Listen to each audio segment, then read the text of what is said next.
On a sultry summer night, torrential rain poured down. The rhythmic patter against the glass reverberated, intertwining with the dim, ambiguous glow of the room. In the chaos of hurried breaths, an intoxicating desire unraveled. Li Zhi lay on her stomach, biting at the rolling Adam's apple of Lou Yanjing. His long eyes were half-closed, chin slightly raised, his voice a restrained whisper. "Have you thought this through?" He grasped her slender waist, the tension in his jaw evident, veins protruding on the back of his hand. "Are you sure you want to play this game with me?" In her drunken gaze, a glimmer of longing sparkled. Her vividly colored lips wrapped around Lou Yanjing's suit button, biting down, attempting to unfasten it one by one. Just then, her wrist was abruptly seized. Lou Yanjing flipped her over, his scorching breath landing on her sensitive neck. "You initiated this, don't regret it when you wake up tomorrow." The corners of Li Zhi's eyes glistened with moisture. "I won't regret it." The rain intensified, soaking Kyoto and disrupting her heartbeat. The lingering scent of wine lingered as kisses crushed against her lips, forcefully descending upon her. "Li Zhi," his husky voice commanded, "call my name." He held her by the nape, his long fingers intertwining in her tousled hair, a hidden obsession buried in his passionate gaze.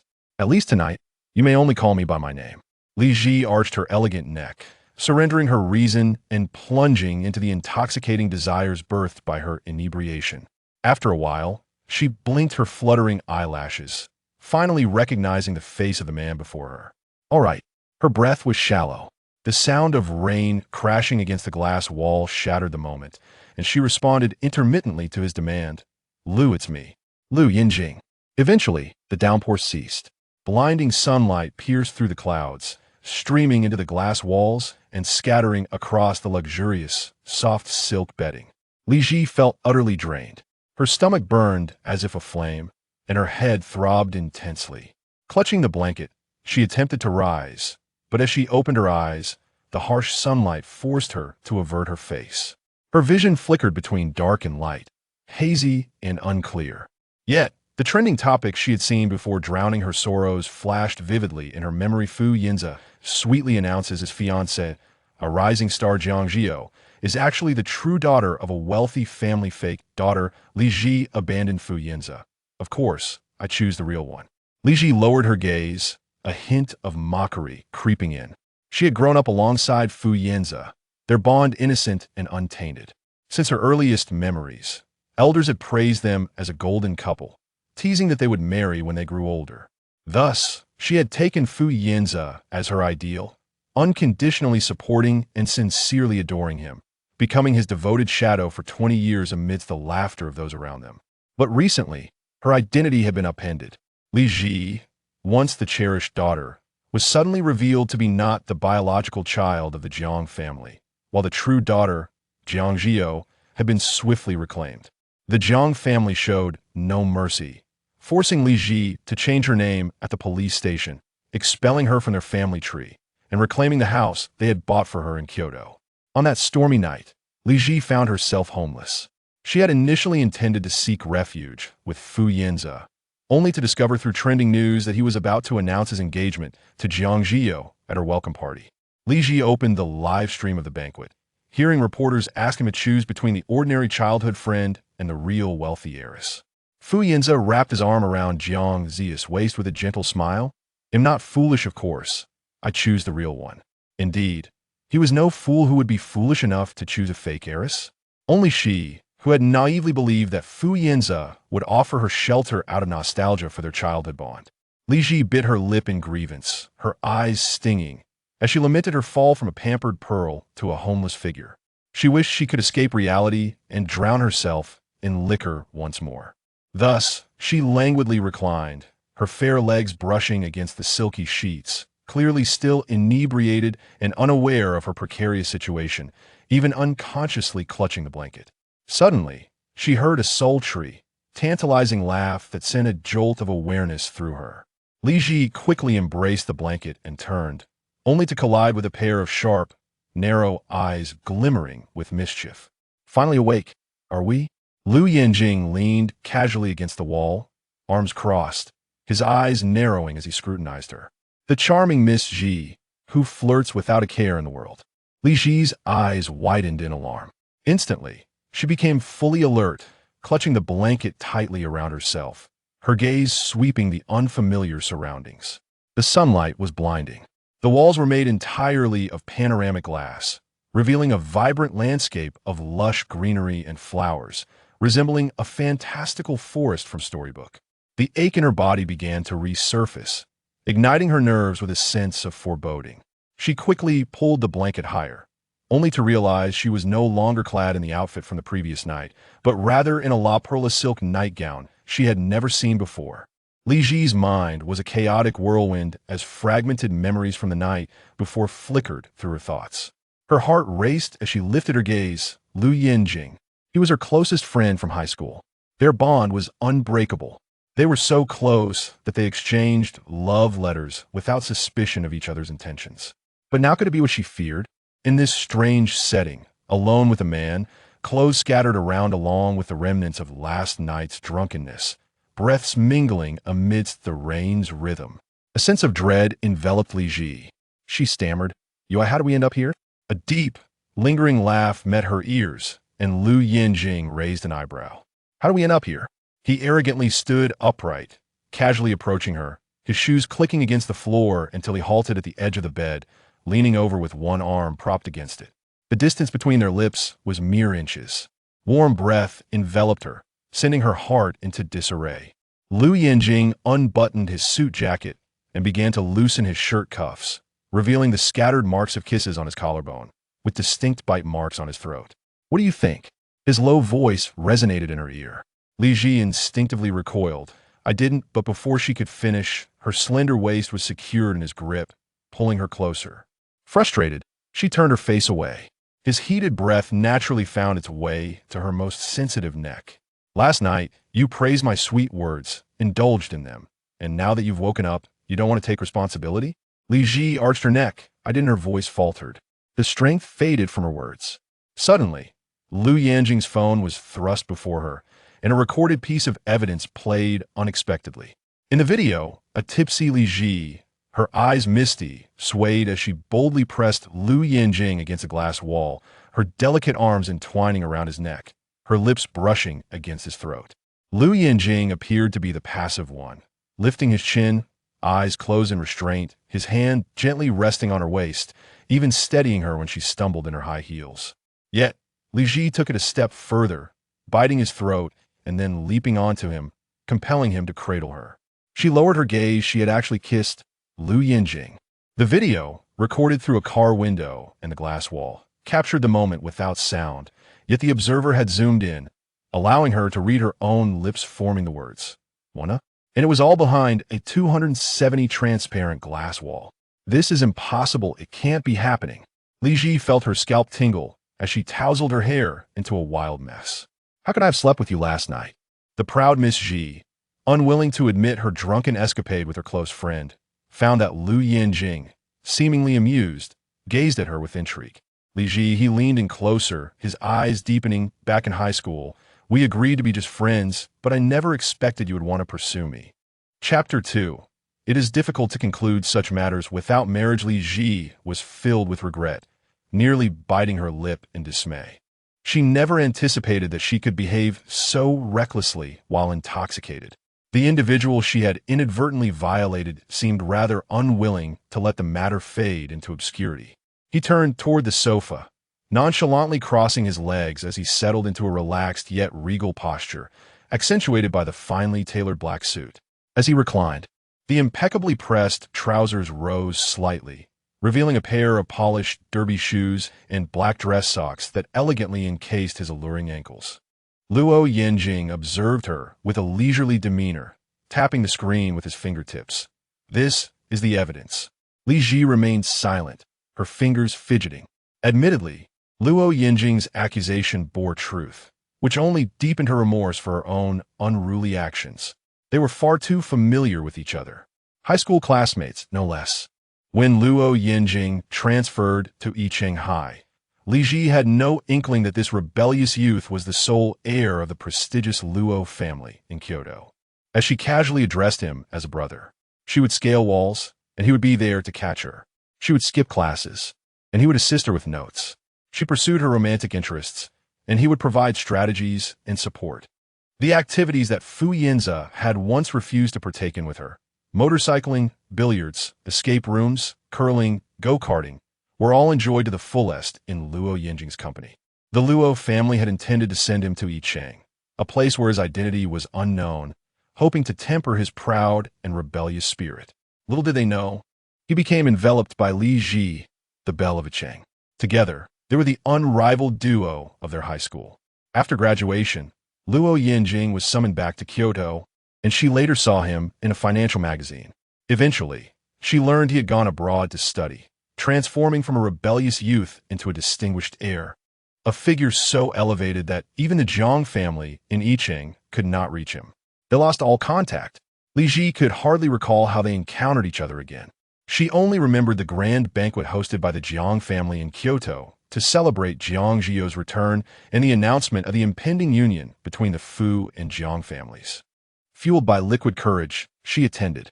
Coincidentally, she overheard someone questioning Fu Yanze. So, is he truly engaged to Jiang Zhi You? What about Li Zhi? She's so beautiful and has always been devoted to you. Can you really let her go? How had Fu Yanze responded? He casually swirled his wine glass, chuckling indifferently. I regret it, but it doesn't matter. She has always trusted me and will surely understand that my relationship with Jiang Zhi You is merely a pretense. Besides, the Jiang family no longer wants her. There's no one else for her to rely on. So how could she possibly throw a tantrum and leave me over such trivial matters? Fu Yanze spoke with unwavering confidence. Unbeknownst to him, Li Zhi overheard every word. In a fit of anger, she splashed a glass of ice water in his direction and gracefully turned to leave. Vaguely, she recalled bumping into something before succumbing to oblivion. Ultimately, it appeared she had indeed slept with her erstwhile good friend. There was no denying it. After a long silence, Li Zhi could only muster one retort. Lou Yanjing, after all these years apart, I never imagined you would indulge in such perversion. Lou Yanjing and Appo's brow slightly arched. Li Zhi and Appo's delicate fingers, as white as mutton-fat jade, clenched the bedding, her cheeks flushed with embarrassment. You actually built such glass walls at home without curtains. Anyone could take photos. Lou Yanjing nonchalantly toyed with the ring on his left hand. The absence of curtains is due to its intelligent control. It can adjust the transparency of the glass, and, under normal circumstances, one would not be able to spy inside. What about when we? Li Zhi's face reddened further. Why did you let it be transparent? Lou Yanjing fixed his gaze upon her, his tone languid. Because our dear Miss Zhi was so sudden, fervent, and proactive that you left me no chance to prepare. After a brief struggle, I closed it. You, Li Zhi protested. He raised his chin slightly, feigning nonchalance as he loosened his collar, revealing a mark left by a kiss that once again struck Li Zhi's vision, prompting her to realize that the one who had been violated was indeed him. The ever-proud Miss Zhi suddenly felt deflated. Rarely would she lower her head in defeat. Peeking up at him. Has it already been exposed? Not yet, Lou Yanjing replied, tilting his chin. My aunt happened to pass by, saw the commotion, and sent it to me. Li Zhi bit her lip in confusion. Summoning her courage, she declared, I will take responsibility. Very well, Lou Yanjing responded, a playful glimmer in his dark eyes settling upon her. Then we shall marry. Li Zhi thought she had misheard. What? We are sworn brothers. You must be out of your mind. Lou Yanjing possessed a striking appearance. His prominent brow and deep-set black eyes were accentuated by long eyelids. When not smiling, he exuded an air of aloofness. Yet when he did smile, it revealed a charming allure that drew attention to the beauty mark at the corner of his eye. At that moment, he wore no smile. His dark gaze remained fixed on Li Zhi, the depth of his eyes suggesting an inexplicable tenderness that stirred something within her. Li Zhi's heart fluttered inexplicably. Miss Zhi, although we should not be bound by marriage, I am a rather traditional man. Lou Yanjing's eyes held steady, the corners slightly lifted. For me, such matters are difficult to conclude without marriage. Li Zhi clutched the bedding tighter, her frustration mounting. At that moment, she recalled the countless intimate kisses exchanged the previous night, breaths mingling, the sensual whispers reverberating in the air. She had relished every moment, yet, It had all been so unexpected. They were so familiar with one another. She would never have imagined they would end up together. Moreover, Li Zhi noticed the ring on Lou Yanjing's left hand. She pointed at it. Surely this is a joke. You wear that, clearly indicating you are an opponent of marriage. Oh, Lou Yanjing replied casually, leaning back with a relaxed demeanor. The ring was removed from his left hand, and with a flick of his wrist, it sailed neatly into the trash. A subtle smile graced his lips. Now, I am married. Li Zhi was at a loss for words. You are utterly nonsensical. She muttered softly, find another way to make amends. I refuse to marry you. Lou Yanjing and Appo's gaze dimmed slightly, unnoticed by anyone, as a fleeting sense of melancholy crossed his eyes. Is it because of Fu Yanze? What does he have to do with this? Li Zhi frowned. Lou Yanjing swallowed hard, pausing for a moment before his voice came out hoarse. He called you many times last night. Startled, Li Zhi reached for her phone. Indeed, there were numerous missed calls from Fu Yanze, along with a flurry of messages. After a moment's hesitation, she opened the chat. Lou Yanjing, who had been lounging on the sofa with his legs crossed, suddenly rose and casually moved closer to Li Zhi, peering over her shoulder to catch sight of her screen as she opened the conversation.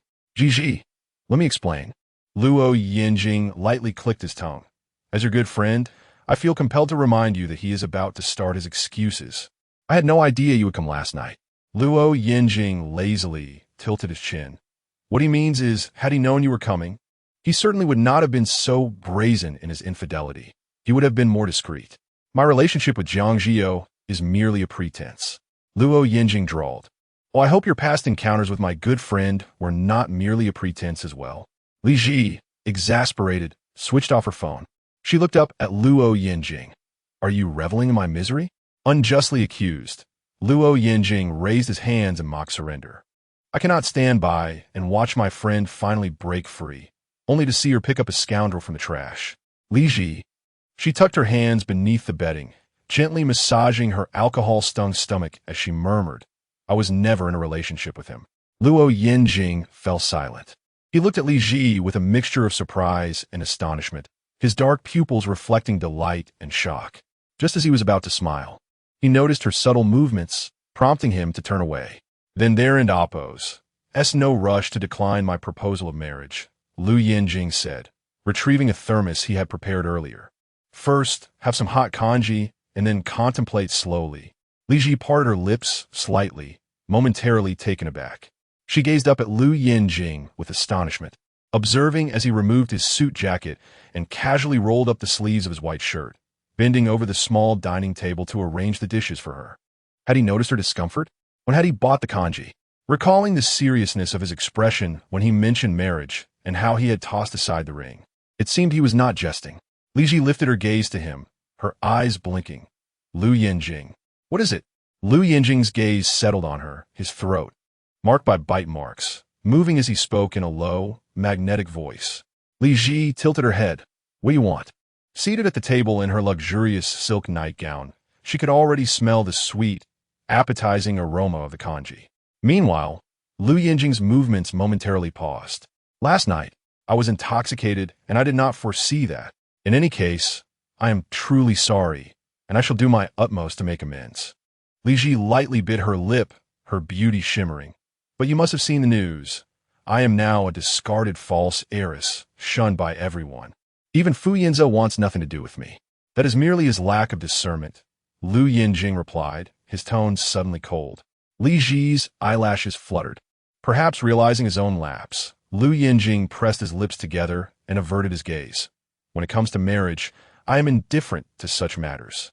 Regaining his composure, Lou Yanjing directed his gaze back at her, his tone seemingly languid. My family insists that I'm married before assuming power. I do not relish being coerced in a marriage. Rather than that, I would prefer to choose for myself. Moreover, our personalities align perfectly. We have always complemented each other since high school. He pulled out a chair with his well-defined fingers. Lou Yanjing sat down casually, his legs slightly apart, leaning closer to gaze intently at her. And besides, last night, you took full advantage of me. Caught off guard, Li Zhi suddenly choked on her congee. However, the congee was well kept warm, its flavor sweet, and the shredded meat melted in her mouth, providing her stomach with considerable comfort. She lightly licked her lips and looked up at him. Having discarded his suit jacket, Lou Yanjing and Appo's open collar exuded a hint of temptation. So, his gaze was intense. Why not simply go with the flow and deepen our camaraderie? Chapter 3, If Mrs. Lou had certain needs after marriage. Li Zhi's eyelashes fluttered.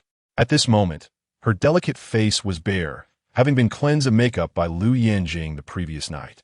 Unlike the striking beauty she exhibited when adorned, she still possessed long lashes that curled at the tips. Her eyes, reminiscent of lychees, were captivatingly clear, embodying the ethereal charm of blooming peach blossoms. Was it merely to deepen their camaraderie? She stirred the porridge before her with a spoon. When Lou Yanjing fixed his deep-set gaze upon her, he remarked, "If Mrs. Liu has such needs after marriage, I can certainly accommodate." Suddenly, Li Zhi tossed her spoon into the bowl, the handle clinking against the edge, producing a crisp sound. Her porcelain-like face flushed a deep crimson. "What Mrs. Liu? Who has such needs?" Lou Yanjing leaned back languidly, nonchalantly tracing his collarbone with his fingertips. "Well, I do."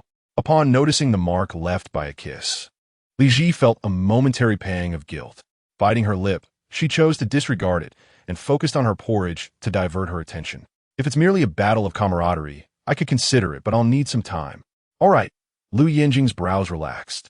Li Zhi, emboldened by her sense of righteousness, retorted, "Right now, you are the one seeking me." "Indeed." He smirked lazily. Li Zhi attempted to exonerate herself. "What happened last night was not entirely your loss." "Quite true," he said, raising an eyebrow. Li Zhi's mood suddenly brightened, her tone becoming haughty. "After all, you enjoyed yourself." This time, Lou Yanjing did not respond immediately. He raised his chin slightly, his expression complex as he regarded Li Zhi, clearly not in agreement, but rather a shade melancholic. Ultimately, he merely chuckled with ambiguous intent. Li Zhi did not delve into the meaning behind his laughter, as she unconsciously consumed most of her porridge. At that moment, her phone rang, prompting Li Zhi to rise and answer. "Hello, Yinbao.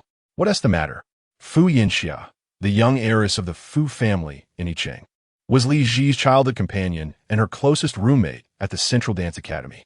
Upon answering, Fu Yinxia's voice was sweet yet cautious. "Lychee baby, are you feeling all right?" "I'm so worried. Where are you?" "I'm perfectly fine." Li Zhi glanced at Lou Yanjing, her tone relaxed. "I'm a friend's place." That's a relief. Fu Yinxia visibly relaxed.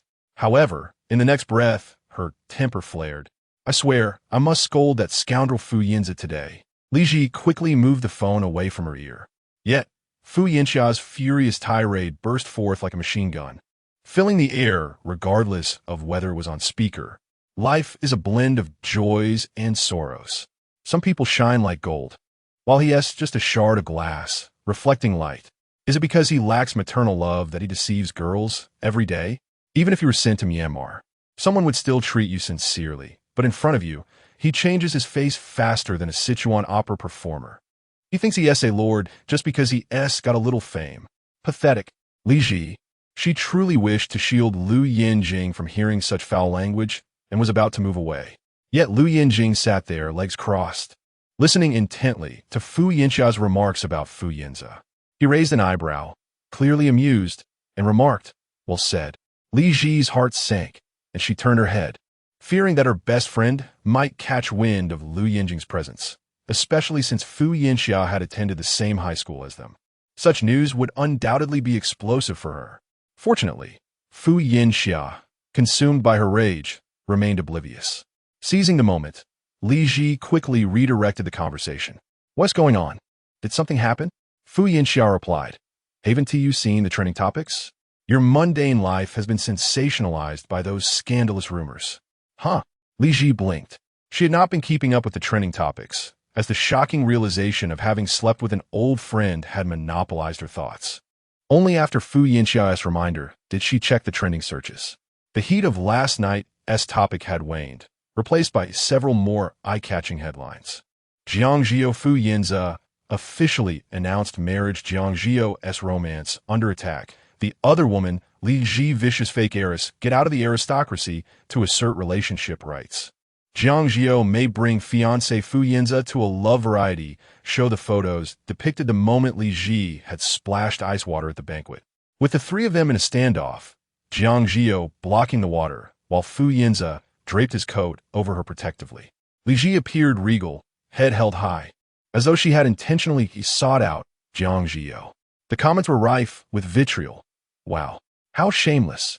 After being raised in high society for so many years, how can one still be so repulsive? A lowly life breeds lowly people. Is this fake heiress insane? She actually splashed water at a banquet. Does she think she can compete with the real heiress for Fu Yanze? This is no different from being the other woman. I hope Zhi You is alright. Otherwise, I will definitely tear this shameless person apart. Li Zhi had never been one to follow the entertainment industry. With an innate talent for ballet, she began her training at 4, and during her university years, she attended the Central Dance Academy for further study. Before graduating, she was recruited by the Central Ballet Troupe and is now its youngest principal dancer. There exists a chasm between ballet and the entertainment industry. Those who cross over for monetary gain seldom return to the demanding world of ballet. If it weren't for Jiang Zhi You's status as a rising star in the entertainment realm, their trivial matters in I Ching and Appo's elite circle would hardly make it to the trending topics repeatedly. Fu Yanxia continued, Jiang Zhi You is indeed theatrical. Not only did she steal your fiancé upon returning to the Jiang family, but she also plays the innocent in public. You and Fu Yanze are childhood friends. Yet she is the real interloper. But her fans have been fervently defending her, locking her in with Fu Yanze, especially after he publicly chose Jiang Zhi You last night. The internet is abuzz with talk of aristocratic love, matching social standings, and hailing Jiang Zhi You as the main character. They're even demanding that the Central Ballet expel you to prioritize their darling. Lou Yanjing also picked up his phone, the sharpness of his gaze shadowed by his lashes, his pupils darkening. Fu Yanxia was furious. Look at these comments. They make life seem utterly tasteless. How can people attack your appearance using maliciously altered photos? They clearly don't understand what true beauty is. Yet no one is condemning that scoundrel. They only target you. What a misogynistic world. And love variety shows. It's all a farce. I want this world to explode. Boom. However, Li Zhi had long since stopped paying attention to the trending topics. She elegantly finished the last bite of her shrimp dumpling, dabbed her mouth, and walked into the bathroom, placing her phone aside. While listening to Fu Yanxia rant, she leaned closer to the mirror to admire her beauty, noting that her skin appeared even better now that the makeup had been removed. Li Zhi lightly blinked her eyes. What is there to worry about? A little duckling 1T become a true swan. If Jiang Zhi You enjoys scavenging, let her be. I should actually thank Fu Yanze for not marrying me. Meanwhile, the fervent Fu Yanxia was genuinely concerned for her. Li Zhi baby, are you really okay? Of course. Li Zhi gently patted her cheek, raising her delicate face, thoroughly satisfied with Lou Yanjing's makeup removal skills, which included skincare afterward. Fu Yanxia truly regarded her as a friend. But you're about to enter a crucial period for your promotion to principal dancer. The Central Ballet is a national-level troupe, and this negative public sentiment. Suddenly, Li Zhi froze at those words. At that moment, her phone emitted a soft ping, drawing her gaze downward to discover a message that had popped up on WeChat. Teacher Lin, Zhi, please come to the group. You may need to prepare yourself mentally in advance. Chapter 4. Drive your most expensive car and take me to the dance troupe. Li Zhi lowered her gaze, fixated on her phone screen. She found the recent events around her to be profoundly ironic.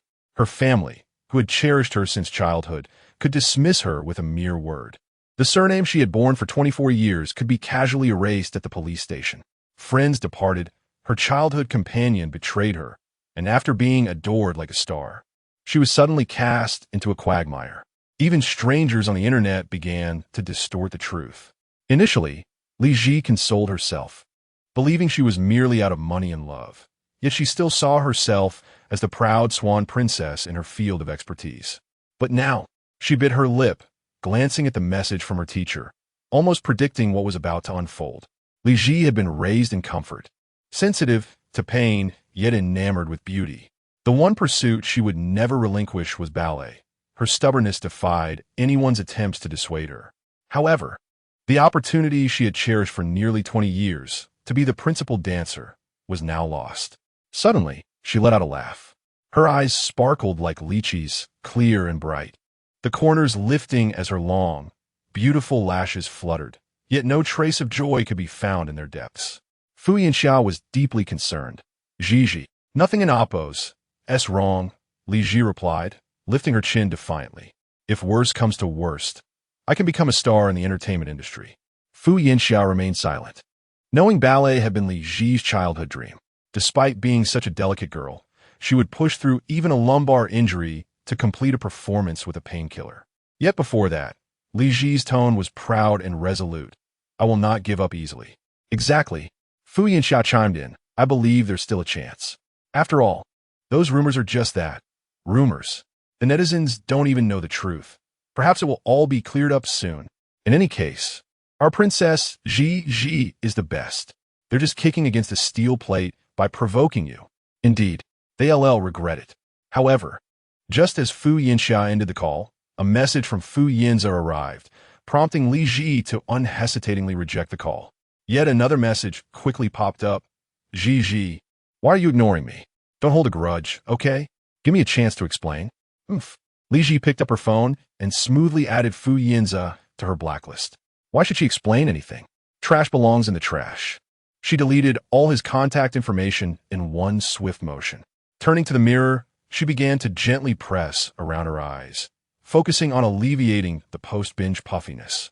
Yet her mood remained tarnished by Fu Yanze's influence. It was then that she noticed several luxury brand bags nearby.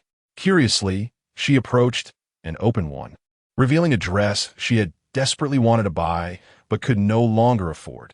Oh my goodness! Li Zhi gasped in surprise. She eagerly unwrapped the other bags, discovering beautiful accessories and high heels that matched the dress. Last month, a pair of rare diamond heels named Swan had sold for over 10 million at an auction, and they had been tailored to her size. Li Zhi screamed internally. The outfit from last night had been torn beyond wear, and with no other women around. It was evident this was all meant for her. Lou Yanjing, what a true friend, so willing to spend on her. The Jiang family had never allowed her such extravagance. In that instant, Li Zhi felt elated. Even if she had felt a tinge of unhappiness before, it had now dissipated into bliss. She gleefully donned her new attire, admiring her reflection in the dressing mirror, and then, like a regal little swan, stepped out, her high heels clicking rhythmically against the floor. Lou Yanjing, she called out. He was on the phone by the glass wall, his broad shoulders tapering to a narrow waist, the rolled-up sleeves of his shirt hugging his muscular arms.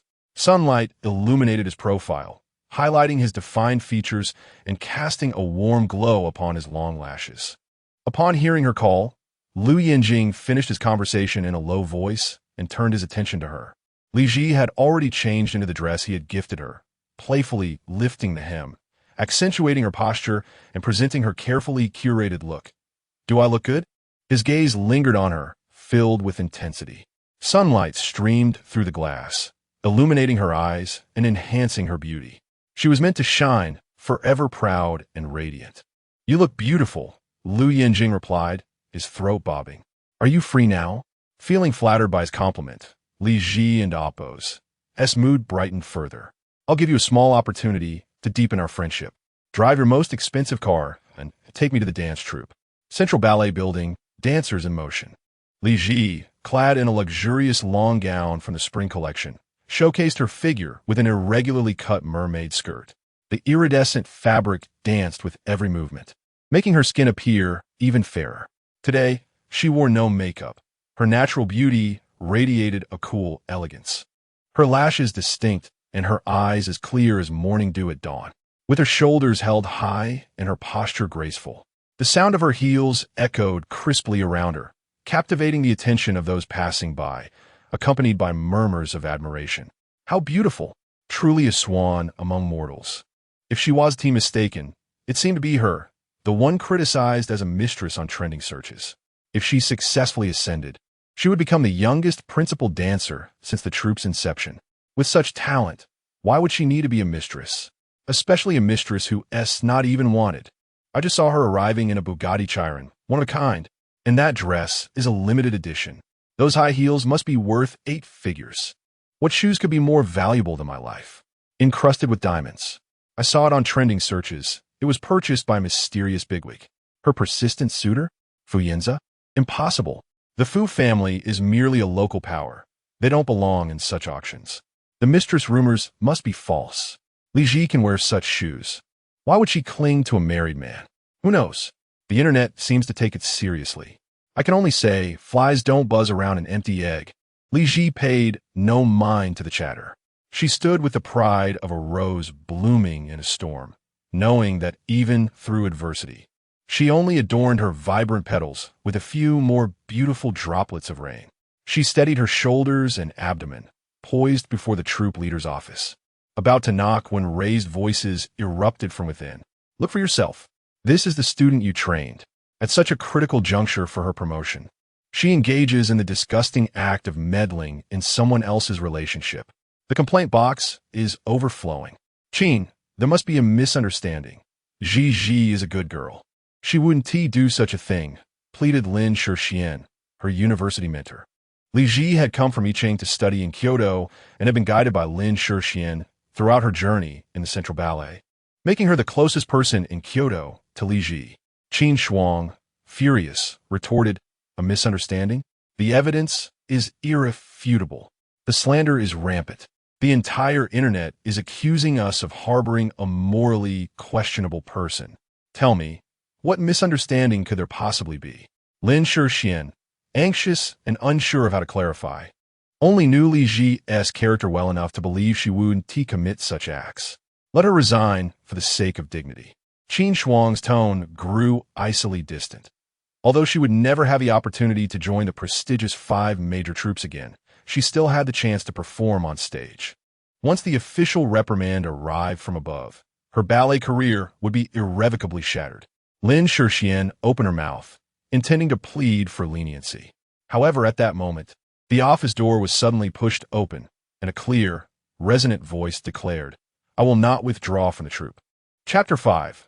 Once too young to distinguish between man and dog, Qin Shuang and Lin Zhi both looked up as Li Zhi strode into the office, her high heels clicking audibly on the floor. She exuded an air of arrogance, her bright and clear eyes sparkling with confidence.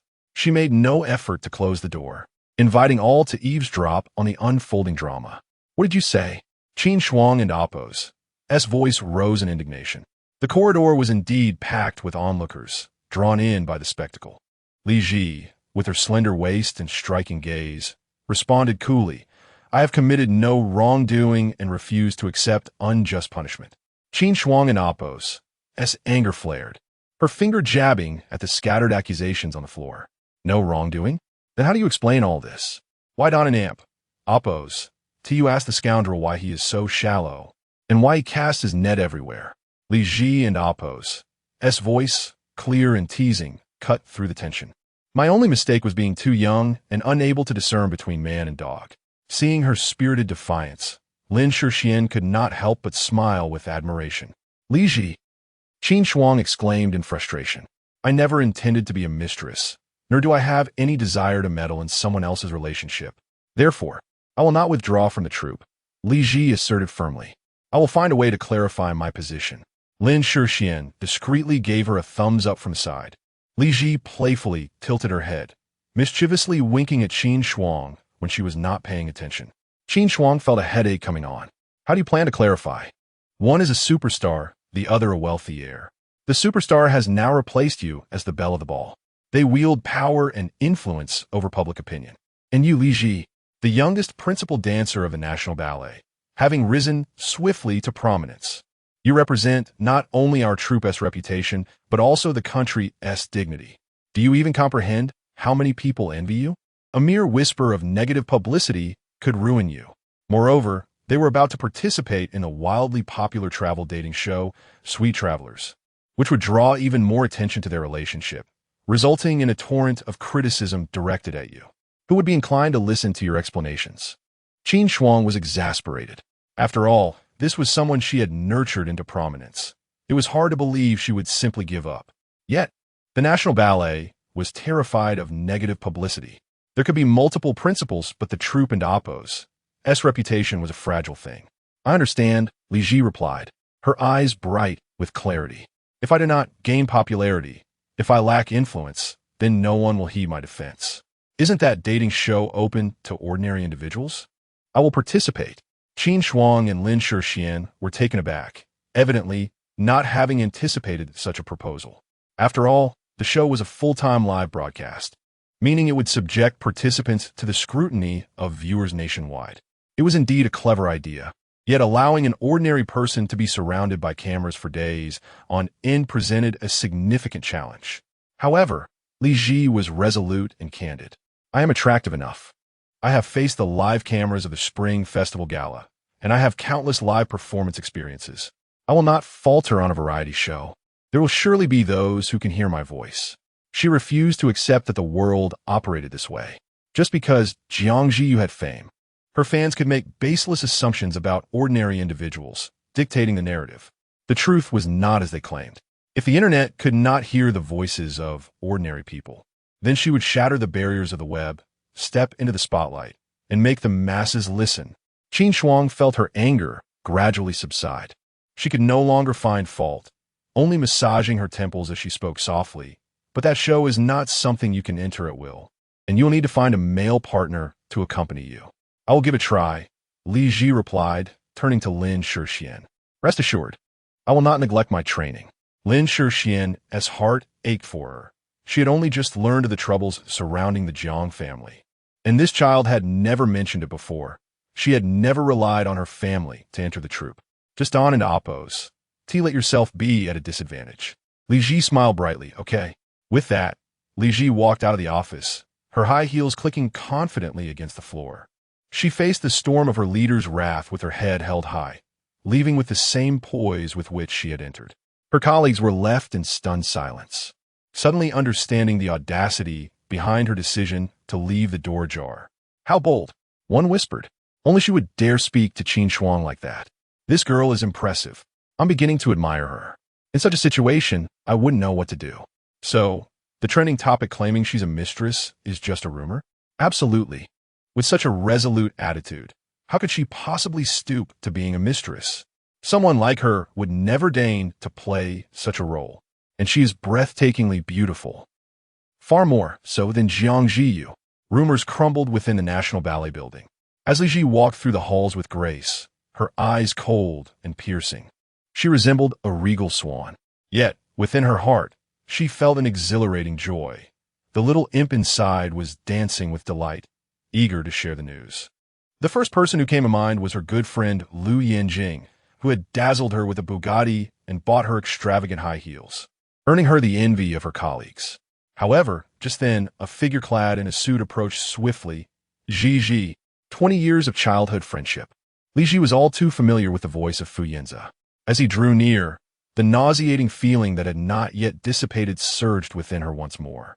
Before Yanze could reach her, Li Zhi quickly stepped aside. Sir, we are not acquainted. If you come any closer, I will accuse you of sexual harassment.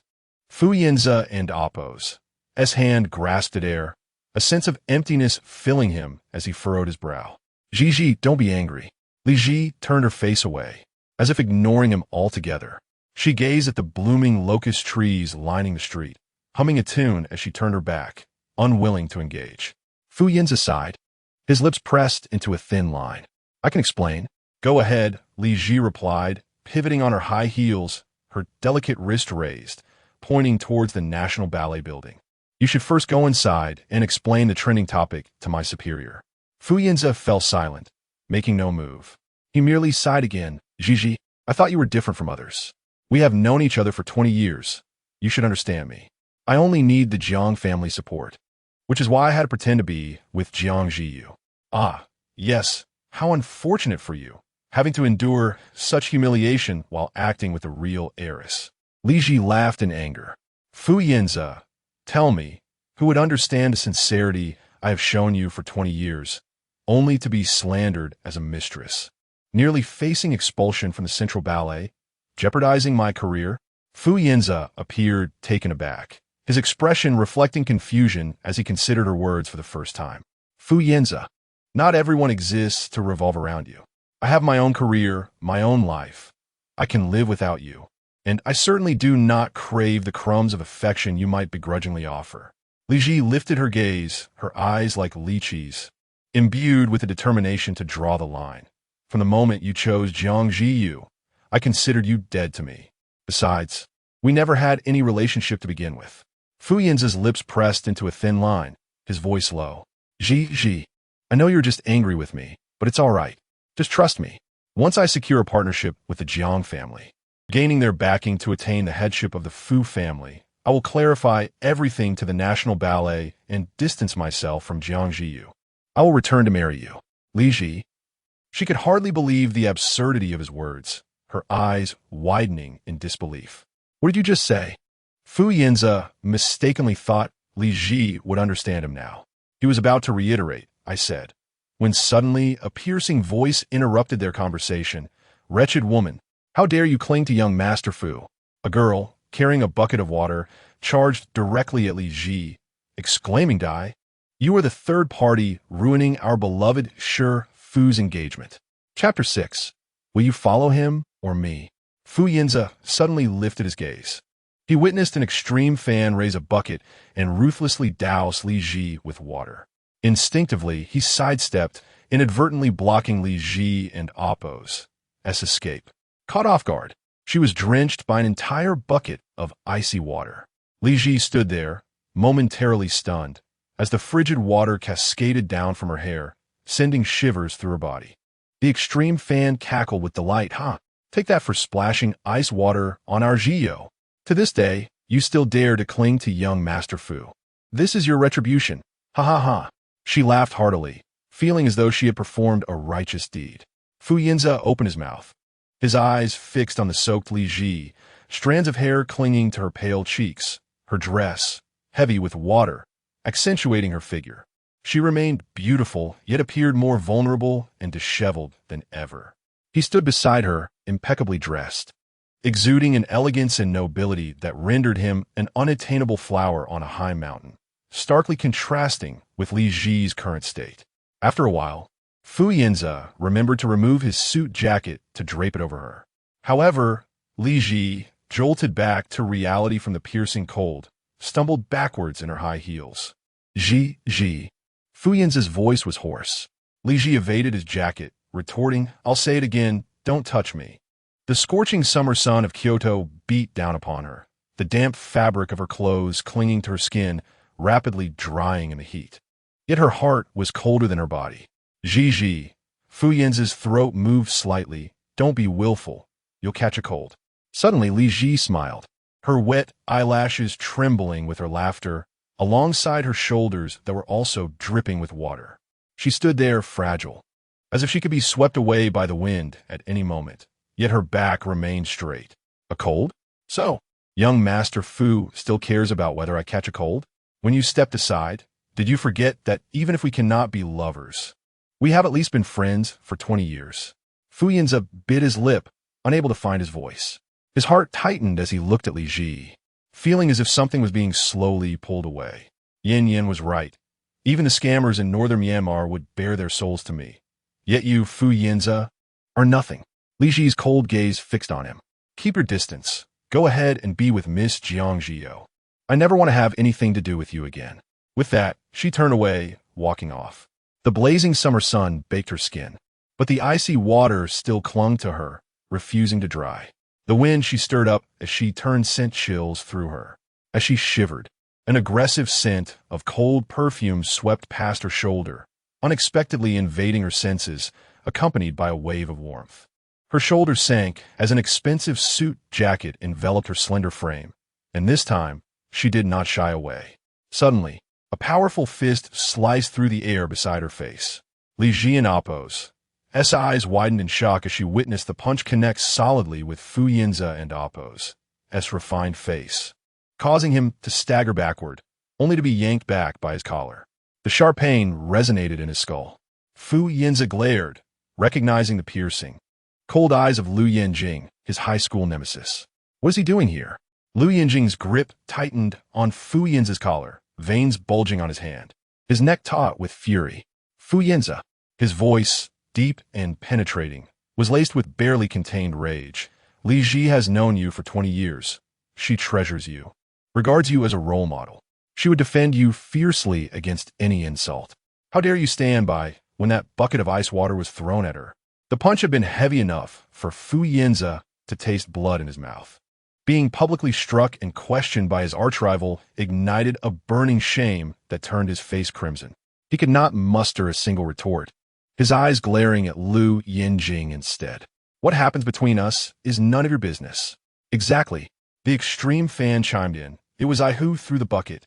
I wanted to punish this shameless woman. If you dare hit a woman. Lou Yanjing suddenly turned to her, his sharp gaze pinning her down. I nearly forgot about your barking. I'll report this to the police. Assess damages. She must fully compensate for the clothes and shoes. Yes. Assistant Xing Sun appeared promptly, raising his hand to signal several suited men who emerged from a luxury Rolls-Royce, swiftly apprehending the fan. The extreme fan protested. What are you doing? I'm doing the right thing. You should be arresting that disgusting third party. Onlookers began to gather, many pulling out their phones to record, recognizing the individuals involved. Lou Yanjing. Li Zhi's breath trembled. She had not anticipated his sudden appearance, and seeing the crowd filming made her instinctively wish to shield him from the ensuing storm of public opinion. Get in the car, Lou Yanjing commanded, his gaze fixed on Fu Yanze, as if there were still unresolved matters. Xing Sun, turn on the warm air and find some clothes for her to change into. Understood. Xing Sun nodded respectfully, gesturing for Li Zhi. Miss Li, this way. Drenched and nearly frozen, Li Zhi knew that getting into the car to change and warm up was her best option. Yet she remained still, her pale cheeks fixed on Lou Yanjing. Fu Yanze's gaze was locked on the two, noticing the bruises on Lou Yanjing's neck and the untamed collar of his shirt. A strange sense of unease washed over him. Zhi, are you still in contact with him? Lou Yanjing and Amp. Oppo's, as grip on Fu Yanze and Amp. Oppo's, as collar relaxed slightly. He turned to Li Zhi, taking in her wet eyelashes and her face, pale from the icy water. The sight of her vulnerability sparked a desire to deliver another punch to Fu Yanze. But his focus was solely on Li Zhi. Seizing the moment, Fu Yanze broke free. Zhi, come here, get in my car. Didn't I tell you not to associate with him? His tone was unwavering, as if he anticipated she would choose him without hesitation. However, Lou Yanjing's anger dissipated as he turned to Li Zhi, his gaze softening. Li Zhi, his voice, low and rough, lingered for several seconds before continuing. Will you follow him or me? Chapter 7. Do you still mean what you said about marriage this morning? Li Zhi lifted her lashes to gaze at Lou Yanjing. The luxurious fabric of his suit clung to her skin. The once chilling air that seeped into her bloodstream was now warmed by his presence and breath. Both of them were watching her. Fu Yanze extended his hand toward Li Zhi, while Lou Yanjing, though motionless, enveloped her in his aura, which permeated her every pore. Yet Li Zhi took a step back. In that instant, Lou Yanjing felt as if his heart had been pierced. His eyes narrowed slightly, the depths of his dark pupils swirling with decades of unexpressed bitterness, threatening to spill over. He watched as Li Zhi turned away, choosing instead to walk toward Fu Yanze. And he was forced to confront a painful truth. He was consumed with jealousy of Fu Yanze, jealousy that was maddening. Fu Yanze exhaled in relief, a satisfied smile gracing his lips. Zhi, I knew you would. But Li Zhi interrupted him. Unbeknownst to Fu Yanze, something was amiss. He looked down at Li Zhi with gentle intention, ready to lead her away, when suddenly a sharp slap resonated against his cheek. The pressure in Lou Yanjing's gaze softened. Li Zhi had raised her hand without hesitation, delivering a forceful slap to the other side of Lou Yanjing's face, the one he had not struck. Fu Yanze stared at Li Zhi in shock, while she proudly lifted her chin to meet his gaze. Her eyes icy. This is what you owe me. Let into Oppos. Let's leave it at that. Li Zhi decisively turned away, her voice light as she added, We are even now. Li Zhi, Fu Yanze could hardly believe it. His cheeks bore the marks of their confrontation, and his eyes were bloodshot. Zhi, I know you're angry with me. It's only fair that you take your frustration out on me. If you come back now, I'll hold it against you. Yet, Li Zhi ignored him completely. despite her disheveled state. Her back remained resolute as she stepped further away from him, heading toward Lou Yanjing. Fu Yanze, in a fit of rage, shouted, "Li Zhi!" In that moment, Fu Yanze felt as though his heart had been hollowed out. Something he could not control, yet deeply cared for, abruptly withdrew from his world, leaving him feeling emptily desolate. Li Zhi, still chilled to the bone, raised her gaze and found Lou Yanjing standing across from her, his eyes burning with intensity, more fervent than the summer sun. While Fu Yanze merely reached for her, Lou Yanjing approached her, personally extending his hand in greeting. His posture was languorous, his lowered lashes exuding a captivating allure. "Congratulations, Princess Li Zhi." Li Zhi was perplexed. How could there be anything worth congratulating in her current state of disarray? Lou Yanjing arched an eyebrow, the small mole at the corner of his eye accentuating his expression. "Congratulations on making the right choice. From now on, you only need to please yourself." Li Zhi heard his deep, sultry voice infused with pleasure. Lou Yanjing tilted his chin slightly, half closing his eyes as he regarded Fu Yanze. "And what he has missed is worth a fortune." Their gazes clashed, charged with provocation. Fu Yanze's eyes locked onto Lou Yanjing, and instinctively, he sensed a heavy hostility emanating from him. However, Lou Yanjing's gaze quickly returned, dismissively sweeping over Fu Yanze before he grasped Li Zhi's shoulder and turned away. "Let us go." Fu Yanze watched their retreating figures, his heart pounding as he recalled the kiss marks on Lou Yanjing and Appo's collarbone. Were those left by Li Zhi? Impossible, yet he swiftly dismissed the thought. Li Zhi had pursued him for so many years. Despite never having defined their relationship or shared any intimacy, Fu Yanze was certain of her feelings for him. She would not easily shift her affections, nor would she act so recklessly toward another. Lou Yanjing opened the car door for Li Zhi, embodying the essence of a knight as he held the door for her, ushering her into the luxury vehicle. An assistant accompanying Fu Yanze stepped out to address him. "Mr. Fu, your injuries. Perhaps you should apologize to Miss Li Zhi once more." Fu Yanze clenched his fists tightly. He felt an inexplicable urge to rush over and reclaim Li Zhi from Lou Yanjing's grasp, as if some instinct told him that this opportunity would not come again. But recalling Lou Yanjing's punch, Fu Yanze hesitated, shaking his head. "Forget it. Zhi is still angry. She's merely trying to make me jealous by leaving with Lou Yanjing." The assistant opened his mouth, hesitating to speak. Perhaps as an observer, he realized that things were not as straightforward. Everyone understood Li Zhi's nature. She was proud and bold, her admiration for Fu Yanze burning intensely. Yet her departure was equally resolute. Yet, Fu Yanze seemed oblivious, reveling in the notion that this proud heiress would always play the role of his devoted follower, assuming she was utterly devoted to him. "Let us go." Fu Yanze finally averted his gaze, touching the wound on his lip, wincing at the pain. He had plans for lunch with Zhi You to discuss a dating show. As for Li Zhi, he narrowed his eyes, realizing she now had no home, and only I remained by her side. A man of Lou Yanjing's caliber would have more to consider. He was at a critical juncture of power and surely understood the principles of self-interest and self-preservation, unable to assist Li Zhi for long. Therefore, it would be best to wait for her to cool down. Once she did, she would undoubtedly come back to find me. Inside the extended Rolls-Royce Phantom, the windows were adjusted to maximum opacity, the warmth of the interior enveloping them, with the divider raised. The car contained only a few of Lou Yanjing's spare suits. He offered Li Zhi a shirt to dry off and change in it temporarily, preventing her from catching a chill. After she changed, she called for Lou Yanjing and Ing Sun to get into the car. Wrapped in a warm cashmere blanket, Li Zhi's damp hair cascaded over her shoulders, her body gradually warming. Assistant Ing Sun took the wheel. Lou Yanjing instructed in a low voice, "Find the nearest hotel, prepare a hot bath, and send a few sets of clothes over." "Understood," the assistant replied. Wearing a Bluetooth headset, he pressed the car's screen to make the necessary arrangements. "Thank you for today." Li Zhi looked up at Lou Yanjing. Her eyes were clear and bright, her pupils reminiscent of lychee, pure and glistening, captivating in their allure. Lou Yanjing turned to her, feeling a tickle in his throat. He instinctively reached for his ring, only to remember that he had discarded it. Thus, he lazily lifted his chin. His tone relaxed. It's what good friends do. As a friend, he had always been dependable.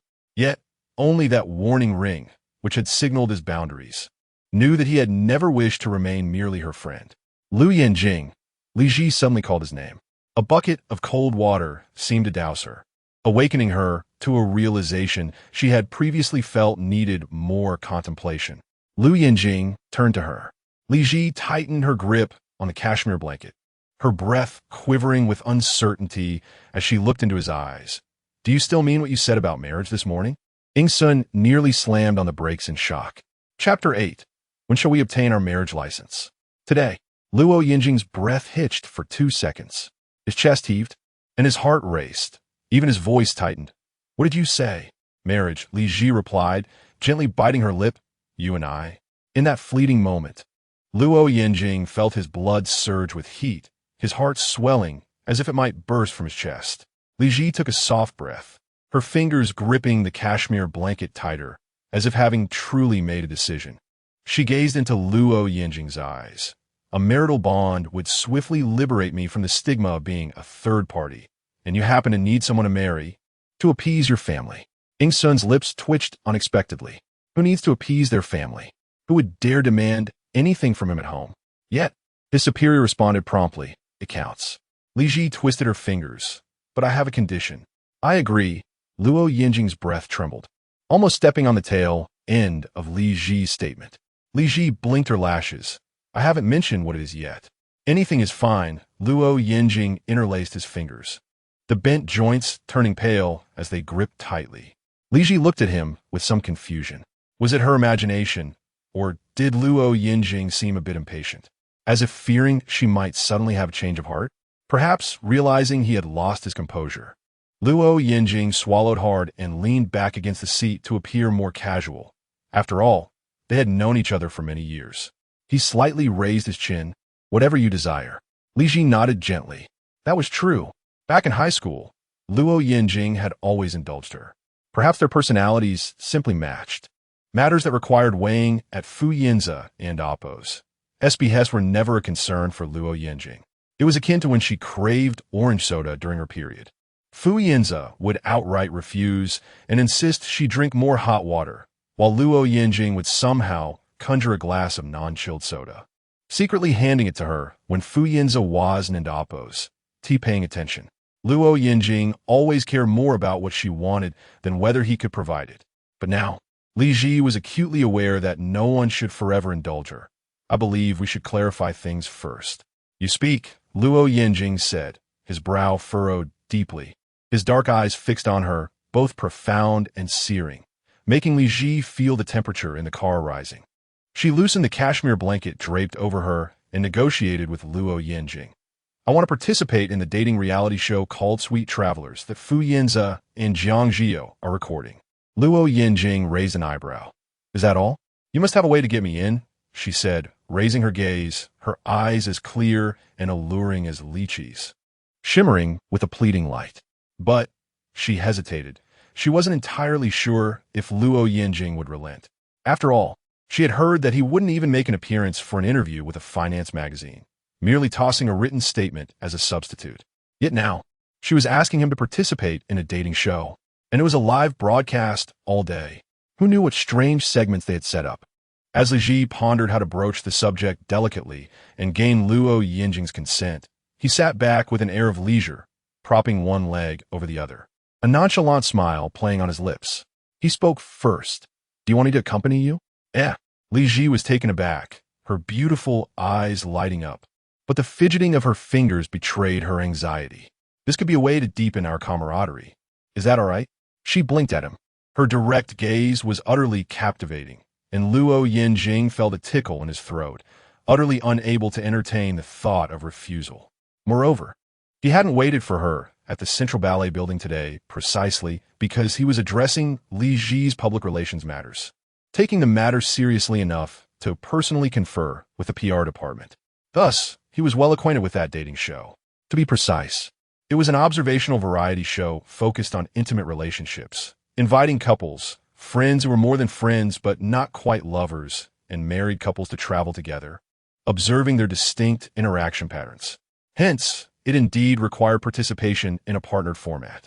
Li Zhi, feeling nervous, habitually fidgeted with her belongings. I don't have any other male friends to invite, but if you truly refuse. Then what? Lou Yanjing suddenly leaned closer. His eyelashes half closed as he noticed Li Zhi almost tugging at the luxurious cashmere blanket, nearly pulling out a few strands. Li Zhi. Lou Yanjing leaned in, his warm breath cascading over her collarbone. His gaze locked on her eyes. You have already taken advantage of me, and yet you contemplate marrying another? That's primarily because after marrying you, it wouldn't be appropriate to participate in a dating show with another man. Li Zhi retorted softly. Lou Yanjing let out a derisive laugh, vexed by her response. He suddenly straightened up, crossing his legs with a proud demeanor. It shouldn't be allowed. But if it is an invitation from Mrs. Lou Yanjing drawled lazily. Accompanying my wife on a variety show to showcase our affection would also aid in establishing my positive image, ensuring the Luo family trusts me as the new heir. Sun, have you ever considered your public image when you were being careless? Moreover, even if the Luo family did not trust you, could they find another heir? However, Sun dared not voice a word, silently listening to his superior's trickery. That's for the best. Li Zhi exhaled, relief washing over her. The swan of successful negotiations straightened her back and lifted her neck. But Lou Yanjing, although I currently lack a family and you wield immense power, do not think that marrying you would mean I am taking advantage of you. She wasn't lacking suitors. Even if the Jiang family turned their backs on her, she was still formidable. Her ballet was exceptional, and she would become the youngest principal dancer at the Central Ballet. Not at all. Lou Yanjing leaned forward to gaze at her. Li Zhi, I have told you, what Fu Yanze missed is worth a fortune. Li Zhi raised her head, meeting his deep, fervent gaze. Lou Yanjing's pupils were pure black, and she could even catch a glimpse of her own small reflection within them. His voice was sensuous and resolute. I consider myself fortunate. Li Zhi felt her heartbeat quicken. What was clearly an agreement between comrades on how to deepen their bond now stirred her heart in unexpected ways. Flustered, she quickly turned her face away. So, when shall we obtain the marriage license? Today. Lou Yanjing feigned checking his phone for the calendar, and the date indeed seemed auspicious. He had intended to fabricate an excuse, but to his surprise, he genuinely saw the almanac stating the date was propitious for marriage. He lazily tapped on his phone screen, deliberately showing it to Li Zhi. It's a bit hasty, but my family believes in this. Sun. Li Zhi nodded gently. I understand. The Jiang family believes in it too. It was precisely due to their strong beliefs that they prioritized blood lineage and family ties, leading to her being ostracized, branded as somewhat inauspicious. Indeed, Lou Yanjing smirked. Let's first head to the hotel for a hot shower and change of clothes. Then we shall proceed to the Civil Affairs Bureau.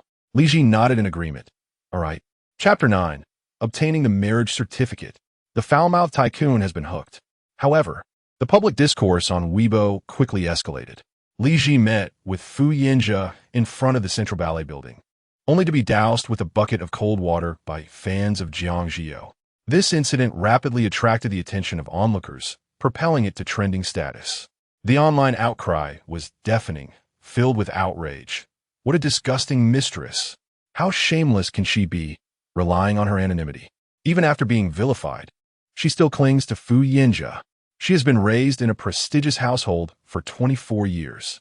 Does she truly not understand the meaning of propriety and integrity? I can only say that sister really did well. An eye for an eye.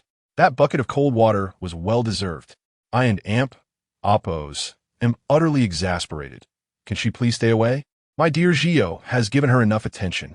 Is she planning to enter the entertainment industry, since she can't make it at the Central Ballet? With such an unappealing appearance, she thinks she can enter the entertainment world? Why hasn't she been dismissed yet? Can the organization take action? Photos on Weibo were scarce, mostly snippets of speculative gossip. One image showed Li Zhi and Fu Yanze facing each other, her head tilted upwards to look at him, capturing only her profile, devoid of expression, resembling a plea for attention. Following that was an unflattering shot of Li Zhi post-dousing, poorly angled and maliciously edited, certainly not flattering. Jiang Zhi You's fans were incensed, flooding her Weibo with messages of heartbroken for my sister, get lost, madwoman, and exorcise the evil. Even Jiang Zhi You herself went live. Her makeup exquisite, porcelain-like complexion marred by reddened eyes. Everyone, please don't worry about me. I trust Brother Yanze completely. He promised me that he has never harbored any romantic thoughts for Li Zhi, viewing her merely as a sister, and he has long made his refusal clear. Our love was quite sudden. It blossomed when I was brought back to the Jiang family, and we met, leading to an instant attraction. Perhaps Li Zhi is struggling to accept these changes, which is why her actions have been extreme.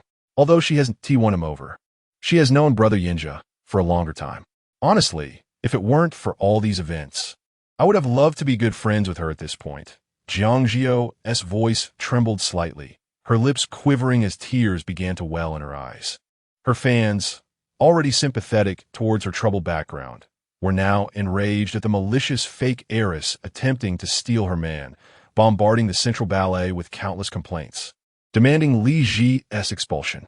Meanwhile, the person at the center of this storm, having been thoroughly vilified, was nonchalantly exiting the Civil Affairs Bureau after completing her marriage formalities with an unnamed male guest trending online, promptly submitting their marital status to the Central Ballet. Qin Shuang, burdened with an influx of complaint letters, was taken aback when she suddenly received a letter from the Liu family's legal department. The letter announced the marriage between Lou Yanjing and Li Zhi, cautioning all leaders to refrain from making hasty decisions based on hearsay and unjustly dismissing an outstanding dancer. Qin Shuang was stunned, unable to fathom how Li Zhi had managed to entangle herself with such a prominent figure and even expedite the marriage certificate. Nevertheless, the Liu family's letter effectively quelled the leadership's intentions to expel Li Zhi from the ballet troupe. For Li Zhi, the next hurdle was to navigate the tumult of online opinion. Su Ti, acting swiftly as the general manager of Xingyue Media, the distributor of Sweet Traveler, and Lou Yanjing's aunt, immediately instructed the legal team to draft 2 agreements. In the office, Su Ti, clad in a crisp white suit, leisurely sipped her coffee while observing Lou Yanjing, who appeared casually disheveled in his suit, reclining on the sofa with an air of indifference. Had he thought it through? She inquired, a playful smile adorning her lips. Lou Yanjing nonchalantly flipped through the agreement, then picked up a pen from the coffee table to sign it. Su Ti, amused, leaned back, her gaze sparkling with mischief. Are we really signing this? How curious. You who have always shunned the spotlight, now accompanying your wife on a live dating show. She set her coffee down and teased him with his little-known nickname. Rebellious child. Being married is a different ballgame. I assent it. Lu Xiao. This nickname, given by his mother, was a nod to his childhood antics, which often led to trouble. Lou Yanjing, with his piercing eyes narrowed, signed the agreement with a flourish, tossing the pen aside. Don't call me that ridiculous name. How adorable, Su Ti retorted playfully, unafraid of his ire. What if one day I tell Zhi about your nickname? It's all the rage with girls these days. Lou Yanjing, legs crossed and demeanor relaxed, smirked. Fine, but if you don't want to lose your next investment, I suggest you keep that to yourself. Su Ti huffed. Your father was right. You really are rebellious. I just help you out, Lu Xiao, and I'm your dear aunt. Lou Yanjing merely raised an eyebrow, glancing at his watch. Even dear aunts must take a back seat in front of my wife. I understand your frustration. After all, you're still single while I am married. Su Ti was rendered speechless. After 8 long years, he finally tied the knot, and he was flaunting it. Let us celebrate my marriage over dinner sometime, he said, waving the agreement as he prepared to leave. Su Ti crossed her arms, exasperated. Lu Xiao, how many times must you repeat that you're married? Enough already, dear aunt. Lou Yanjing's gaze sharpened, a smirk playing on his lips. I got married today. For the umpteenth time, she snapped, finally losing her patience. She stood up in her high heels, shooing Lou Yanjing out of her office, slamming the door behind him. I get it. Go. After a long dry spell, Su Ti felt her hormones spiraling out of control. The door nearly slammed into Lou Yanjing's face, yet he bore no displeasure.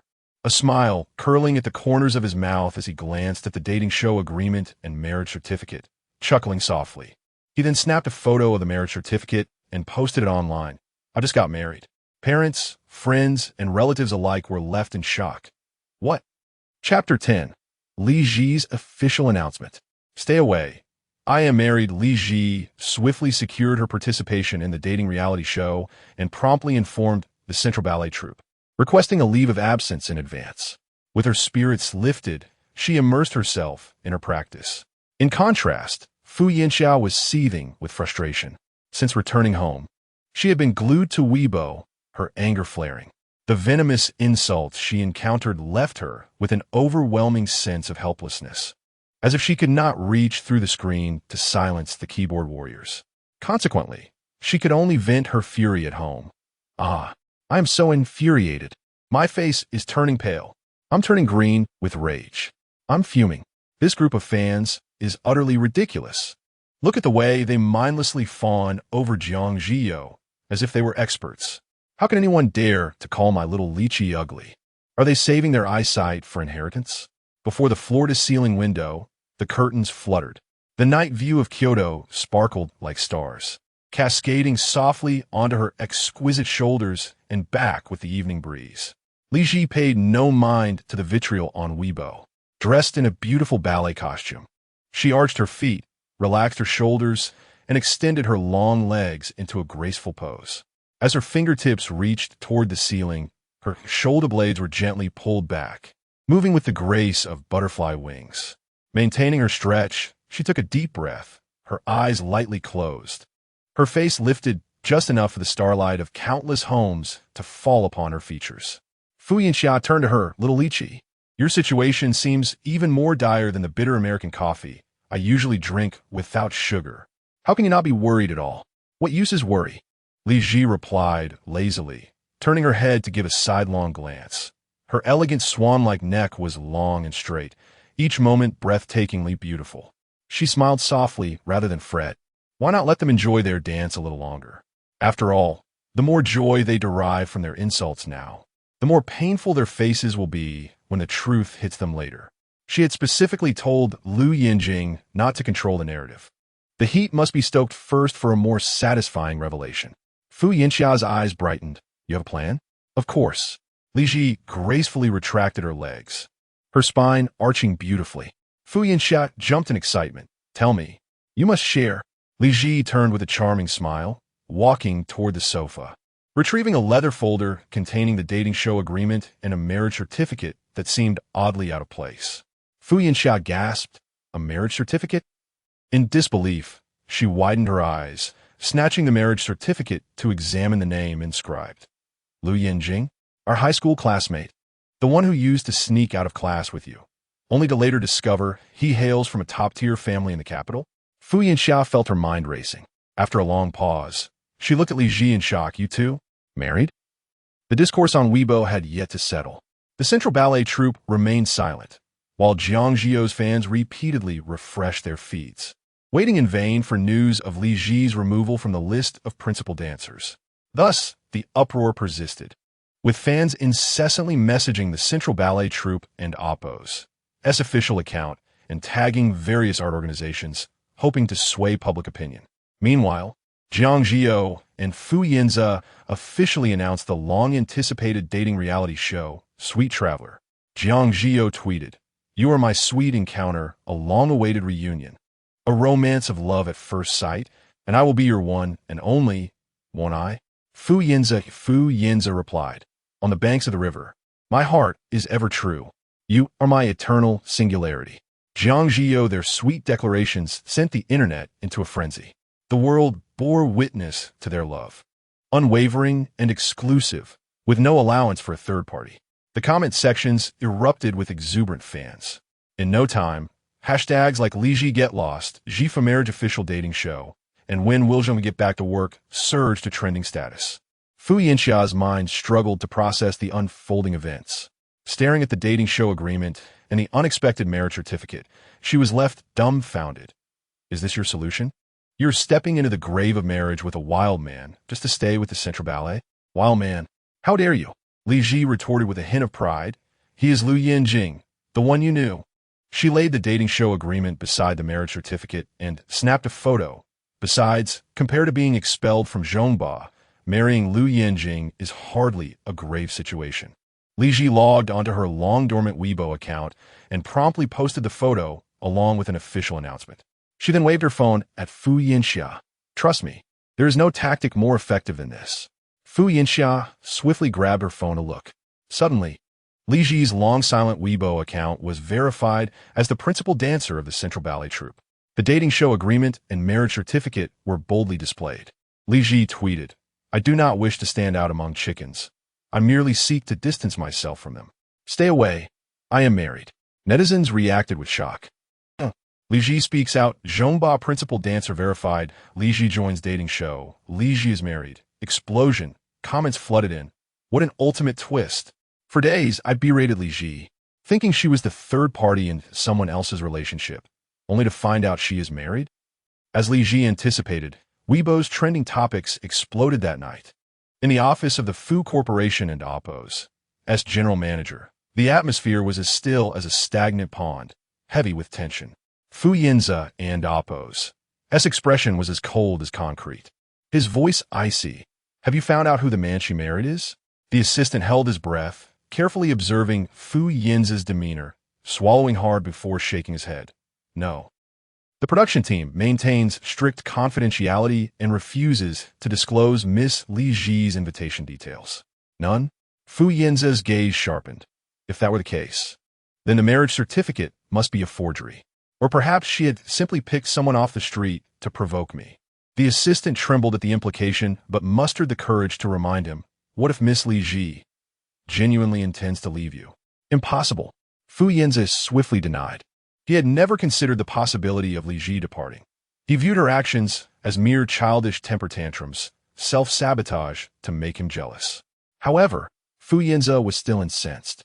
He glanced at his phone, noting their last conversation still lingered on his messages, where he had sent explanations to Li Zhi that she had never bothered to respond to, only adding to his irritation. Fu Yanze rose and began pacing, loosening his tightly knotted collar. "Have they already signed the dating show contract?" "Yes," the assistant confirmed. Fu Yanze pressed his hands against his temples. "Fine, let her be. If this is how she wants to vent her frustrations, so be it. I do not mind her being married. After all, she entered this marriage for my sake." The assistant was left speechless. He had intended to offer counsel, but realized Fu Yanze was not in a receptive state for opposing views, so he chose silence. Fu Yanze placed a hand on his waist. "Find a way to investigate. I must know who this audacious man is." He did not want Li Zhi on the dating show. It would disrupt his ability to flaunt his love for Jiang Zhi You on camera, and he had no desire to witness her feigning affection with another man on the show. Thus, Fu Yanze pursed his lips. If we can uncover his identity, ensure he withdraws from the show. Tell him, regardless of what Li Zhi offers him to cooperate, I shall provide him double. Chapter 11. The guilt of marrying him. The production team swiftly released an official announcement. Sweet Traveler V. Rediscover intimacy during the journey. Flourishing with the enchanting landscapes of the Northern Territories. The nation's first travel-themed dating reality show exclusively for youth, featuring multi-camera, high-intensity live streaming, unlocking the romantic everyday life of trending celebrity couples. This Saturday at 2 p.m., Avocado TV, don't miss it. Attached are 6 official posters, featuring the popular star Jiang Zhi You, the affluent Fu Xiao, and Fu Yanze from Yicheng, the top-tier singing and dancing sensation Lin Rong, the renowned singer Shang Su, the premier ballerina Li Zhi, and everyone. Upon opening the 6th poster, one finds that the character images have been removed, leaving only silhouette outlines marked with question marks. Mystery guest, stay tuned. The comment section was filled with question marks as well. Damn it.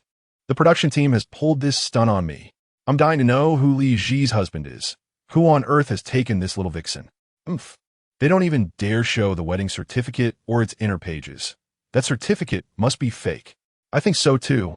Even if it's a real marriage, it's probably a plastic marriage, just casting some random misfit to play along, all for the sake of a dating show to snatch someone else's fiancé. What a nuisance. Taking Zhi You away from marriage without an appointment. Oh, I'm so annoyed.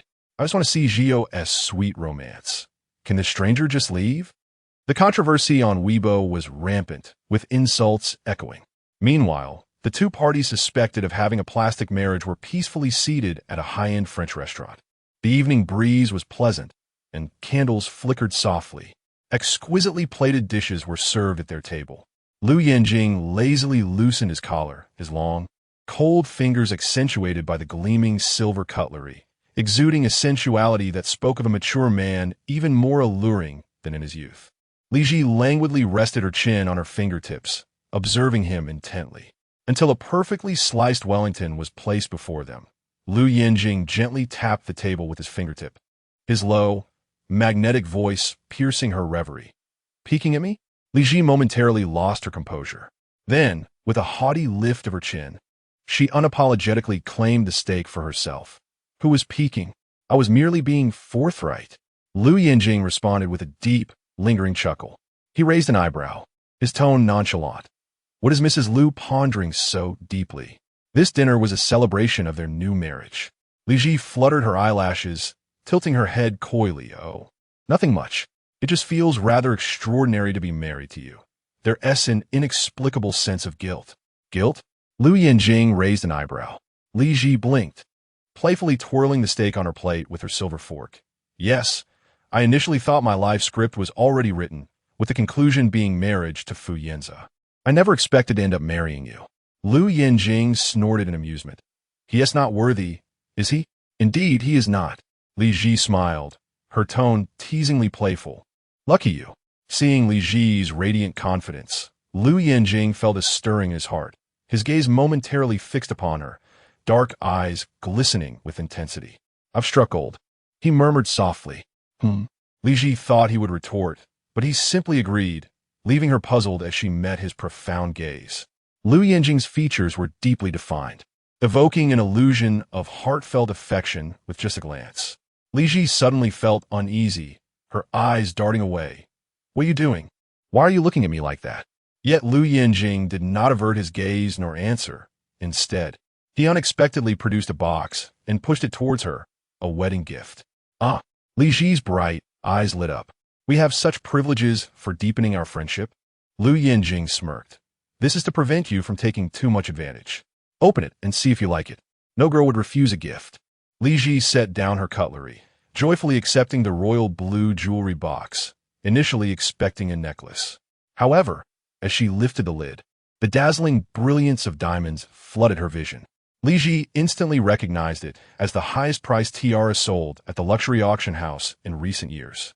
With a total weight exceeding 200 carats, featuring a pear-shaped diamond as the centerpiece, it was adorned with rare sapphires of exceptional clarity, and the swan framework was crafted from smaller diamonds, reflecting the most radiant light.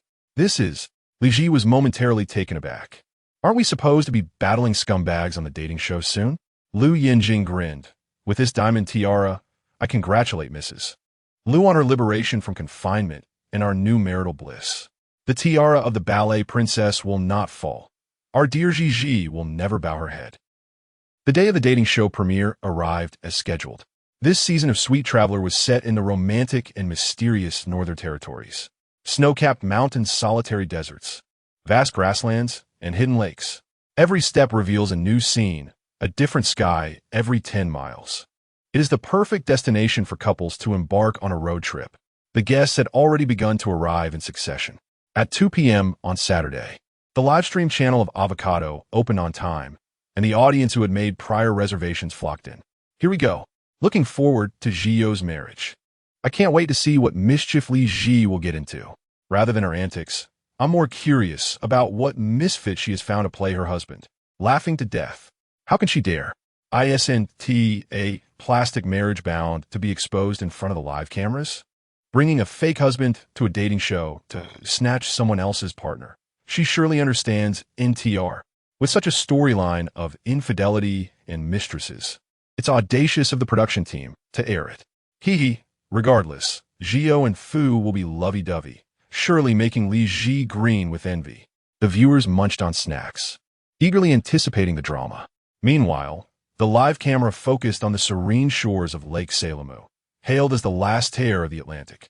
The lake shimmered like a mirror, meeting the sapphire blue sky above. Nearby, swans frolicked and distant snow-capped mountains loomed.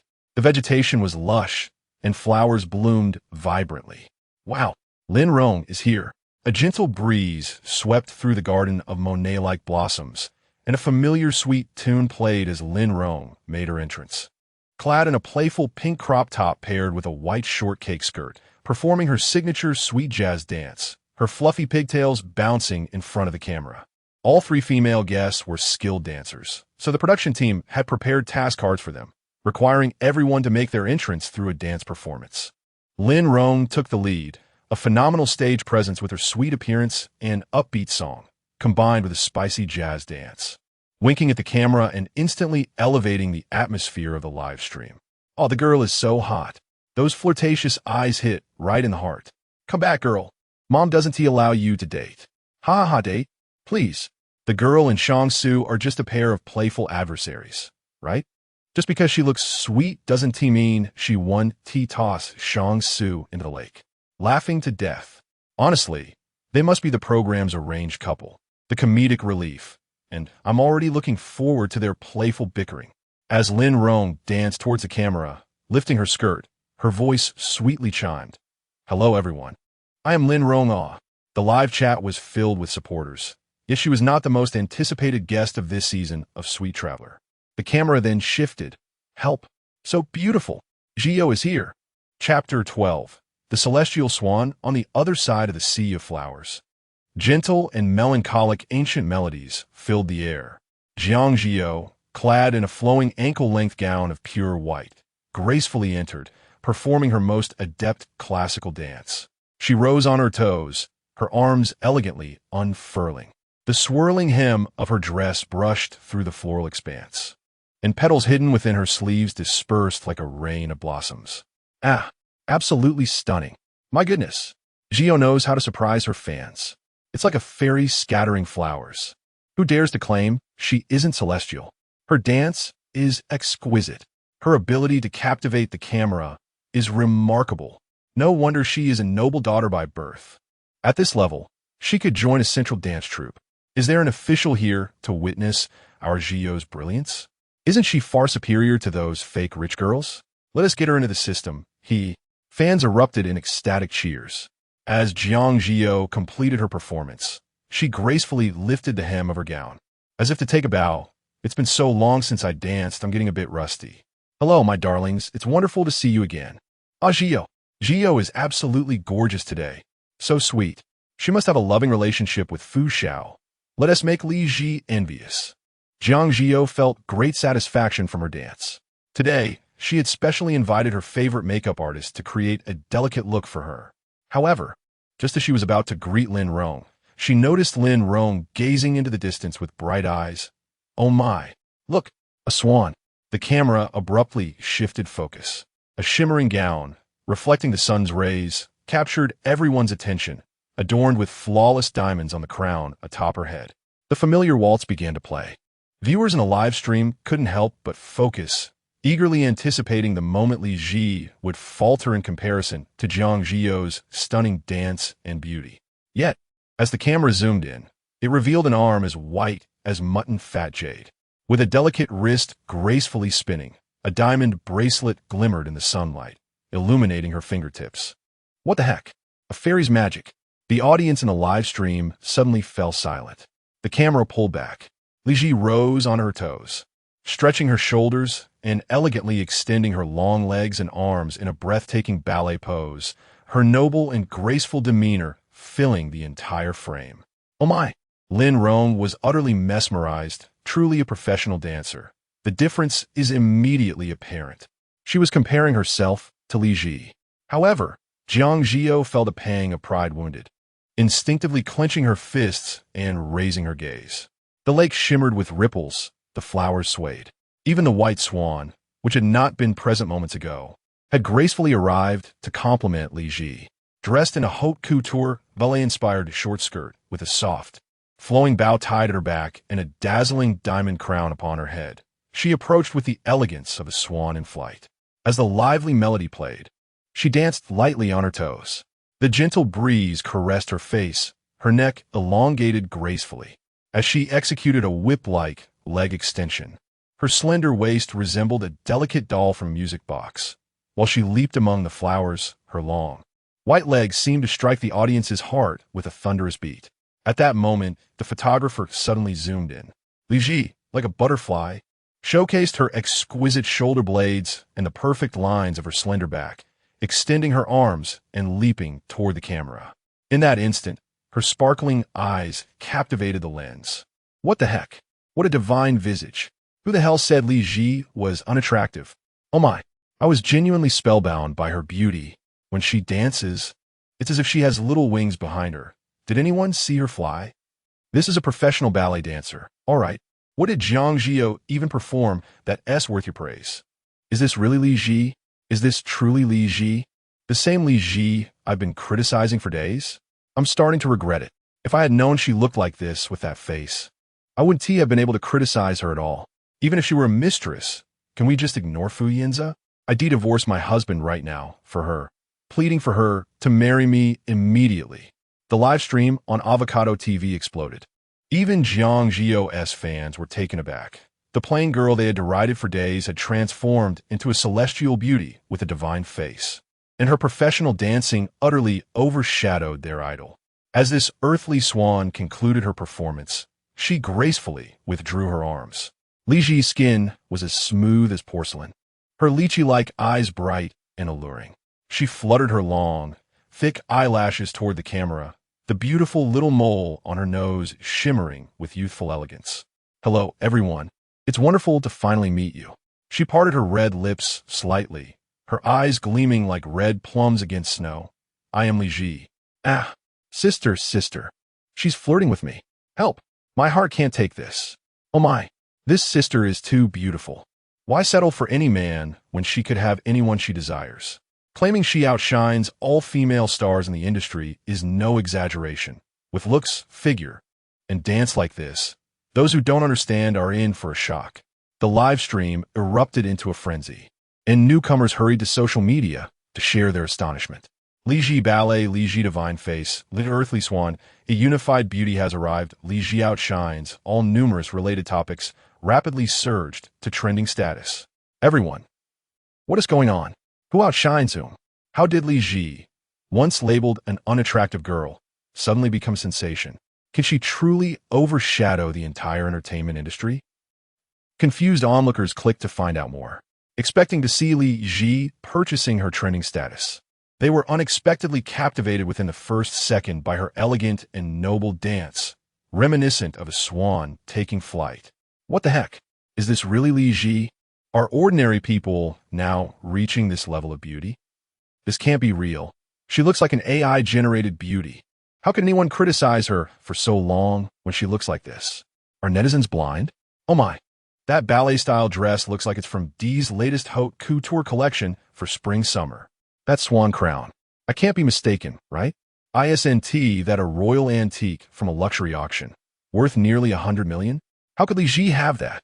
Isn't she supposed to be a fake rich girl? Fake rich girl versus real rich girl. Beauty, grace, dance, attire, jewelry. She completely overshadows Jiang Zhi You. The astonishment continued. Li Zhi once again ignited heated discussions on Weibo. The topic Swan Crown revealed attracted many curious onlookers who had yet to hear the scandal involving the mistress. Li Zhi was indeed a fake rich girl. Moreover, she had been expelled from the Jiang family after Jiang Zhi You's return. Even if we consider that the nearly 100 million diamond crown was beyond the means of the Jiang family in East City, all clues pointed toward Li Zhi and Appo's mysterious husband, who had yet to reveal himself. Finally, the cameras of the reality dating show turned to the male guests. The audience flocked in anticipation, eager to unveil the mystery surrounding Li Zhi's alleged plastic husband. Chapter 13. My wife occupied my entire youth in the recording studio. The lighting is mysteriously dim. The camera, maintaining an air of suspense, focuses on the space between the waist and neck. The first thing to capture the audience's attention is a finely tailored black suit and the well-defined hands. A ring adorns the left hand's ring finger, while an understated yet luxurious watch clings to the slender wrist, accentuating its sinewy lines. He has rarely fastened his shirt collar all the way to the top. revealing a sensuous and prominent Adam's apple, with a robust tie cascading down into the suit jacket. Who is this? Such a dapper suit vibe. He's so handsome. The sexual tension is palpable. Definitely not Jiang Zhi. Or could it be that oddball Li Zhi hired? Haha. This commanding presence must belong to Fu Yanze. After all, he is a scion of a wealthy family. Ah, how fortunate is Zhi You? The online audience engaged in various speculations. Meanwhile, the interview with a male guest commenced. The host inquired, "Sir, are you satisfied with your partner's performance during today's dance entrance?" The camera tilted slightly upward, revealing a chiseled jawline and lips that exude an irresistible allure. The atmosphere was charged with tension, even knowing he was already taken.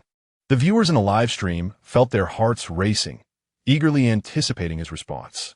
To their astonishment, his alluring lips curled into a smirk as he retorted, "What kind of nonsense question is that from your production team?" The audience collectively gasped. Was this how the distinguished Tycoon chose to speak? The host was momentarily taken aback. Although the viewers could not see Lou Yanjing's face, she was directly facing a daunting presence, sweating under the intensity of his piercing black gaze. She raised a hand to wipe her brow and explained, "Well, it's just a customary inquiry. We wanted to hear the male guests praise their partners." Lou Yanjing scoffed lazily, casually twisting the ring on his finger. Praising a partner and critiquing them are two entirely different matters. If she is content, then so am I. Her mere existence makes her the best in my eyes.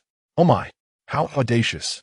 This respect for his partner and his unwavering support for her is simply delightful. So appealing and charming. Who understands this kind of dominant affection? The host swallowed nervously and continued, "Is there anything you are looking forward to during this sweet journey?" She fidgeted anxiously, fearing that Lou Yanjing might respond with something she wouldn't know how to handle. Unexpectedly, he broke into a soft chuckle, his voice low and seductive as he replied, "I look forward to waking up every morning to see her, rather than realizing she was merely a dream." Oh my goodness, how sweet. Fu Xiao adores our Zhi You so much. Even in his dreams, it's all about her. I'm suddenly so envious of Jiang Zhi You. I can somewhat comprehend Li Zhi now. If I encountered such an extraordinary man, I surely wouldn't let him go. If only he could whisper in my ear, "Darling, are you comfortable?" I would willingly die for such a moment. The host exhaled in relief. "Next, please provide 4 personal photos in the specified order. We will present these to your partner, and once she successfully arranges them according to the game rules, the production team will bring her to meet you." Lou Yanjing pushed the prepared photos forward, and the camera zoomed in for a close-up. The audience leaned in closer, curious to discover the sweet memories shared between Jiang Zhi You and Fu Yanze. However, they were utterly unprepared for what they saw upon viewing the first photo. Ballet shoelaces? Something fell off. They looked again. As the camera panned downward, they were astonished to find that the hormone-laden suitor had provided 4 photographs, each brimming with youthful exuberance, his sinewy hands entwined with ballet shoelaces, a desk adorned with a bottle of room-temperature orange soda, physics notes fluttering in the breeze, and a candid shot of him napping at a desk, half covered by a school uniform after dyeing his hair silver. This collection of photos exudes such a youthful vibe. I can almost envision a passionate and free-spirited campus romance. But what does this have to do with the marriage between Zhi and Fu? The dapper suitor can't be Fu Yanze. He only recently met Jiang Zhi You. How could they share such youthful memories? The audience began to sense something amiss, realizing their earlier assumptions had been misguided, especially with the ballet shoe laces pointing to obviously elsewhere. It had nothing to do with Jiang Zhi You and instead evoked memories of the stunning Li Zhi. Just then, the host asked, "Could you share the special significance of these 4 photos?" The live audience held their breath, simultaneously anxious and curious about his response. Fortunately, this time Lou Yanjing did not retaliate. Of course, even the host sighed in relief. The camera caught the corner of his mouth curling up as he brushed his fingers over the ring on his left hand, his voice low and magnetic, "Because my wife occupies my entire youth." The live audience. Could it be he truly isn't Fu Yanze? And certainly not Jiang Zhi. Among all the pairs in this program, only the couple with Li Zhi is married. And this man, who had captivated the audience with his sexual tension and character, had just referred to someone as his wife? The viewers collectively felt their souls leave their bodies.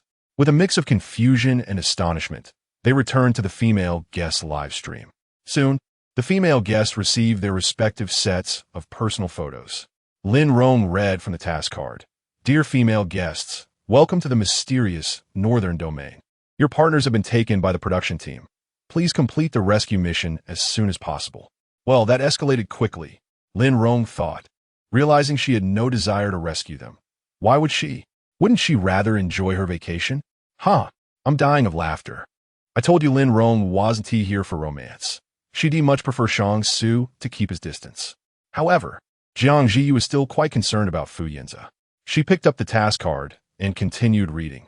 For the first stage of the rescue mission, each of you female guests must arrange the 4 personal photos provided by your partners in the correct order.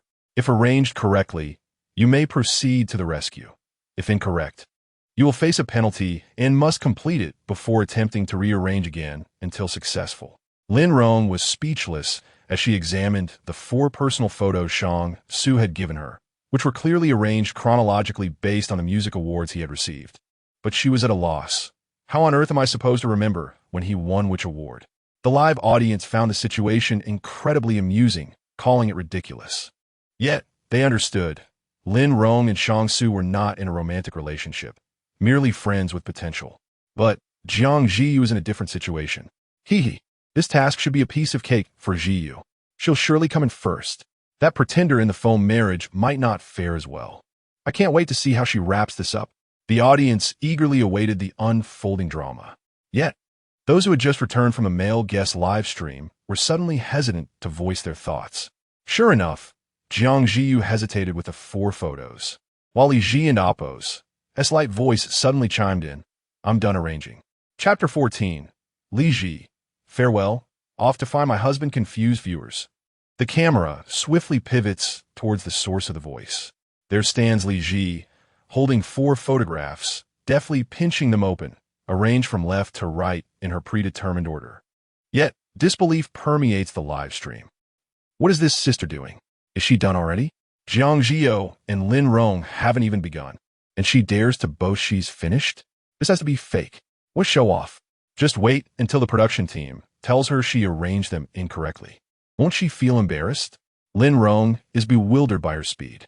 With a vacant expression, she exclaims, You finished before I even started?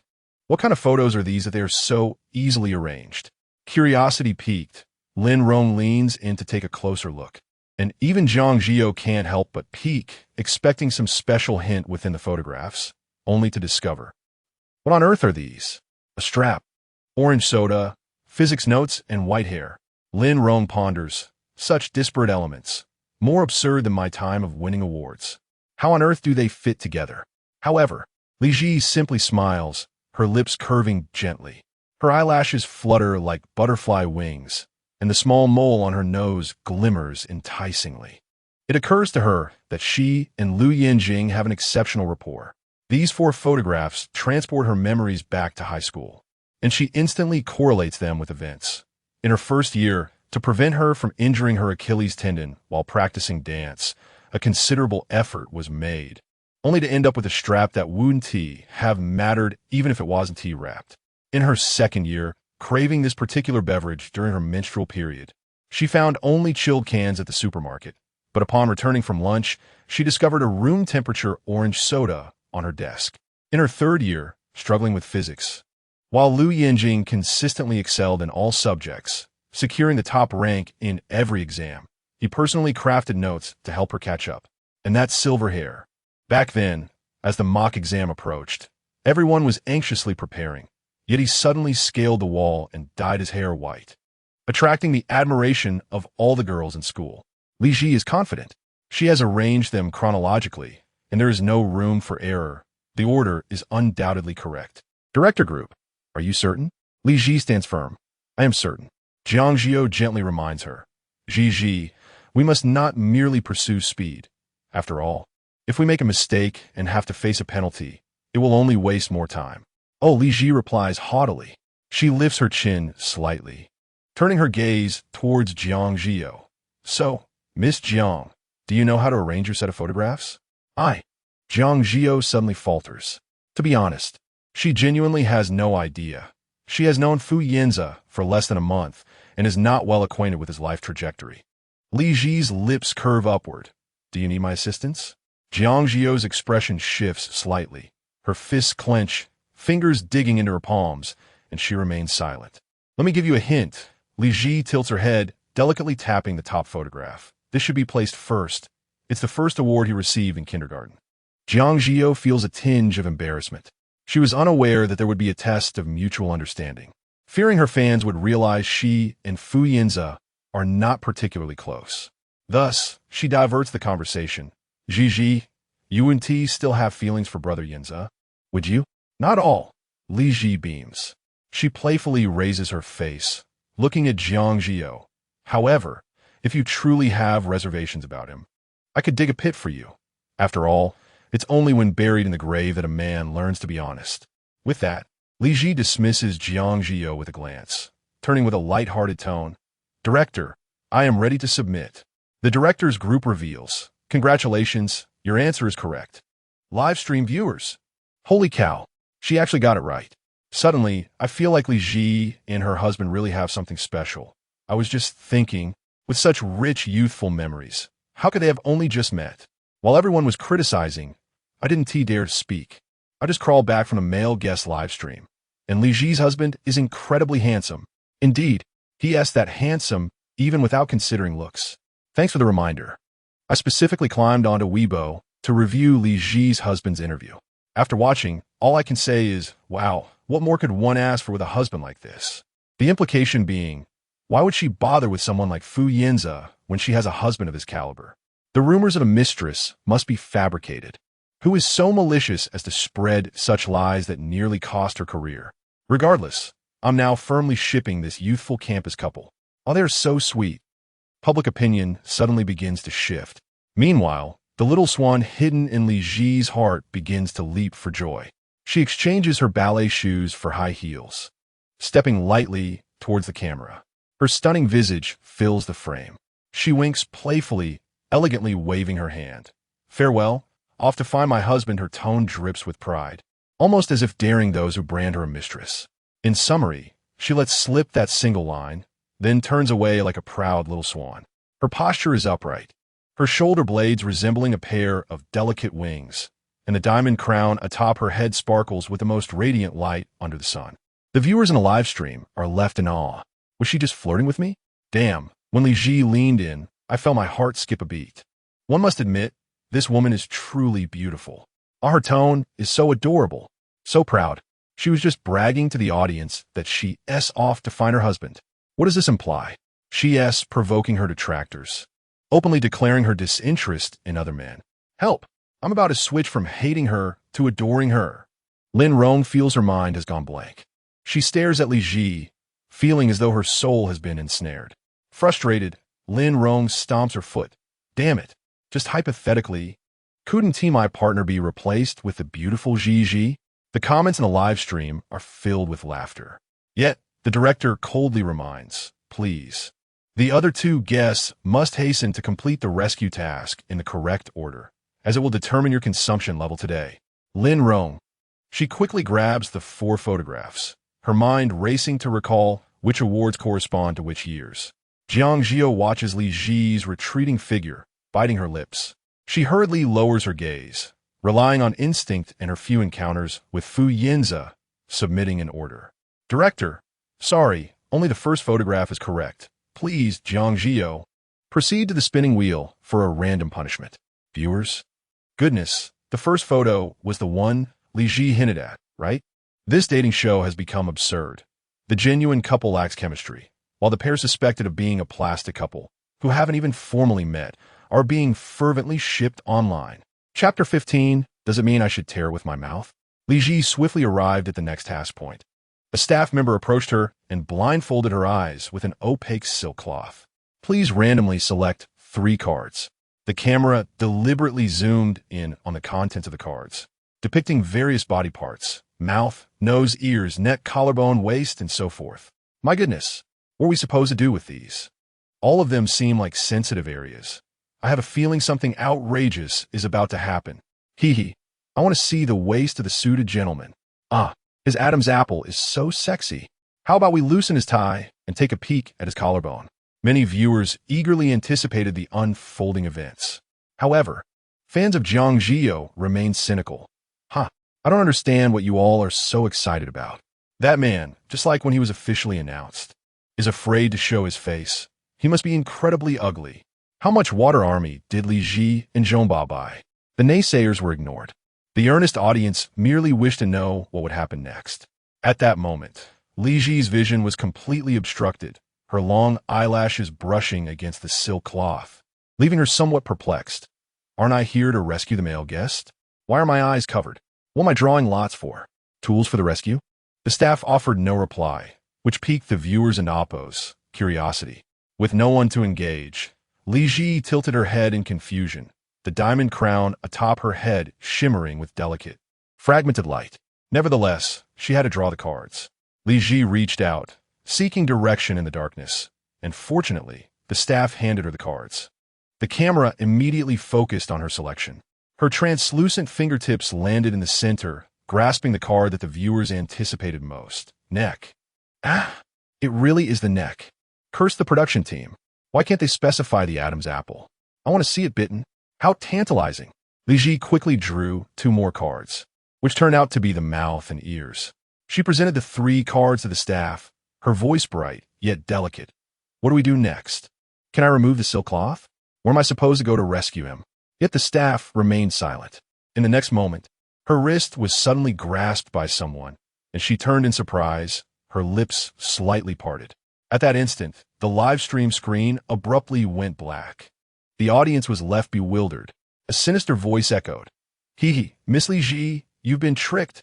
Regrettably, you have been kidnapped by us. Please wait patiently for the male guest to come to your rescue. Hiya, the sound effect was devilishly mocking. Vocal. I knew something was wrong. The production team knows how to create drama. Total plot twist. It suddenly shifted to the male guest rescuing the female guest. What did Li Zhi just draw?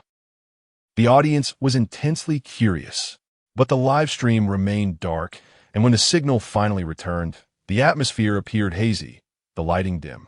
The diamond crown above her head sparkled brightly. Inside the small wooden cabin, Li Zhi was bound to a chair, her eyes still covered by the earlier silk cloth, and her ankles were tied with ropes. However, the most attention-grabbing aspect was the 3 small stickers affixed to her mouth, neck, and ears. Precisely the 3 cards she had just drawn. The production team had yet to announce the rules. However, astute viewers familiar with dating show tropes boldly speculated. Could it be that she has to tear the stickers off with her mouth? And finally, the camera returned to the male guest. Outside the wooden cabin, the summer sun blazed upon his tailored black suit as Lou Yanjing strode toward the task board, his mysterious persona gradually unveiled. The frame captured his hormone-filled broad shoulders and narrow waist, as well as his long, superior legs. He casually loosened his tie, the top button undone. The initial sense of restraint had long dissipated, now replaced by an innate rebelliousness, exuding a wild arrogance in every gesture, amplifying the tension to its fullest. As soon as Lou Yanjing appeared, the viewers in the live stream became unusually animated. Oh my, his legs are longer than my life, broad shoulders and narrow waist. I'm swooning. The possibility of a beer belly, greasy, middle-aged tycoon is eliminated. This suited gentleman captivates me every time he appears. I hope he doesn't turn out to be too ugly. The production team still withheld his full appearance. He paused before the task board, his well-defined hand reaching forward. Lou Yanjing nonchalantly picked up the task card, lowering his lashes. Rescue mission? The cameraman instinctively zoomed in, ready to reveal the specific rules of this rescue mission to the audience. Rescue mission. Congratulations. Your female guest has successfully completed the arrangement of her life photos, but unfortunately, on her way to find you, she unexpectedly encountered kidnappers. According to reliable intelligence from the investigation team, Miss Li Zhi is hidden in the small wooden cabin in front of you. You are now required to rescue her. The specific rescue rules are as follows. Please surrender all electronic devices. Cooperate with the staff to blindfold your eyes. and bind your hands behind your back before proceeding to the wooden cabin to locate your partner. Your partner has 3 sealed stickers on her, one on the mouth, one on the ear, and one on the neck. Please remove the stickers from your partner without using your hands. And finally assist each other in removing the blindfolds and untying the ropes to complete the rescue. The audience in the live stream erupted with excitement. I guessed correctly. No hands allowed, but we have to tear off the stickers. That means we can only use our mouths. Help! I can already imagine how enticing the scene will be. All 3 areas are quite provocative. Li Zhi, I'm at their mercy. Please spare me. She probably never imagined that the card she drew would end up applying to herself. The production team is quite clever. Tearing off stickers with your mouth is practically the same as kissing. Doesn't this perfectly test if they're a true couple? If they are genuine, a kiss wouldn't mean much, but if not, who knows? I specifically noticed Li Zhi's camera earlier. Those stickers are incredibly tiny. I'm already filled with anticipation. The viewers in the live stream were ecstatic, rolling with excitement. Indeed, after reading the rules, Lou Yanjing also caught onto the audience in Oppos as key point. He lazily raised an eyebrow, his voice low and sultry. Not allowed to use my hands to tear off the stickers? He still hadn't shown his face in the live stream, but the camera caught a glimpse of his alluringly sliding Adam's apple, recording a deep, lingering chuckle. So with my mouth? The live stream erupted once more. Some were shipping the pairing. Others were anticipating, while some naysayers scoffed. Just wait. He might refuse later. After all, he's just a temporary plastic husband for Li Zhi. Even if he's being compensated to act, he wouldn't agree to sell himself. Unfortunately for the detractors, Lou Yanjing's lips curved into a subtle smile. His voice was deep and seductive, the pulse of his Adam's apple visible, the arc of his lips betraying his excitement. All right. The critics were left flabbergasted. This proud and audacious suited gentleman even extended his hand. Aren't you going to tie me up? Come on. The crowd was left speechless. Wait, just a moment ago. During the interview, you were boasting to the production team, acting all defiant. Now, when it comes to being bound, you're eager for it. Chapter 16. Lou Yanjing. It's me, your husband. The crew members were utterly astonished.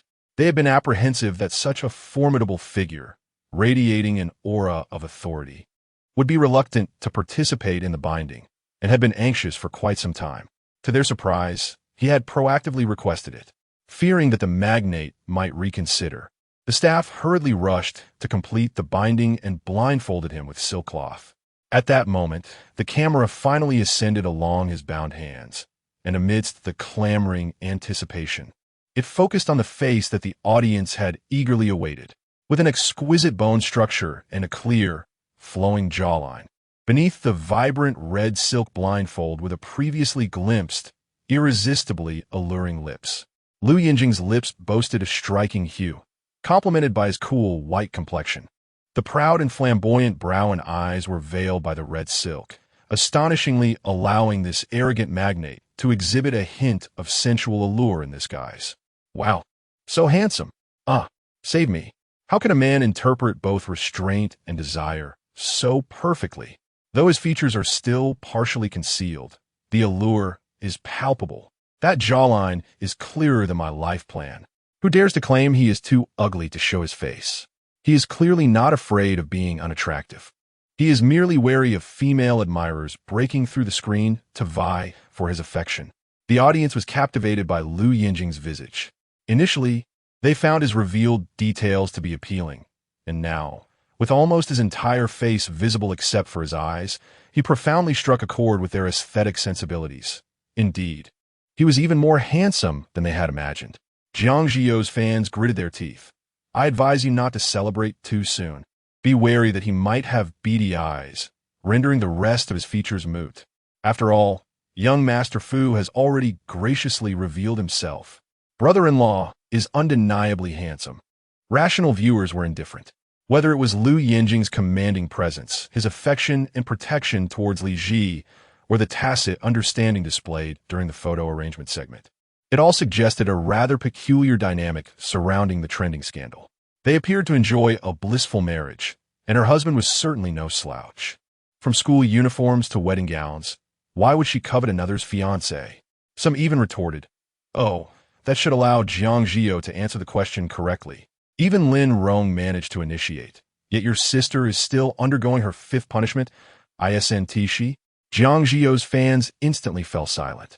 Having been precisely struck at their sore spot, they dared not continue their outcry, retreating back to Jiang Zhi You's side, merely hoping she would hasten to complete the dreaded photo arrangement. The staff guided Lou Yanjing.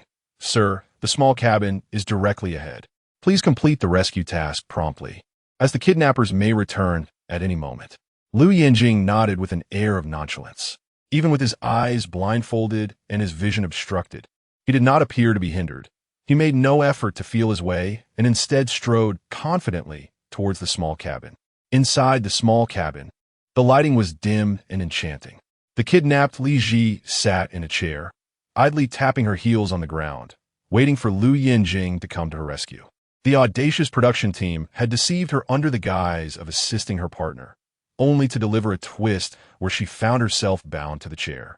Unaware of when Lou Yanjing would arrive, Li Zhi stretched her graceful neck and tilted her head back. She sensed something had been affixed to her lower lip, creating an uncomfortable foreign sensation that she was not permitted to touch, so she could only shift her neck to divert her attention. However, the dazzling tiara atop her head was blinding. With every slight movement, the countless diamonds, weighing over 200 carats, sparkled brilliantly, causing the audience to exclaim in awe. Suddenly, a sound of the door creaking open echoed. Click! Li Zhi perked her ears, and with the sound of polished shoes striking the floor, a long-awaited light seeped through the silk blindfold. Lou Yanjing entered the small cabin, relying solely on instinct. He was unfamiliar with the layout and had no clear idea of Li Zhi's precise location, but the sweet fragrance of lychee rose wafted toward him, guiding his senses. Li Zhi also sensed someone entering the small cabin. Unlike the staff, who carried a different scent, this presence was accompanied by a cold, alluring, and deeply mysterious fragrance. Li Zhi's lips parted slightly. Lou. Habitually, she intended to call him by his full name, but suddenly recalled they were participating in a variety show under the guise of a marital relationship, which had drawn skepticism from viewers. Suppressing her instinct, Li Zhi quickly altered her tone, rendering it sweet and delicate. Husband?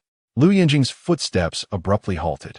His Adam's apple bobbed as he momentarily froze, and upon turning his head towards the sound, the veins and muscles in his neck tensed. Li Zhi softly called again. Is that you, husband? Her voice was enchanting, reminiscent of soft feathers caressing the ear, stirring Lou Yanjing's heart. Although he recognized Li Zhi was performing, he couldn't help but let a smile curve his lips. Yes, it's me. His voice held an irresistible allure, rich and seductive. Your husband. Internally, Li Zhi cursed Lou Yanjing's shoes. Despite his swift agreement, she was acutely aware of his amusement at her expense. It was utterly embarrassing to refer to him as her husband for the sake of the show. Yet, she was relieved she hadn't misidentified him. Otherwise, she couldn't fathom the backlash from viewers. She urged, hurry over and untie me. I can't see, and my hands and feet are bound. Lou Yanjing chuckled nonchalantly, the red silk cloth accentuating the curve of his lips as he spoke with a teasing undertone. Understood. My lady. Ah, so charming. It's me, your husband. Understood.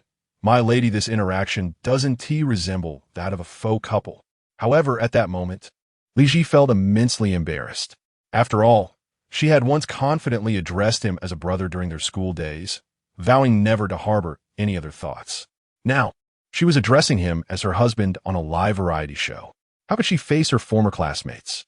Yet, to dispel rumors and expose the true colors of a scoundrel, she had no choice but to endure the shameful act. As Lou Yanjing approached her, clad in his polished shoes, a wild and intoxicating scent enveloped her, subtly infiltrating her previously calm breaths. Li Zhi slightly moved her bound hands, expecting him to assist in unbinding her, but unexpectedly, the man before her suddenly bent down, his lips brushing against her hair. Lou Yanjing was uncertain of how far apart they were, relying on the fragrance and sound to gauge the distance. As he leaned closer, he realized he may have bent down a bit too far, for he felt the softness beneath his lips. He straightened slightly, tilting his head and speaking in a sultry tone. However, my lady, it seems that unbinding cannot commence just yet. Li Zhi turned her gaze in confusion.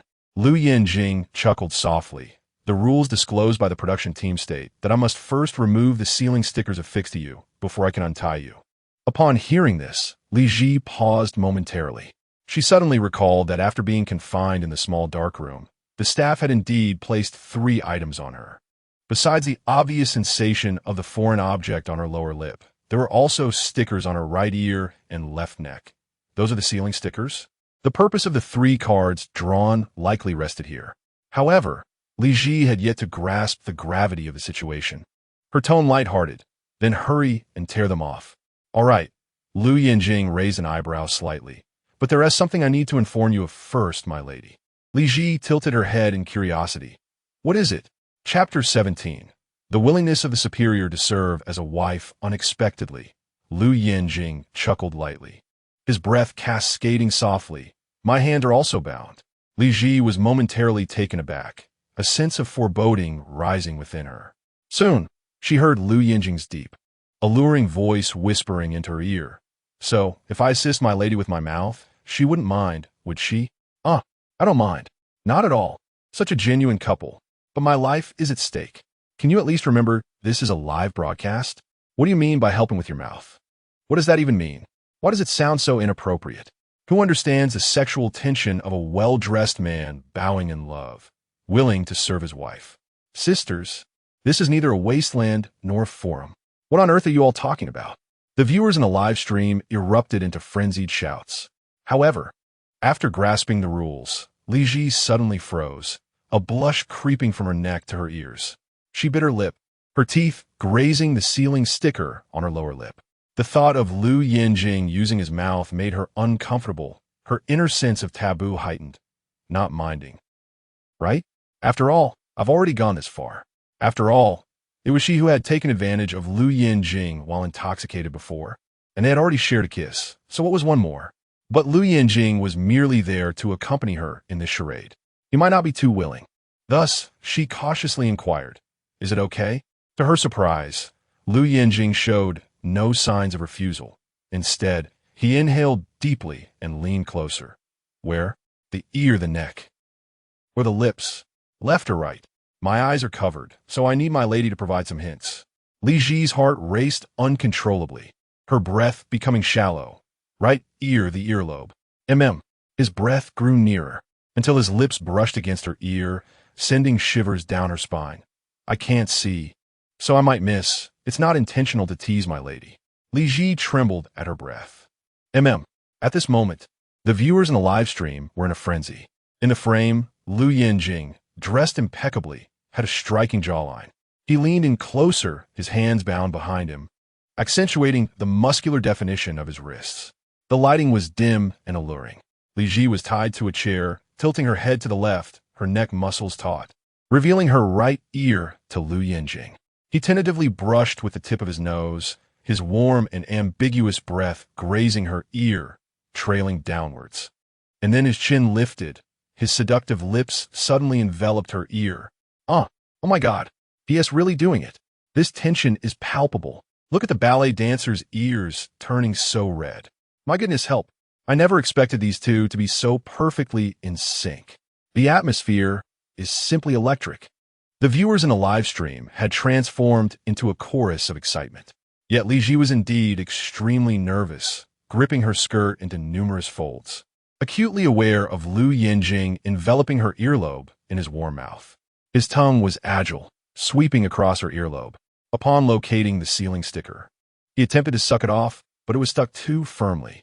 Thus, he began to roll his tongue downwards, trying to tear it away.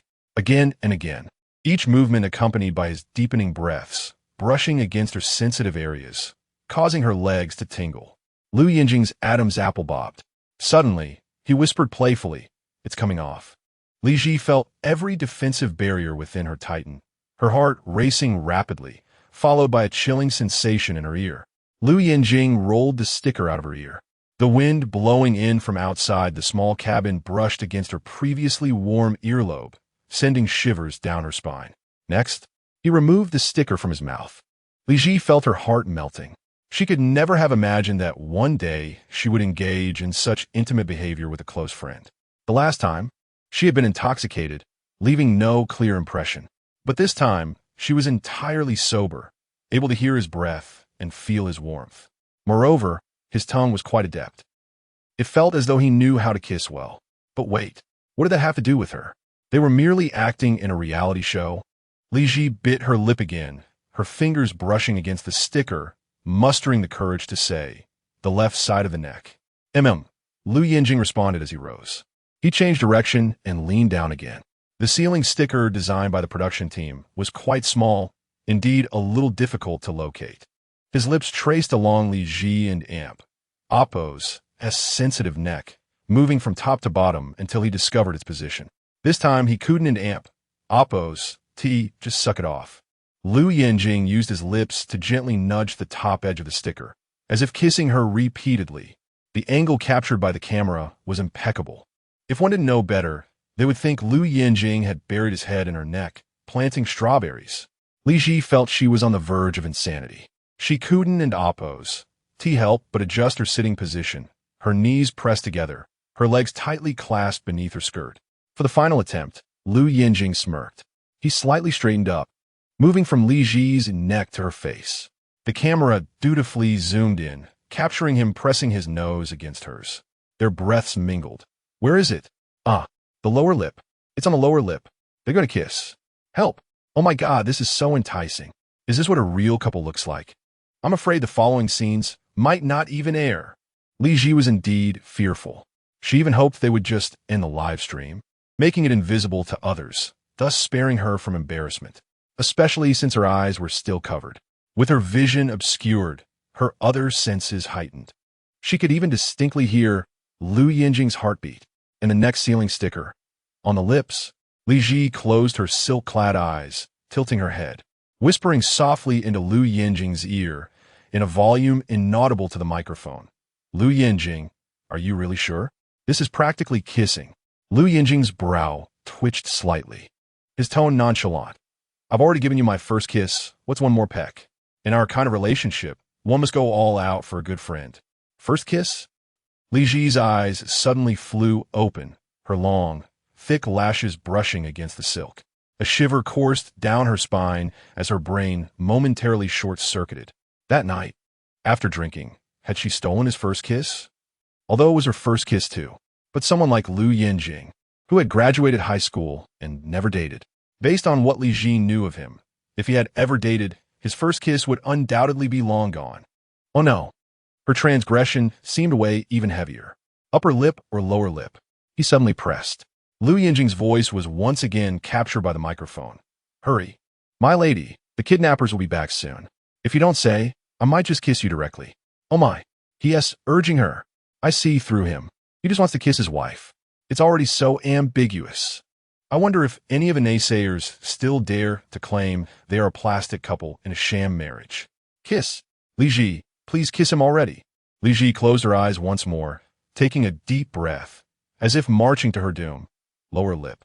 Chapter 18. My lady, I am about to begin. The camera zooms in on the two. The figure of Lou Yanjing, with broad shoulders and a narrow waist, gradually envelopes the delicate and slender Li Zhi in the dim light. He presses his nose against hers, leaning in slowly. The air is thick with a charged, sensual tension, as the shadows intertwine with their cool, yearning skin tones. The overpowering scent of his cologne is almost invasive, causing Li Zhi to hold her breath. Yet, she can still keenly perceive Lou Yanjing's breath cascading towards her, inching closer to her lips.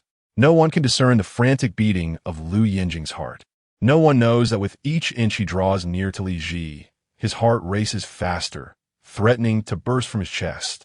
As their lips draw within the final inch, he senses Li Zhi's breath suddenly ease, albeit briefly, before it quickly tenses again. His lips part slightly, my lady. Her breath quivers. Lou Yanjing's Adam's apple bobs as he speaks in a husky, deep voice. I want a bite. Internally, Li Zhi cries for help, thinking if you want to bite, then just bite. What else with the announcement? Yet, as she indulges in her thoughts, she suddenly feels a soft touch on her lips.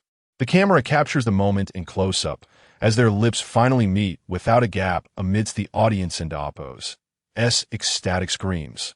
Ah! The barrage of comments erupts. In that instant, Li Zhi feels her spine melt, as if an electric current surges through her entire being. Lou Yanjing breathes deeply, releasing her lips, only to find the perfect spot of the ceiling sticker and nibble it again. They kissed. Again, rounded up that S2 kisses. How tantalizing. This is more thrilling than any romantic movie I've seen. I can barely handle it from behind the screen. Goodness. The suited gentleman looks like he knows how to kiss. Li Zhi really found an outstanding actor. Handsome and dedicated. He even takes on kissing scenes. How much does he charge? After filming this reality show, can he come kiss me too? The audience in the live stream is going wild. The hashtag Li Zhi couple kiss and true couple is explosive quickly trend. Who doesn't love a good kiss? Unsuspecting passersby enter the live stream only to find a dashing gentleman in a suit, leaning in to gently nibble on the lips of a princess. To Li Zhi, it feels just like kissing. Yet, she is acutely aware of how Lou Yanjing carefully gauges the distance, minimizing contact with her lips, merely teasing the edge of the ceiling sticker. But to her dismay, this sensation only makes her weaker. The teasing of his teeth against her lips sends tingles down her spine, and the anticipation of their lips touching sends a thrill through her heart. As Lou Yanjing bites her, his breath is heavy.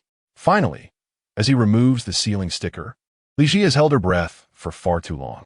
The moment she feels the sticker being torn away, she instinctively releases her breath, only to have Lou Yanjing and Oppo's upper lip inadvertently brush against hers as he rises.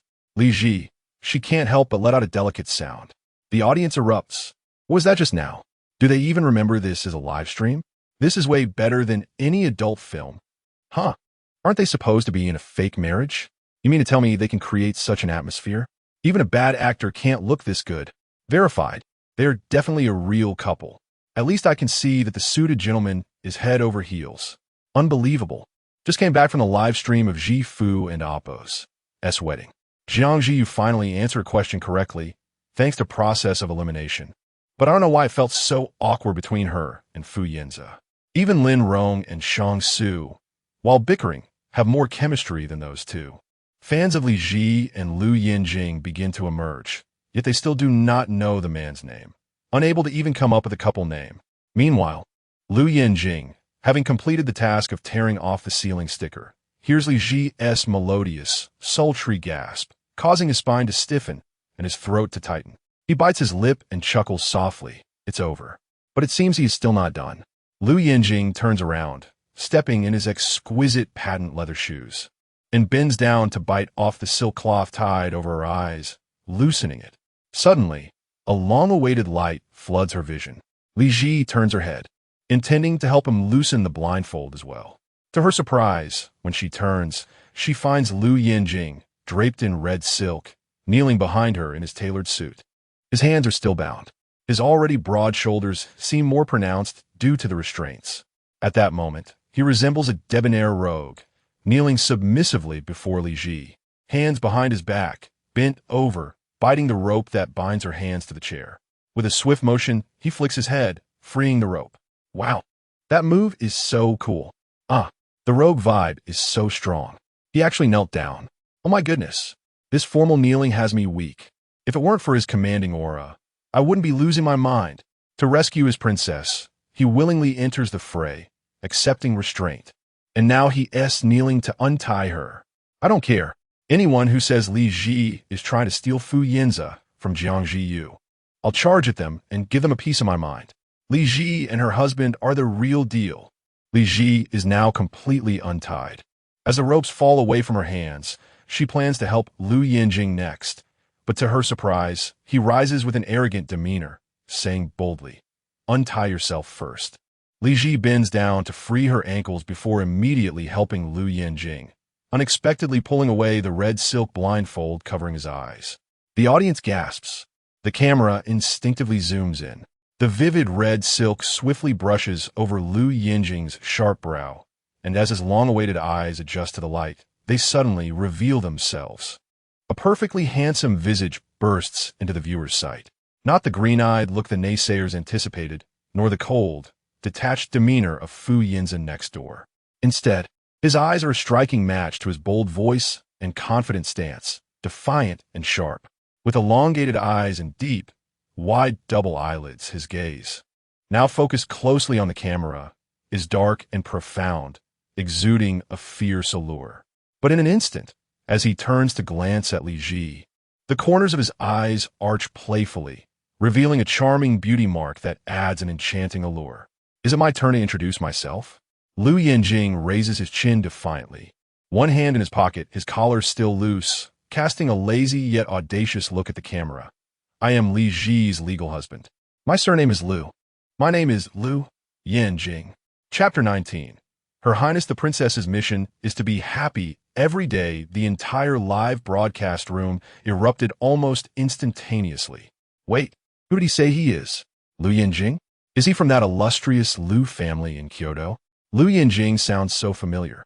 I believe I saw that name in financial news. Isn't he the heir of the Liu family?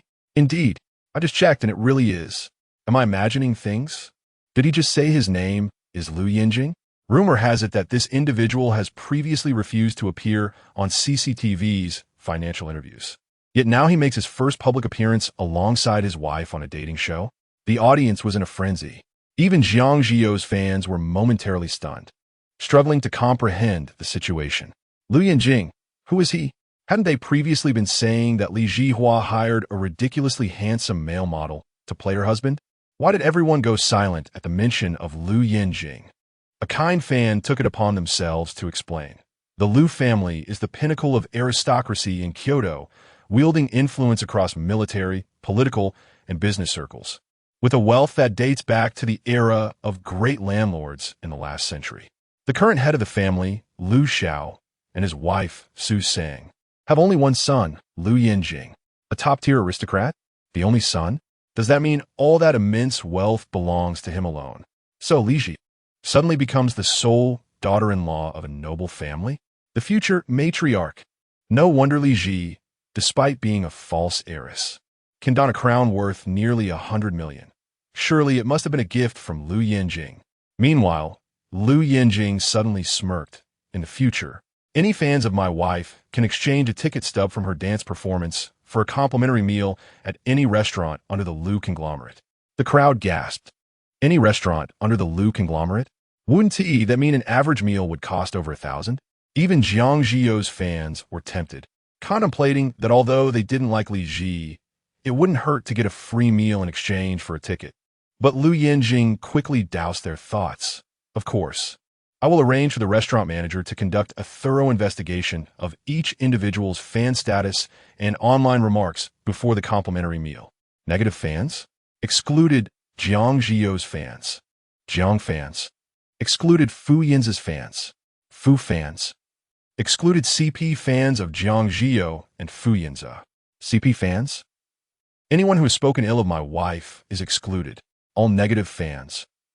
Now, Lou Yanjing lazily glanced at the camera, his tone audacious. I trust everyone has no objections to my wife not being interested in playing the role of a mistress elsewhere. The audience. No objections, no objections. Oh no. Had I known Li Zhi's husband was Lou Yanjing, I would never have believed the trending rumors. I've let such fortune slip through my fingers. QEQ, I've lost the chance for a complimentary meal at a Liu family restaurant. I could just slap myself. It proves that believing in hearsay is unwise. Could it be that everyone has been used by Jiang Zhi You, fighting her battles for so long? And her recent live stream was all about accusing Li Zhi of being a mistress. Unbelievable. I declare, I'm diving into the ship of Lou Yanjing and Li Zhi. The CP fan club is officially established. Li Zhi, listening nearby, frowned slightly. She tugged at Lou Yanjing and Amp. Oppo's sleeve. Hey Lou Yanjing, you're being extravagant. Isn't this a bit excessive? Although it was for a good friend. What he had done recently was a bit much. Those swan high heels and the swan crown together cost over 100 million.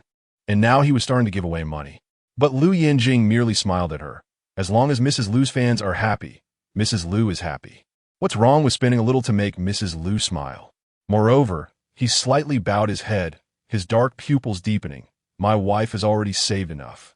Even if I indulge a bit, it won't put our Princess Zhi in a difficult position. Li Zhi looked up at him, her heart fluttering. Lou Yanjing's gaze was burning. He reached out to tuck a stray hair that had slipped from her diamond crown behind her ear, his voice deep and alluring. As for Princess Zhi, there is but one task for her. He chuckled lightly. That is to be happy every day. The audience in the live room erupted into ecstatic shrieks once more. Ah, help! He truly treats her like a princess. Oh my, Li Zhi is so lucky. With a husband like this, who cares about Fu Yanze? He is so charming. My goodness, the elite of the circle suddenly has a real-life prototype. Do all their domineering CEOs know how to woo like this? Suddenly, I feel like the neighboring childhood friend seems a bit lackluster. He must know Li Zhi isn't a mistress. Why hasn't he stepped up to clarify things for his childhood sweetheart? Almost got her expelled from the Central Ballet. Bystanders gradually woke up. Upon realizing the issues between Jiang Zhi You and Fu Yanze, they began to retreat from that ship, willingly diving into the sea of love between. Li Zhi's husband, Lou Yanjing, heir of the Lou family free meal with dance ticket stub, various related topics quickly trended, and even the Central Ballet swiftly took action. Central Ballet v. Li Zhi is our youngest core member, an impeccable dancer, and the youngest principal in our history. We shall resolutely protect the reputation of every dancer, eliminate the handling of cases through public opinion, and will not dismiss an outstanding dancer due to unfounded rumors. We hope everyone can discern the truth. We welcome you to the Central Ballet to enjoy our performances. Public opinion was nearly completely reversed, which was entirely unexpected for Qin Shuang, but it was ultimately resolved. Li Zhi's promotion to principal performer would remain unaffected. The CP successfully completed their first rescue mission. Staff members came to congratulate them. Swiftly riding the wave. Congratulations for claiming first place. You will receive top-tier travel resources today. Now, the two of you can freely explore Sarum Lake. This vehicle is available for your self-drive. We will reconvene here in 3 hours for dinner and accommodation arrangements. Nearby, an off-road vehicle was parked. The staff handed the keys to Lou Yanjing. Li Zhi, her face aglow with excitement, felt her hidden swan's spirit leap with joy. Our synergy is truly remarkable. She had secretly checked Weibo, and the public opinion had entirely reversed. Even Qin's group, which had previously doubted her, allowed the Central Ballet's official Weibo to issue an announcement. Her ballet career would no longer face any detriment. The journey of their dating show was immensely rewarding. Lou Yanjing grinned lazily, of course. Li Zhi turned to glance at the photographer, who had fallen behind and hadn't yet caught up, and subtly leaned toward Lou Yanjing. Lou Yanjing. He lazily raised an eyebrow. The smile at the corners of his eyes, if observed closely, revealed a hint of indulgence. Li Zhi's tone was lighthearted. You performed brilliantly just now. Lou Yanjing said nothing. He merely lifted his chin slightly, observing her with a smile that hinted at ambiguous meanings in her eyes. Your earlier words to comfort Mrs. Liu were so convincing. Li Zhi tilted her head, winking. If I didn't know we were comrades, I might have thought you were hopelessly in love with me. Chapter 20. I only care about making my wife happy. The audience was on the edge of their seats, utterly anxious to know what delightful conversation was transpiring between Li Zhi and Lou Yanjing, as they shared laughter that was both sweet and charming. However, the photographer had yet to catch up. All that could be seen was a blurry figure clad in a tailored suit, with broad shoulders and a narrow waist, standing next to a ballet princess adorned with a diamond crown, possessing a delicate waist, fair skin, and bright eyes with pearly teeth. Even from a distance, her beauty was captivating. By the time the photographer managed to catch up, the topic had shifted. Lou Yanjing tilted his head slightly, his Adam's apple moving as he avoided directly answering Li Zhi's question, merely smirking in amusement.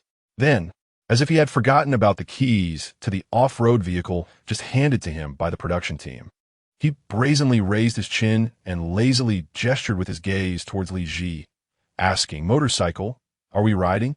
The audience was perplexed. Which kind-hearted individual takes a princess out for a motorcycle ride? Yet, Li Zhi's interest was evidently piqued. Following Lou Yanjing's pointed chin, she indeed spotted an incredibly cool motorcycle crew nearby. "Let us ride." The staff were taken aback. But our program hasn't made such arrangements. Lou Yanjing casually tossed the keys back to the staff and turned to lead Li Zhi away. The director hastily pursued him. Mr. Lou. Lou Yanjing paused, exuding an air of arrogance as he casually pocketed his hand, casting a sidelong glance at the director. His calm, dark eyes were unervingly intense. However, the production team had not planned for such an event, and given the speed of motorcycles, it would be nearly impossible for the photographer to keep up and capture their moments. Thus, the director mustered the courage to say, Our director, didn't he arrange for a motorcycle ride, so? Lou Yanjing replied with a smirk. The director felt a chill run down his spine. How could someone's smile be more unsettling than their frown? He hesitated, caught between wanting to speak and holding his tongue. Yet, Lou Yanjing spoke first. My wife wants a ride. And? The director pressed. Lou Yanjing's gaze softened as he noticed the sparkle in Li Zhi's eyes, his tone imperious. My wife wants a ride. And? Lou Yanjing leaned back, his chin lifted lazily. The rules are your concern, not mine. I only care about making my wife happy. So, I am the only one left to suffer in this world. Laughing, the director instantly turned into a sour face. I adore Lou Yanjing's audacious declarations. He mentions wife with such frequency. Is he really a suave gentleman? He is more like a devoted husband. I initially thought it was absurd for him to want to take Li Zhi for a motorcycle ride. But it turns out he understands her well and knows she loves it. He truly adores her. Li Zhi indeed had a passion for motorcycles.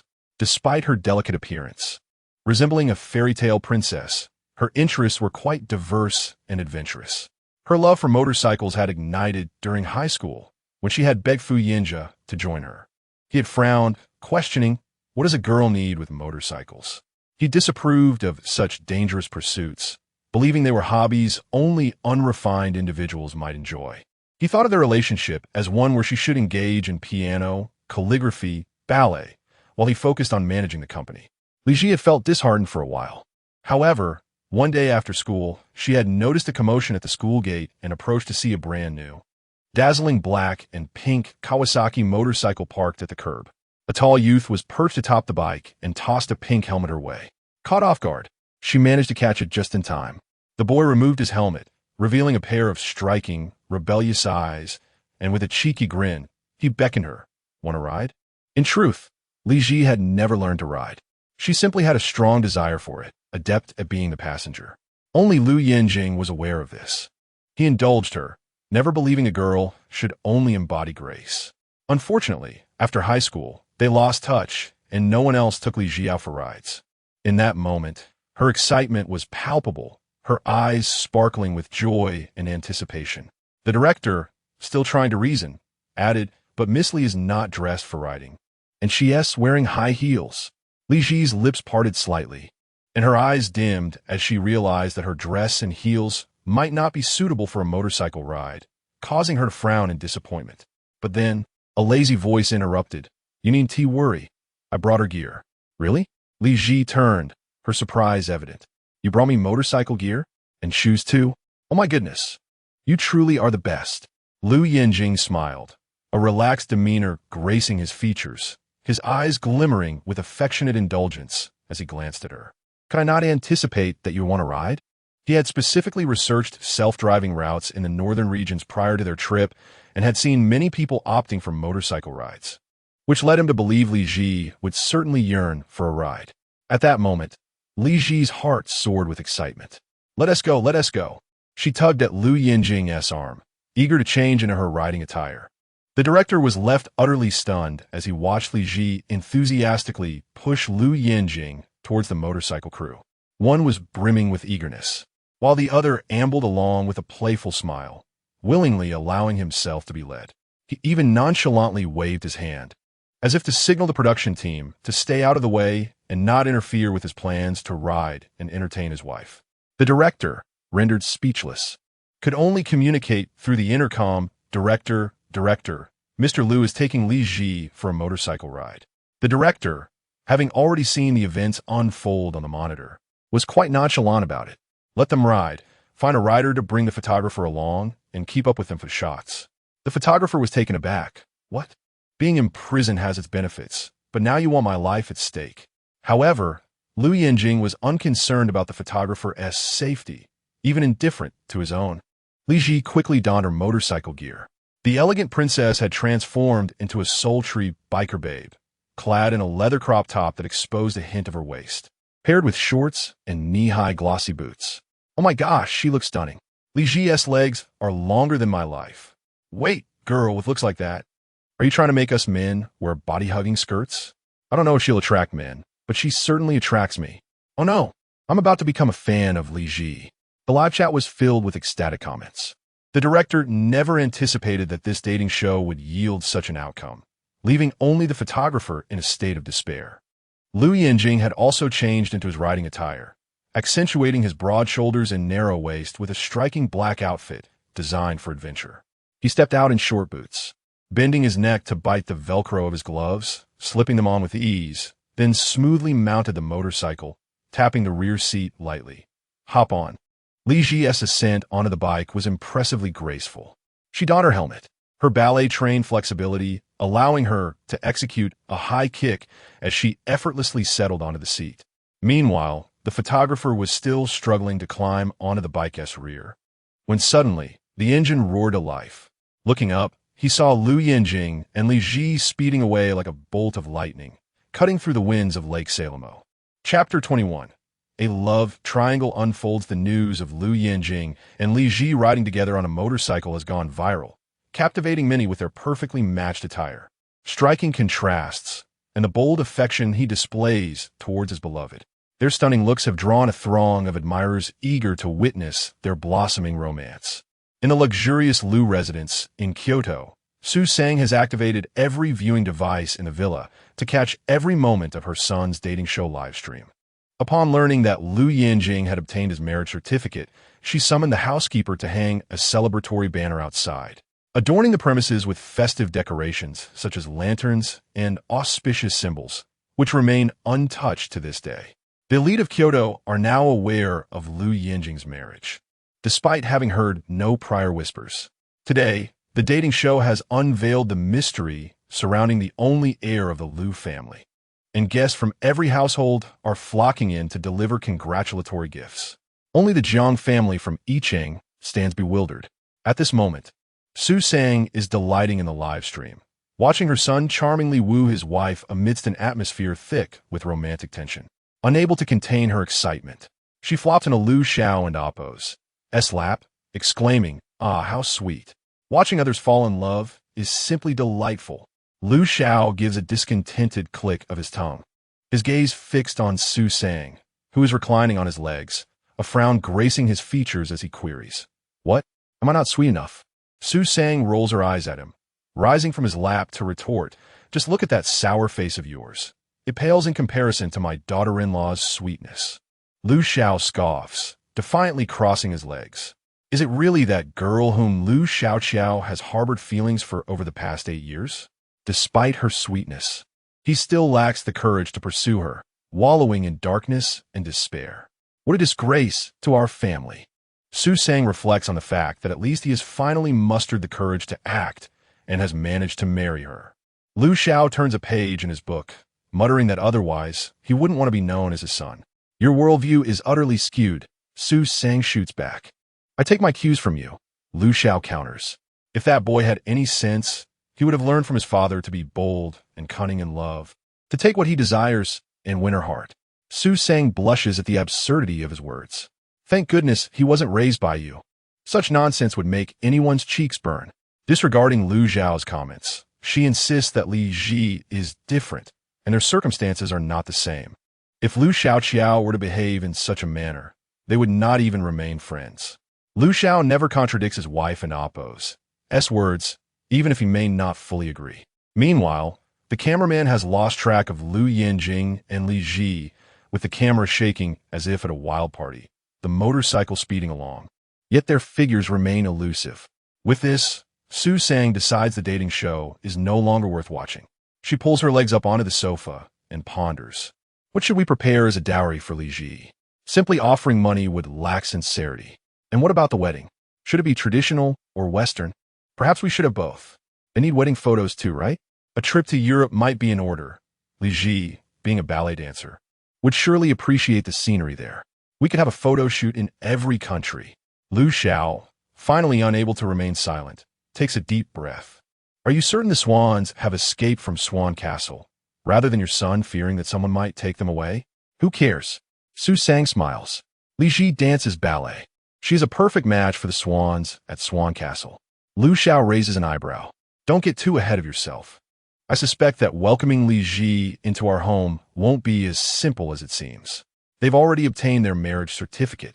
Su Sang exclaims, anxious for Lou Yanjing. Is divorce even an option? The Liu family has no tradition of divorce. Lu Xiao taps the book on his lap with his finger. It's not about whether they can divorce. We might first need to address the Qi family. The Qi family, an ancient and enigmatic clan in Kyoto, is reputed to possess noble bloodlines tracing back to previous dynasties, maintaining close ties to royal lineage, thereby securing a position of great esteem among Kyoto's elite, even compelling the Liu family to show them respect. Su Sang queries, what does this have to do with the Qi family? Wasn't Li Zhi expelled from the Jiang family in Yicheng? She reflects on the Jiang family's cold-heartedness, having forsaken their daughter after 24 years, resolving to offer Li Zhi the best in hopes of making the Jiang family regret their decision. Yet, why is there now a connection to the Qi family? Lu Zhao's expression turns pensive. Have you not noticed that Li Zhi bears a striking resemblance to your old friend, Yanze? Yanze, a notable figure in the Hong Kong circle, is known for her capricious and domineering nature, having been a socialite among the wealthy daughters of Hong Kong. Su Sang, with her vivacious spirit, found a kindred spirit in Yanze after she moved to Kyoto.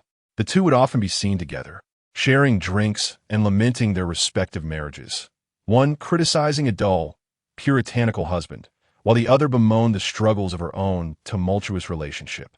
Yet tragically, Yanze lost her daughter 24 years ago, prompting her to temper her wild ways and dedicate herself to prayer and seeking forgiveness, vowing to live a good life moving forward, if only she could reunite with her daughter. As Su Sang ponders this, she realizes indeed, the mole on Li Zhi's nose is positioned identically to that of Yu, the nickname for the Qi family's daughter. Lu Xiao closes his book. Previously, she was merely the Jiang family's daughter. No one would suspect her origins, nor would they connect her to a child abducted from human traffickers. It was only after the Jiang family's nanny caused a ruckus that they realized the truth. Su Sang nods in agreement. Who would have thought that the Jiang family's nanny would conspire with her husband to abduct a beautiful baby to cover up the true daughter's disappearance? The baby's features changed daily, and upon their return from a business trip, the Jiang couple naturally assumed that the child had simply grown and changed, never suspecting a thing. It was only during a routine health examination that discrepancies in Li Zhi's blood type prompted a paternity test. Lu Xiao takes Su Sang's wrist firmly, pulling her into his embrace. In any case, I've already instructed someone to investigate. The timing of the Jiang family's baby swap coincides perfectly with the Yu's abduction. Next time you go shopping with Yanze, drop some hints. If this proves true, it could earn that rascal some brownie points when he formally proposes to the Qi family. Su Sang winks playfully. For the sake of Lu Xiaoqiao's happy marriage, leave this little matter to me. With that, she gives an enthusiastic thumbs up. Chapter 22. I can do it better than him at this moment. The filming site of the dating reality show was alive with energy. The photographer had yet to catch up with the speeding motorcycles of Li Zhi and Lou Yanjing, while the two protagonists had already joyfully completed most of a circle around Lake Salamo. The eastern gate shimmered under the sun, adorned with vibrant hues. The colorful poppy fields swayed gently in the breeze, reminiscent of Monet's garden embracing the Atlantic Ocean. The motorcycles halted beside this magnificent floral expanse. Li Zhi, with a playful tilt of her face and her eyelashes fluttering, welcomed the gentle wind, stretching her arms to immerse herself in the sea of blossoms. Wow, she exclaimed, joyfully flipping over, her legs playfully swaying in the air, radiating pure happiness. Lou Yanjing smirked, his eyes narrowing with amusement as he observed Li Zhi. He sat down, supporting himself with one hand while holding 2 cans of soda, and handed her a can of orange soda. Have you vented your feelings? Li Zhi suddenly opened her eyes wide. She lay among the flowers, propping her chin in one hand, gazing at Lou Yanjing for a moment before sitting up and accepting the soda. "What is up, classmate Lou? Are you trying to read my mind again?" Lou Yanjing remained nonchalant, a slight movement of his brows indicating his amusement. He pinched his can of cola, bending his fingers to pop it open before taking a generous sip, his Adam's apple bobbing enticingly. As he released the can, he nudged it against his shoulder. "If you still need to vent, my shoulder is available for you to lean on." "No thanks," Li Zhi replied playfully. She opened the chilled can of orange soda, the bubbles bursting forth, refreshing her in the scorching summer heat. Savoring the sweetness of the orange, she straightened her posture with pride. "I feel much better now." The unspoken understanding between friends seemed to require no decoding. She had never complained, yet he understood that she had been feeling down lately, holding back her emotions. He refrained from addressing it directly, but she immediately realized he was trying to cheer her up. "Lou Yanjing." Li Zhi suddenly turned her gaze. He casually swayed his soda can, lazily tilting his head to meet her eyes. Li Zhi blinked, her eyes sparkling with a hint of curiosity. "How come I never noticed before that you seem to understand me even better than Fu Yanze?" Lou Yanjing and Amp, Oppo's hand paused in mid-motion. After a moment, he scoffed dismissively. "Then Fu Yanze must not be a very good childhood friend. Have you ever heard the saying? A childhood friend can't compete with a sudden arrival." "I'm not discussing love with you," Li Zhi replied, glancing away. She curled her legs, lazily resting her chin on her hand. "But seriously, if it were another girl, someone like you would undoubtedly be an enchanting presence in her youth." Lou Yanjing let out a slight hiss of annoyance. He tapped the soda can with his fingertips. "What? Young lady Zhi has high standards and finds me unimpressive. Is that it?" "I already have Fu Yanze," she replied, looking skyward. "Since I was young, I've always assumed I would marry him. So you would definitely be a waste on me." Lou Yanjing lazily rested his arm on his knee, turning his head slightly, but focusing intently on her. "Then should you consider me in the future?" "Huh?" Li Zhi quickly averted her gaze. She looked at Lou Yanjing in astonishment, only to see him lift his chin, his Adam's apple bobbing again as he took a sip of his cola. "After all, if we're both unmarried, we could always make do with each other in our later years." Lou Yanjing's Adam's apple moved twice. His well-defined fingers tightened around the soda can, and after a moment, he turned his gaze back to Li Zhi, his eyes deep and earnest. "I can do it better than him." Li Zhi's heart raced at his words. She parted her lips slightly, staring at Lou Yanjing in a daze, as if the breeze from Lake Salamu had stirred ripples within her heart, moistening the once quiet depths. The two shared a gaze, an inexplicable magnetic pull forming between them. However, just then, an abrupt voice broke the moment. "Zhi." Li Zhi almost instantly withdrew from the magnetic field, her eyes darting away as she found a chance to turn towards the voice. There stood Jiang Zhi You, hugging Fu Yanze's waist, riding past on a bicycle, fortuitously encountering Li Zhi amidst the poppy field. Jiang Zhi You quickly tapped Fu Yanze and Oppo's shoulder, urging him to stop. "What a coincidence. I didn't expect to find you here." Fu Yanze's heart raced upon hearing Jiang Zhi You call Li Zhi's name, and he couldn't help but turn a look. Yet, it was the photographer who was the most excited.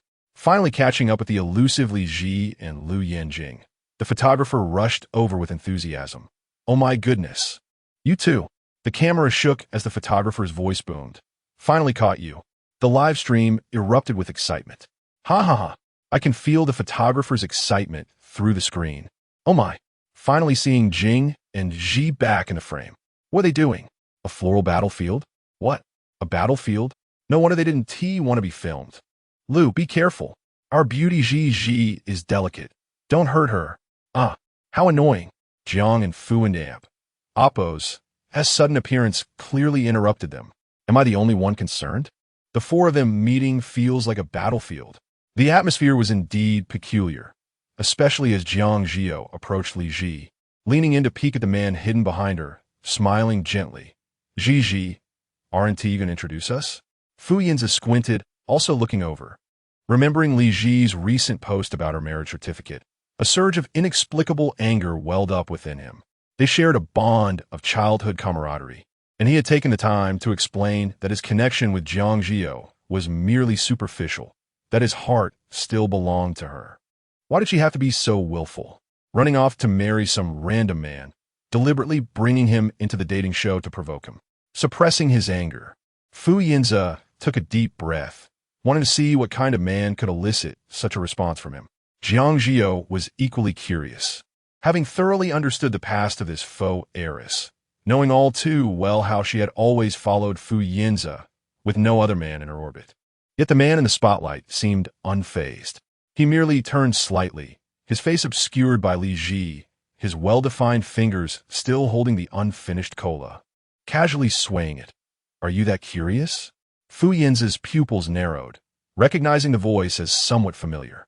Lou Yanjing was quite willing to play along with their little performance. He stood up, finishing the last sip of his cola, deftly flicking his wrist to toss the empty can into a nearby trash bin. With a metallic clang, Lou Yanjing turned to walk towards Fu Yanze, loosening his collar and speaking with audacity. "Didn't we just meet a few days ago at the entrance of the Central Ballet Building, young Master Fu?" Chapter 23. A sudden encounter with a rival. Fu Yanjing narrowed his deep-set eyes as he beheld a tall, languid figure striding towards him with an air of arrogance. Jiang Zhi You, intrigued, turned her gaze as well, only to be instantly captivated by his striking handsomeness. Clad in defiant black, he possessed an impeccable physique with broad shoulders and a narrow waist. Lou Yanjing tilted his chin nonchalantly, his sharp gaze casting a disdainful glance, while his stylish, side-swept hair revealed a full forehead and accentuated his deep brow bones and sensuous lips. The sheer depth of his eyes, wide-lidded and adorned with a small beauty mark, exuded a formidable presence and aggression when locked onto Fu Yanze and Jiang Zhi You. Lou Yanjing showed no inclination for pleasantries. Casually twirling the ring on his left ring finger, he remarked, "This is our first encounter, Miss Jiang." Jiang Zhi You's heart raced. Despite Lou Yanjing's unpleasant demeanor, she felt an unexpected flutter upon seeing him. It must be said that Li Zhi had good taste. Although he was merely a hired husband, his looks were undeniable, and his aura exuded a strong tension. Suddenly, Fu Yanze's heart sank, his gaze fixated on Lou Yanjing as he uttered, "Lou Yanjing?" Jiang Zhi You gasped, her eyes widening in astonishment, unable to conceal her shock. Lou Yanjing? Having spent years in the entertainment industry of Kyoto, Jiang Zhi You was no stranger to that name. Fu Yanze was asserting that this man was Lou Yanjing. Jiang Zhi You's gaze flickered back to Lou Yanjing, who made no attempt to deny it, instead lazily curling the corners of his lips. Fu Yanze's voice was heavy. "How could it be you?" The audience in the live stream sensed an unusual tension. "Is there a story here? Please elaborate."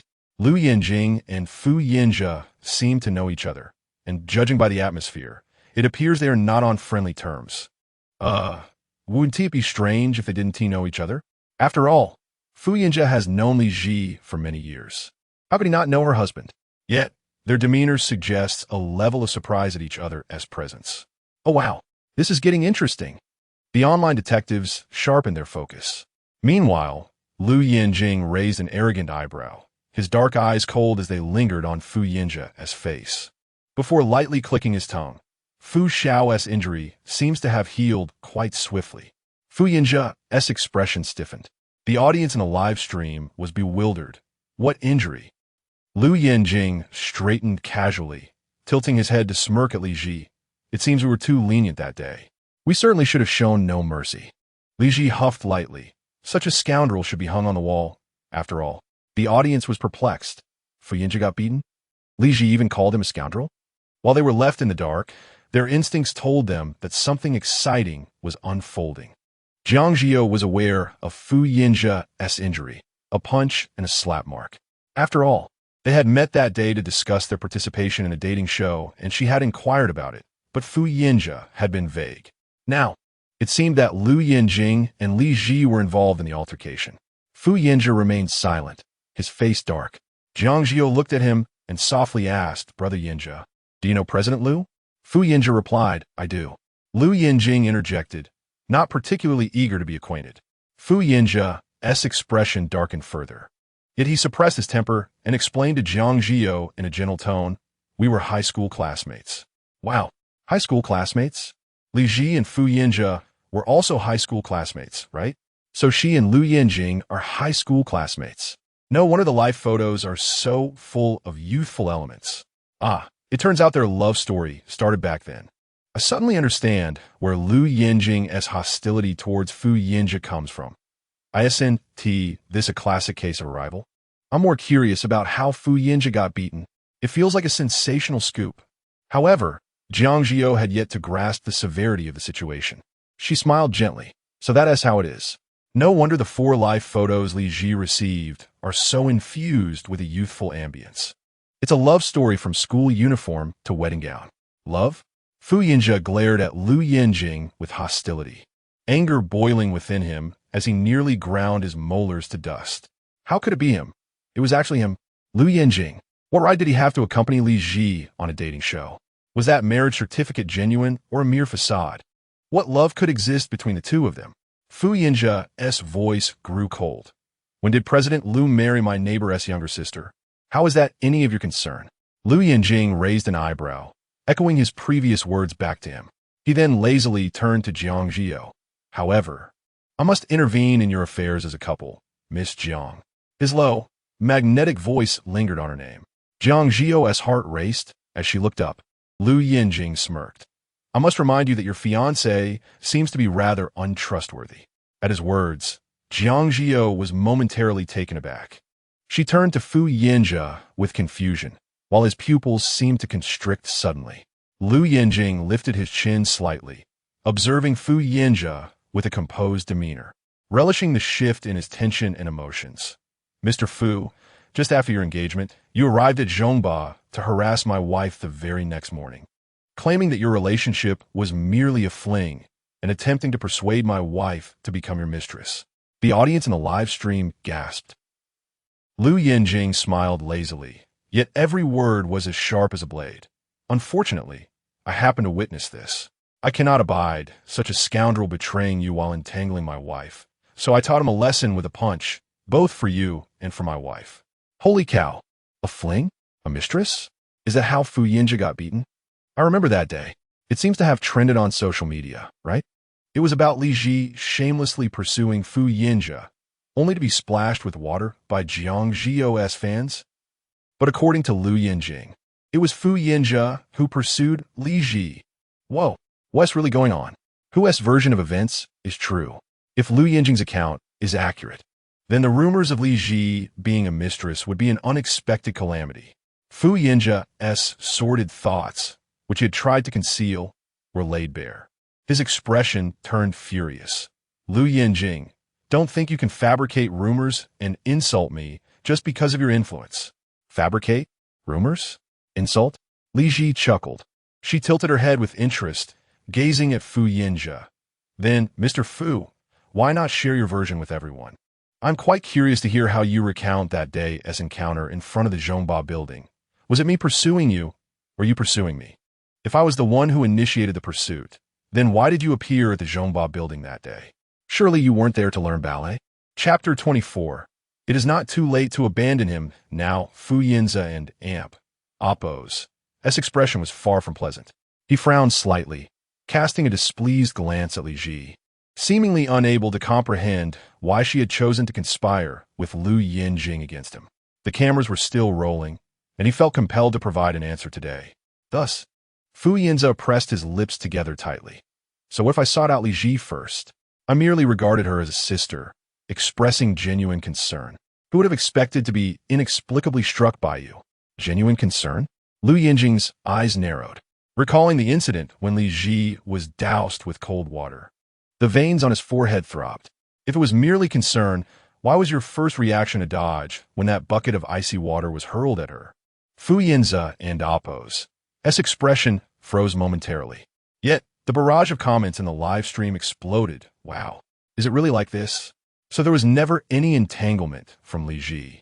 All those rumors were spun by marketing accounts? The truth is out. I said it. Why would Li Zhi cling to Fu Yanze when she is Lou Yanjing? It's really baffling. Why does the world harbor such animosity towards girls? They didn't even understand the truth before launching a hate campaign. Oh my. Jiang Zhi You's fans even went as far as to pour a bucket of ice water on someone. How malicious. Fu Yanze actually dodged while standing next to her. At least they were childhood friends. His actions are simply disgraceful. Public opinion had almost completely flipped. With Lou Yanjing and Oppo's bold declaration, anyone with a semblance of clarity understood the situation. Li Zhi is not the other woman, the truth of the water splash. Lou Yanjing boldly speaks, textbook for protecting wives. Numerous related topics quickly trended, and an ever-growing number of people began to see the truth, suddenly realizing they had been mere pawns in a war of public opinion. Jiang Zhi You was exceedingly displeased.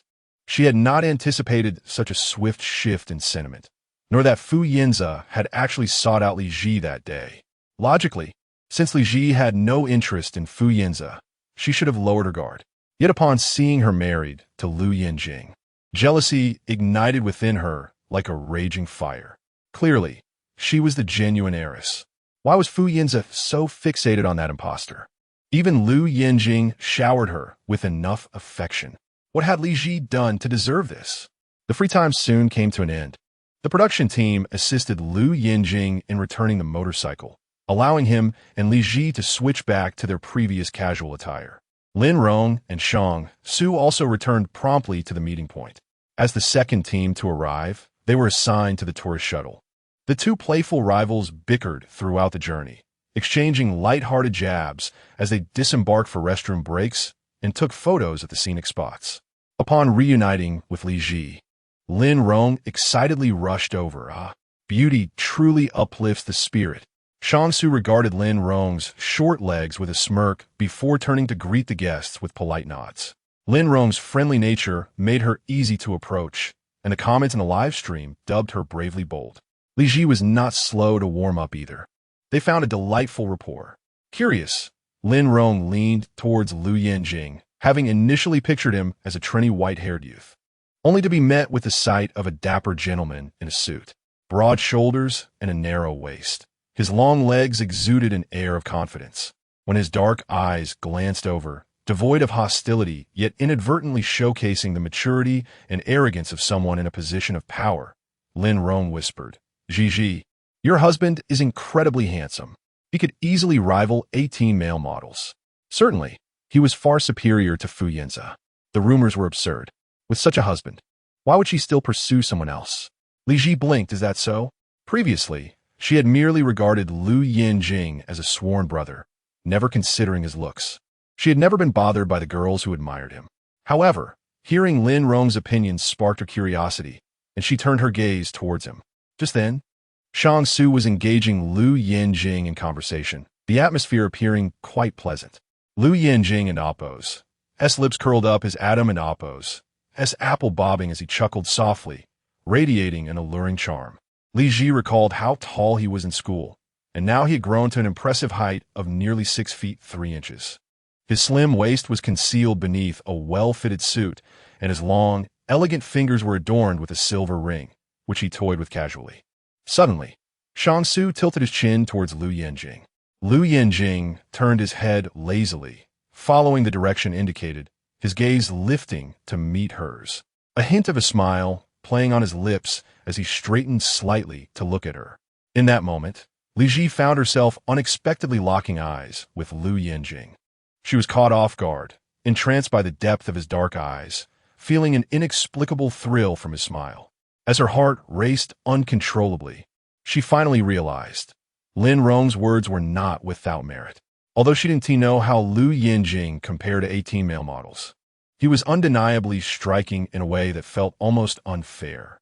In that case, marrying him seemed like a fortunate bargain for her. The production team allocated self-driving cars for the guests. As the champions, Jiang Zhi You received a top-of-the-line luxury SUV, while the other couple, Zhi and Fu, avoided the misfortune of riding on a motorcycle and received a small sedan. Their next destination was a music restaurant bar located in the city center, over 100 kilometers away from the Salemu Lake scenic area. The staff provided coordinates, instructing them to arrive safely within 3 hours, at which point dinner would be arranged. With the long journey ahead, the live stream paused and the filming and audio equipment were gradually packed away. Li Zhi appeared notably elated. her high heels clicking rhythmically as she walked toward the vehicle. Lou Yanjing raised an eyebrow, chuckling softly. Feeling good? He slightly lifted his wrist, pressing the car key to unlock it, then opened the passenger door for Li Zhi. Of course. Li Zhi proudly lifted her face, her eyes sparkling with joy. I'm absolutely thrilled. Carefully, she stepped into the SUV, its elevated frame making her cautious. Lou Yanjing's hand hovered protectively at her waist until she was safely seated, after which he closed the door. Li Zhi fastened her seatbelt. I never expected the rumors would clear up so smoothly. She turned to see Lou Yanjing climbing into the driver's seat with ease. Playfully, she winked at him and patted his shoulder. It's all thanks to you for boldly confronting that scoundrel Fu Yanze. Aren't you worried? Lou Yanjing cast a sidelong glance. Li Zhi, feeling a bit defiant, retorted, Why should I feel sorry for a man who's doomed for life? I've only known him for 20 years. I'm not some fool who has been infatuated for that long. Why should I pity him after all he's done? Lou Yanjing chuckled softly, appearing quite pleased, the corners of his lips curving upward.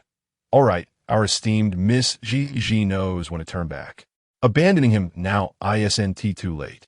Li Zhi playfully narrowed her eyes at him. Lou Yanjing.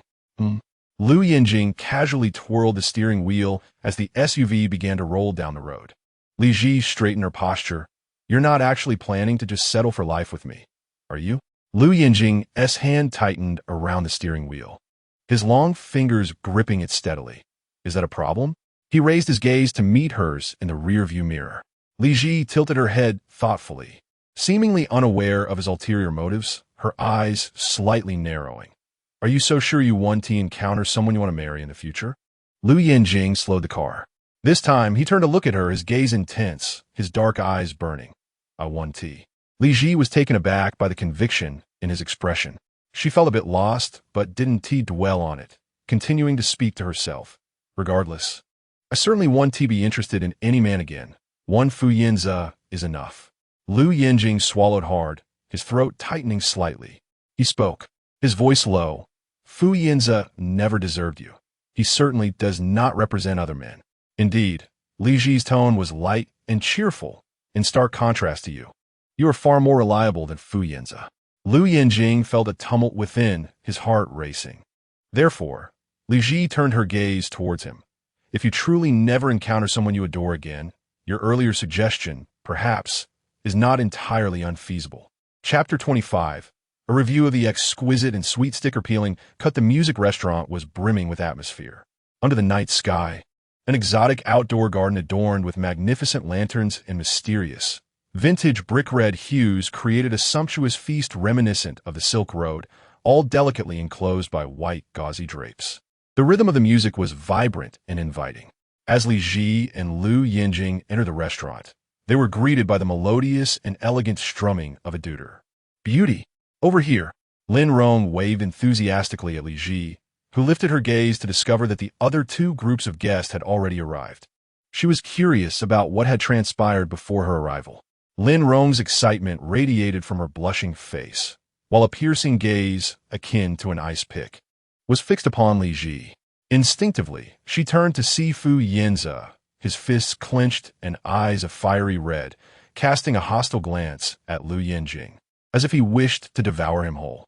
Lou Yanjing, however, merely shot him a sidelong glance, seemingly indifferent. Once Li Zhi settled beside Lin Rong, she asked with genuine interest, What were you discussing earlier? Lin Rong beamed, her cheeks flushing with excitement as she exclaimed, We were watching your sticker peeling cut with President Liu. It was so sweet and tantalizing. And the formal kneeling scene. You two look like such a perfect couple. The mere thought of it made Li Zhi's face flush with embarrassment, as Lin Rong reminisced about the edited clips, particularly the moment when Lou Yanjing held Li Zhi's earlobe in his mouth, teasingly tugging at her sticker with his tongue. It was hard to ignore the visible swallowing motion. It was undeniably tantalizing. Lin Rong whispered in excitement. Do you think there will be a reaction? Li Zhi's eyes widened in surprise, her ears turning crimson as she quickly covered Lin Rong and Appo's mouth in a panic, glancing over her shoulder only to find a camera filming. We and Appo's. Relive. Lin Rong, what are you saying? The audience in the live chat was already flooding the screen with blushing emojis. Ask more questions. Wicked smile, wow. Lin Rong is so bold. I want to ask too. I'm genuinely worried that this couple will get so caught up in the game that they forget it's just a game. Watch out, sisters. The live stream might get shut down. This isn't a deserted area. The audience chuckled, but Li Zhi remained serious. She refused to engage with such risky inquiries. Her eyelashes fluttering as she deliberately avoided looking at Lou Yanjing, her skin visibly flushed. In truth, she had been reluctant to dwell on the matter. After all, kissing a close friend felt far too embarrassing, though it wasn't a kiss in the traditional sense. The way Lou Yanjing peeled away her lipsticker had inevitably brought their lips into close contact, frequently so. His lips would brush against hers. Gently teasing her lips with his own, and contemplating that sensation made her heart race and her spine tingle. Suddenly, she comprehended why Fu Yanze had looked at her that way. Meanwhile, Lou Yanjing lounged next to her with a languid smile, his posture casual as he remarked, "We should have more games like this in the future. I must thank the production team for this delightful benefit." Admit it. You just want to kiss your wife. When he peeled the sticker, he clearly tried to avoid touching Li Zhi's lips. I thought he was so restrained. Turns out it was all an act. They must be quite passionate behind the scenes. Li Zhi's cheeks turned a deeper shade of crimson as she glared at Lou Yanjing, resembling a pufferfish ready to explode in indignation. Before she could utter a word, she noticed Lou Yanjing raising an eyebrow at Fu Yanze. "You must enjoy these games too. Fu Xiao, right?" Li Zhi froze momentarily. Fu Yanze narrowed his eyes, returning Lou Yanjing's gaze with intensity. Lou Yanjing, with an air of arrogance, casually fiddled with the silver ring on his finger, saying, "After all, you chose to marry a genuine heiress on live television." The breath Li Zhi had been holding burst forth like a bubble, transforming into an exhilarating rush. Her good friend was helping her take revenge on the scoundrel. He understood her. Fu Yanze's expression darkened. His fists clenched in frustration as he realized that it was only when he saw the edited clips of Lou Yanjing and Li Zhi nearly kissing that he experienced the sting of jealousy for the first time. He felt anger, furious that Li Zhi could allow another man to kiss her. He felt panic as he began to understand that Li Zhi was playing for real. But with Jiang Zhi You by his side, he was forced to force a strained smile. Of course. Jiang Zhi You observed Fu Yanze with keen interest. He seemed unable to conceal his emotions, making it all too easy for her to detect his displeasure and jealousy. He was still hung up on Li Zhi. At the dining table, Jiang Zhi You skillfully shifted the topic, smiling gently. "After a long day of fun, everyone must be hungry, right?" "Absolutely." Lin Rong chimed in enthusiastically. "How should we order?" The production team hasn't revealed the resource distribution yet. Just then, the lively voice of the director echoed through the space. "Of course. We must fulfill President Lu's wishes." The guests turned toward the source of the voice to see Ji Tang, the chief director of Sweet Travelers, standing before them with a microphone. "Hello, esteemed guests. I am Director Ji Tang, and I will be accompanying you on this journey." Ji Tang smiled, revealing a charming dimple. "But you may also think of me as your tour guide, as this is my hometown." Ji Tang, freshly graduated with a master's degree, was one of the rare female directors in the entertainment industry. Her vivacious personality and abundant energy made her particularly fond of romantic variety shows. Wow, it's rare to see a female director. Indeed, and she is from the north. This romantic journey is bound to be interesting. Looking forward to the fun. Speaking of romantic variety shows, we must mention Jiang Laolu and the Dung Beetle. Ji Tang was exceptionally skilled at enlivening the atmosphere. Although she was a behind-the-scenes figure, her presence immediately sparked joy in the live chat. Next, we will allocate the dinner resources. The menu had been laid out before the guests for quite some time, and now, as they prepared to place their orders, anticipation filled the air. Ji Tang produced 3 vouchers, according to today's rescue task rankings. These are the funds for your dinner. Each of the 3 groups was to send 1 representative to collect their share. Lin Rong, bubbling with excitement, sprang up first, but her enthusiasm faltered when she saw the amount on the voucher. 50 yuan. Fu Yanze glanced at the 20 yuan voucher in his hand. Lin Rong, unable to contain her curiosity, leaned toward Li Zhi. "Zhi, how much does the first-place team have?" Li Zhi shrugged and handed over her voucher. 100. Lin Rong hesitated, glancing at the menu. One portion of hand-grab lamb cost 128 yuan.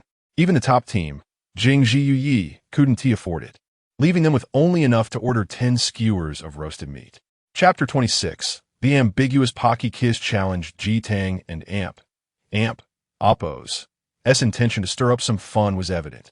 Leaning against the sofa with a nonchalant expression, Shang Su crossed his arms and raised an eyebrow, inquiring, "So, what are the rules?" Jitang immediately produced 3 boxes of Pocky. With a playful twinkle in her eye, she proclaimed, "Of course, it's the sensational game show mini-game, the Pocky Kiss Challenge." Pocky refers to the English name for the biscuit sticks. This game originally hails from abroad, where 2 individuals each bite one end of a biscuit stick, gradually drawing closer until the stick is broken. The shorter the remaining piece, the more impressive the feat. Jitang winked. "This time, the maximum distance for our challenge is 1 centimeter. You have 1 minute, and for each successful stick, you earn 100 yuan for dinner." The audience erupted in excitement. "Aw, 1 centimeter. Oh my goodness. Isn't this just like kissing? Haha, I can't wait to see Lin Rong and Shang Su. Surely Jiang Zhi You won't shy away from contributing to another ambiguous scene? A real couple could just kiss directly. If they finish the biscuit, it still counts as less than 1 centimeter. Jitang elaborated on the rules. The distance would be measured once completed. If it was found to be insufficiently short, one could not simply pick it up and bite again, but must start anew with a fresh stick, ensuring some remains. It required restraint. Kissing was permissible, but it couldn't be too fervent. The live chat buzzed with sharp commentary. Is Director G worried that Jiang Zhi You will get the stream banned? Having heard the rules, Lin Rong felt as though she was facing a formidable opponent. Grasping her twin ponytails, she asked, "Can I opt out? Suddenly, I feel that 50 yuan is quite enough for a meal. I could get 5 skewers of Honglu grilled meat. I and Oppo's heard their lamb skewers are larger than a palm. 3 for me, and 2 for Shang Su would suffice." Jitang smiled knowingly. "Oh no, my dear. Here, the minimum order is 6 skewers of Honglu grilled meat." Lin Rong forced a smile, then turned to glare at Shang Su. "Don't think you can take advantage of me." Shang Su chuckled ambiguously. "Don't worry. I'm more concerned about your ulterior motives towards me." The audience relished the unfolding drama. Meanwhile, Jiang Zhi You smiled gently. "Yanze, this game Shuden and Oppo's be too difficult for us." Although they had never kissed, they were, after all, engaged. However, Fu Yanze appeared distracted upon hearing the rules. His immediate reaction was to glance at Li Zhi, anticipating her refusal. He was convinced she was merely trying to provoke him. Even though she had kissed Lou Yanjing in a fit of anger before, he doubted she would be able to go that far in front of him. But Li Zhi remained silent. Her ears turned crimson, and her delicate fingers nervously curled around the hem of her skirt as she instinctively flicked her gaze towards Lou Yanjing. Internally, she screamed, "Not again, must we kiss?" Lou Yanjing smirked, leaning closer to her with a lazy demeanor, whispering, "Mrs. Liu wouldn't want me to go hungry, would she?" Li Zhi's resolve wavered. She recalled how Lou Yanjing had been helping her throughout the day, from getting in close with Fu Yanze to openly provoking him, even gifting her a diamond crown and taking her for a ride on a motorcycle. It was just a biscuit stick, and they might not even end up kissing. If she refused, wouldn't it make her seem heartless? Yet Lou Yanjing, with his chin slightly raised, was casually tapping the 399 yuan Kanto-style fish maw dish with his finger, looking starved and eager to eat it. Li Zhi replied, "What are you doing eating that in Xinjiang?" Lou Yanjing, appearing almost vulnerable as he looked up at her, said with feigned innocence, "I have a stomachache. I ate something too spicy for lunch." Li Zhi sighed, "Fine, since we've kissed twice, a third time won't hurt. This is merely a friendly rivalry." Thus, she relented. "All right, let's do it." Lou Yanjing's lips curled into an uncontainable smile, and he cast a sidelong glance at Fu Yanze before leaning in closer to whisper, "Thank you, my dear wife." The audience erupted. "Aw, Lou Cha-Cha. He and Oppo's, so mischievous. He is clearly doing this on purpose, pretending to be in pain just to kiss his wife. Li Zhi, don't let him have it so easy." I feel like Lou Yanjing just intentionally glanced at Fu Yanze, as if to show off. Haha. No wonder these two have been at odds since high school. Just some juvenile provocation from a childhood friend. Fu Yanze could no longer contain himself. He was about to confront Li Zhi, demanding to know what she intended to do. However, Jiang Zhi You suddenly linked her arm with his, calling out sweetly, "Yanze, dear." Fu Yanze frowned and turned towards Jiang Zhi You. She merely smiled softly. It seems that Li Zhi and President Liu are indeed quite lovey-dovey during their newlywed phase. Wouldn't you agree? Newlyweds. A vein pulsed at Fu Yanze's temple. His agitation grew, but he also understood Jiang Zhi Yu's reminder. He was currently engaged to Jiang Zhi You, while Li Zhi was Lou Yanjing's wife. Suppressing his anger, he sat back down. Yet when he raised his eyes, he caught Lou Yanjing's smug glance. The latter's brow arched in unmistakable arrogance. Recalling their high school days, when Lou Yanjing often spent time with Li Zhi, rumors of their relationship circulated. Especially when Lou Yanjing dyed Li Zhi and Amp. Oppo's hair silver, prompting whispers that the childhood friend had surpassed the best friend. Fu Yanze had always been wary, finding excuses to prevent Li Zhi from associating with him. Could it be that his instincts had been correct all along? Lou Yanjing harbored feelings for Li Zhi. As this thought took root, Fu Yanze's inner turmoil intensified and his sense of crisis deepened. At that moment, Jitang also began distributing Pocky to the 3 pairs of guests. Lou Yanjing narrowed his eyes, speaking arrogantly. "Change the box. My wife doesn't like chocolate flavor." Jitang exclaimed, "What would you prefer?" Li Zhi interjected, "Matcha." Lou Yanjing nodded, "Matcha." Their unintentional synergy ignited a flurry of comments in the chat. Li Zhi lifted her chin proudly, nudging Lou Yanjing with her box of matcha Pocky. "Not bad. You remember I like matcha." "How could I forget?" Lou Yanjing's eyes flickered. She had adored matcha since high school, and her taste had not changed. He remembered it well. Li Zhi's spirits soared, her lips curling into a smile. Jitang continued distributing Pocky, this time specifically asking the other guests for their preferred flavors. Even Shang Su was aware that Lin Rong disliked strawberry and peach flavors, preferring blueberry and raspberry. Just as he was about to grab one, Lin Rong snatched the mint box instead. "I'll take this. I fear Shang Su has bad breath." Shang Su inhaled deeply, hands on his hips, pondering whether it would have been better to offer her the strawberry flavor, feeling his earlier gesture of kindness wasted. However, Fu Yanze and Jiang Zhi You shared no such banter. He was indifferent to others' preferences. Even when he heard Lou Yanjing mention that Li Zhi disliked chocolate in favor of matcha, he frowned slightly. Is that so? But he often gifted her chocolate on her birthdays, and hadn't she always accepted it with joy? Just then, Jitang's voice rang out. "Everyone get ready.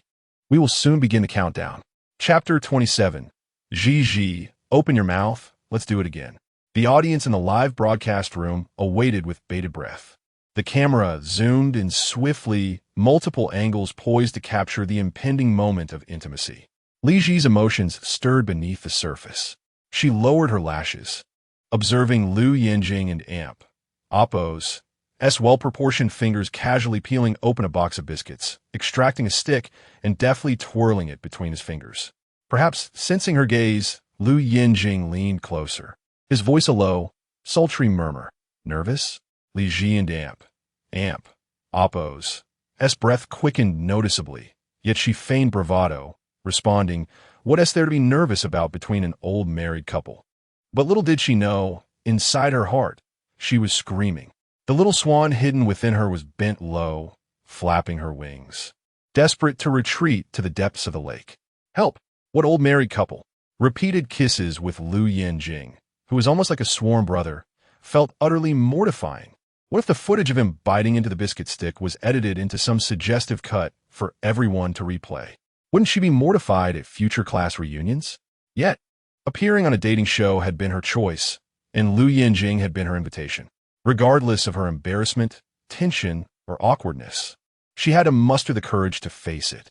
Lou Yanjing had already seen through her facade. A teasing smile graced his lips as he leaned closer, his voice vibrating with a sensuous timbre. "Don and Oppo's, TB nervous." Fu Yanze glanced over, visibly unsettled.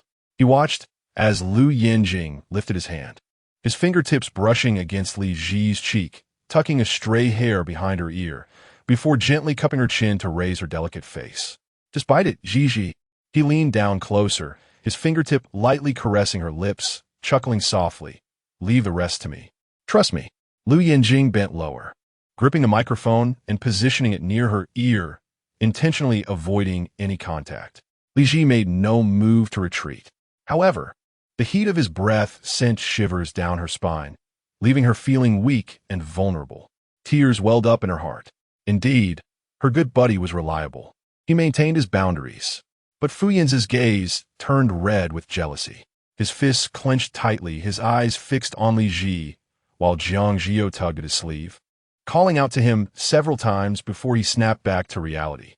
Ji Tang was ready with the countdown timer, emphasizing, "You have only 1 minute.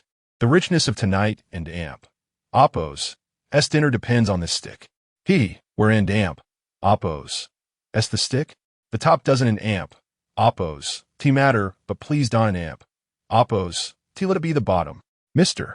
Lou looks exceptionally strong in that regard. I genuinely fear he might suddenly do something. Ha ha ha. Lin Rong and Shang Su wouldn't kiss, would they? We might just witness their first on-screen kiss." The audience eagerly rubbed their hands together. Just then, a camera angle zoomed in sharply. What filled the screen was an exceedingly striking hand, its sinewy elegance and clarity captivating. Just as Li Zhi felt a wave of nervousness cloud her mind, Lou Yanjing suddenly leaned in, his hand gripping the nape of her neck, the delicate swan-like curve of her neck ensnared powerfully within his broad palm. The slight, electrifying pressure compelled her to raise her gaze, her lashes fluttering.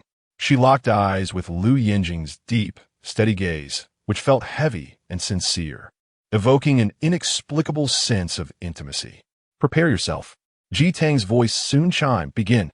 In that instant, Li Zhi felt every nerve in her body tighten. Before she could fully process what was happening, the hand that had been gripping her neck slid upwards, cradling her face, his fingertip parting her lower lip. "Open your mouth," Lou Yanjing urged in a husky voice. As if enchanted, Li Zhi found herself wanting to believe in Lou Yanjing and Oppo's, as promised that he would handle everything and would try not to kiss her. Her luscious lips parted slightly. The matcha-flavored biscuit stick approached her lips, compelling her to instinctively take a bite. Then, a powerful, intoxicating masculine essence enveloped her. Lou Yanjing wasted no time, pulling her closer by the nape of her neck, while he deftly bent down to capture the other end of the biscuit stick. Ah! The live studio erupted in a chorus of screams. Li Zhi's breath trembled as Lou Yanjing's nearness stirred her already tumultuous emotions, like a swan frolicking in a lake, creating ripples upon ripples. The most sensitive part of her neck was held in his warm grasp, a teasing pressure reminding her to raise her chin. "Don't be nervous." With the biscuit still between his lips, Lou Yanjing's voice resonated with a low, alluring cadence, soothing yet commanding. "Trust me." Li Zhi quivered, raising her face to meet his. Almost at the moment she tilted her neck to adjust her angle, Lou Yanjing unexpectedly bit off a large piece of the biscuit, closing in on her lips without warning. Their breaths intertwined. He had completely entered her world. The audience in the live room went wild, unable to contain their excitement. The camera zoomed in on his prominent Adam's apple. Lou Yanjing's eyes, deep and captivating, seemed to hold a galaxy within them. As he gazed into Li Zhi's eyes, the emotions hidden within him became unmistakable, accompanied by the gentle movement of his throat. But Li Zhi, overcome with anxiety, had shut her eyes. Her swan-like neck arched elegantly, her delicate face slightly raised, with moist lashes trembling like red plum branches weighed down by snow. "Kiss, kiss, kiss. Lou Yanjing, you kiss me. Oh my, is this the ultimate tug-of-war between adults? Their height difference is astounding. At 9 meters and 7 meters. Lou Yanjing and Oppo's, S hand around Li Zhi and Oppo's, S slender neck seems like it could snap her at any moment. It's a slaughter. Someone S being bullied here. Their behavior is the real definition of online harassment. The audience was in a frenzy. Li Zhi felt her heart racing, as if the world around her had faded away, leaving only the sounds of their entwined breaths and the rhythmic beating of their hearts. Yet, Lou Yanjing did not proceed as the audience wished. He gently tilted Li Zhi's chin, presenting the sharp lines of his jaw and prominent Adam's apple to the camera. Then, just an inch closer, Li Zhi was oblivious to how far Lou Yanjing had progressed, or how much time had passed. Just as their lips were about to touch, the slightest shift from either side would close the gap. Lou Yanjing abruptly bit through the biscuit stick. Hearing the crunch of the biscuit sent a tingle through Li Zhi's scalp, her heart softening momentarily. She suddenly opened her eyes to see a piece of biscuit, roughly 1 centimeter long, resting in Lou Yanjing's palm. Li Zhi's eyes sparkled. Had they succeeded? Had they really not kissed? Li Zhi jumped in excitement. But before she could revel in her joy, her chin was lifted once more. Lou Yanjing's lips curled into a playful smile, the joy and allure in his voice spilling forth. He produced another biscuit stick, parting her lips. So, Zhi, open your mouth. Only then did Li Zhi realize the game was not yet over. Her eyes widened in surprise, and as she instinctively parted her rosy lips, she heard Lou Yanjing's voice drawing near once more. Let's do it again. Chapter 28. Miss Zhi, your ears are quite flushed. The audience in the live stream was transformed into a chorus of excited screams. Before them, Lou Yanjing once again bit into the biscuit stick, advancing toward Li Zhi and Oppo's lips with an audacity akin to conquering a fortress. The previous tentative flirtation had turned into a dance of breath and tension. Yet, having mastered the length of the biscuit and the distance to her lips, Lou Yanjing's movements became increasingly deft. He bit down, severing a substantial piece while maintaining a safe distance, then, as if magnetically drawn, leaned toward Li Zhi's lips, only to halt abruptly at the precipice of a kiss, as if opposing forces prevented their union. Though the kiss remained elusive, each of Lou Yanjing's advances elicited shrieks from the audience, for they were left in suspense, unsure of when the anticipated kiss might finally occur. Only Li Zhi understood the promise he had made to her. He had assured her that he would try not to kiss her. Oh my God, how do they manage to be both desirous and restrained? Lou Yanjing exhibits such self-control. Goodness, Li Zhi seemed a bit nervous just now. Perhaps she found kissing in front of the camera too awkward, prompting Lou to truly refrain from kissing her, despite claiming to let the production team provide benefits. He truly respects his wife. Yet, the tension of wanting to kiss but holding back is simply irresistible. Lou Yanjing is undeniably smitten. Initially, Tang had worried that their interactions might become too heated, which is why she had imposed a rule that the biscuit stick should not be completely consumed, leaving a portion intact. However, the atmosphere they created turned out to be unexpectedly delightful. Li Zhi, however, found herself dizzy from the game. Her shoulders tensed, her heart fluttered, and an electric current coursed through her rigid body, quickening her heartbeat with a strange exhilaration. Each approach from Lou Yanjing brought their breaths together, brushing against the fine hairs on her face before he withdrew after biting the biscuit. He indeed fulfilled his promise. No kisses were exchanged. Though Li Zhi did not perceive the touch of his lips, the uncertainty of whether they might accidentally connect each time he leaned in only heightened her excitement. Each advance tightened her heartstrings, only to be swiftly retracted before a wave of longing could crest. Li Zhi swore she had never experienced a minute that felt so interminable. It stretched on to the point where her legs nearly buckled beneath her, and even with her eyes closed, she felt as though she were enveloped in a golden glow. Yet, Tang did not call for a halt, for the time had not yet elapsed. It was merely her perception that this minute had extended to an unbearable length.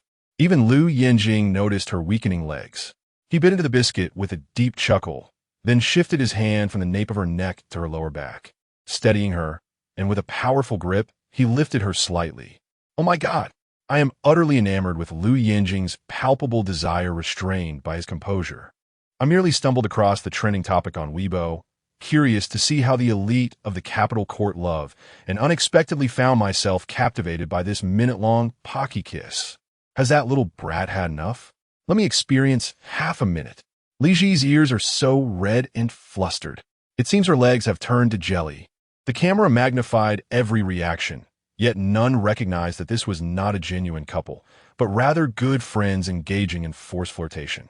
Yanze was entirely distracted throughout the spectacle. Jiang Zhi You was quite proactive, leaning in after biting her biscuit stick, unfazed by the prospect of a kiss. However, Yanze's gaze kept drifting toward Li Zhi. From his vantage point, he perceived Lou Yanjing enveloping Li Zhi seemingly engaged in a series of kisses. The biscuit stick was accidentally severed multiple times, each piece less than an inch long. Several times, he held the power but forgot to bite, wasting precious seconds. In any case, even with Jiang Zhi You and Appo's advances, Fu Yanze appeared disinterested, particularly when her lips drew near, at which point he would abruptly pull back, flustered. Jiang Zhi You's fans were perplexed. What is going on with Fu Yanze? He seems particularly averse to kissing our Zhi You. It appears he has been distracted. Is he stealing glances at Li Zhi? I sense a hint of jealousy. Are Li Zhi's fans here? Fu Yanze has firmly chosen our Zhi You. How can you claim he is jealous of Li Zhi? Purely an observer, it seems clear that Fu Yanze and Appo's affections lie elsewhere. If any fan is too blinded by their bias, do not argue with me. The live stream for the marriage of Jiang and Fu was in an uproar. Jiang Zhi You and Appo's patience was wearing thin. In the final seconds, she resolutely ceased reaching for a new biscuit, turning her face away in silent defiance. Only then did Fu Yanze realize his faux pas. He pressed his lips together. Zhi You. Jiang Zhi You stifled her frustration, refusing to acknowledge him on camera, turning away instead. At that moment, Ji Tang finally announced, "Time's up." In that final second, Lou Yanjing precisely bit the biscuit stick, a small fragment falling into his palm. At that instant, Li Zhi felt an overwhelming sense of relief.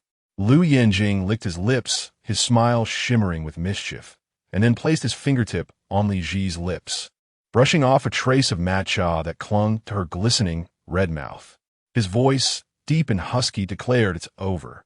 His fingertip glided over her soft lips, and as Li Zhi exhaled, her eyelids fluttered open to meet his gaze.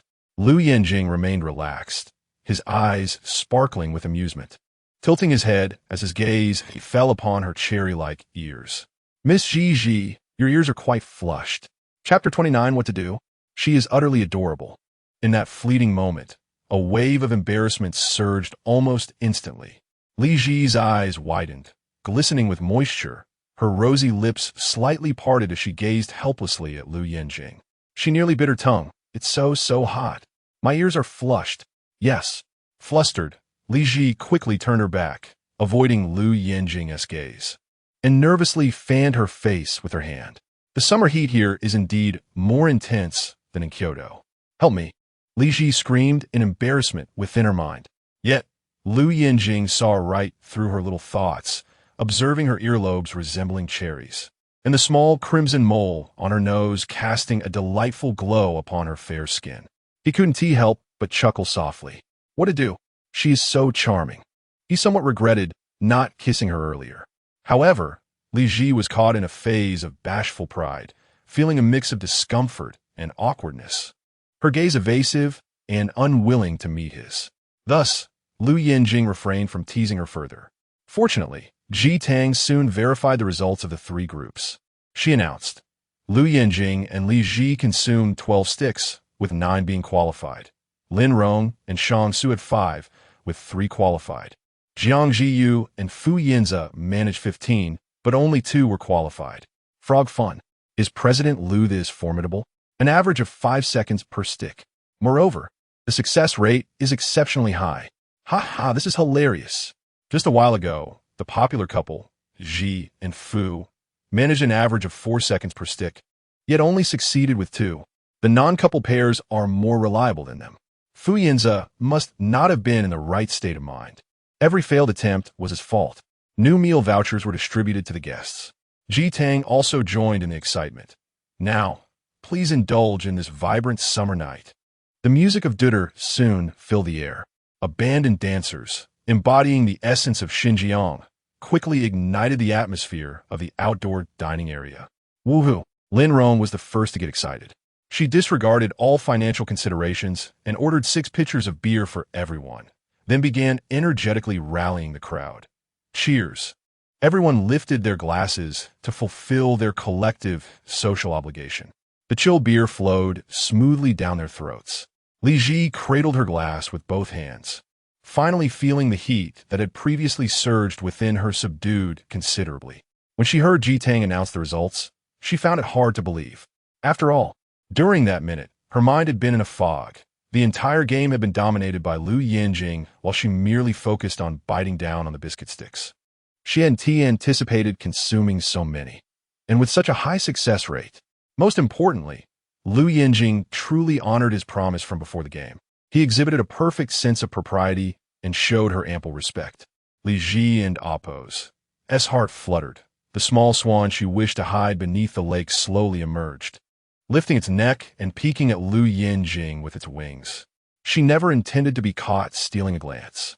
However, as she turned her head, her eyes slightly lifted. She unexpectedly locked gazes with Lou Yanjing and Appo's deep pools of eyes. How could Li Zhi have known that Lou Yanjing was watching her as well? Flustered, she quickly averted her gaze, taking a large sip of beer to quell her racing heart. In contrast, Lou Yanjing's gaze remained composed. He did not shift his focus, lazily curling his lips into a smile. What's this? Is Miss Zhi still shy enough to hide from me? Not all, Li Zhi mumbled softly. It was Lou Yanjing's words that suddenly awakened her to the peculiarity of her evasive actions. It was merely a game. They hadn't even kissed. What exactly was she shy about? With this thought, Li Zhi straightened her shoulders, proudly lifting her face. I'm not hiding. I just didn't want to stare at you too intently. Lou Yanjing chuckled lightly. He casually held his beer cup, tilting it back for a sip. The cold beer soothing his somewhat overactive heartbeat tonight. Regardless, he had secured her a generous meal budget. Lou Yanjing slid the menu towards her. What would you like to eat? Li Zhi blinked, somewhat puzzled as she looked at Lou Yanjing. Aren't you feeling unwell? Don't you want to eat the Kanto-style braised fish maw?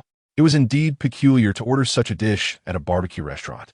Yet, it was certainly an unconventional choice on the menu, as if the production team had designed it deliberately. Lou Yanjing's eyebrows twitched slightly. He set down his glass. Appearing indifferent to what they would eat tonight, order what you want first. If there's enough money left, I'll order that. Li Zhi discreetly scrutinized him from the corner of her eye. Lou Yanjing's apple bobbed slightly as he lowered his eyelashes, pretending to twirl his drink, avoiding her gaze. However, Li Zhi seemed oblivious to anything amiss and proudly pointed to the menu. Then I'll have the Kanto-style braised fish maw too. Given his discomfort, she had no intention of frivolously spending their meal budget. Oh, look at you, pretending to be reserved. She saw right through him. In contrast, Lou Yanjing was momentarily taken aback when Li Zhi ordered that dish for him, as if he had paused for a few seconds. He then sighed, gazing up at the moon, lost in thought, before retracting his gaze and, with a low chuckle that seemed to yield to her, remarked, "Fool." The live stream room erupted in cheers. Oh, I knew it. What stomachache? Clearly, he was just tricking his wife into playing a little game. Ha ha. President Lou didn't even plan to order that dish. He deliberately gave the ordering power to the beauty, who, in turn, remained oblivious. But Li Zhi thought she was ordering it for Lou Yanjing due to his stomachache. This is mutual pursuit. Jiang Zhi couple is simply delightful. Besides the Kanto-style braised fish maw, Li Zhi ordered several specialty dishes. Xinjiang cold noodles, hand-pulled lamb, grilled red willow meat, and big plate chicken. Leaning closer to Lin Rong, she blinked her eyelashes. Don't order duplicates. Let us eat together. Lin Rong almost leaped up to embrace Li Zhi and shower her with kisses. In contrast, Jiang Zhi You and Fu Yanze sat on the other side, holding a meager budget of 220 yuan, feeling quite restrained. No one invited them to join, and they could only awkwardly select a few items. Jiang Zhi was still upset with Fu Yanze. Although Fu Yanze felt annoyed, he restrained himself from showing it on camera, soothing her in a low voice beside her. Fortunately, Jiang Zhi was quite perceptive. Their previous couple popularity had been high, and a live argument would undoubtedly have a negative impact, risking a loss of followers. So, she quickly offered Fu Yanze a way out. She deliberately glanced at Li Zhi, then lightly tapped her cheek. Kiss me, and I'll forgive you. Li Zhi looked over with keen interest. Fu Yanze instinctively raised his gaze, only to unexpectedly lock eyes with Li Zhi. A strange sense of guilt washed over him, yet a competitive spirit surged within him. After all, Li Zhi had just shared a passionate moment with another man in the game segment, and he couldn't allow himself to fall behind. If you can kiss another man, why can't I? Thus, Yanze turned to Jiang Zhi You, lifted her face, and instead of kissing her cheek, as she requested, he pressed his lips to the corner of her mouth. Unfortunately for him, Li Zhi was completely unfazed. She had already diverted her attention, eagerly savoring the Xinjiang cold noodles, her inner swan flapping its wings in excitement. Lou Yanjing, this is so delicious. Chapter 30. As Yanze pressed his warm abdomen against his chest, it felt akin to striking a fist against cotton. He was deliberately trying to provoke Li Zhi out of spite, only to find her indulging in that wretched cold jelly. However, Jiang Zhi You was utterly absorbed in the moment. She bashfully cradled her face, her cheeks flushed with joy from being kissed in public by Yanze. The fans in a live stream were effusive in their praise. They kissed. Zhi and Fu are so sweet together. Li Zhi relished her meal, feeling quite content, with ample resources at her disposal. After finishing Lin Rong's draft beer, she ordered a few delightful fruity cocktails. The summer breeze caressed her cheeks. With her head tilted back, a strand of hair fluttered past her ear and settled on her luscious, wine-stained lips. Her eyes, slightly intoxicated, glimmered alluringly. Lou Yanjing cast a sidelong glance at Li Zhi, his gaze rarely straying from her. Noticing the dreamy haze in her eyes, he suddenly placed his hand over her glass, advising her to drink lest she end up behaving like that night. Li Zhi, slightly embarrassed, shot him a sidelong glance. Flustered, she retorted, "Was I the only one acting like a rogue? Such things require mutual engagement." Even intoxication was still engagement. Lou Yanjing smirked. It seems I have ulterior motives towards Miss Zhi. Li Zhi, unyielding, asserted, "Well, at least you know." Though she had initiated the mischief, it was Lou Yanjing's reaction that had been pivotal. Yet, she still felt a twinge of regret. Lou Yanjing had appeared quite capable, but she was surprised by his ineffectiveness that morning. With a sigh, she lamented. Lou Yanjing, raising an eyebrow, was unprepared for the events that had transpired that night, which had ended abruptly due to her unfortunate mishap, leading to a night spent attending to her instead. He inquired lazily, "What else?" with a sigh. Li Zhi looked at him with a sympathetic gaze tinged with regret, shaking her head. Lou Yanjing was perplexed. Following her gaze downward, his expression shifted as he scrutinized his tailored trousers for a moment, unable to discern anything amiss. However, when Li Zhi pushed a bowl of broth toward him, she earnestly urged, "Do eat more. It will do you good." Lou Yanjing narrowed his eyes lazily. "Ha ha ha. I can't breathe from laughing. They are undoubtedly a true couple." She is suggesting he replenish himself. Is the beauty hinting at a night of passion? What kind of passion are we talking about? I can't shake the feeling that Li Zhi looks quite melancholic, as if regretting that Mr. Liu is lacking in some way. Don't be ridiculous. Mr. Liu seems more than capable. Watch out, beauty, you might end up sore. The atmosphere at the drinking gathering was just right, perfect for sharing stories. Lin Rong leaned in curiously. Miss Zhi, could you share the tale of your campus romance with Mr. Liu? Those photos of your life together are just too harmonious. I still can't fathom how they were arranged so quickly. It's nothing particularly special, Li Zhi replied, fluttering her eyelashes. Seeing the photos reminded me of the events that transpired, so I arranged them chronologically. Moreover, 3 of those 4 photos were taken by me. In truth, she was uncertain whether the arrangement was chronological. The photos didn't exhibit any other elements, and apart from time, she couldn't conceive of another way to arrange them. It just so happened that Lou Yanjing had thought of it the same way. Noticing Lin Rong's curiosity, Li Zhi generously shared the stories behind the first 3 photos, recounting tales of stealing ballet shoe ribbons, warm orange soda, and tutoring her in physics. Yanze, listening nearby, frowned, realizing there were many things he was unaware of. When had Li Zhi practiced ballet and gotten injured? He distinctly remembered her wanting to drink orange soda, but she was on her period and couldn't have anything cold, so he had prevented her from drinking it at the time. As for tutoring in physics, it was a fact that Li Zhi struggled with the subject, and their teacher had suggested he assist her, yet helping her was quite the time-consuming affair. Li Zhi's mind often wandered during explanations, and she would suddenly share amusing anecdotes instead. Yanze had lost patience after 2 tutoring sessions. Was it during these moments that Lou Yanjing had seized the opportunity? No wonder she refused to sever ties with him, regardless of what Yanze said. Had their relationship simply grown closer in this manner?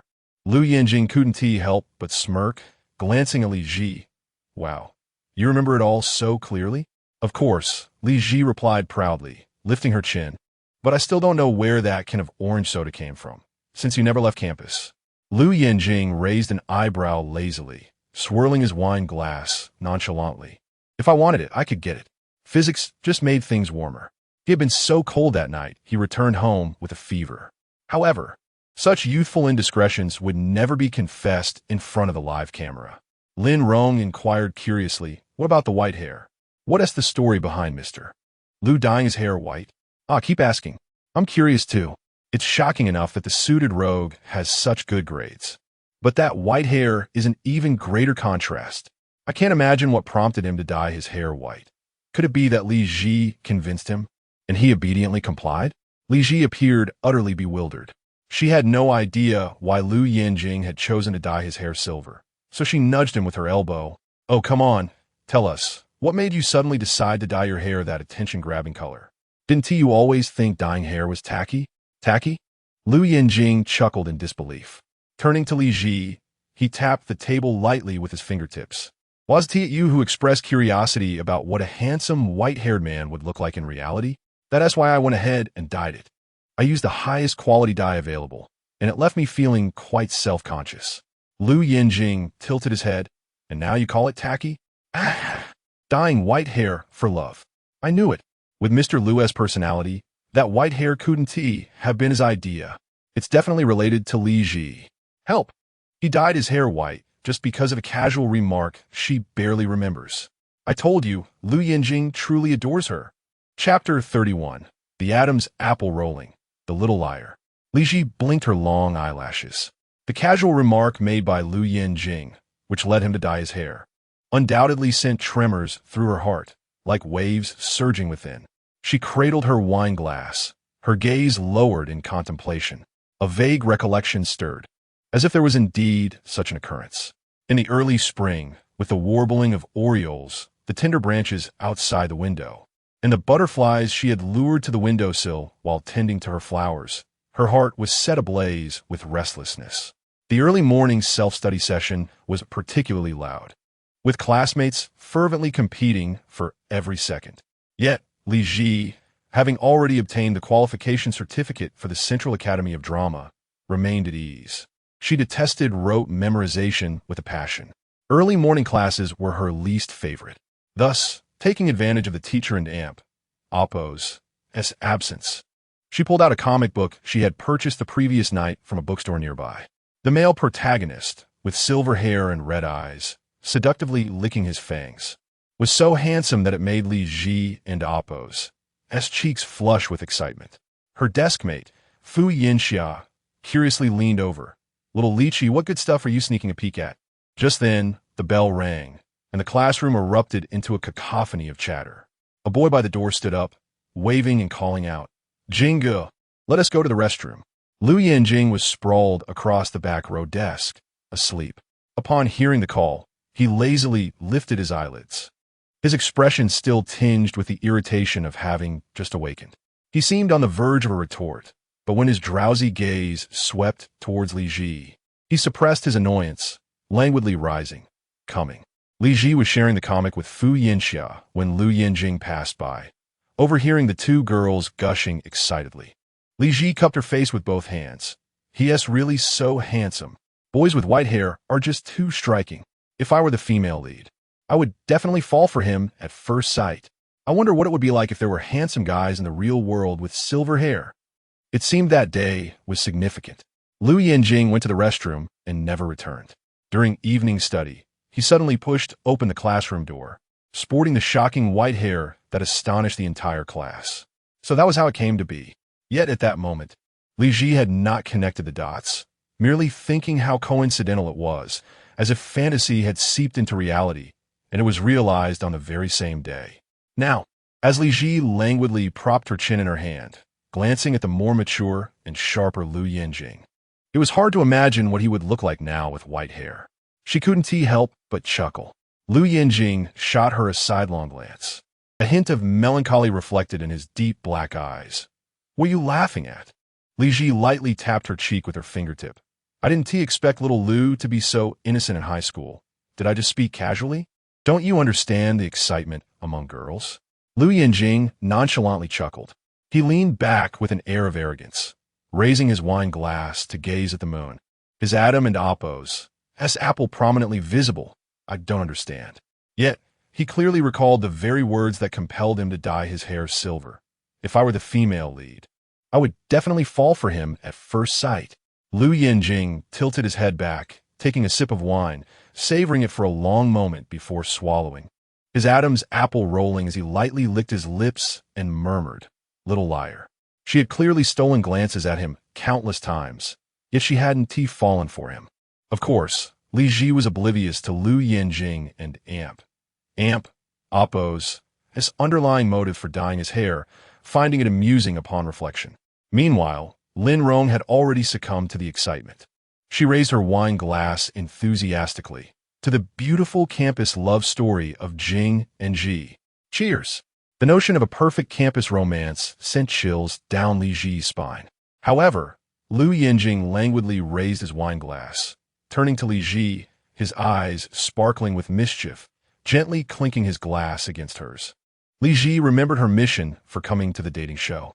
Aside from clearing her name, she was to play the role of Mrs. Liu, facilitating Lou Yanjing and Appos' assumption of family authority.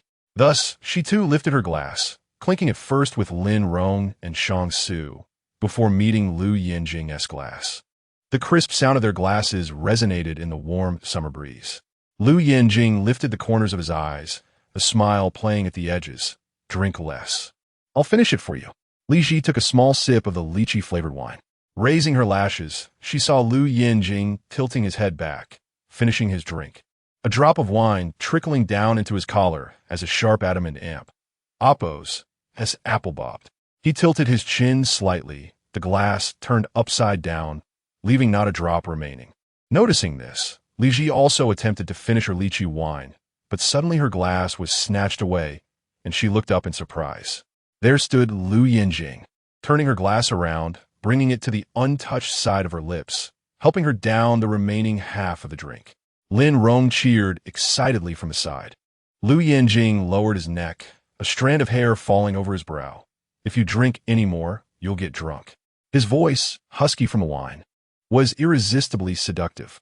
Li Zhi, still somewhat proud, raised an eyebrow, her moist lashes fluttering like melting snowflakes in the wind. "I want to get drunk." She did possess a bit of drinking capacity. Lou Yanjing chuckled softly, rolling his Adam's apple, too lazy to reveal the truth. The gentle evening breeze enveloped the four of them in a warm camaraderie. However, Yanze, who could hardly fill his stomach, wore a sour expression. He had no idea about the myriad of stories between Li Zhi and Lou Yanjing, which sounded extremely ambiguous. Hadn't Li Zhi also never been loyal to him? After all, she had been flirting with Lou Yanjing back in high school. So why was she now criticizing him for choosing Jiang Zhi You for his own interests? He had merely temporarily set aside Li Zhi, having clearly explained that he would return to marry her once everything was settled. Yet she remained as willful as ever. With such thoughts, Yanze's guilt diminished considerably. As the night progressed, Lin Rong submitted the dinner expenses for her and Shang Su to Li Zhi, while Lou Yanjing rose to settle the bill. Yanze had consumed quite a bit of alcohol that evening. He was short on funds, having drunk the 2 jugs of wine Lin Rong had initially ordered for him in Jiang Zhi You. However, the alcohol had failed to quell the turbulence within his heart. Upon seeing Lou Yanjing get up to leave, he suddenly stood up as well, casually telling Jiang Zhi You he was going to settle the bill, and followed Lou Yanjing out.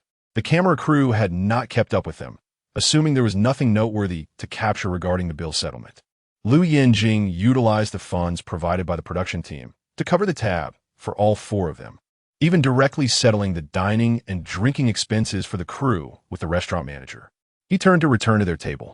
Just as he turned, he spotted Yanze standing there with bloodshot eyes, his gaze fixed intently on him. Lou Yanjing lazily lifted his chin to glance at him, his brows slightly twitching as he brushed past Yanze's shoulder, intending to leave. Fu Yanze suddenly called out, Lou Yanjing. Lou Yanjing ignored him. Fu Yanze's voice escalated sharply. Do you like Li Zhi? Lou Yanjing halted his steps. He slightly turned, narrowing his elongated eyes to scrutinize him. Fu Yanze also turned to face him. Does Li Zhi know that what she perceives as a pure friendship is merely a guise? While you have been scheming against her all along. Chapter 32. The arrogant suit-clad delinquent is pampered. Lou Yanjing's gaze was deeply penetrating.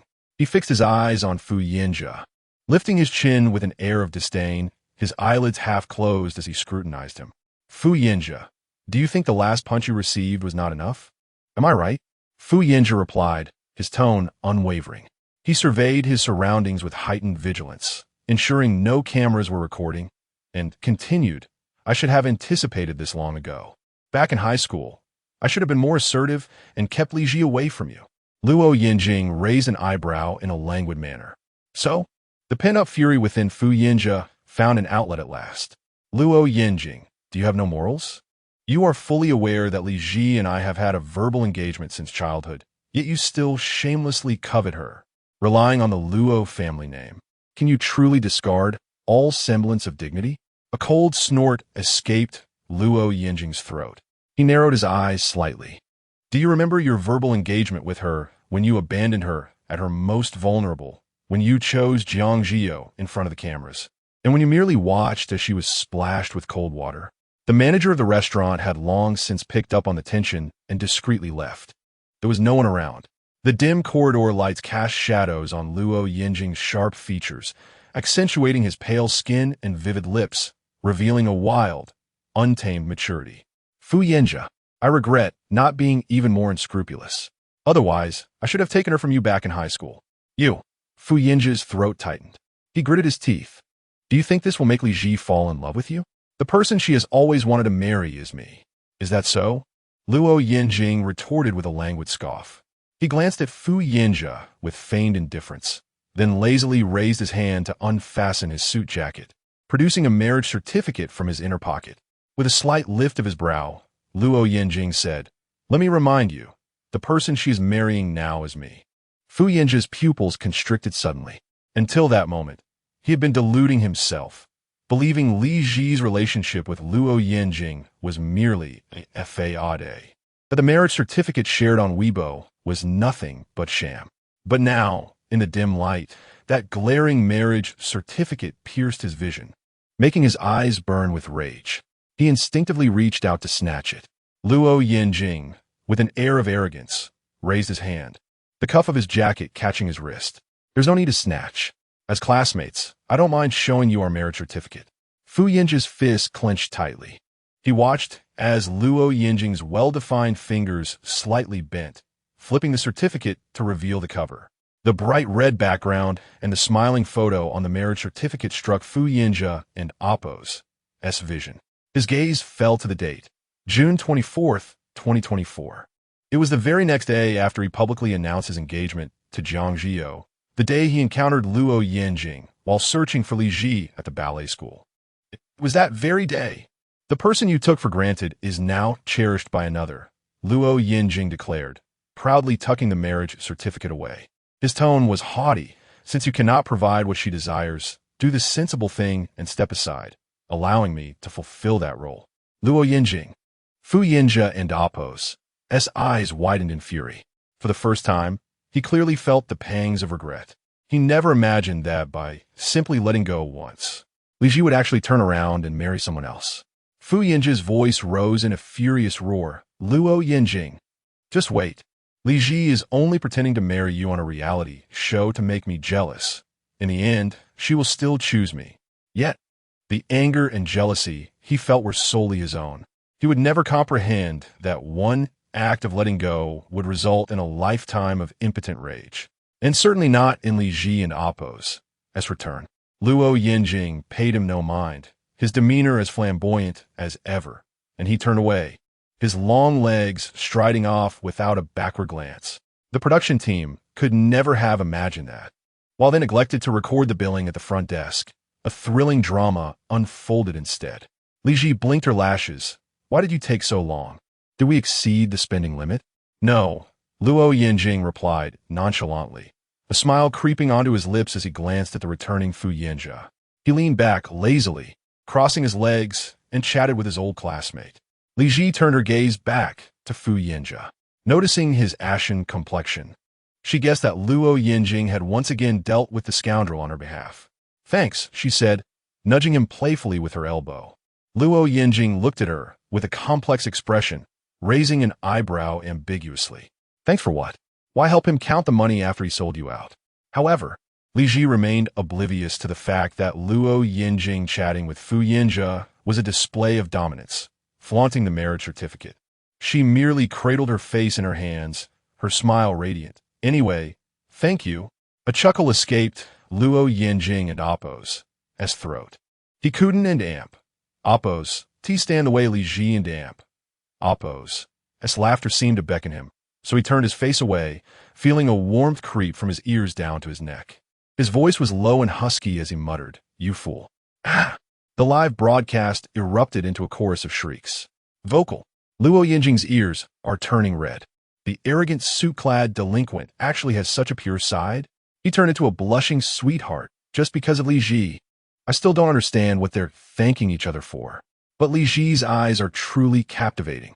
Lou Yanjing calling her a fool is so charming. Help! I and amp, Appo's, am utterly captivated by Jiang Zhi. The audience across the internet was enraptured. They never expected that the greatest surprise of the reality show Sweet Travelers would come from the seemingly scorned Li Zhi and the man she brought along, Lou Yanjing.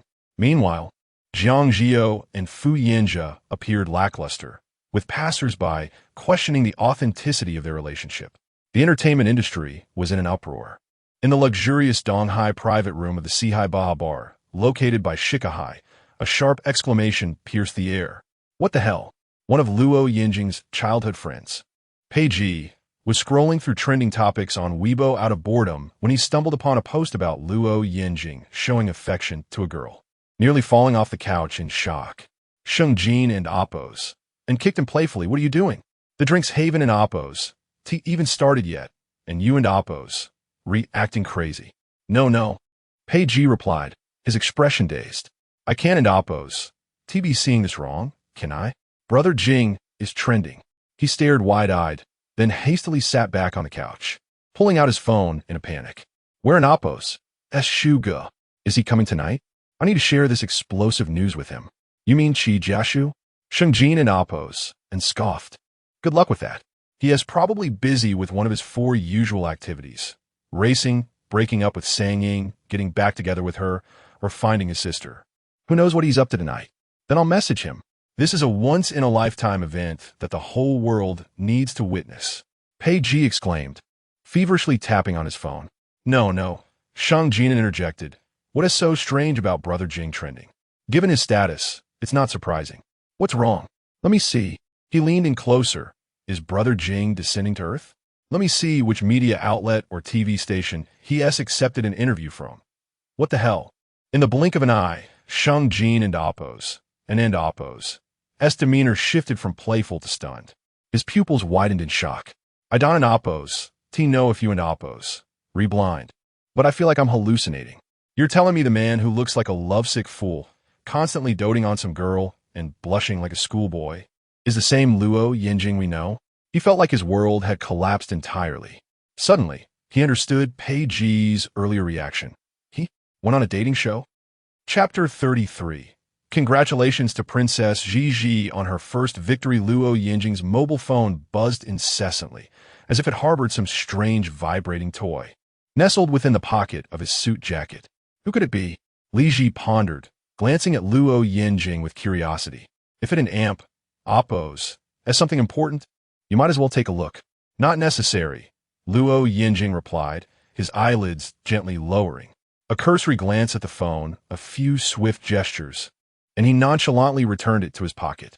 Just a few inconsequential friends, Peiji and Sheng Jin and Appo's, and were riveted to the live broadcast. Witnessing Lou Yanjing block them on WeChat during the show, casually dismissing them with the words, "Just a few inconsequential friends." Peiji and Sheng Jin exclaimed, "What the heck?" Peiji was ready to flip the table in outrage. How can he be so heartless in the presence of the opposite sex? Sheng Jinan gulped down a mouthful of whiskey. Didn't we agree that whoever falls in love first is a dog? And he didn't even inform us before barking like one in the live stream. Pei Ji turned to him. Would you dare say that in front of Jinge? Sheng Jinan zipped his lips. Pei Ji pointed at the screen. Look at this person. He has worn that ring, symbolizing his commitment to remain unmarried on his left pinky for 5 whole years. And now he just removes it on a whim. Sheng Jinan was puzzled. But who is this girl? When he posted about their marriage certificate, I thought he had lost a bet. I've never heard him mention her before. Pei Ji scoured Weibo for clues. Seems like she was a classmate of his back when he studied in Yicheng. How did they suddenly get together after 5 years? What a twist. I can't believe Jinge had a secret crush in high school. The two of them continued their animated discussion in the private room. Clearly, their world was lacking in excitement, so they turned to disturb Qi Jiashu. However, Qi Jiashu quickly replied, Scram, I just broke up with Sang Ying, and I'm busy looking for my sister. Sheng Jinan shrugged, the implication clear. See, what I tell you? This guy only has 4 things to worry about, and now he is busy with 2 of them. While he doesn't even know where to find the sister he lost for 24 years. As the dinner segment concluded, the guests headed to their new destination, a charming foreign-style guest house pre-booked by the production team. Draped curtains, floral carpets, and bright corridors adorned with romantic gardens awaited them. The exquisite blue carpet of Ening unfurled in the flower corridor, leading to a courtyard filled with blooming flowers and shaded fruit trees.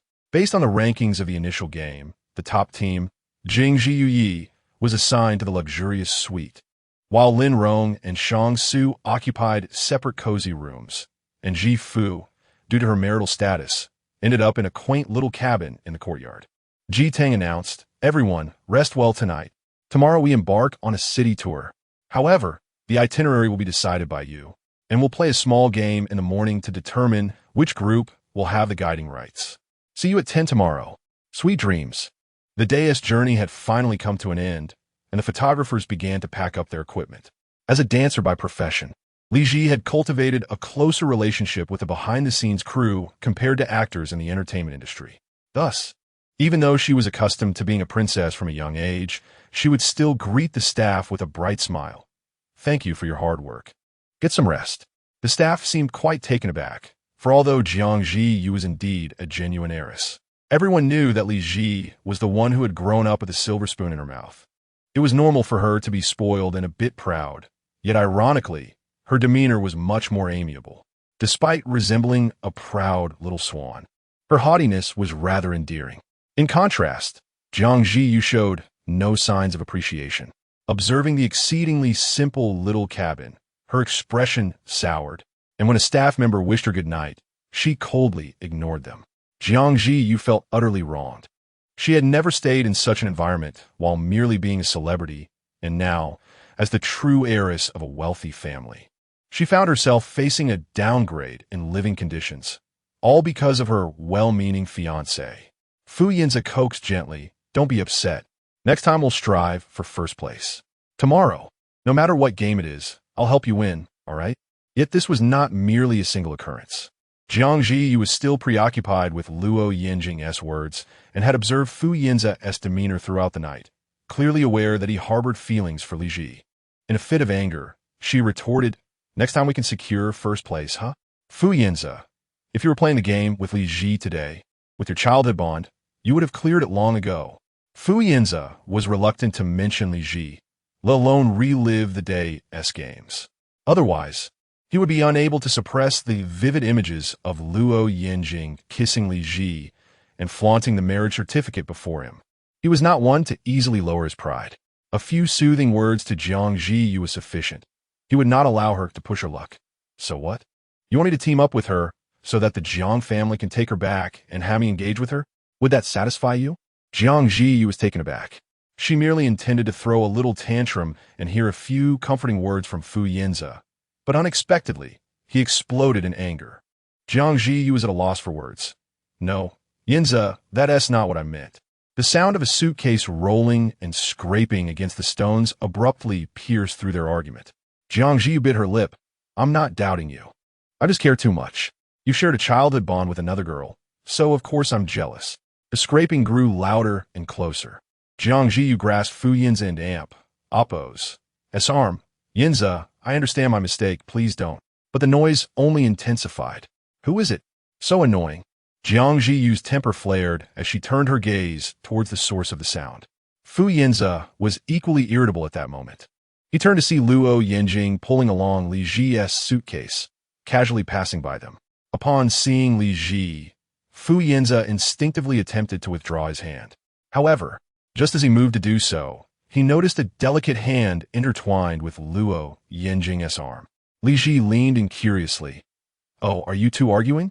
Fu Yanze's eyes narrowed, recalling Lou Yanjing's boast about the marriage certificate and Li Zhi's overtly provocative demeanor. Not willing to show weakness, he grasped Jiang Zhi You and Oppo's hand firmly. Not at all. Jiang Zhi You sensed his intention to pull away, initially ready to be angry.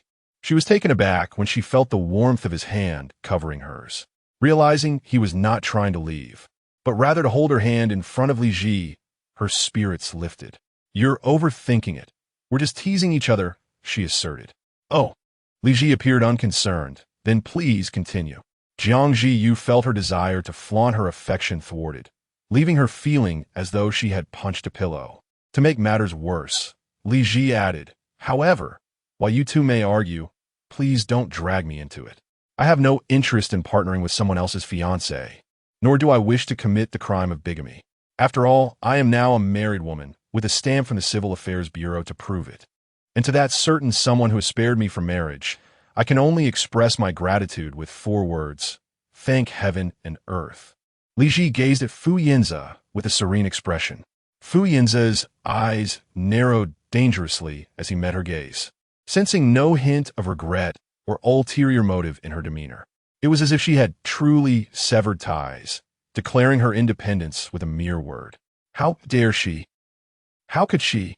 Fu Yanze's eyes burned with intensity as he stared at Li Zhi, who fluttered her lashes innocently. Wishing you both eternal bliss. Goodbye. As her words lingered in the air, the tension hung palpably. Li Zhi, akin to a proud and heartless little swan, turned her head with an air of disdain, straightened her shoulders, and walked past without a glance back.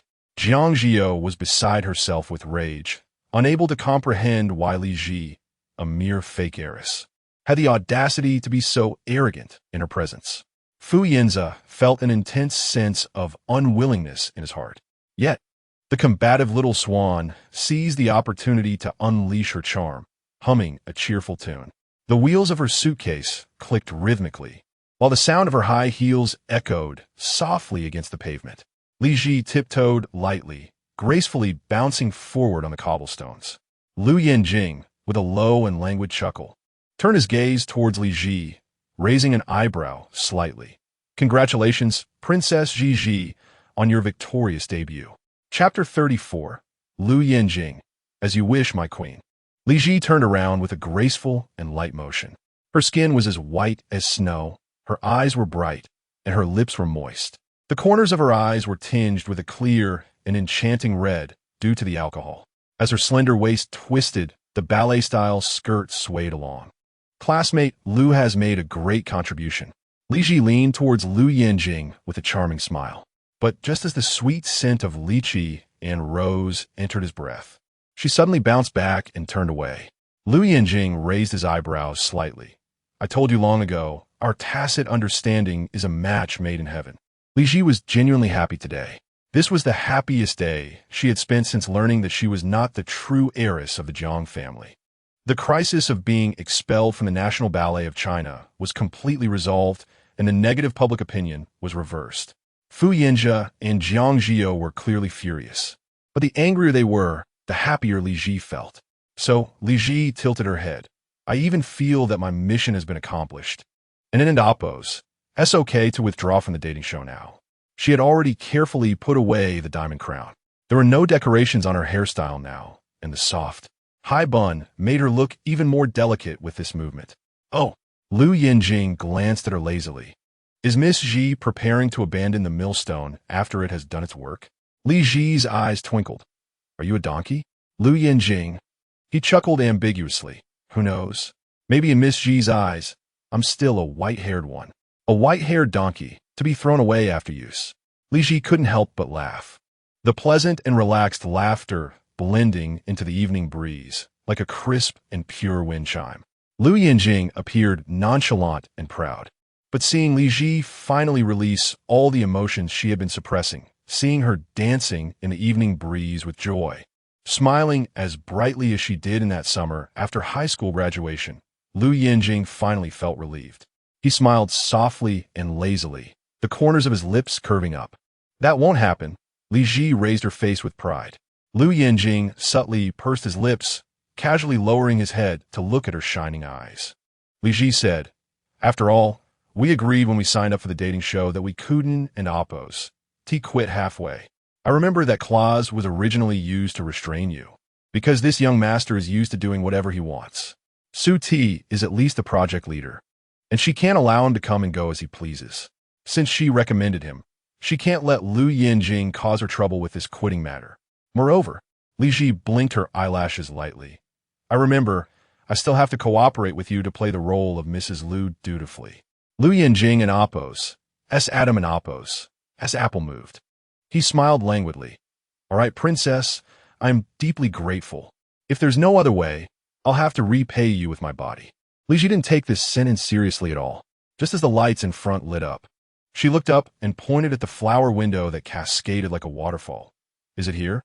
Lou Yanjing raised his eyes. He saw a glass flower window on the second floor of the exotic Ely blue bungalow that could be opened and closed. A sea of flowers cascaded down from the balcony, extending out from the glass flower window, romantic and fragrant. Lou Yanjing released the handle of Li Zhi's suitcase, stepped onto the stairs outside the bungalow in his leather shoes, and his well-defined hand picked up the sign hanging on the door, Jiang Zhi Jade Leaf. He casually shook it twice, turning to show it to Li Zhi. "It should be here."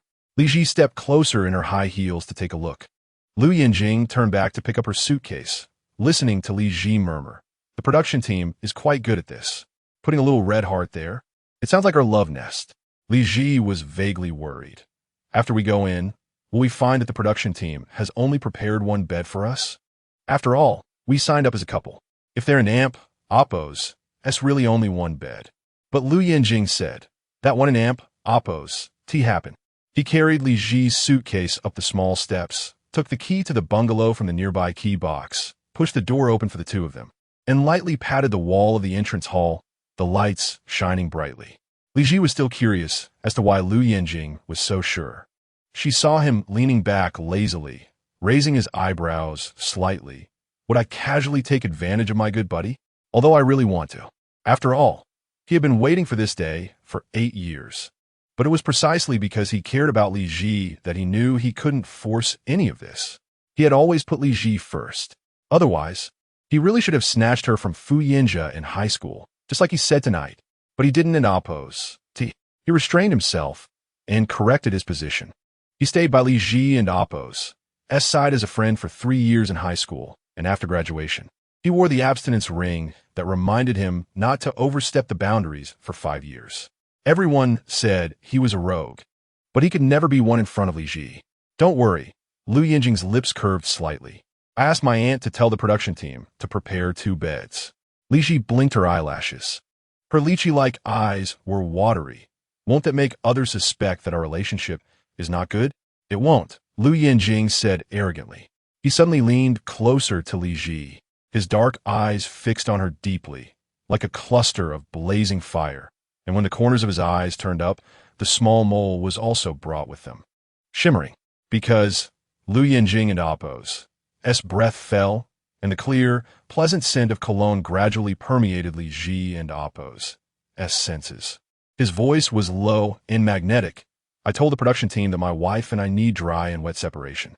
Li Zhi blinked her eyes in confusion. At first, she didn't understand what dry and wet separation meant, but after realizing it, her cheeks suddenly flushed. Dry and wet separation? Doing that kind of thing would wet the sheets, so after the fact, she would change to another bed to sleep in that kind of dry and wet separation? Lou Yanjing. Li Zhi was instantly shy and irritable. Her heart also accelerated, and she felt that today's already extremely ambiguous journey, coupled with Lou Yanjing's sentence about dry and wet separation, completely disturbed her Tao heart. Li Zhi's eyes were wet and red, and her heart was collapsing. To cover up her strange heartbeat, she took back her suitcase, kicked off her high heels, and ran upstairs. "I'm not talking to you anymore." Lou Yanjing casually put his hands in his pockets.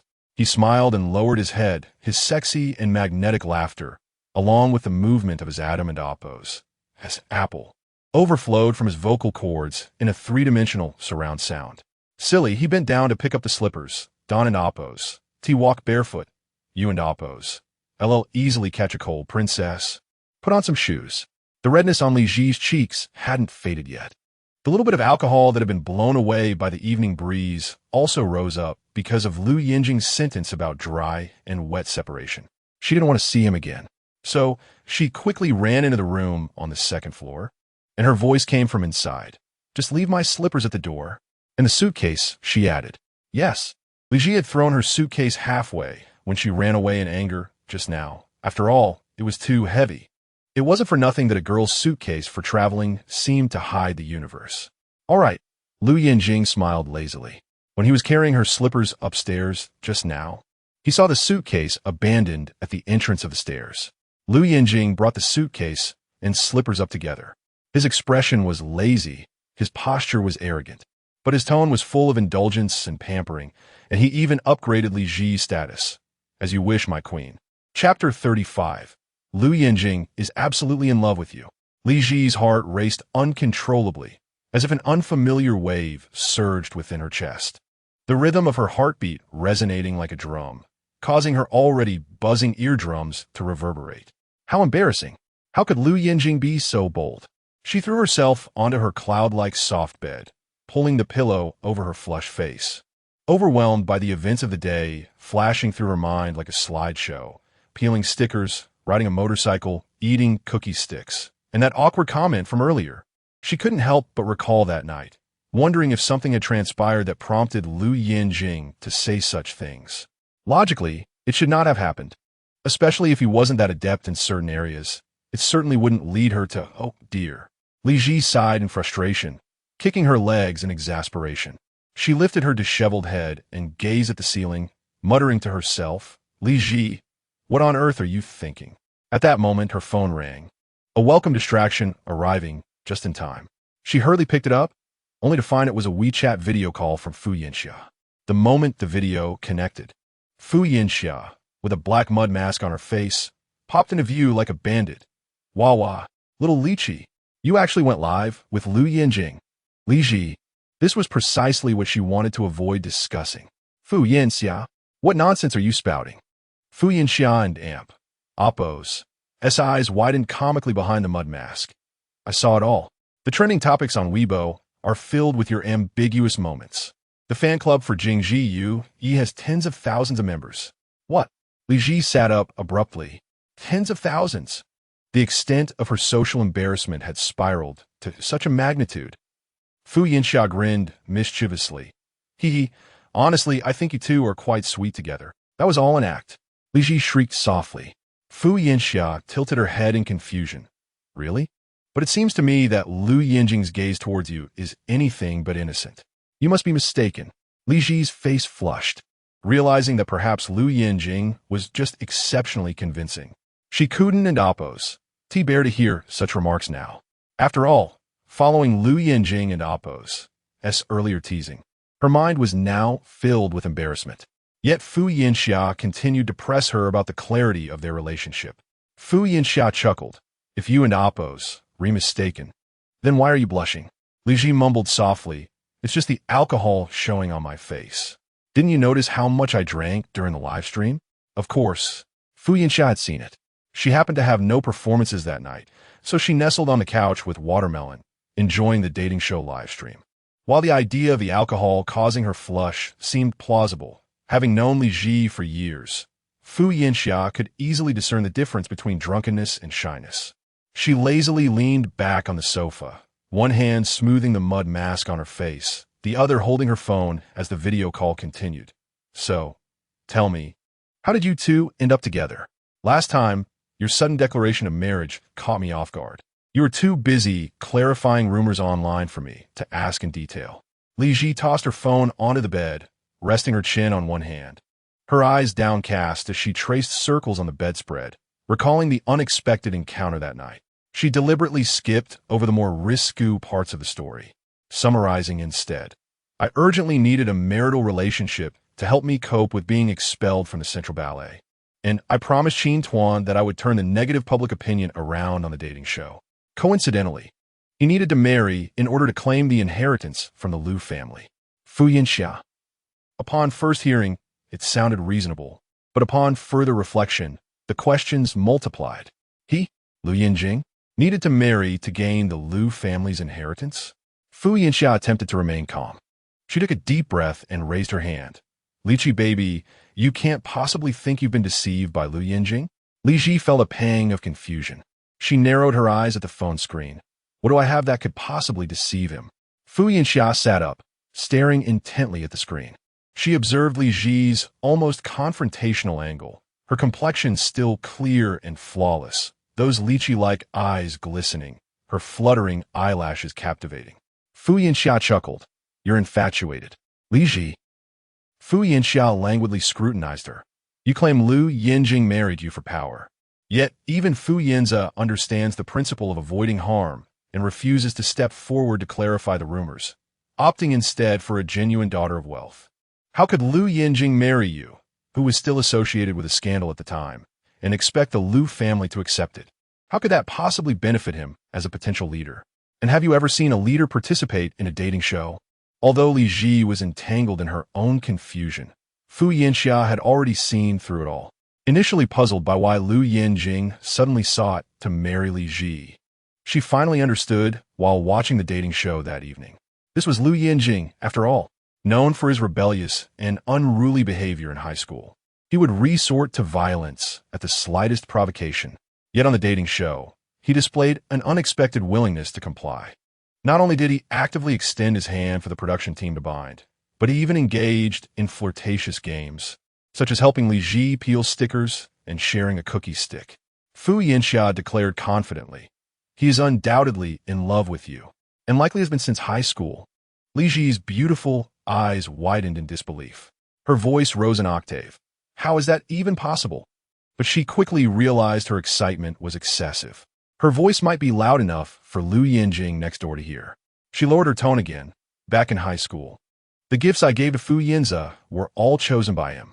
"Oh my goodness," Fu Yinxiao exclaimed in astonishment. "He went to such lengths to remain by your side, disguising himself as a good buddy, fearing that you would one day uncover his feelings and distance yourself from him, even going so far as to assist his rival. This is the pinnacle of unrequited love." Li Zhi and Appo's heart raced inexplicably faster. She averted her gaze. That and Appo's. Impossible. He was merely helping a friend in need. And besides, he had his own motives. Li Zhi gently bit her lip before continuing to defend Lou Yanjing. Moreover, he specifically requested 2 beds from the production team to sleep separately. If he wanted to deceive me, tonight would have been the perfect opportunity. Fu Yinxia shook her head, clicking her tongue. She thought Lou Yanjing was employing a clever tactic of retreating to advance, ensuring that Li Zhi remained unsuspecting and would continue to allow him to draw closer, setting him up for an even better chance to devour her. Oh well, I'll just leave it at that. Fu Yinxia had already concocted a narrative in her mind of an infatuated suitor scheming for ascendancy. Just wait, little lychee. With your naive and sweet nature, you will eventually be thoroughly ensnared by Lou Yanjing. A man of his caliber is like a lion lurking on the savannah, waiting for the perfect moment to pounce. Once he strikes, you will have no means of escape. Fu Yinxia. Li Zhi felt as if she had been pulled into the swirling currents of a swan's wings, flapping in protest. You are the one who should be worried.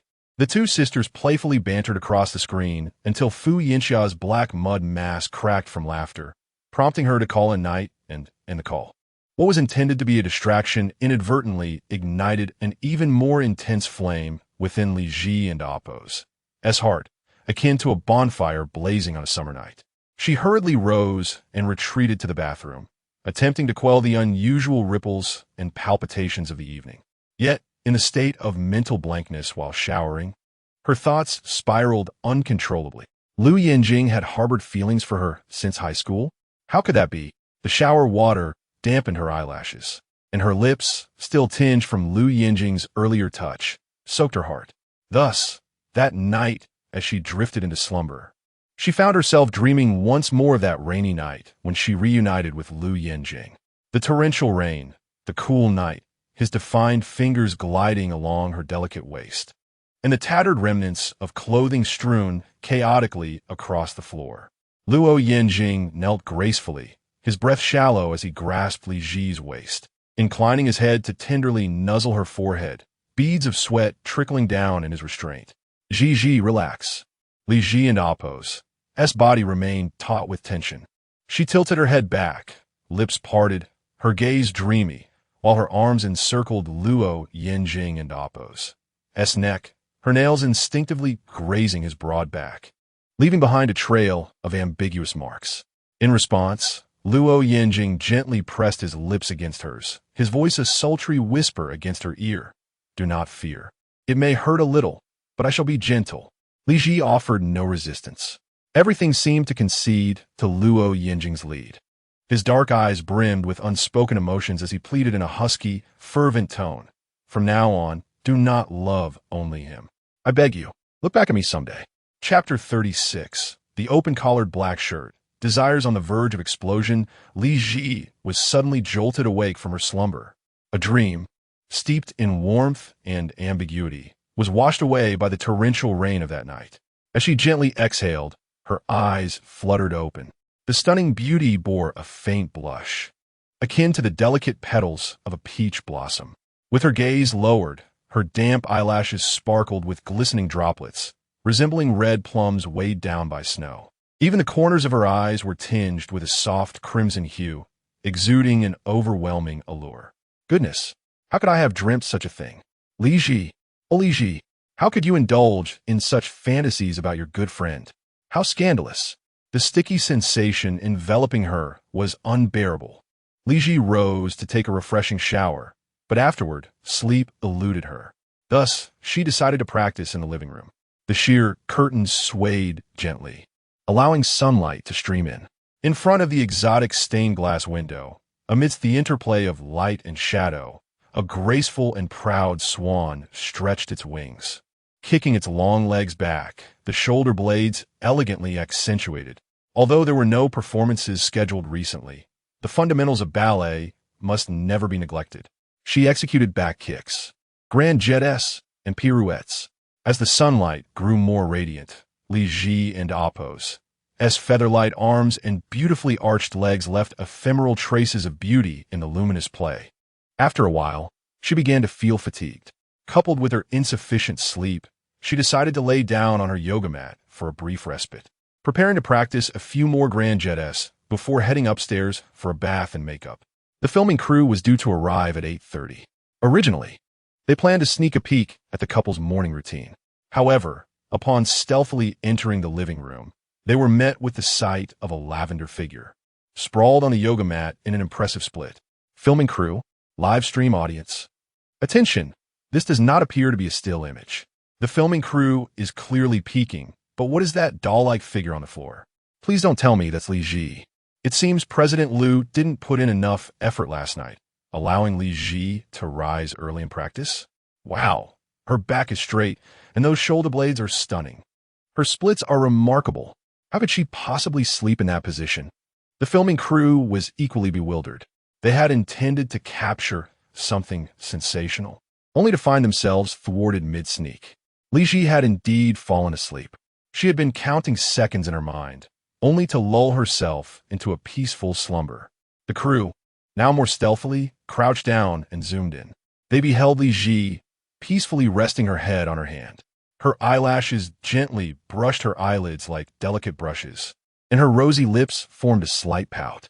From such a close angle, her skin appeared flawless and radiant. The livestream's audience quickly reacted, wow, instant stiff. I'm mesmerized. This must be the view President Liu wakes up to every morning. Though I can't quite grasp the situation, I'll just leave a roll of tissue here for backup. Li Zhi is stunning. She is not even wearing makeup yet. It's simply drool-worthy. I'm gasping because of her beauty. I can hardly imagine how delighted President Lou must feel waking up to such a beautiful sight every morning. Li Zhi was utterly oblivious to being filmed. Fu Yanxiao watched the live stream, face-palming, attempting to call her, but she had left her phone behind. However, the seemingly mundane scene of Li Zhi captivated even more viewers, eager to experience the joy of President Lou's perspective. Until Li Zhi finally awoke. The beauty in the frame fluttered her eyelashes, her demeanor shifting from the vibrant and proud to a soft, sleepy expression as she rubbed her drowsy eyes and languidly pushed herself up on her arms. Upon lifting her eyelids, she suddenly encountered a dark lens looming close. Startled, Li Zhi instinctively curled her legs and sat up on the yoga mat, raising her gaze. When did you all come in? The live stream and amp. Oppos. As comments exploded, Li Zhi blinked through her hazy slumber, her lashes still adorned with moisture, appearing slightly innocent. Did I fall asleep? How long was I out? What time is it? It an Oppos. It's almost 9:00 and Oppos. Clock. Teacher Li Zhi.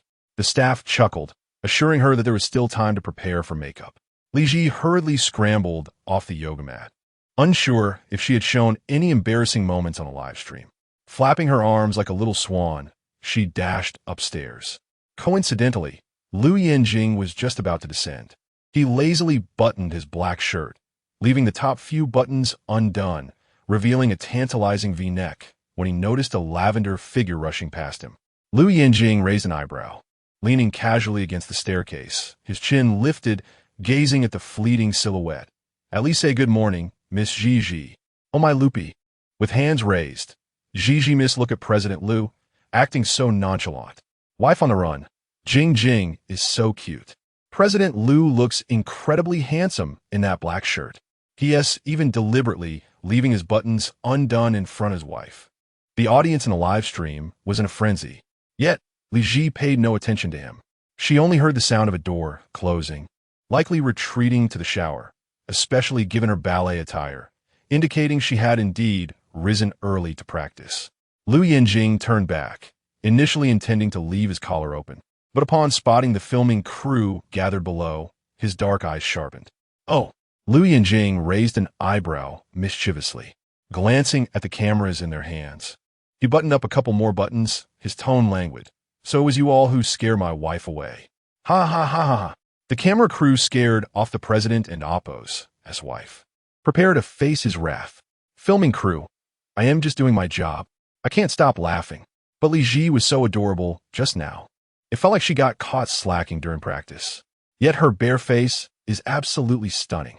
Her skin is in better condition than that of actual stars. You know who I mean? However, Li Zhi was extremely vexed. She had not anticipated falling asleep while doing the splits, nor that a filming crew would ambush her that morning. Although she was not a celebrity, as a person who greatly valued aesthetics and perfectionism, she would never allow herself to be caught in an unflattering light. Thus, Li Zhi swiftly opened Weibo, eager to discover what transpired during her slumber and whether Jiang Zhi You's fans had taken the opportunity to disparage her. To her surprise, numerous positive headlines were trending. Li Zhi barefaced beauty, Lou Yanjing's morning perspective, Li Zhi's impeccable back, among others. The livestream content of Li Zhi sleeping in her splits had been screenshot and circulated by marketing accounts. Her elegant splits, resembling butterfly wings, and her flawlessly sculpted back were the subjects of admiration. The comment section overflowed with praise, and many openly envied Lou Yanjing, failing to perceive that Li Zhi had climbed to the heights of a wealthy family. Proudly, the little swan rested her chin on her hand, lightly tapping her cheek. I knew it, I am indeed naturally beautiful. Thus, the princess who had felt embarrassed just moments ago hummed a tune as she entered the bathroom for another shower, followed by an exquisite makeup routine. The guests had begun to gather in the courtyard. After being overshadowed by Li Zhi the previous day, even netizens compared their outfits, suggesting that Jiang Zhi You, the true heiress, appear more like a fake heiress than Li Zhi. Hence, today, Jiang Zhi You was prepared for battle. The spotlight graced a certain luxury brand and Oppos' latest seasonal collection, featuring a stunning off-shoulder white ostrich feather dress, elegantly complemented by 10-centimeter diamond chain high heels, instantly dazzling everyone present. Oh my, sister looks so beautiful today. Her aristocratic aura is off the charts. This must be the true heiress. Can we talk about how she outshines Li Zhi in every aspect? She should have worn this yesterday. The diamond chains on Zhi Yu's heels are exquisite. Will her feet hurt after walking for a long time during the trip? No worries. Our Zhi Yu is the queen of the red carpet. Those petite high heels are a piece of cake for her. The livestream's comment section overflowed with praise. Jiang Zhi You, having navigated the entertainment industry for several years, felt confident in her outfit today, eagerly anticipating the resurgence of her heiress aura. She playfully nudged Fu Yanze's arm. Brother Yanze, do I look good today? Indeed, Fu Yanze replied with a slight smile. Lin Rong and Shang Su were bickering nearby, utterly oblivious to their display of affection. Meanwhile, Lou Yanjing sat with an air of arrogance, legs crossed, completely indifferent to Jiang Zhi Yu's furtive glances. As he gazed nonchalantly towards the direction of the small Western-style building, it was then that the comments finally shifted. Li Zhi has arrived. Chapter 37. The amorous escalation and the tissue game. The camera swiftly zoomed in. The guests raised their gazes towards the quaint little house.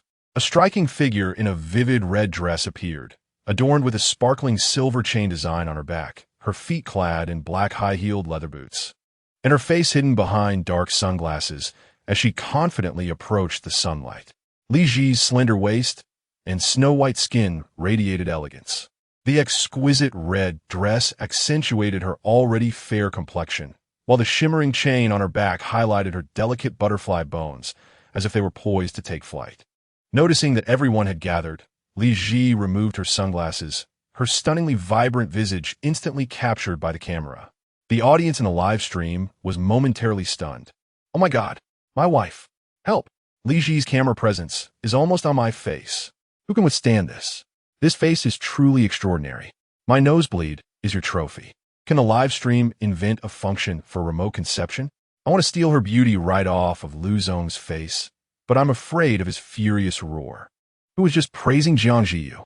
Although Li Zhi is a fake heiress, her true socialite aura is undeniable. The older gentlemen were fervently enamored. Even Fu Yanze was momentarily entranced. He had just complimented Jiang Zhi Yu's beauty, yet now all his attention was drawn to Li Zhi, unable to look away. Her long, wavy hair cascaded over her delicate shoulders. With bright eyes and moist lips, her gently fluttering eyelashes and poised demeanor turned toward the camera, as she lightly folded her sunglasses with a hand. Good morning, eh? Good morning, beautiful Li Zhi. Is she casting a spell on me? Even Lin Rong, who had been busy teasing earlier, pushed aside her banter upon seeing Li Zhi. Oh my, beautiful Li Zhi, you and Oppos. Vi reached new heights of beauty. Jiang Zhi You clenched her fists in frustration. Her long rectangular nails nearly embedded into her palms, sunlight staining her eyes a vivid red. She had just managed to dominate the screen for a few minutes, only to have her spotlight stolen by Li Zhi. What was she wearing? It was impossible to discern any logo or brand. Street market goods? How could it possibly compare to her luxurious attire? Jiang Zhi You was extremely displeased, unwilling to be overshadowed by an ordinary person. Lou Yanjing lazily lifted his chin, letting his legs fall back down to cover his alluring black formal socks. He smirked and walked towards Li Zhi. Good morning, my lady. Li Zhi cast a sidelong glance, recalling the somewhat embarrassing dream from the previous night. She hesitated when meeting Lou Yanjing and Oppos. Gaze, but eventually delivered the expected line. Good morning. Very beautiful. Lou Yanjing and Oppos. Voice was low and magnetic, his casual laughter reminiscent of a celestial being. Li Zhi felt her ears warm. She held her head high, though a hint of discomfort flickered in her eyes. Wazn and Oppos. Tea at your choice? Indeed. Lou Yanjing and Oppos. Lips curled slightly. The monologue master custom made this for Mrs. Liu. Jiang Zhi Yu's pupils suddenly constricted. The live stream erupted in astonishment. Oh my god, the monologue master? You mean that French luxury brand specializing in custom designs? I've heard a dress from them costs as much as a house in a decent area of Kyoto. Are you saying Li Zhi is wearing a house? I couldn't tell the brand of this dress. It must be because I'm not worthy of knowing. Yesterday, it was a diamond crown. Today a custom dress. What will tomorrow bring? Truly, Lou Yanjing is remarkable. The audience was awestruck. They felt enlightened while secretly believing that the fake heiress had again outshone the true one. Moreover, Jiang Zhi You and Oppo's ostrich feather dress was quite ordinary. Aside from being from a high-end brand, it had nothing particularly special about it. She bit her lip in indignation. Yet Yanze remained oblivious to Jiang Zhi You's emotions. His gaze fixated on Li Zhi, until Lou Yanjing turned his chin slightly towards him. Li Zhi was engaged in light-hearted conversation with Lin Rong when she suddenly felt a warm touch on her shoulder. She turned to find Lou Yanjing grasping her shoulder, pulling her in front of him. "What an amp Oppo's is wrong?" Li Zhi inquired. Lou Yanjing casually adjusted his position, shielding her from Yanze and amp Oppo's view, smiling lazily. "Nothing. You all carry on." Li Zhi blinked in confusion. However, Lin Rong smirked knowingly. Oh, how sweet. The beautiful dress you ordered for your wife has turned into jealousy over your childhood friend. At 10:00 and Oppo's clock, Ji Tang arrived punctually. Her tone was lively and cheerful. "Everyone's here quite early. How did you all sleep last night?" Lou Yanjing lazily lifted his chin. His lips curled into a smile as he glanced at Li Zhi beside him. "Very well. I woke up to see her. Not just a dream." But Li Zhi casually responded, "It was okay. After all, last night's dream was exhausting, and I woke up too early. I could even sleep in a split." Lin Rong leaned in with curiosity. "Did you two have a battle last night?" Li Zhi suddenly fluttered her eyelashes. Perhaps it was the red dress, or the fierce summer sun of Xinjiang, but she felt her neck flush to her ears. "Lin Rong, what nonsense are you spouting in front of the camera?" "Ha ha. Lin Rong will ask anything. Lou Yanjing looks fine. Li Zhi is okay. But ISN and amp Oppo's, one of them having a great time while the other is utterly exhausted?" I knew Lu Zong was quite skilled. Li Zhi could be bent in half at will. It's not an exaggeration to say they're on fire every night. The audience reveled in the drama, believing Li Zhi was merely shy. They could never have guessed that nothing had actually occurred last night. The mere sight of Li Zhi in the morning was enough to captivate Lou Yanjing. Yanze clenched his fists tightly. He stared at Lou Yanjing. His feelings of resentment and regret for not taking Li Zhi away the other day swelling within him. He couldn't help but recall the moment he saw only one bed in the small cabin last night, as the staff jokingly suggested that couples should share a bed. If even couples were arranged to share a bed, then what about Lou Yanjing and Li Zhi? They were husband and wife. Did they sleep in the same bed last night? Yanze was furious. He suddenly remembered the ambiguous marks he had seen on Lou Yanjing's neck when they first met in front of the Central Ballet Building. Such reckless private life. Fooling around the night before and marrying someone else the next day. How could Li Zhi agree to this sham of marriage? How could she endure the disgust of sharing a bed with him? Jiang Zhi You quietly observed Yanze's expression, noticing his poor control over his emotions. She feared that fans might catch on and amplify Yanze's attitude towards Li Zhi. She quickly linked her arm with his. "Brother Yanze, are you feeling a bit low on blood sugar because you skipped breakfast?" Yanze's eyes flickered. Prompted by Jiang Zhi You, he realized he had lost his composure again, and quickly regained his composure. "Yeah, perhaps. I didn't Oppo's sleep well last night." This time, Jiang Zhi You and Oppo's expression soured. The conditions in the small cabin had indeed been poor. With only one bed, Yanze, who preferred to be conservative, had hoped to wait until after marriage for any intimate matters and had thus set up a sleeping area in the cramped space. Jiang Zhi You had understood this last night. Yanze's reluctance to share a bed with her was clearly due to Li Zhi. Today, Yanze's displeasure stemmed from the fact that Li Zhi had slept with Lou Yanjing last night. However, Jiang Zhi You was adept at managing her expressions. She even pretended to be playful, tilting her head and batting her eyelashes. "Sorry, I and Oppo's. LL, try not to steal your blanket tomorrow night." Successfully navigating through the awkward situation, Ji Tang finally stepped forward to announce the rules. "As I mentioned to everyone last night, we will soon embark on a day tour of the city.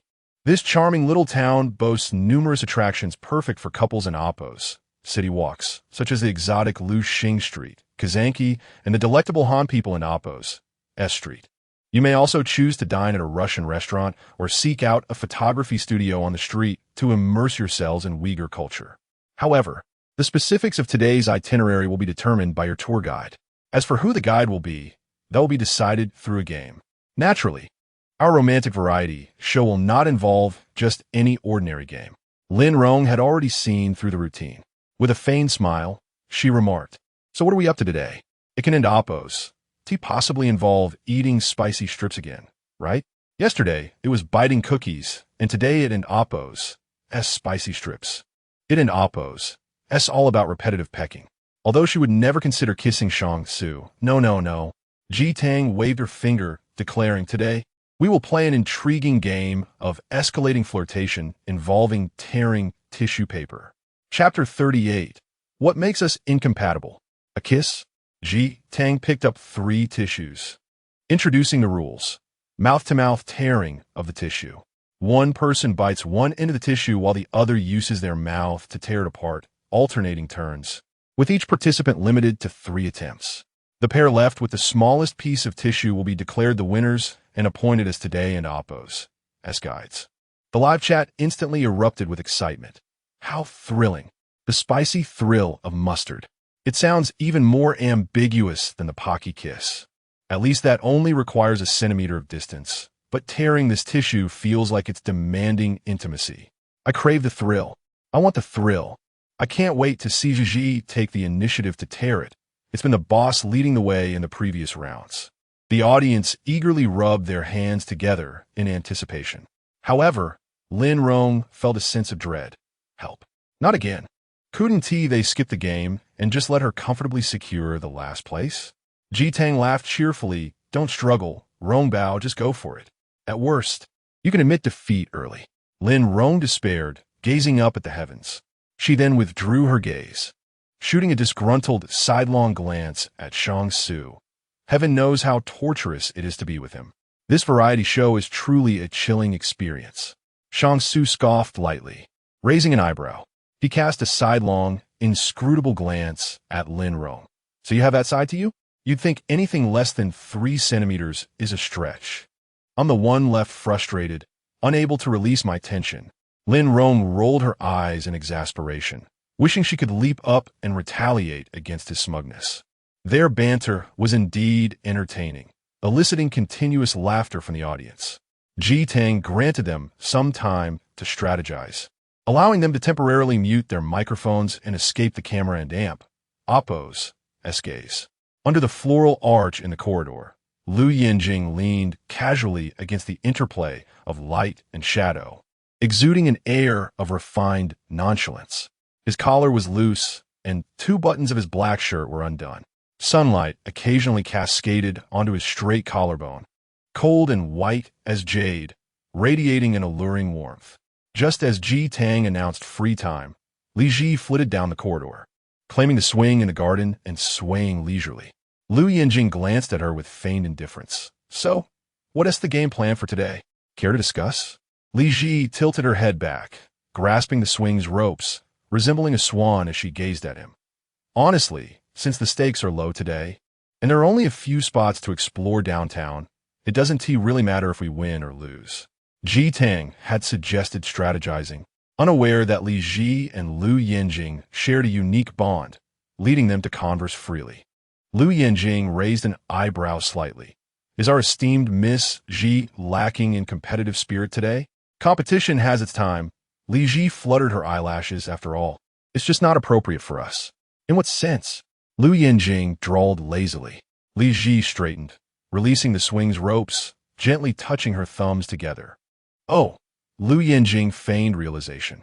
However, just as Li Zhi thought they had reached a mutual understanding, Lou Yanjing leaned down with a playful smile, his warm lips brushing against her ear. A kiss. Li Zhi's ears tingled instantly. His low, magnetic voice pressed against her sensitive skin, sending a jolt straight to her heart. Her eyes widened in surprise. Lou Yanjing, don't say such things so plainly. Otherwise, I might have spring dreams tonight. Lou Yanjing smirked, a lazy chuckle escaping his lips. Wasn't my first kiss stolen by Miss Zhi? That night was quite passionate, and now you're complaining about my candor? Li Zhi, that is not important. She paused for a moment. The tissue-tearing game also didn't seem that important. All right, Lou Yanjing lazily nodded. Li Zhi, surprised, lifted her gaze. Really? Then let us put on a good performance, so no one thinks our marriage is in trouble, affecting your standing in the Lou family. Sure, Lou Yanjing said, leaning back against the swing frame and loosening the cuffs of his shirt. Li Zhi was about to give him a high five to seal their agreement, but then heard Lou Yanjing casually add, as long as you don't mind Jiang Zhi You taking the lead, guiding us for the entire day. Li Zhi's hand froze in midair. She looked up at Lou Yanjing, who lowered his eyelashes, his gaze returning to her. As for me, at worst, I'll be mocked by relatives for my wife not caring for me, for not wanting to kiss me, for finding me distasteful. However, it's still Ms. Zhi's thoughts that matter. I'm fine with it. Truly. Lou Yanjing's eyelashes gently fluttered, the light filtering through the floral arch casting a soft glow on his usually dark eyes, rendering them somewhat innocent in appearance. Li Zhi wasn't concerned about his innocence. She was pondering his earlier words. Being led by Jiang Zhi You, she imagined she would be quite irked. Indeed, Lou Yanjing replied. Li Zhi felt her resolve waver. Just then, Jiang Zhi You approached her, gently calling her name. Zhi. Li Zhi felt a shiver run down her spine. She shot her beautiful eyes at her, quickly raising her hand. Stop.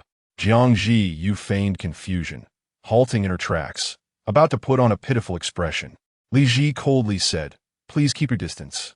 Miss Jiang, I have a phobia of crowded spaces and can't be near those with too many schemes. Zhi, I know you're still upset with me. Jiang Zhi You bit her lip gently. Actually, I'm here on behalf of Brother Yanze. Li Zhi plugged her ears, refusing to listen. But, Jiang Zhi You continued, Brother Yanze promised me that no matter what the game is today, he would help me secure first place. Yesterday, he felt bad for disappointing you. So during the biscuit challenge, he kept zoning out, afraid you'd feel hurt seeing us so close. Li Zhi, plugging her ears, was futile. She still heard the absurdity of her words. Unable to contain herself, she pulled her hand away, casting a disdainful glance. Could you both come back when your brains are functioning properly? In conclusion, Jiang Zhi You pursed her lips. I just wanted to ask if you wouldn't mind if we were very close during the tissue tearing. Quite the opposite, Li Zhi scoffed. I fear that witnessing such scenes might nauseate me. Jiang Zhi You. But it's all right. Li Zhi tilted her head. I've had rabies shots, so I should have nothing to fear from you two. Lou Yanjing chuckled lazily from the side.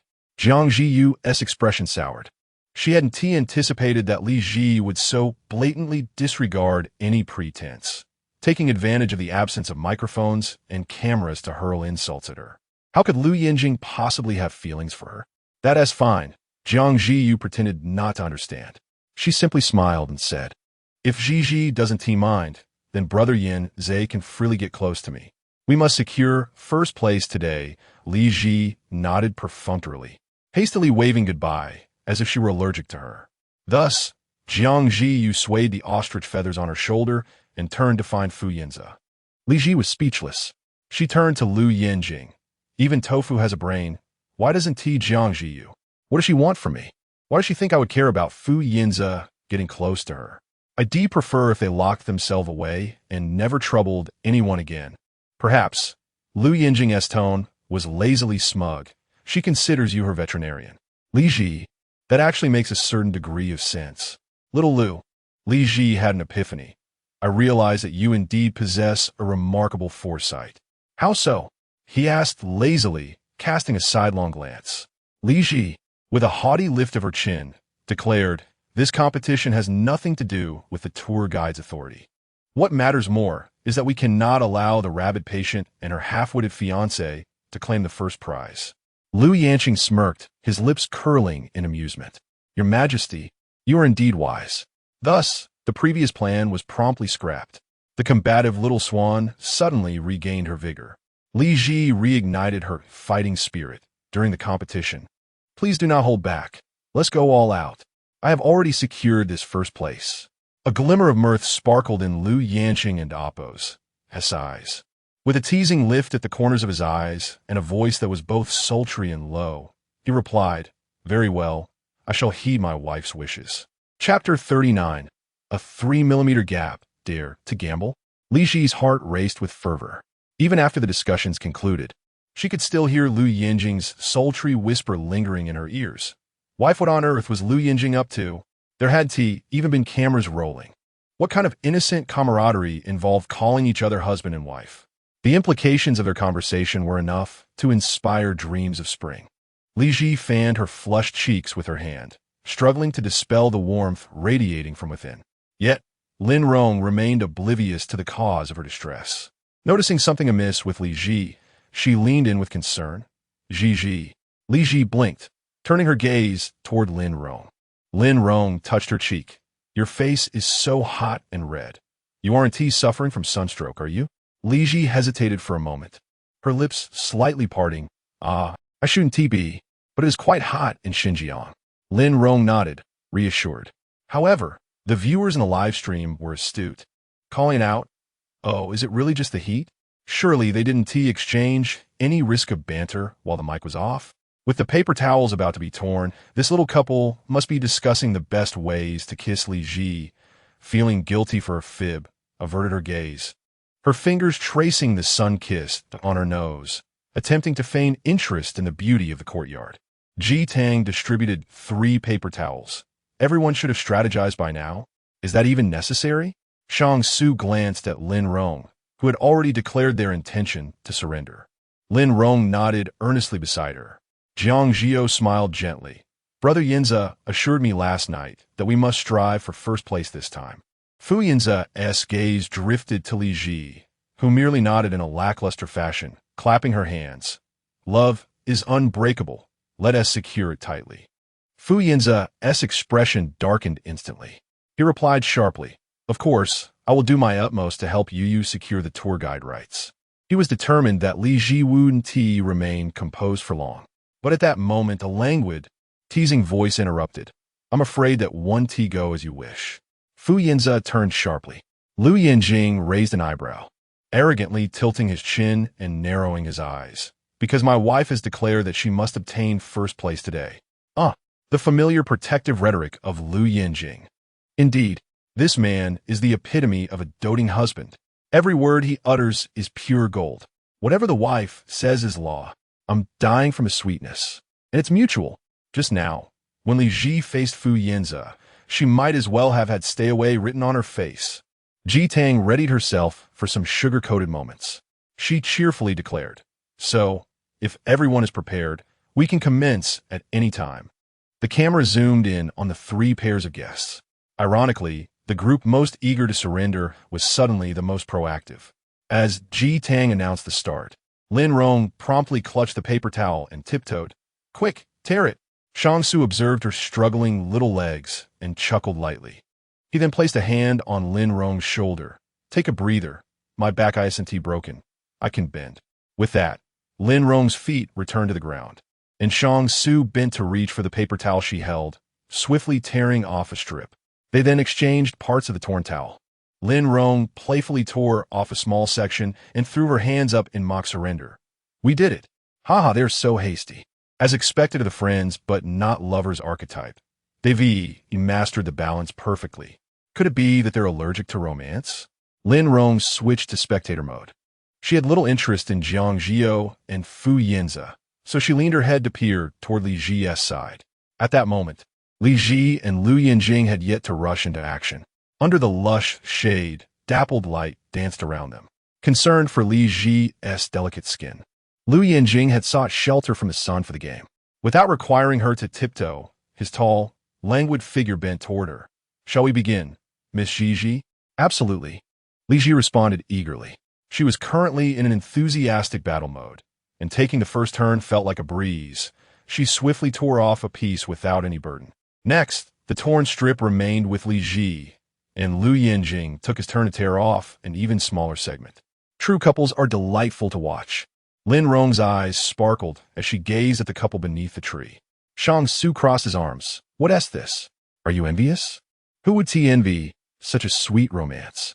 Lin Rong replied matter-of-factly, "You can be envious too." Just as Shang Su was about to respond, Lin Rong made a face, "But you don't deserve it." Shang Su and Appo's temples throbbed in frustration. Lin Rong dismissed him, redirecting her attention back to Li Zhi and Lou Yanjing. In this brief moment of distraction, Li Zhi managed to tear off another piece. She appeared relaxed, her eyes sparkling with joy, and she even proudly lifted her chin. This game doesn't seem too difficult, is it? Lou Yanjing's eyes crinkled with amusement. Li Zhi waved the small piece of paper in her hand, about 4 centimeters long. It's much smaller than a pocky kiss. However, Lou Yanjing chuckled lightly. He casually tilted his chin, indicating for her to look toward Jiang Zhi You and Fu Yanze, his gaze unwavering, while his lips brushed against her ear. What now? His voice dripped with sultriness. A smaller size 1T helped Mrs. Liu secure first place. Li Zhi blinked, bewildered, as she glanced over. Under the bright sun, Jiang Zhi You and Fu Yanze's game had reached a fever pitch. Uncertain of how many chances remained, it appeared that the last strip of paper, after Jiang Zhi You had tiptoed to tear it, was reduced to an incredibly slim final centimeter. The livestream audience buzzed with excitement. The marriage game is about to conclude. Only Fu Yanze's turn remains. They might just win this. Honestly, if Fu Yanze simply kisses and pulls, they'll almost certainly win. Not necessarily. Jiang Zhi You still has 3 chances. What if they kiss in those 3 tries? The viewers eagerly anticipated Li Zhi and Lou Yanjing realizing the gravity of the situation, wishing they could leap through the screen to guide them into the game. Li Zhi indeed recognized the dire predicament. She had underestimated this game. It was not merely a competition of speed and ease, but rather about who could be more intimate, leaving the smallest piece of paper. What to do? Li Zhi looked up, initially intending to discuss a new strategy with Lou Yanjing, only to find herself caught in his deep, unwavering gaze. Li Zhi momentarily froze as Lou Yanjing's throat bobbed. Zhi, 3 millimeters. His voice, sultry and low, seeped into her ears. Dare to gamble? Chapter 40. The ambiguous scene of tension. Li Zhi's heart suddenly skipped a beat. Her eyes widened slightly, and her fluttering eyelashes trembled as she glanced up at Lou Yanjing, who appeared visibly tense. 3 millimeters? Doesn't that mean we might end up kissing? Perhaps. Lou Yanjing pondered, seemingly contemplating the strategy of the game. Holding the tissue requires a certain area. The less you occupy, the more space I have to maneuver. However, there is also the risk of it dropping if not held properly. If the tissue falls, it signifies defeat, regardless of how many chances remain. Li Zhi hesitated. After all, a distance of 3 millimeters was undeniably ambiguous and would tarnish the pure camaraderie between allies. Lou Yanjing. She grasped the microphone, her lips parting slightly. But if that's the case, aren't you sacrificing too much? After all, you lost your first kiss to me when you were drunk. Lou Yanjing contemplated this seriously for a moment before declaring, I would go to great lengths for my friends. Li Zhi regarded him with a complex expression, then playfully poked his chest with her fingertip. But it feels like you've got knives in all 12 of your ribs. She paused for 2 seconds before adding, all self-inflicted. What now? Lou Yanjing raised an eyebrow lazily. But our dear Miss Zhi has expressed her desire to secure first place. Li Zhi was momentarily taken aback. Surprised, she looked up at Lou Yanjing, feeling as if a string in her heart had been plucked. He had made such a bold statement.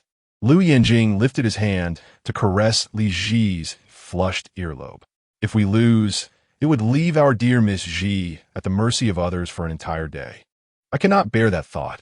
The audience in the live stream had transformed into a swarm of anxious onlookers. What are they discussing? Let me in on it. They must be strategizing. Don't squeeze the mic. It's natural for a couple to share a kiss. Ah, the scandalous dynamics of Jing and Zhi. Why do they always squeeze the mic when whispering sweet nothings? The way Lou Yanjing is touching Li Zhi's ear is so intimate. What are they talking about to make her blush so fiercely? Lin Rong was equally puzzled. As a mere spectator, she couldn't hear their secret murmurs and felt an urge to rush over, but Shang Su firmly held her back. At this moment, Li Zhi was still in doubt. Lou Yanjing observed her without urging or pressuring. A beam of sunlight filtered through the branches, illuminating the small red mole on Li Zhi's nose. She lowered her lashes and said, if you want me to win, why not just tear it right away? It was an unnecessary question. Yet Lou Yanjing and Appo's deep, magnetic voice soon followed, because it might lead to a kiss. He lifted his gaze towards the light, then gently grasped the nape of Li Zhi's neck. guiding her away from the sunlight that could burn her delicate skin, back into the cool shade of the trees. So, Lou Yanjing smiled nonchalantly. Isn't this something that should be reported first, then await Miss Zhi's command? Li Zhi's heart raced wildly. Her lips parted slightly as she looked at Lou Yanjing in astonishment, feeling an inexplicable thrill from being respected. Help! He was asking for her opinion, out of fear of offending her.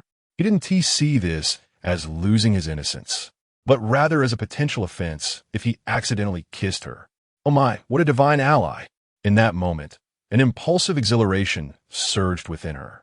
Lou Yanjing's sacrifice, coupled with his respect for her boundaries, made Li Zhi feel that even an accidental kiss in pursuit of victory was acceptable. After all, it would be the first time. She was determined to win.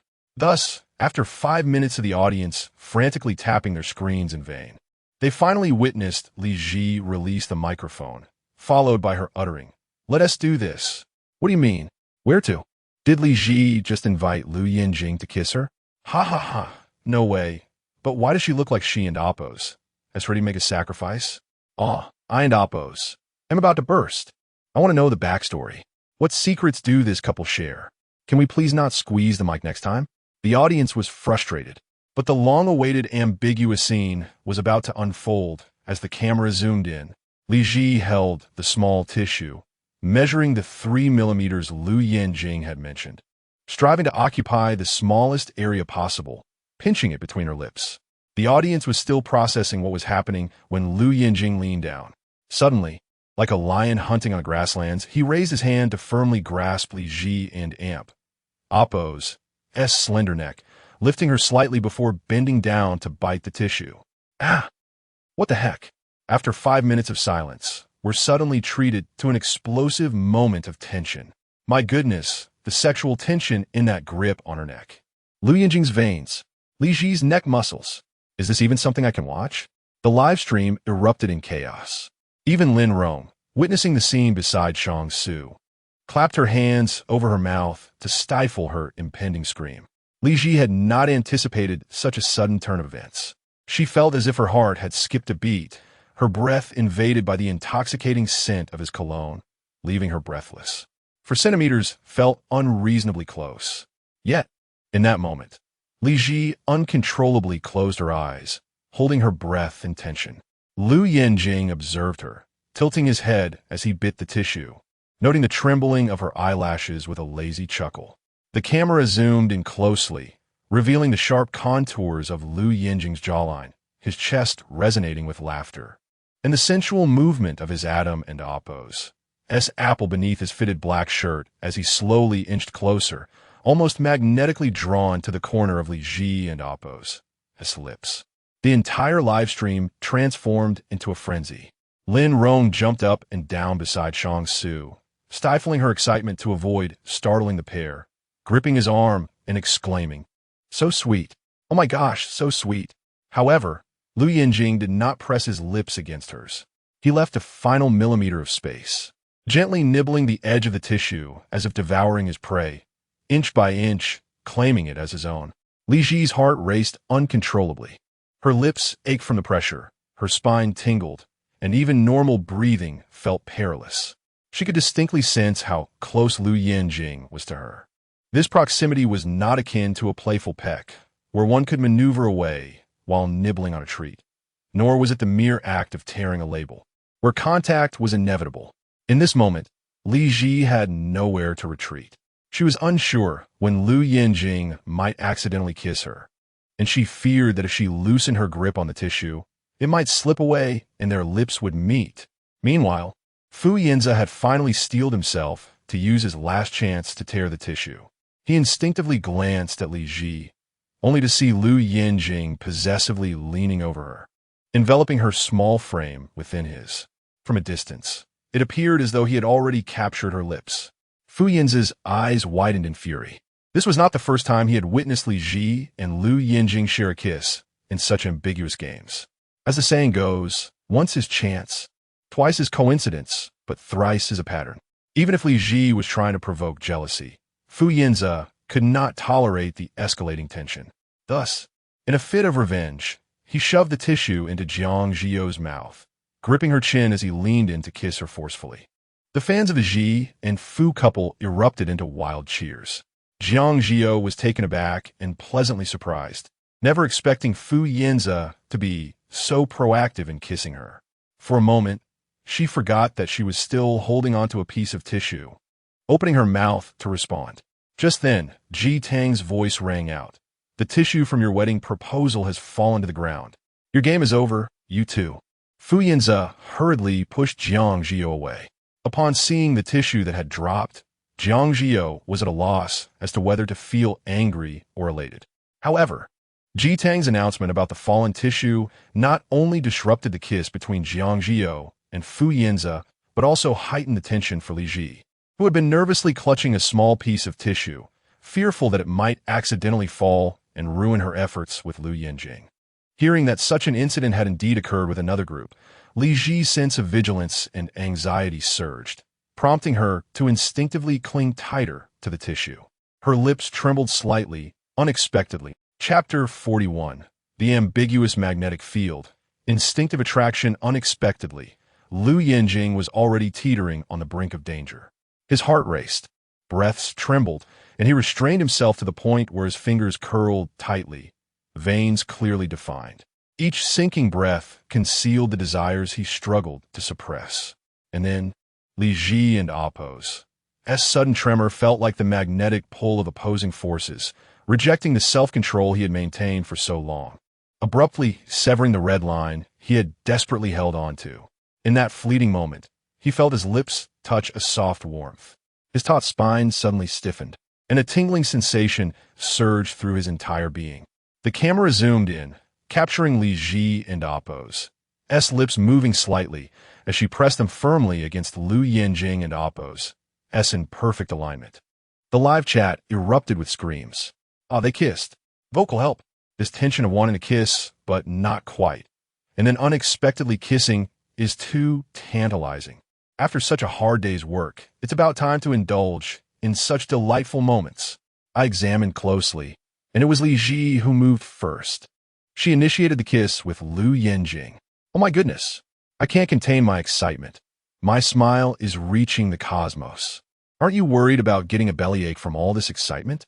Ladies, my belly is definitely aching. The couple's fan club erupted in celebration. Tissue kiss, tension and affection scene, various related topics quickly ascended the entertainment trending searches. Even Lin Rong could hardly contain her excitement, jumping up and down as she hugged Ji Tang. They kissed. Ah, so sweet. Finally kissed. Li Zhi suddenly froze. Her long eyelashes fluttered like butterfly wings. She opened her eyes to look at Lou Yanjing, her gaze filled with confusion and astonishment. Yet, Lou Yanjing remained bent, not moving.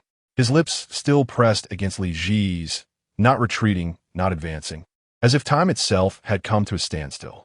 He clearly hadn't anticipated that the boundary he had fought to uphold would ultimately be crossed by Li Zhi's initiative. In that instant, electricity coursed through him. Lou Yanjing's lashes quivered, his gaze fell, and the deep folds of his eyelids cast shadows over his dark eyes, imbued with a profound tenderness. As if the heavens themselves were in league with the moment, a beam of sunlight filtered through the leaves, casting a dappled glow on Lou Yanjing's brow, radiating warmth akin to burning stars, pure and intense. In the next heartbeat, Lou Yanjing swallowed hard and closed his eyes. He slightly turned his head, tensing the muscles of his neck, and finally, the last remnants of the tissue were torn away. The audience in the live stream went wild. The viewership of Sweet Travelers on the Avocado platform soared to new heights. Li Zhi's heart raced. The moment Lou Yanjing ripped away the tissue, she felt as though her chest might explode. The tingling sensation of their lips transferred to her spine, nearly causing her to falter in her high heels. Yet, Lou Yanjing's arm swiftly supported her lower back, the remaining scrap of tissue falling into his other hand. Be careful. His low, magnetic voice sent shivers through her ears. Lin Rong buried her head in Ji Tang's chest. Oh my heavens! I'm about to faint. Lou Yanjing has made Li Zhi weak in knees. Who understands? Li Zhi hurriedly stood from Lou Yanjing's embrace. Her eyelashes were damp, her cheeks flushed a soft pink, despite their lips merely brushing. They glistened with an unexpected dewiness. Thank you, she murmured, casting a fleeting glance at Lou Yanjing before realizing her misstep. Aw, no. Couple shouldn't say thank you. It's inappropriate to apologize for a kiss. She nearly botched the moment, frantically shifting the conversation. She waved her hand. Let us call it a day. Our tissue should be small enough now. Ha ha ha ha ha. Gigi looks so busy, but what exactly is she busy with? Ah, her blushing face is so adorable. Honestly, couples don't need to be so shy over a simple kiss. More kisses. We love it. Why do I feel like it's so innocent? Last time it was Lou Yanjing blushing, and now it's Gigi. But it feels even more satisfying. An inexplicable ambiguity surged within the magnetic field. Li Zhi dared not glance back, feeling both embarrassed and shameful for having taken advantage of him. She clearly wanted to say something, but held back. The constraints of the camera made it difficult to engage in heartfelt dialogue like old friends. Meanwhile, Lou Yanjing wore a teasing smile. He lightly licked his lips, unable to suppress the grin as he glanced at Li Zhi. It seemed he shouldn't be so pleased. At least in front of Li Zhi, he ought to feign shock or blush from being taken advantage of. Yet, he could not contain the upward curve of his lips. The rapid beating of his heart extinguished any remnants of rationality. Feeling shy, Lou Yanjing leaned closer. Li Zhi felt warmth flood her ears. The humid breath on her neck ignited that familiar tingling sensation along her spine. Could it be that he felt guilty for taking advantage of her again? Lou Yanjing's lashes lowered as he assessed her. Seeing her ears flush, he realized that her embarrassment stemmed only from the kiss, with no hint of rejection or distaste. Rest assured, I don't hold it against you, he said lightly. Li Zhi, she shot him a sidelong glance and suddenly exclaimed, I kissed you. So what? Do you think you can blame me? The live chat erupted with laughter, calling out the couple's unique dynamic, amused at how Lou Yanjing seemed to be the one at a disadvantage. Just then, Ji Tang arrived, breaking the subtle tension of ambiguity between Li Zhi and Lou Yanjing. Impressive, you two, Ji Tang chimed, enjoying the sweetness. She lifted the remaining scrap of tissue from. No need for measurements. The championship is yours. Yay! Lin Rong was even more thrilled than Li Zhi. She clung to Li Zhi's arm, playfully swaying. I want to go to Kazanki. Zhi, I heard they have delicious rose chicken soup and barusak. If Jiang Zhi You had one, she wouldn't have been able to act like this, as Jiang Zhi You seemed a bit too uptight and hard to approach. But Li Zhi was different. Lin Rong resorted to her most charming tactics. Li Zhi indulged her, nodding. All right, we'll go to Kazanki for barusak. The guiding authority lay in the hands of. More accurately, it was in Li Zhi's hands. As Lou Yanjing took her words as gospel, Jiang Zhi You felt frustrated. She had thought she would secure the guiding authority, only to be caught off guard by an unexpected turn of events. However, she was still delighted by Fu Yan's kiss. It was a pity she couldn't have it all. Fu Yan's eyes were as red as cherries. After the game ended, he had been staring at Li Zhi and Lou Yanjing, only to realize they hadn't actually kissed. The distance had created an illusion. His impulsiveness led to the premature end of the game, and he watched helplessly as Li Zhi pressed her lips to Lou Yanjing's. He was utterly furious. Ji Tang announced, you can set off at any time. The 3 self-driving cars will be assigned based on the tissue-tearing results. For the entire day's itinerary, just follow Lou Yanjing and Zhi's arrangements. I'll take my leave now. She pretended to adjust her skirt and cheerfully turned to exit. Li Zhi took over Ji Tang's baton, just as she urgently needed a matter to divert her flushed cheeks and racing heart. Let us first enjoy a breakfast at Kazanki. The others readily agreed. Primarily, Jiang Zhi You, who was reluctant to concur, found herself without the liberty to refuse, thus she could only smile. The male guest proceeded to seek assistance from the staff for the vehicle. At that moment, the director seized the opportunity to slip a note to Lou Yanjing. Mr. Liu, contained within is a mysterious task specifically for the male guests. Please ensure confidentiality with your partner and complete it before noon. Lou Yanjing raised an eyebrow slightly. With a languid tilt of his chin, he retorted arrogantly, what if I fail to complete it? Your partner will face a penalty, the director replied, winking mysteriously. However, you may first peruse the task details. Trust me, you will be inclined to fulfill it. Lou Yanjing let out a casual scoff. His gaze turned dismissive as he unfolded the note, and as his eyes fell upon the text, his brow indeed furrowed. The camera zoomed in, revealing the task written therein. In the sweltering summer of Xinjiang, to protect your partner and prevent her delicate skin from becoming sun-kissed, kindly assist her in applying sunscreen. Chapter 42. Do you need my help, my dear? The audience eagerly rubbed their hands together, anticipation bubbling in the air. Hee, applying sunscreen, how thrilling. A classic moment. The rough pads of a man's fingers gliding over her smooth skin, sending shivers down her spine. Touching her neck, her back, her legs. This is exciting. Just imagining this scene is already brimming with sexual tension. This dating show segment is simply too urban. Fans displayed their mischievous smiles, eagerly wishing for Lou Yanjing to embark on the task at hand. Yet, Li Zhi remained blissfully unaware.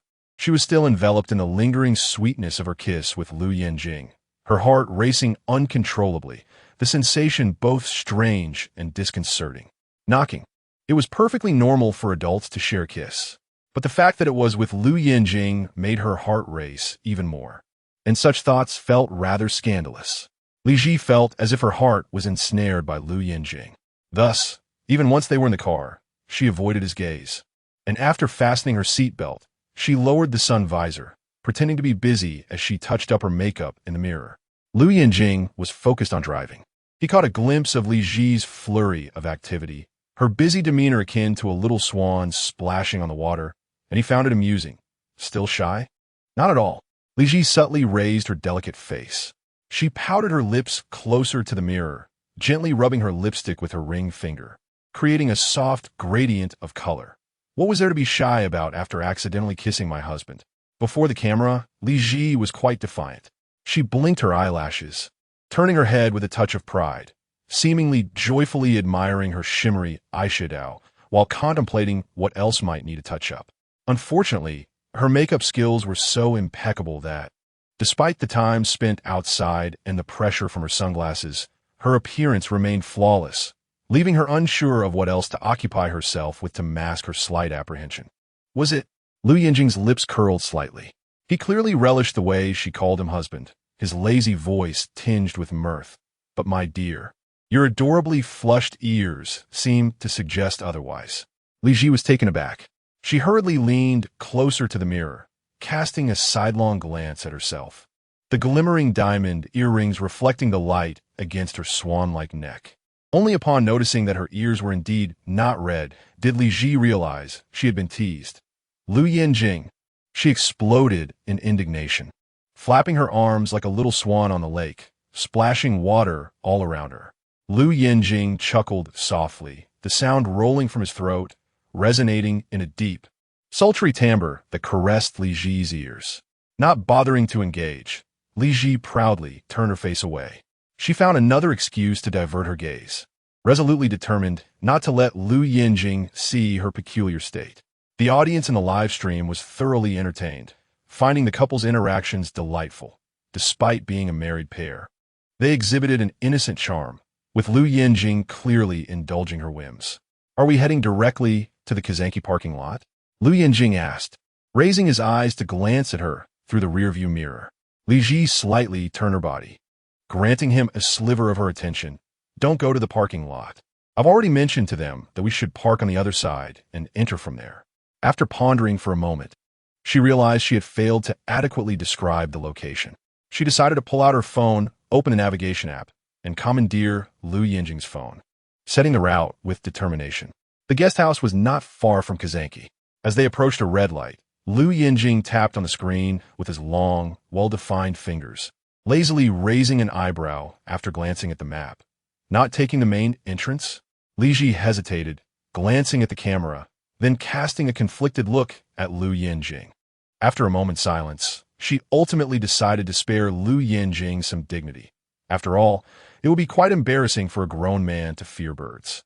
Thus, she simply said, mind your own business. Li Zhi gently pressed the sun visor back into place with her fingertip, then donned her sunglasses with a sense of pride. Crossing her arms and leaning back, just follow my lead. With a tone befitting a spoiled young lady, Li Zhi made it clear that her knight, Lou Yanjing, was not to entertain any dissent. Lou Yanjing played along, suppressing his laughter, his fingers lightly tapping the steering wheel as he adjusted her navigation. Very well. I shall heed your royal command, your majesty. Li Zhi raised her chin in satisfaction. However, her plan was indeed unconventional. Even Lin Rong raised an eyebrow upon seeing the navigation route. Hey, did you misdirect us? Aren't we supposed to go through Kazanki's main entrance? Branching out, Su glanced at the phone navigation to confirm. She specifically emphasized not to use the main entrance. Why? Lin Rong appeared puzzled, blinking in confusion. I searched the travel guide. Zia Hongshu said the main entrance has an abundance of pigeons. We can even feed them. If we don't take a picture with that spectacular scene of flying pigeons, wouldn't that be a pity? The audience in the live stream echoed their confusion. Fans of Jiang Zhi You seized the opportunity to type furiously. Li Zhi didn't do her homework? Doesn't she know the main entrance of Kazanki is a super popular photo spot? She should just hand the tour guide duties back to You. Seriously, how is she even qualified to be a guide? Earlier, Zhio mentioned wanting to take pictures with the pigeons at the main entrance. So the other two groups of guests have done their homework, knowing the beauty of the pigeon flock at the main entrance, while she, the so-called guide, remains indifferent. Following her whims, critics seized the moment to unleash their scorn. Yet, many rational viewers held a different perspective, believing Li Zhi was not that kind of person. The way she interacted with Lou Yanjing suggested she harbored unspoken concerns. Ultimately, they did not proceed to the main entrance. Lou Yanjing parked the car near Li Zhi's designated location, engaged the handbrake, and removed the car keys. Click! With a crisp sound, Li Zhi unfastened her seatbelt and prepared to exit, eager to escape the enclosed space shared with Lou Yanjing. But as she pushed the door open, the sweltering heat of the outdoors rushed in, and even with her sunglasses on, her outstretched leg felt scorched. Li Zhi hesitated for 2 seconds. She suddenly remembered she hadn't brought her sunshade and hadn't reapplied sunscreen, so she slowly pulled her leg back inside. At that moment, Lou Yanjing, casually lounging against the driver's seat, opened the glove compartment with his elegantly defined fingers. He nonchalantly retrieved the sunscreen the production team had placed inside beforehand, twirling it in his fingers, then turning his head slightly to glance at Li Zhi. Looking for this? The viewers, anticipating the main event, perked up in excitement. They sensed the pivotal moment was approaching, but Li Zhi remained completely oblivious, gazing at Lou Yanjing in surprise. How do you have this? Lou Yanjing smirked, his smile utterly charming. He squeezed him into his palm, leisurely applying it to his forearm. What? Can and amp. Oppose. Our sunscreen? Li Zhi. She gazed at Lou Yanjing with a complex expression. You can. The audience was on edge, expecting Lou Yanjing to offer to apply sunscreen for his beloved wife. But to their surprise, he handed the entire tube of sunscreen to Li Zhi, his brow slightly raised. You do it yourself? Li Zhi had been waiting for this very moment. She accepted it without hesitation, her tone breezy. You're the reliable one. Thanks. Lou Yanjing smiled broadly, adopting the demeanor of a husband waiting for his wife to finish her makeup and sunscreen application, comfortably leaning against the driver's seat. Engrossed in his phone as he awaited her command to set off, the viewers in the live stream grew impatient. Wasn't he supposed to help apply sunscreen? Guy, you usually seem so assertive. Why are you suddenly so passive now? Stay calm. I have a feeling this guy is scheming something and is just waiting for Li Zhi. He undoubtedly has a hidden tactic, without my upside-down shampooing. Yet the audience was filled with impatience, utterly clueless as to where Lou Yanjing's secret lay, fearing that he might be audaciously rebellious, refusing to heed the program's arrangements, and unwilling to complete the task of applying sunscreen. Li Zhi remained oblivious to it all. She diligently applied the sunscreen, starting with her legs, then lifting her long hair to expose her neck, reopening the sunshade to meticulously apply the lotion in front of the mirror, section by section. Her dress was designed with straps, requiring attention to her collarbone and the area around her chest, as well as her shoulders, which were most prone to sunburn. Li Zhi cast a glance at Lou Yanjing before turning her back to him, tucking her hair behind her shoulder to shield him from her sight. Quietly, She lowered her shoulder strap, evenly spreading the sunscreen near its vicinity, then lifted it again to apply the lotion on the other side. Everything appeared to be proceeding smoothly. However, when Li Zhi reached back to apply the lotion on her back, she suddenly felt as though she had hit a wall. She stretched her arm with great effort, reaching down past her shoulder and around her waist, tried to apply the lotion, her movements frantic, wishing she could transform into 1,000-armed guanyin. Yet there remained spots she simply could not reach. At that moment, Li Zhi caught sight of Lou Yanjing's gaze in the mirror. He lazily raised his chin to look at her, casting a sidelong glance at her back. As the audience eagerly awaited, Lou Yanjing finally set aside his infuriating phone. Leisurely straightening up, smirking as he leaned closer to Li Zhi, his low, magnetic voice whispering in her ear, "Do you need my assistance, dear wife?" Chapter 43. An Adrenaline Surge. Applying sunscreen for her, Li Zhi blinked her sparkling eyes, hesitating as she turned to glance at Lou Yanjing. She noticed the corners of his lips were slightly curled, his demeanor relaxed, and his dark eyes glimmered with a hint of lazy amusement, devoid of any malice. However, Li Zhi found it rather challenging to reach her back. She adjusted her sunglasses down to the small, red mole on her nose, lifting her eyelids to gaze at the blazing sun. The scorching rays felt relentless, promising to dry her out in no time. She simply could not endure even the slightest exposure. Her vanity finally swayed her resolve. Reluctantly, Li Zhi handed the sunscreen to Lou Yanjing, muttering that it seemed he would have to bear the burden. Lou Yanjing raised an eyebrow with a smirk, his voice low and husky. "At your service, Mrs. Liu."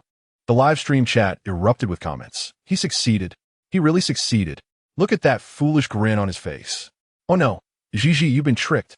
Li Zhi remained blissfully unaware. After all, Lou Yanjing was always measured in his actions, stepping in only when she needed assistance, leaving no trace behind. Lou Yanjing lifted his gaze, meeting her eyes as her sunglasses slipped down. He casually raised an eyebrow, instructing, "Turn around." Oh, Li Zhi removed her sunglasses, turning her back to him, her hair cascading behind her as she tossed it, the sweet scent of her shampoo wafting into his breath. Lou Yanjing's voice was slightly husky. "Your hair." Li Zhi stretched her graceful arm back, gathering her long hair to the front, clearing her line of sight. The camera now captured her delicate back, adorned with a glimmering chain, the soft skin covering her shoulder blades, radiating an ethereal beauty. The livestream comments flooded in. "Wow, so beautiful. No wonder she's a dancer from the Central Ballet. Her back's lines are exquisite. That lucky Lou Yanjing." Lou Yanjing felt a tightening in his throat, his gaze dropping, the double eyelids deepening as his dark eyes grew somber. In that moment when Li Zhi was oblivious, he no longer felt the need to suppress any desires. The camera zoomed in, revealing Lou Yanjing's long fingers delicately lifting the diamond chain from Li Zhi's back. Perhaps his fingertips unintentionally brushed against her skin, causing her body to shudder slightly. Her heartbeat quickened inexplicably. Perhaps asking Lou Yanjing to apply sunscreen was indeed too intimate. Her breath became shallow. Remember to apply it thoroughly." As soon as the words escaped her lips, Li Zhi regretted them. She closed her eyes in frustration, her beautiful neck drooping as she lightly tapped her forehead with her fingertip. "Help! What do you mean thoroughly?" That is not what she intended. She only feared that Lou Yanjing might be careless, leaving her with uneven tan lines. Yet, the air in the car felt inexplicably thick with tension. What should have been a commonplace remark now seemed to carry an entirely different connotation in this atmosphere. Lou Yanjing swallowed hard, his voice low and languid as he chuckled. "All right." Li Zhi's spine tensed further, her breath involuntarily held. Despite the tension, her heartbeat raced uncontrollably. Just then, Lou Yanjing picked up the bottle of sunscreen. He twisted off the cap, skillfully avoiding the diamond chain on her back, squeezing a small amount onto her shoulder blade. The cool sensation made her shiver. Before she could adjust, his warm palm began to rub the sunscreen across her back. In that instant, Li Zhi felt an electric jolt travel down her spine, awakening every nerve in her body, even her scalp tingled. This sensation was akin to a juxtaposition of icy and fiery extremes. Li Zhi bit her lip in vexation. she suddenly regretted asking Lou Yanjing for help. In hindsight, she realized she could have summoned Lin Rong to assist her instead. Perhaps it was fate, or the scorching sun of Xinjiang had melted her brain in that moment. Regardless, she had trusted him instinctively and handed over the sunscreen. Lou Yanjing appeared unusually patient, methodically lifting the diamond chain, applying the cream in small amounts, dotting and smoothing it out with his palm. Being so close, his breath cascaded over her back, sending her adrenaline skyrocketing, as if all her blood surged towards her spine, igniting a fiery warmth within her. Yet, Lou Yanjing's gaze burned even hotter.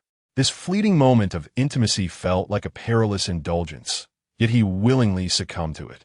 Even amidst his fall from grace, he maintained a service-oriented demeanor, occasionally inquiring in a low voice, "Is this all right? Am I applying too much pressure?" Li Zhi's breath trembled. Time seemed to stretch endlessly. She longed for it to end, to escape.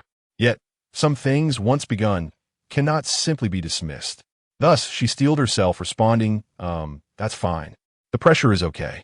The atmosphere was thick with tension, as Li Zhi instinctively crossed her legs while Lou Yanjing continued his slow ministrations. His broad palm glided over her delicate back with a gentle touch. The livestream audience was in a frenzy. Help. What is happening? Why am I feeling parched? What kind of dialogue is this? Pressure? In what context? Oh my gosh, is Lou Yanjing really just applying sunscreen? Or is he using this as an excuse to touch his wife's back? So steamy. Even steamier than adult films. I've never felt this way watching a dating show. Sunscreen. Am I merely a prop in your little couple's play? The livestream chat was in chaos. Viewers were frantically commenting, and some even began to clip the footage for more tantalizing cuts. Li Zhi sat in the passenger seat, her legs trembling. Finally, Lou Yanjing finished applying sunscreen, meticulously covering every inch of her back. What about the nape? No need for that. Li Zhi quickly declined, her response firm.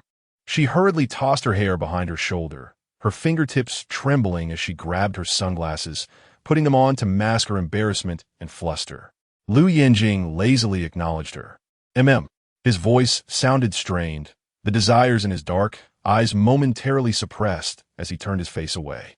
When he lifted his gaze again, his expression appeared composed. At least to Li Zhi. To her, it seemed like a casual favor from a good friend, contrasting sharply with her own racing heart and surging adrenaline, revealing her less than pure thoughts. Let's go. Lou Yanjing raised his chin slightly, casually retrieving an umbrella from the car's storage compartment before stepping out. Li Zhi seized the moment to exhale deeply. She fanned herself a few times, attempting to regain her composure within Lou Yanjing's line of sight. Just then, the passenger door swung open.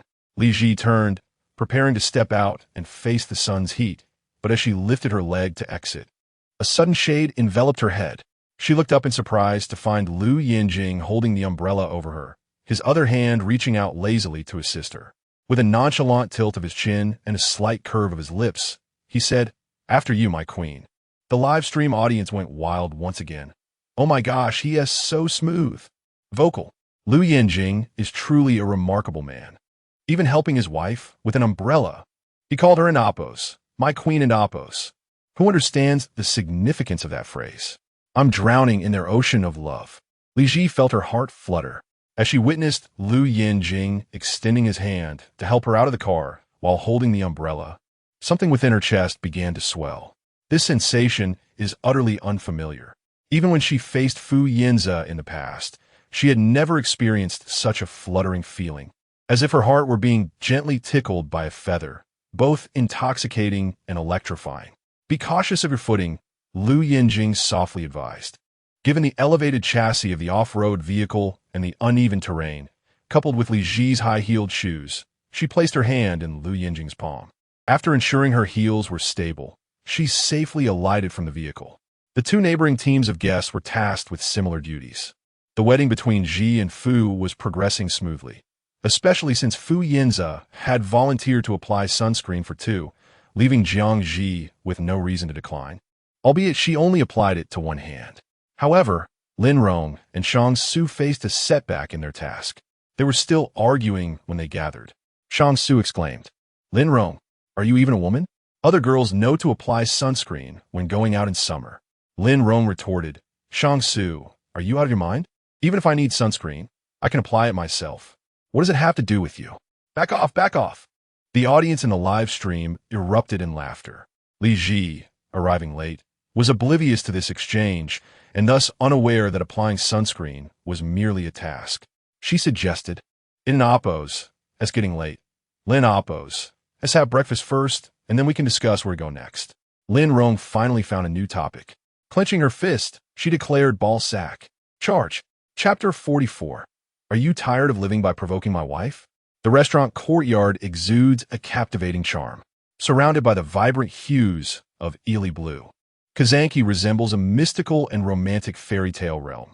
Traditional Kazakh dishes are served with the outer crispiness and tender, chewy texture of borsak, complemented by an array of dipping sauces, delighting everyone's palates. Lin Rong is in high spirits, her eyes crinkling with laughter as she gazes up at Li Zhi, saying, Zhi, where shall we go next? The guests direct their attention towards her. Li Zhi delicately wipes the jam from the corner of her mouth with her fingertip and replies, why don't we explore freely? The photo studio next door has received excellent reviews.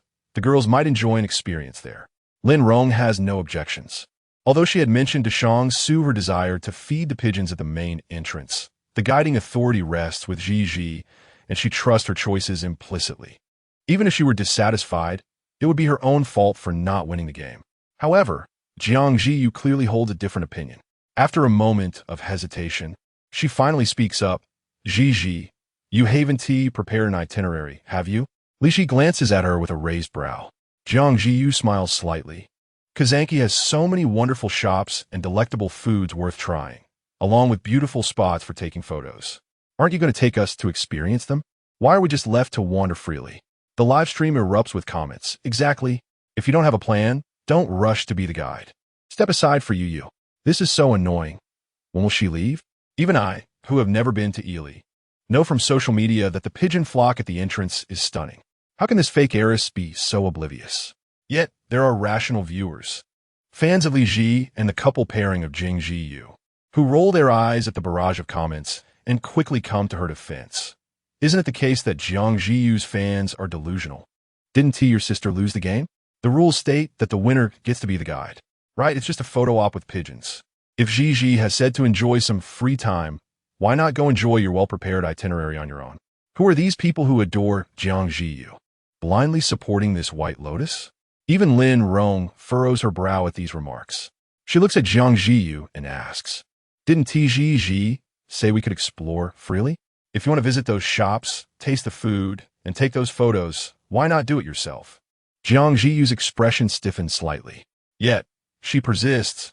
I'm just concerned that Zhi hasn't made a proper plan and might waste the beautiful scenery here. So I wanted to share my insights. The comments in the live stream are filled with praise. Zhi You is beautiful and kind-hearted. They should scold Li Zhi and make her hand over the guiding rights. Li Zhi finds this amusing. She lightly touches her temple with her fingertip, shaking her head in mock annoyance. Look at my memory, treating you like a person. Wow, the little swan is throwing shade. Lou Yanjing, with an air of nonchalance, crosses his legs and watches the independent battle of Li Zhi with an amused smile. Li Zhi glances at the menu and, after a brief look, pushes it back. If it weren't for the utter lack of tofu pudding here, I would ordered a serving for you to take this opportunity to replenish yourself. Zhi You. Jiang Zhi You frowns. Li Zhi's eyes sparkle as she coolly replies, is it unclear what I meant by freely explore? Or has Miss Jiang become so accustomed to being leashed that she prefers to be led around? Lou Yanjing, who is leisurely enjoying the scene, suddenly perks up at the mention of the pigeons at the main entrance. This is the very reason she has been avoiding it. The atmosphere becomes tense, and even Lin Rong dares not speak, focusing instead on the remaining pieces of horse meat with Shang-Su. At that moment, a sultry, crisp laughter pierces the air. Lin Rong shudders, dropping the piece of horse meat she had just picked up. She cautiously lifts her gaze, only to see Lou Yanjing, who had been lounging with an arrogant demeanor, suddenly leaning closer to Li Zhi, his lips brushing against her ear. As Li Zhi is engaged in her spirited defense, She feels a tingling sensation as his breath brushes against her ear, his voice dripping with charm. Oh, so my dear wife deliberately avoided the main entrance for my sake? Li Zhi feels a shiver run down her neck. Lou Yanjing pulls her waist closer, arching an eyebrow as he gazes at her. Why wouldn't you admit it earlier? Li Zhi's heart races, the heat surging from the adrenaline, making her ears flush crimson. Fu Yanze glares at their flirtation, unable to contain his irritation. Li Zhi, however, in front of the camera, he cannot express his discontent towards their flirtation and instead redirects the conversation back to the previous argument with Jiang Zhi You. He looks at Li Zhi with a cold demeanor, his tone laced with warning. Your words were excessive.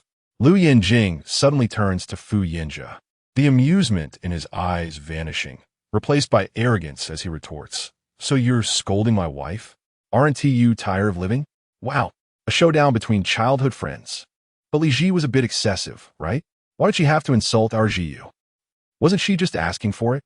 I think Jiang Zhi You clearly wanted to show off her well-prepared itinerary, trying to steer everyone into criticizing Li Zhi for not being a diligent guide. But since Li Zhi was so smooth and mentioned the pigeons at the entrance, it's evident she has done her homework. Lou just said that Li Zhi avoided the main entrance for him. What does that imply? Oh, there must be a story behind this. The two sides are locked in a fierce stare, their gazes sparking with intensity, neither willing to back down. The moment has arrived. Li Zhi grows weary of the confrontation. She lightly taps the table in front of Lou Yanjing, breaking the tension. Let us settle the bill.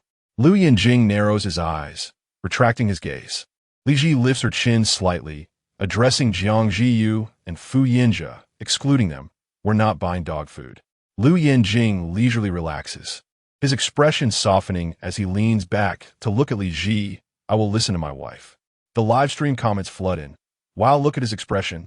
It's priceless. Indeed, a wife's word is law. With a wife to pamper him, his smile is almost reaching the heavens. Lin Rong feels a bit embarrassed to let them treat her. She hurriedly nudges Shang Su, urging him to take the bill, at the very least to split it among themselves. Fu Yanze is frustrated, his chest swelling with irritation. Jiang Zhi You bites her lip, looking pitiful. Then how about? I'll pay for both of us. No need. Fu Yanze retains his gentlemanly demeanor, unwilling to allow a girl to settle the bill on camera. I'll handle it. The three male guests leave the scene. At this moment, a task card designated solely for the three female guests is handed over by the staff. Chapter 45, a dramatic performance. The task of confessions. Lin Rong had long since realized that applying sunscreen was a task in itself. After all, even if Shang Su was eccentric, he would not be so reckless as to make such an absurd request. This task card merely confirmed her suspicions. She voiced her thoughts. Who understands? A pampered woman thrives best. Who could be the unfortunate female contestant carrying the burden of being single while feeling exhausted? Surely, it cannot be the three of you, right? Lin Rong was left speechless. She pursed her lips in silence for a while, her expression revealing her discontent. Whose task card is written like this? Which female contestant is still without a partner? Why not just read my ID card directly? Ha ha ha ha! What a sarcastic task card. Is the task to have the male contestant carry us? I must say, the production team truly understands what we want to see. I'm eagerly anticipating that moment of submission from the one in power for love. Ji Tang declared the rules of the task. Please ensure your partner does not discover the task while you have them carry you for a distance, lasting over 5 minutes. Lin Rong's face fell, utterly devoid of hope. She waved her hand dismissively. This task sounds utterly impossible. Why not just tell me what the punishment is? Ji Tang grinned mischievously. If you both fail the task, the punishment will be a dramatic performance. The theme, confessions. You must exchange sweet nothings for 5 minutes. Lin Rong immediately turned away. I'm out. The audience in the live stream erupted in laughter. There was a peculiar anticipation for Lin Rong's failure, as this punishment sounded far more entertaining than the task itself. Yet, Lin Rong's withdrawal was merely a jest. Jiang Zhi You chuckled lightly. This task shouldn't be too difficult. As long as I act a little coy, it will surely be fine. The comments flooded with support for her. Jiang Zhi You then turned to Li Zhi. But I'm a bit worried about you, Zhi. President Liu seems quite temperamental and doesn't he strike me as someone who would lower himself. I also think Li Zhi is about to be proven wrong. Huh. You've said that Jiang Zhi You is sweeter than our Zhi Fu. It looks like it's about to backfire. Jiang Zhi You's fans are causing trouble again. I'm really done with this. If you love shipping Zhi Fu, go do it in your own space instead of seeking attention here. A cosmic joke, thinking Jiang Zhi You would backfire. President Lou Yanjing lowered himself for Zhi Zhi. Has the internet's memory faded so quickly? Has everyone forgotten how he knelt in a suit to untie Li Zhi yesterday? Following that were a series of affirmations. That's right. I support that.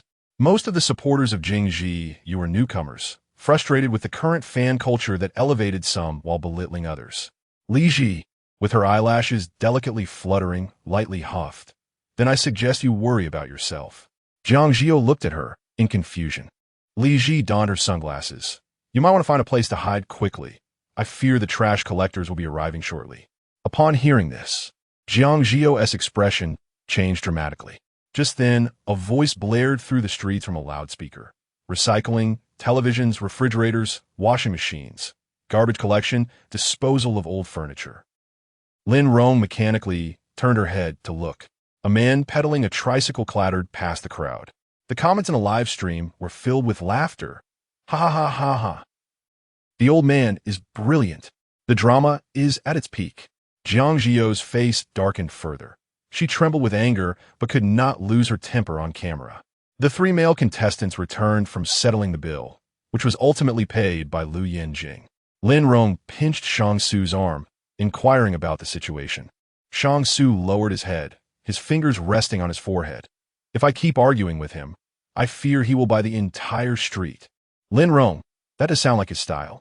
She turned her gaze to Lou Yanjing, who was grinning and reporting his payment victory to Li Zhi, resembling a big dog wagging its tail for praise. Lin Rong asked, Zhi Zhi, lovely lady, where you plan to go next? Perhaps we could head the same way. Li Zhi lowered her sunglasses, revealing half of her sparkling eyes. She glanced at Lou Yanjing, seemingly seeking his opinion, yet hesitated. Lou Yanjing, with a smile, glanced at her knowingly. Next door? Referring to the nearby studio specializing in Uyghur photography. Li Zhi elegantly arched an eyebrow. Can you manage? Lou Yanjing casually raised his chin slightly, his eyelids half closed, teasingly raising an eyebrow at her. What can I manage? This was not simply Li Zhi and Appo's, as unfounded doubt. It was her understanding of Lou Yanjing's character. He lacked patience, and having him wait while Li Zhi got her makeup done would likely be a form of torture for him. This harkened back to the time before the first mock exam in their senior year, when Lou Yanjing had climbed a wall to dye his hair silver. The silver-haired youth, with striking features, undoubtedly attracted attention during the tumultuous years of adolescence. With tousled hair, prominent brow bones, and eyes that sparkled with defiance, he would swagger through the halls, his shirt collar open, casually tossing his blazer onto his shoulder, leaving a trail of excited screams from a group of girls in his wake. He was already a sensation at school, and this sudden silver hair was like dropping a deep-sea bomb in an otherwise quiet environment, causing the entire school to erupt in chaos. During that time, Li Zhi paid special attention to Lou Yanjing, not because she found him handsome, but because every time she saw his sulky expression from disliking his hair, it amused her. One day, a friend eagerly asked him, Jing, how do you feel after dyeing your hair white? Li Zhi had just returned from the teacher's office, and, upon entering the classroom, overheard their conversation and perked up her ears. Lou Yanjing seemed unaware of her presence. What feeling? He scoffed, lifting his eyes, his face still sour, as if he had sat on 1,000 needles. Huh? The friend clearly did not understand. Lou Yanjing lazily glanced at him. Who knows? That nonsense took 8 hours to dye. My butt hurts. Li Zhi burst into laughter on the spot. Lou Yanjing turned around to find her standing behind him, clutching her book, tears of laughter glistening in her eyes. To this day, Li Zhi vividly remembers his words about his sore backside. It was the same now. Fearing she would take 2 hours to get ready, Lou Yanjing would sit on the sofa waiting and likely mutter again about his sore backside. Yet Lou Yanjing clearly knew what she wanted to say. But he was no longer that boy lamenting about his sore backside. He casually raised his chin. Isn't it only natural to wait for my wife to get ready? Not sore? Li Zhi leaned closer and whispered. Lou Yanjing let out an ambiguous grunt. You ungrateful little thing. Who do you think I'm enduring this for? He had only remembered Li Zhi's words, that she would fall in love at first sight, which made him willing to endure 8 hours of discomfort. He had not truly felt the pain until later when he realized that the little trickster had never actually loved his silver hair. Looking back, he felt that those 8 hours of discomfort were indeed quite painful. Chapter 46. 8 years of secret affection masked by this face. The itinerary for the photo shoot was set. Lin Rong had also developed an interest in Uyghur photography, so the four of them decided to embark on this journey together. Jiang Zhi You, who had initially insisted on strategy, found that this particular studio was highly praised on Zaihongshu, so she shamelessly tagged along. Ladies, go pick your outfits. The three gentlemen settled onto the sofas in the waiting area, momentarily becoming mere background figures for this variety show. Lou Yanjing lounged with an air of aloofness. His long legs crossed, clad in luxurious black, he sank into the crimson leather sofa, exuding an undeniable allure. The contrast between his pale skin and the red and black hues heightened his sensuality. The live stream was flooded with comments, hiss ha. Yet, Lou Yanjing seemed indifferent to the attention. He lazily arched his neck, loosening his collar, and began to idly play with his phone. Pei Ji, who had been watching the live stream, finally seized the opportunity. Realizing Lou Yanjing was currently unoccupied, he promptly sent a message, Brother Jing. Lou Yanjing cast a fleeting glance, momentarily recalling that he had blacklisted Pei Ji and Sheng Jinan on WeChat the previous night and had yet to lift the ban. However, whether or not to unblock them was of little consequence. Pei Ji, observing the live stream, sensed that Lou Yanjing had no intention of responding to his message. Therefore, he resorted to a more direct approach, calling him. Lou Yanjing, with a cool demeanor, rose from his seat, his patience wearing thin as he answered the call and stepped outside the studio to avoid the cameras. You'd better have a good reason for this. Of course I do, Pei Ji replied nonchalantly. I specifically came to congratulate you on your marriage. Lou Yanjing's expression softened. The indifference he had just displayed transformed into a subtle pride, his tone elongating as he teased. How did you find out I got married? Pei Ji exclaimed. You little wife slave, I've got you all figured out. Your wife has been flaunting your marriage certificate all over her social media. The whole internet knows how sweet you two are. A smirk crept onto Lou Yanjing's lips. With an air of arrogance, he raised an eyebrow. When we have our wedding, I expect you to be my best man. Pei Ji was taken aback with delight. But you must first tell me when you started secretly loving your wife. Lou Yanjing's eyes narrowed slightly. He tilted his head towards the studio, noticing no commotion. Li Zhi was likely still changing. He then returned his gaze, frowning lightly. Is it that obvious? Absolutely, Pei Ji exclaimed, slapping his palm down. The way you look at your wife is no different from a longing gaze at a beloved. If it's not love, why are you wearing a ring and then taking it off? If you don't have feelings, why did you bring her home? This was a matter no one could persuade him otherwise, not even a deity. He refrained from mentioning Lou Yanjing's antics on the dating show, where he appeared to be utterly smitten, indulging in every task with a fervent attachment to his wife. In the past, such behavior would have been unimaginable. The fierce and prideful man was now frequently smiling in the presence of beauty. The domineering CEO had repeatedly bowed down for his wife, even holding an umbrella for her, a tool he once regarded solely as a weapon. Oh, Lou Yanjing replied lazily, choosing not to refute Pei Ji's claims. Pei Ji pressed on. So when did this start? High school? Enough of this. I'm hanging up, Lou Yanjing replied, raising an eyebrow, attempting to end the call. Wait, brother, why are you suddenly acting like a stranger? You just invited me to be your best man. Just one, Lou Yanjing emphasized sternly. Pei Ji nodded vigorously. All right, just one. But can I trade gossip for news about your wife? I must tell you, you wouldn't know from the live stream, but your wife just got severely criticized in the comments for you. Lou Yanjing's eyes narrowed slightly. But Pei Ji, sensing the moment, seized the opportunity to share his juicy tidbit. So it really began in high school, didn't it? Lou Yanjing fell silent. Pei Ji took this as a confirmation and erupted with excitement. I knew it. You've been harboring this crush for 8 years, all while wearing that face. I'm going to tell Sheng Jinan and Qi Jiashu tonight. Lou Yanjing let out a soft click of his tongue, tolerating Pei Ji's exuberance, though a hint of irritation flickered in his eyes as he tapped his phone case twice. Your news, it's just your embarrassing little incident. Pei Ji replied, you're just too immersed in your own feelings. I can see everything from the live stream. Your wife deliberately avoided the main entrance to spare your feelings. And while the audience was unaware, many thought she was neglecting her duties as a guide and criticized her harshly. Spare my feelings? Lou Yanjing's expression froze. Pei Ji nodded earnestly. Yes, when you were driving, she let you follow her navigation.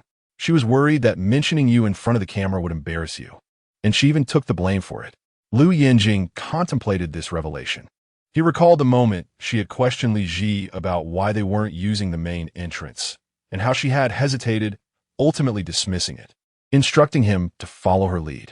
At that time, she was concerned that mentioning his fears would tarnish his reputation, even if it meant facing criticism herself. Wow. Pei Ji marveled. Your wife truly loves you. If I were in her shoes, I'd have spilled the beans about your fear long ago. Pei Ji, emboldened by his leverage over Lou Yanjing's affections, laughed uproariously. Lou Yanjing, however, did not retaliate.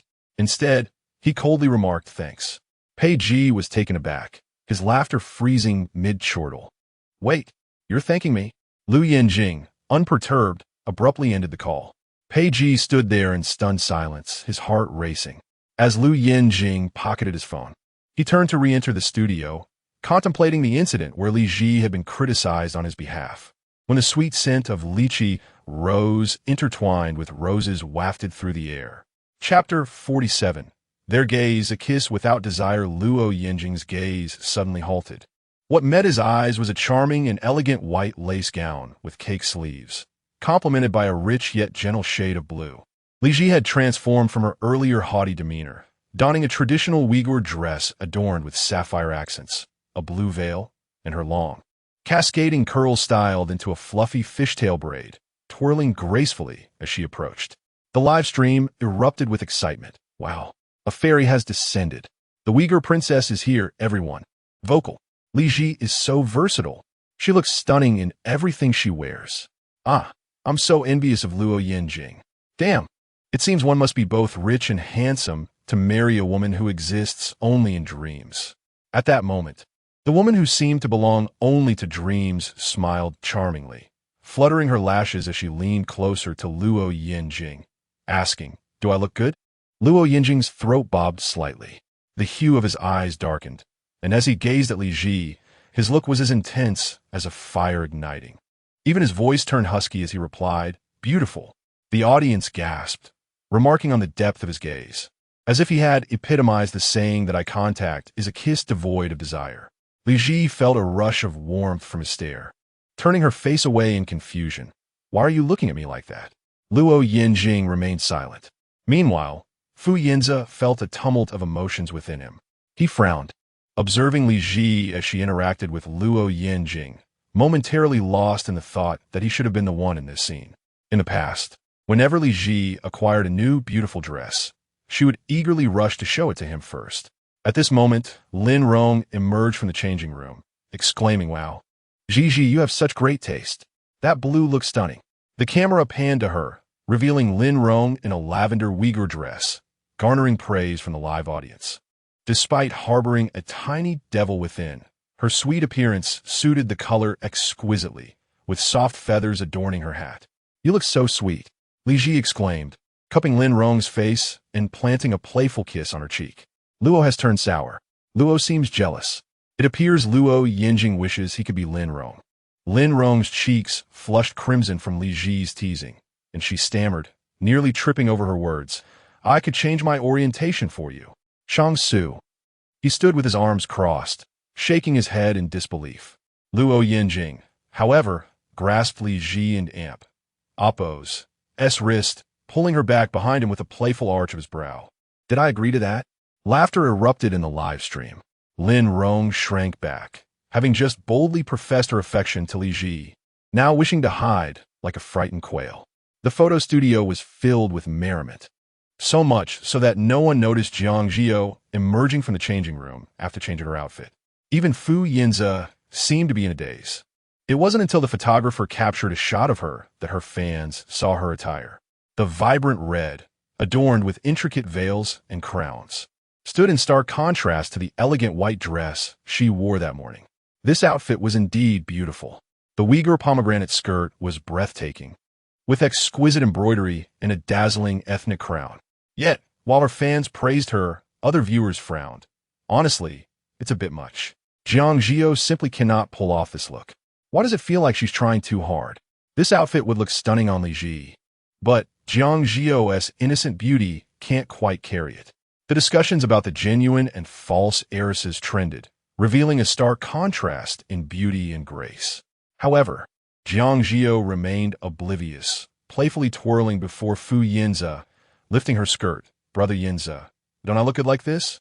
Her every word echoed her imitation of Li Zhi. She had chosen this outfit deliberately, displeased with Li Zhi's recent allure, determined to prove that she could look just as lovely in such attire. Fu Yanze replied curtly, "MHM." The ladies seated at the vanity began to touch up their makeup.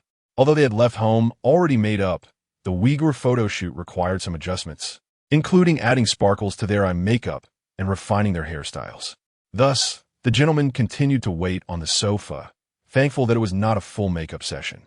In about half an hour, Li Zhi thought to herself that this time, Lou Yanjing wouldn't be uncomfortable. When she finally stood up, her eyes sparkled with tiny blue sequins at the corners, resembling a charming mermaid. She blinked her eyes playfully. "Shall we go?" Lou Yanjing lounged languidly on the sofa, one leg crossed over the other, his chin slightly raised, his fingers resting against his cheek. His gaze slowly swept over her. Then, with an enigmatic click of his tongue, he raised an eyebrow. "What should I do? My wife looks so beautiful. I feel reluctant to take her out." The live stream erupted in cheers. Li Zhi's cheeks flushed a vibrant red as she stomped her white Uyghur boots in embarrassment. Lou Yanjing chuckled nonchalantly. He stood up, his tailored trousers gliding down slightly. His previous remark merely a jest. "Where do you want to shoot?" "Anywhere is fine," Li Zhi replied cheerfully. In fact, the most picturesque spot for the Uyghur photo shoot was at the entrance, amid a flock of pigeons. She tossed a handful of breadcrumbs into the air, and the pigeons took flight as the princess twirled in her skirt. The scene was nothing short of enchanting. Unfortunately, Lou Yanjing had a fear of birds, so Li Zhi promptly dismissed the idea and refrained from mentioning it in his presence. Lin Rong hesitated, wanting to suggest photographing the pigeons at the entrance, but puzzled as to why Li Zhi seemed to be avoiding that area. She chose to remain silent. Suddenly, Lou Yanjing spoke. "Teacher Lin." "Lin Rong?" She was taken aback by his address, her eyes widening in surprise. Huh? Can we have a word?" He raised an eyebrow. Lin Rong felt a wave of anxiety wash over her as she glanced at Li Zhi, an inexplicable chill running down her spine. However, Li Zhi appeared unconcerned about their whispered conversation, generously shrugging and even turning her back. Lin Rong gulped nervously. The microphone clipped to her collar amplified her anxious swallow, prompting laughter from the live audience. "What's the matter, Luo? I was just joking about changing my orientation for Gigi. My family is already quite poor. I can't handle any more pressure. You and T put me on ice. Would you?" Laughter erupted again in the live stream. Yet, Lou Yanjing had no intention of discussing that. He casually tucked his hands into his pockets, glanced at Li Zhi, then turned back to Lin Rong. "Are you interested in photographing the pigeons at the entrance?" Lin Rong was baffled. She looked at Lou Yanjing in confusion, uncertain why he would care whether she wanted to take pictures there. Chapter 48. Lou Yanjing's Revelation. "I fear birds." The audience was taken aback, utterly bewildered. It seemed that Lou Yanjing had engaged in a private conversation with Lin Rong, discussing something akin to a matter of concern, which was decidedly unusual. Consequently, the viewers leaned in, their curiosity piqued. Lou Yanjing bit his lip, the tension in his neck muscles betraying his unease. Yet his expression remained nonchalant as he continued to converse with Lin Rong in a seemingly casual tone. "If it and Oppos, as convenient for you." He paused for a brief 2 seconds. "Would you accompany her to the main entrance for a group photo with the pigeons?" The her in question was clearly referring to Li Zhi. The conversation had finally circled back to her. Lin Rong, whose heart had been racing, finally felt a sense of relief. Oh, you scared me to death. She had anticipated Lou Yanjing was going to say something else. However, Lin Rong's mind suddenly turned curious. But why me? Lou, do you have something to attend to? No, came Lou Yanjing's terse reply. His gaze dropped, watching Lin Rong blink her wide, puzzled eyes. Recalling what Pei Ji had mentioned to him about Li Zhi deliberately avoiding the main entrance to dodge reprimands. With a grim countenance, akin to a martyr, he averted his face from the camera and suddenly uttered a shocking confession. I fear birds. Lin Rong's eyes widened in astonishment once more, and she instinctively covered her ears, wishing she could unhear those words. The live chat erupted in chaos. What did I just hear? Did Lou just admit he fears birds? Wait, if a little sparrow were to land in his palm, wouldn't he just crush it? He claims to be afraid of birds? What a stark contrast in character. So, Li Zhi deliberately avoided the main entrance and never mentioned the pigeon photo op because she was worried Lou Yanjing would be scared. I think I might be shipping them. Could it be that he's willing to expose his own fear just to protect her from being scolded? Does that mean everyone misunderstood Li Zhi? Those who had previously criticized Li Zhi for not diligently preparing her strategies fell silent, never expecting that this moment could turn into sweet sugar for the Jiang Zhi couple. The crowd was in disbelief, yet Lin Rong still covered her ears. Lou, you really didn't have to tell me that. I'd rather not know too much for fear of being silenced. We could just issue a command. Lou Yanjing swallowed, his throat bobbing. He glanced at Li Zhi, who was nearby, admiring her beautiful makeup in the mirror, but I don't want her to be misunderstood. If a man relies on his wife to bear the brunt of criticism to uphold his dignity, Lou Yanjing averted his gaze, his arrogance unabated as he raised an eyebrow. Then what kind of man is that? I absolutely adore him. So it's true that Lou knows. He doesn't want his beloved to be scolded, so he exposes himself. Honestly, Lou looks so wild, yet he is afraid of birds. That is surprising and somewhat amusing. Keep it down. Is that really something to boast about? But suddenly, I find that even this stark contrast in vulnerability makes him even more charming. What does it matter if he fears birds? Lou's looks, intellect, and family background are all top-notch. So what if he is afraid of a bird? What is important is that he genuinely loves Li Zhi. The viewers were buzzing with excitement. Meanwhile, Li Zhi remained oblivious to the secret she had painstakingly helped Lou Yanjing conceal, which he had now inadvertently revealed himself. Lin Rong promised, patting her chest, "Don't worry, I'll handle this task." Lou Yanjing lazily acknowledged her with a low hum. Li Zhi was busy adjusting her false eyelashes when she turned to them. "Are you done chatting?" "Uh-huh." Lin Rong nodded vigorously. She glanced at Lou Yanjing, then enthusiastically embraced Li Zhi's arm. "Zhi, let us go take pictures with the pigeons. I heard the pigeon group at the main entrance of Kazanki is magnificent. The photos there will surely be stunning. I really want to go." "I'm not going," Li Zhi rejected firmly. Feigning ignorance, Lin Rong blinked. "Why not? Don't you like pigeons?" Li Zhi was not adept at lying. She coolly donned her sunglasses. "I just want to go. Pigeons are filthy, and they might defecate on my head. I want to allow that." "Ha ha ha ha ha." "Oh, Zhi, you're struggling to come up with an excuse, aren't you? A fairy wouldn't mention excrement. Take it back. Are you suggesting she should retract the excrement?" Honestly, the way Li Zhi lies is so adorable. She even knows she might slip up and puts on sunglasses. "Oh, just protect your husband. Little do you know, he has already exposed himself." Lin Rong helplessly spread her hands. This was a hasty conclusion. She couldn't manage a thing. One was exposing himself for his wife's sake and admitting his fear of birds to have her accompany him for photos, while the other was stubbornly refusing to go to protect her husband's dignity. It seemed she was merely a pawn in their little game. Lin Rong abandoned the task. Lou Yanjing, with a languid demeanor, raised an eyebrow. "You really don't want to go? Didn't they say it's beautiful?" Li Zhi pulled down her sunglasses to look at him. The same question posed by Lou Yanjing and Lin Rong yielded different responses, each with varying significance. When it came from Lou Yanjing himself, she appeared swayed, her beauty mark on her nose slightly twitching. "Do you want to go? I have a conference call." Lou Yanjing maintained his casual demeanor. "I'll find a nearby CAF to wait for you." Li Zhi's eyes indeed sparkled. She promptly removed her sunglasses. revealing her gem-studded eyes. All right then. I'll reluctantly go and endure the smell. The live chat filled with laughter. Everyone saw through the little schemes of Li Zhi and Lou Yanjing, yet she remained blissfully unaware. Lin Rong couldn't help but give Lou Yanjing a thumbs up. Truly, they were a couple. He knew how to handle Li Zhi, employing just a kind-hearted fib. No, it couldn't even be termed a fib. It was merely a private communication between spouses. Li Zhi remained oblivious to the fact that Lou Yanjing had no conference call to attend. He was merely using this method to subtly assure her, encouraging her to feel at ease and go have her photos taken. Lin Rong, she felt frustrated. Ultimately, she became a mere toy in their playful game, fully aware yet unable to speak.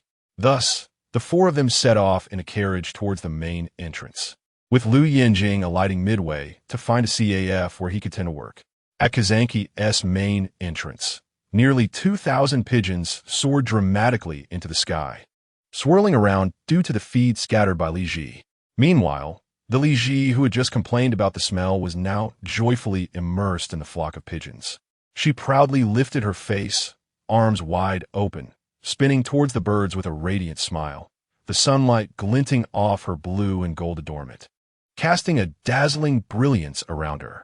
On the other side, Lou Yanjing, claiming to be engrossed in work, was in the CAF, watching Li Zhi's live stream from his phone. He languidly rested his chin on his knuckles, capturing screenshots of Li Zhi's radiant laughter amid the pigeons. There were photographers capturing the moment. The camera zoomed in, revealing Lou Yanjing sending several of these screenshots to family groups, brother groups, and his social media, even taking the time to send private messages to a few individuals. Chapter 49. Li Zhi bears an uncanny resemblance to her daughter. The entire social circle of Kyoto was set abuzz. The numerous relatives, friends, and business partners of Lou Yanjing, upon picking up their phones, were met with an array of captivating photographs of Li Zhi. In these images, Li Zhi, with her graceful swan neck and elegantly shimmering attire, danced among a flock of doves. With her slender waist and porcelain skin, as she glanced back, her eyelashes fluttered delicately, and her radiant smile seemed to enchant everyone around her. This bewitched man, Lou Yanjing, would boast to anyone he met, "This is my wife. How did you know I was married?" The crowd responded with astonishment. "Who is she? And what do you mean you're married?" Nevertheless, given that he had posted about his marriage a few days prior, and the trending news had stirred up quite a conversation, many were already aware and extended their congratulations. As Lou Yanjing surveyed the flood of comments, a perfect match. Heaven made. Your wife is truly beautiful. Lou is fortunate. The corners of his mouth lifted in a barely contained smile, prompting him to set one of the photos as his social media background. Coincidentally, today Su Sang had arranged to go shopping with Yanze. The two sisters dominated the mall, and after sending their spoils home with the butler, they decided to visit a CAF to chat and enjoy videos featuring internet celebrities. Having grown weary of the handsome men, Yanze rested her chin on her hand, her beautiful eyes slanting as she pushed her phone away, exclaiming, "Boring. They're all just tall trees with peppers. The quality of these men is dismal." "Then let us switch it up. How about looking at beautiful women?" Su Sang suggested, pushing her phone towards Yanze to showcase a series of 9 photos of Li Zhi that Lou Yanjing had shared in their family group chat. "This is my daughter-in-law. What do you think? Isn't she stunning?" A hint of pride flickered in Yanze's demeanor as she lightly tapped her cheek with her fingertip. "What beauty could possibly compare to the two of us?" "Just take a look first," Su Sang teased, her smile enigmatic. Yanze, dismissive at first, took the phone. She intended to glance casually, but was instantly captivated by the close-up shot. The image of Li Zhi, with her bright eyes and proud expression, mirrored Yanze's own beauty, leaving her momentarily speechless. As Yanze zoomed in, she noticed a small red mole slightly to the right of Li Zhi's nose. Though 24 years had passed, she vividly recalled the day her daughter was born. Chi Huqing had brought this swaddled infant to her, and she eagerly sat up to catch a glimpse of this new arrival. The little girl, soft and fair, peeked out at her, full of anticipation for the world. Unlike her older brother Chi Yubai, who had been stoic and unyielding, or her second brother Chi Jiashu, who had cried incessantly, the little princess of a Qi family, born amidst great expectation, waved her tiny hand and smiled, as if enchanted by the world around her, melting Yanze's heart. How beautiful! Yanze gently touched the image of her daughter's nose. This part resembles you. The mole is identical. Indeed, Chi-Huching chuckled softly, kissing her forehead tenderly. She is truly beautiful. You've worked hard, my dear. Suddenly, Yanze seemed lost in thought, her eyes glistening with unshed tears as she turned to Su-Sang. Her voice trembling, doesn't Tishi look just like you? Su-Sang grasped her hand reassuringly. Yanze nodded fervently, tears welling in my dreams. She was meant to look like this. Su-Sang, your plans indeed. Though she chose not to argue further, she recounted the recent happenings concerning the Jiang family. Meanwhile, Li Zhi remained blissfully unaware of all this. She was thoroughly enjoying herself, capturing countless beautiful photos with the doves, and even took a few snaps with Lin Rong. Let us go, Li Zhi playfully winked. We can't leave someone sitting in the CAF until he asks for. As the live stream audience watched, Lou Yanjing abruptly shut off the broadcast, appearing as though he and T just engaged in such antics. He opened his contacts and dialed a number belonging to someone named Ing Sun. Ing, his assistant, answered with an impassive expression, fully cognizant of his role as a mere tool in this situation, and prepared to play along with his boss's charade of being busy at work. Thus, his opening line was, Lou, have you perhaps seen Rebirth? I'm a maid in the CEO's shore drama? Lou Yanjing frowned, riding on the high spirits of his recent marriage. Ing Sun boldly remarked, I feel like I'm the character Wang Ma. Lou Yanjing clicked his tongue in annoyance, a hint of displeasure evident in his gaze. Are you keen on forfeiting your year-end bonus? Ing Sun replied, You see, I do resemble that Wang Ma, don't I? Thankfully, this particular CEO wasn't T1 to drag entire families down with him. A mere threat to a year-end bonus was the worst of it. Despite his playful demeanor, he had several matters to report to Lou Yanjing. Thus, when Li Zhi and the others entered the CF, they found Lou Yanjing lounging on a high stool, one shoe carelessly resting on the bar while the other leg dangled lazily. The man exuded a casual arrogance, yet there was a seriousness in his expression as he listened to his assistant's updates, occasionally responding with disinterest. Upon seeing Li Zhi enter, he lazily lifted his chin in acknowledgement and gestured with a slight wave of his hand.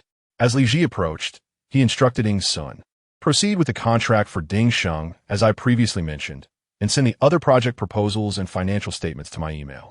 Ing Sun, surprised, asked, Did they finalize the contract already? I thought the details were still undecided.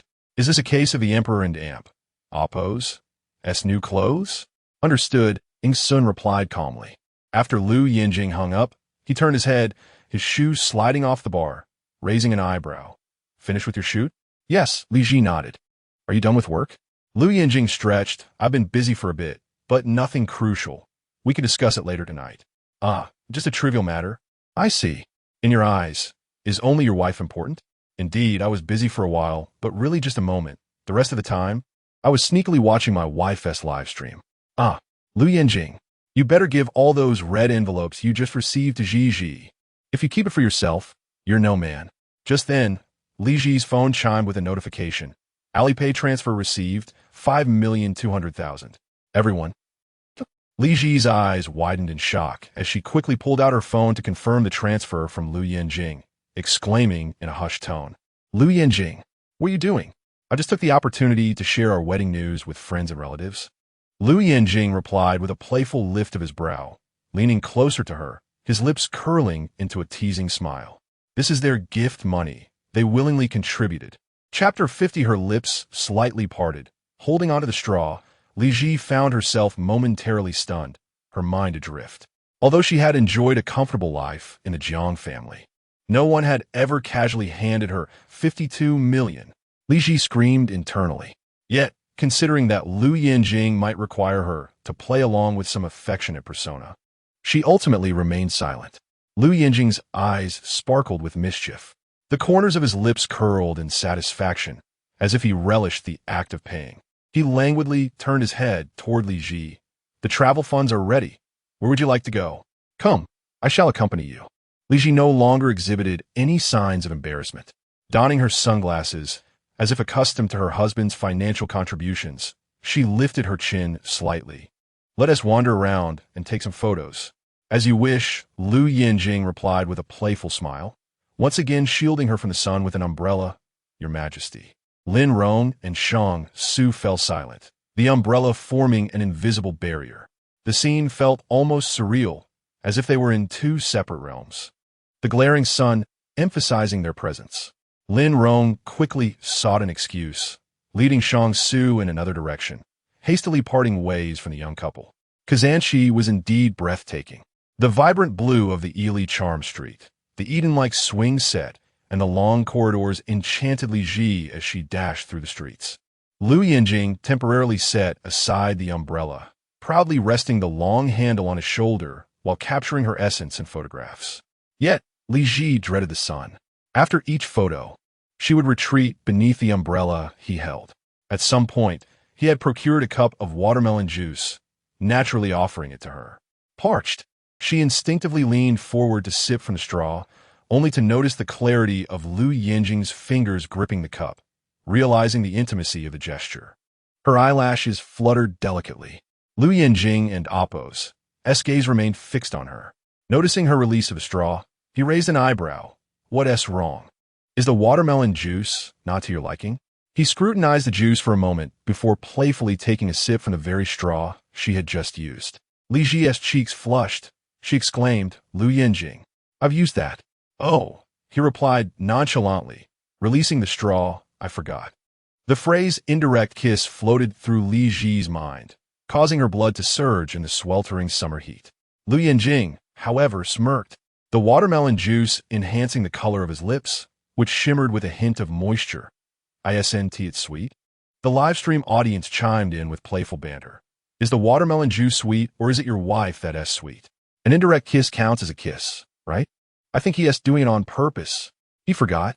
I don't believe it. This man is so cunning. Fans of the Jiang Zhi couple were ecstatic. Li Zhi, using the heat as an excuse, fanned her cheeks vigorously before donning her sunglasses again. I've taken enough photos. Shall we change outfits at the photo studio? With a raised eyebrow, Lou Yanjing quickly agreed. The photo studio was a bit distant, and he certainly wouldn't let her walk. So they opted for a horse-drawn carriage back to the studio, removing the Uyghur headdress and sequins from her eyes. Li Zhi changed into a striking red dress and her black high-heeled boots. While she was changing, the director approached her with a friendly reminder, Beauty Zhi, don't forget your task. If you don't complete it, you and Mr. Liu will face a penalty. The comments flooded with enthusiasm. I'm looking forward to the penalty. Li Zhi blinked, asking the director, so, what will our penalty be? The director smiled slyly. Director Ji said, Mr. Liu has to do 10 push-ups on you, and then you must do 10 sit-ups, touching each other's noses to count. Li Zhi. With Lin Rong's previous inquiry about penalties, she knew it couldn't be anything good. The audience echoed her sentiments. I said I'm looking forward to the penalty. I love this game. Don't treat it as a penalty. Let us make it a segment. I want to see it tonight. I wish I could jump through the screen to tell Mr. Liu not to let Beauty Zhi down. But it seems impossible. This game can only be watched on the other channel, as Mr. Liu would never refuse Beauty Zhi. He will definitely carry her. Li Zhi felt a bit dazed. Pressing her fingertips against her throbbing temples, she emerged from the changing room, clearly out of sorts. Lou Yanjing rose from the sofa, leaning slightly to observe her. Noticing her flushed cheeks and peculiar expression, he furrowed his brow, gently placing the back of his hand against her forehead. Are you feeling faint? Their skin touched, and in that instant, Li Zhi felt a jolt up her spine, her heart racing. No, she shook her head, it's just too hot. She had used that excuse countless times today. She wondered if Lou Yanjing would still believe her. Tentatively, she lifted her gaze, only to find Lou Yanjing smirking, his voice low and teasing, silly girl. He extended his arm languidly, revealing a mini portable fan he had procured from somewhere. Once activated, it blew a refreshing breeze. Li Zhi's eyes sparkled with delight. Where did you get that? I saw it at a stall while you were changing, so I grabbed one, he replied casually, relishing in the chance to show off for her. He took pleasure in fulfilling her requests without seeking praise for it, as his care for her seemed entirely natural. Li Zhi's lips parted slightly, surprised by his thoughtfulness. He had remembered her complaints about the heat and bought a fan. Shall we go? Lou Yanjing inquired, his brow arching. He had reviewed the Kazanshi itinerary. Where else would you like to go? Ice cream? Li Zhi loved ice cream, but she remained silent, gazing at him with her enchanting eyes for a long while until he lowered his gaze. Don't want ice cream? What about roast chicken soup? It might be too hot for soup today. Lou Yanjing, she suddenly called out. His eyes met hers, burning with attention, waiting for her to speak. Li Zhi gently tapped her shoe against the ground, then quietly confessed, I'm tired. I don't want to walk another step. Lou Yanjing raised an eyebrow lazily, observing her playful demeanor and letting out a casual laugh. All right, I understand. Without needing her to finish her sentence, he turned around, his demeanor both arrogant and relaxed, yet almost submissive as he bent down, offering his back to her. With a confident pat on his shoulders, he declared, Climb on, Miss Zhi. Chapter 51. I truly struggle with self-control in an instant. The live stream room was filled with screams. Under the blazing summer sun, the notoriously proud and arrogant Lou Yanjing casually bent at the waist. His tall figure, with broad shoulders forming sharp angles, projected an air of nonchalance. As his well-defined hand rested on his bent knee, a sense of languor seemed to seep into his very bones. Li Zhi's eyelashes fluttered. The moment she witnessed Lou Yanjing's bow, a ripple of emotion stirred within her, akin to a droplet of water falling upon her tender heart, sending gentle ripples outward. Are you not getting up? Lou Yanjing glanced back lazily, withdrawing one hand to rest solely on his knee, slightly turning to observe her. A subtle smirk played at the corners of his lips. Or perhaps, my lady prefers to be carried like a princess? Absolutely not. Li Zhi promptly rejected the notion. She had not anticipated Lou Yanjing's readiness to acquiesce so readily, even finding it somewhat abnormal. Thus, uncertainly, she remarked, This is what you are to carry. With her eyelashes gently lowered, she gazed into Lou Yanjing's slightly upturned eyes. I haven't coerced you, or anything. Lou Yanjing smiled. Indeed, it's what I want. A profound sense of satisfaction swelled within Li Zhi, reminiscent of a swan preening its feathers. With an air of pride, she declared, Then I shan't hold back. In truth, she was somewhat fatigued, having worn high heels and overexerted herself during the earlier photo session, feeling as though she might faint from the heat. Moreover, this should not be considered a burden for Lou Yanjing, right? The punishment was mutual, merely to spare him from doing push-ups. Yes, it was an act of great righteousness. Li Zhi mentally prepared herself and slowly moved behind Lou Yanjing. He handed her the umbrella he had been holding, advising, Hold it yourself later, don't get sunburned. Nodding, Li Zhi accepted the sunshade. Lou Yanjing then turned back, resting his hands on his knees, awaiting her assent.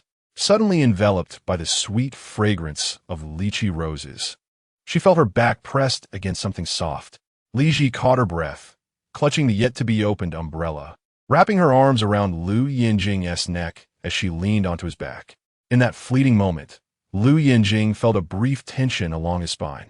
Perhaps sensing the tautness of the muscles against his chest, Li Zhi's heartstrings tightened in response. Then, Lou Yanjing abruptly rose. Li Zhi's fingers trembled, accidentally pressing the hidden button on the umbrella. At that moment, as Lou Yanjing lifted her, the black umbrella bloomed open above them like a flower. The live stream exploded with excitement, an absolute masterpiece. Help! What a coincidence! Li Zhi's hand trembled at just the right moment. Even the umbrella has become an integral part of their play. I'm swooning. I'm utterly captivated by the romance of Jing and Zhi. When will I experience such love? The disparity in their physiques. The overwhelming charm of the one in power. Help, they're too sweet. Numerous related topics swiftly surged to the entertainment headlines. Passers-by entering the live stream beheld the man in the black shirt, with broad shoulders and a narrow waist, carrying the slender, delicate girl whose physique contrasted with his own. The camera zoomed out, revealing Li Zhi's slender waist nestled against Lou Yanjing's broad back, occupying merely half of his width. Lou Yanjing's hands cradled her legs, his well-defined fingers tightening slightly, the veins on the back of his hand subtly visible against his pale skin. The flowing red hem of her dress danced in the breeze, mingling with the sleek black trousers that enveloped Lou Yanjing's long legs. The sexual tension was palpable. Onlookers were enchanted, unable to resist the allure of witnessing such an extraordinary romantic variety show. However, Li Zhi's heart raced. The moment Lou Yanjing lifted her, she felt her emotions swayed, initially determined to complete her task. Yet, the crisp scent of his cologne invaded her senses, and the warmth of his body, even through her clothing, unknowingly scorched her heart. Li Zhi bit her lip, feeling her heartbeat accelerate uncontrollably, the mingling warmth of their skin becoming unavoidable, leaving her nowhere to escape. She could only cling to his neck, praying for those 5 minutes to pass swiftly. Simultaneously, her breath shortened, her soft gasps brushing against Lou Yanjing's neck. Suddenly, she noticed Lou Yanjing's back trembling, as if her heartbeat had entwined with his, sending a wave of tingling sensations throughout her being.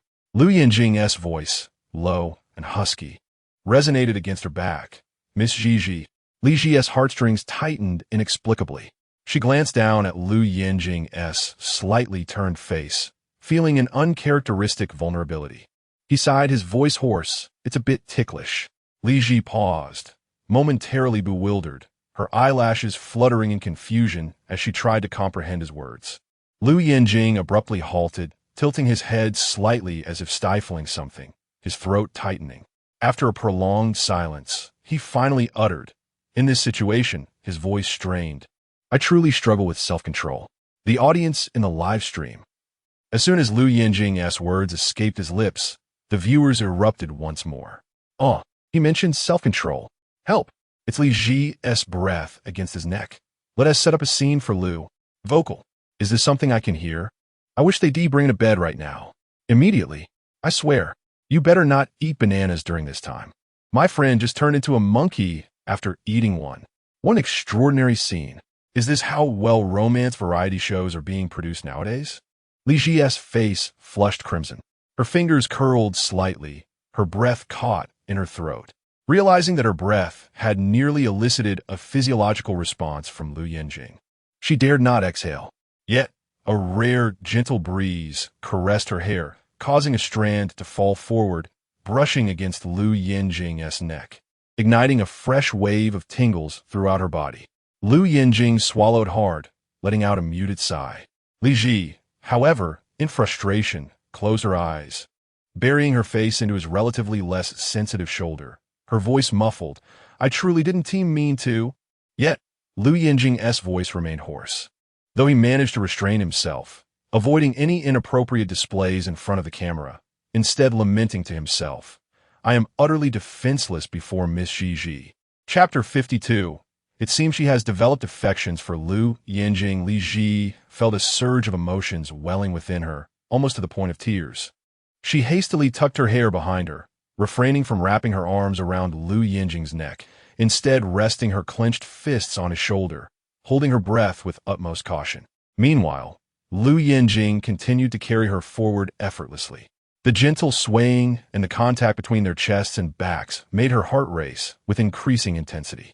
It was as though something within her had quietly unfurled, leading her to realize that she might be harboring peculiar feelings for her good friend, feelings distinctly different from her childhood affection for Fu Yanze, and far removed from the pure camaraderie she had once shared with Lou Yanjing as a close confidant. She found herself experiencing a quickened heartbeat in his presence, blushing during intimate moments, and feeling a flutter in her heart, ignited by the warmth he stirred within her. Despite her lack of experience in romantic matters, having previously viewed Fu Yanze merely as a potential marriage partner, she now recognized that, indeed, she seemed to have developed feelings for Lou Yanjing. In that instant, her heart skipped a beat, akin to a spark of fireworks suddenly igniting in her mind. Her breath became somewhat erratic, and as she rested against Lou Yanjing's back, an overwhelming sense of guilt washed over her, as if she were misusing their professional engagement for personal gain. In an attempt to mask this guilt and atone for her impure thoughts about Lou Yanjing, she promptly retrieved the small fan he had recently purchased for her and called out softly, Lou Yanjing. Lou Yanjing raised an eyebrow slightly. Li Zhi lowered her eyelashes, deliberately avoiding his neck as she spoke. Are you feeling hot? Not too bad, he replied nonchalantly, lazily tilting his chin upwards to glance back at her. Li Zhi bit her lip, her gaze inadvertently falling upon a droplet of sweat poised on the sharp line of his jaw, teetering on the brink of falling. The sweltering summer heat bore down on them relentlessly. Although Lou Yanjing carried her with ease, his well-defined muscles securely supporting her. He had not shown any signs of fatigue in the past few minutes. Yet, the sun's scorching rays still compelled perspiration to bead upon his skin. Although the droplet had yet to cascade down, Li Zhi felt her heart soften in response. She awkwardly turned her face away, feigning nonchalance as she moved her wrist, gently brushing against the droplet on his jawline. The moisture was inadvertently wiped away by her delicate touch, sending a shiver down Lou Yanjing's spine. Almost immediately, a breeze swept through, cooling the perspiration on his neck and dispelling the heat. Li Zhi raised her face, needing little leverage to maintain her position, effortlessly holding the umbrella with one hand while fanning him with the other. After all, it was his gift. With a hint of pride in her voice, she declared, "Since you and Oppos re-sweating, I suppose I can reluctantly help cool you down." The live chat erupted with excitement. "Oh my gosh, she is so reluctant. Wow, what kind of sweet yet awkward dynamic do these two have? How can fanning someone feel so intense?" "Isn't it said that post-marriage affection fades into a steady routine? Why do I feel like their chemistry is stronger than ever? I sense the air of unspoken tension between them, reminiscent of an ambiguous phase before the confession." Exactly. From Lou Yanjing's initiative to his rivalry with Fu Yanze, coupled with Li Zhi's awkwardness during their intimacy, I formed a bold hypothesis. They might not be a real couple, but rather high school classmates who became best friends. Lou has genuinely liked Li Zhi since their school days, but never had the chance to express it due to his connection with Fu Yanze. Unexpectedly, fate has brought them together, allowing him to marry her. What unfolds in this reality show is merely his way of pursuing her, subtly nurturing their bond while she remains blissfully unaware. The chat exploded with enthusiasm, as many found this theory somewhat plausible. Furthermore, Lou Yanjing had been abroad, gradually taking charge of the Lou family and Oppos' overseas market, seemingly with no plans to return home soon. Yet, he had suddenly flown back, coinciding precisely with the announcement that Li Zhi was not biologically related to the Jiang family, but rather a child switched at birth by a caretaker. Thus, it became evident his return was for Li Zhi. The chat was in an uproar, though lacking concrete evidence. All of this was merely speculation magnified by the camera's lens. Meanwhile, Lou Yanjing wore a subtle smile. As Li Zhi wiped the sweat from his brow and fanned him, he exaggeratedly feigned indifference, unable to suppress the smile that played on his lips. The comments flooded in, such hidden delight. P.S. reveling in this secret joy. Finally, Li Zhi felt that 5 minutes had certainly elapsed. She poked Lou Yanjing's shoulder with the umbrella's tip. "All right, I'm not tired anymore. You can set me down now." "Really?" Lou Yanjing seemed skeptical, lazily raising his chin. "Li Zhi, you don't think I can't carry you, do you? I can still manage." Li Zhi retorted, "Even if you can carry me, I can't stay like this. If I do, I might develop a heart condition." With that, she decided to retract the small fan, feigning dissatisfaction as she complained, "I just wanted to get down to have some ice cream." "Oh," Lou Yanjing raised an eyebrow slightly. Only after her statement did he bend down to let her down, then naturally extended his hand towards her. Li Zhi quickly sidestepped, clutching the fan protectively. She shot him a playful glance. "What are you doing? This fan was a gift from you. You can't take it away." Lou Yanjing gave an ambiguous scoff, glancing at the fan dismissively. Who would want such a frivolous thing? "Hand over the umbrella." "Whoa, and you're calling it frivolous? When you were running around asking where to buy a fan, you weren't being frivolous at all. Why is it that when Li Zhi was fanning you, it didn't seem frivolous?" Li Zhi looked at Lou Yanjing in confusion, as he effortlessly reclaimed the umbrella, holding it over her head with a cocky grin. "Earlier, I couldn't hold it because I was carrying you, but now that my hands are free, why should the esteemed Miss Zhi hold it herself?" The audience went wild, while Lou Yanjing leaned casually, his gaze playful as he observed the flustered Li Zhi, her ears flushed. He leaned closer, whispering lightly against her ear, "Keep your voice down." Li Zhi, still dazed, looked up, thinking she hadn't said a word. Yet she caught Lou Yanjing's gaze dropping to her chest, his lips curving into a smile. "I can hear your heartbeat." Chapter 53. It felt as though Li Zhi's lifeline had been seized, and her cheeks were instantly flushed. In that moment, she perceived as if a great hammer was striking against her already racing heart. The auditory world became a cacophony, with all other sounds fading away, leaving only the amplified sound of her heartbeat reverberating in her mind, propelled by a surge of adrenaline. Li Zhi grasped the small fan tightly, feeling the nerves in her brain taut. "I'm simply overheated." She could find no other excuse in that moment. Avoiding his gaze, she hurriedly turned her face away. "Moreover, if my heart stops, I will perish. I should quickly find a place with air conditioning and indulge in ice cream." As soon as the words left her lips, she disregarded the need to shield herself from the sun beneath the umbrella and, in her high-heeled boots, turned on her heel and stormed away. The live stream chat exploded with laughter. Lou Yanjing leaned back lazily. He turned to observe Li Zhi's hasty retreat, a smirk playing on his lips, followed by a soft chuckle. He then took long strides to follow her. "Miss Zhi, without an umbrella, you'll soon be sunburned." His tone was languid and unhurried, yet it had the power to halt Li Zhi in her tracks, compelling her to return obediently to the shade of the umbrella. The live stream comments erupted. "Little wife, so well handled. Ha ha, Luo Zong truly understands Li Zhi. A refined beauty must not allow herself to tan. Men are merely tools to hold umbrellas." It was only upon entering the Yanze ice cream shop that Li Zhi relinquished the umbrella, discreetly evading Lou Yanjing as she joined the queue to select her ice cream. This was a traditional century-old establishment, renowned for its all-natural, additive-free ice cream, which even in winter attracted many visitors eager for a taste. The refreshing matcha flavor satisfied her palate, and the icy sensation glided from her tongue down her throat, instantly restoring calm to her previously heated mind. Meanwhile, the other two pairs of guests were still engaged in their tasks, seemingly encountering difficulties. Jiang Zhi You, brimming with confidence, playfully clung to Fu Yanze's sleeve, swaying it. "Brother Yanze, my high heels are so tiring. Carry me, please." However, Fu Yanze frowned slightly, appearing reluctant. "Shall we rent a carriage instead?" As the sole heir of the Fu family from Yicheng, he embodied privilege and status. How could he allow himself to be at the mercy of a woman, especially in front of a national audience? How embarrassing! Fu Yanze remained resolute. Yet Jiang Zhi You persisted. "No, carriages are bumpy. I just want you to carry me, please, please." Perhaps she believed herself adept at charming others.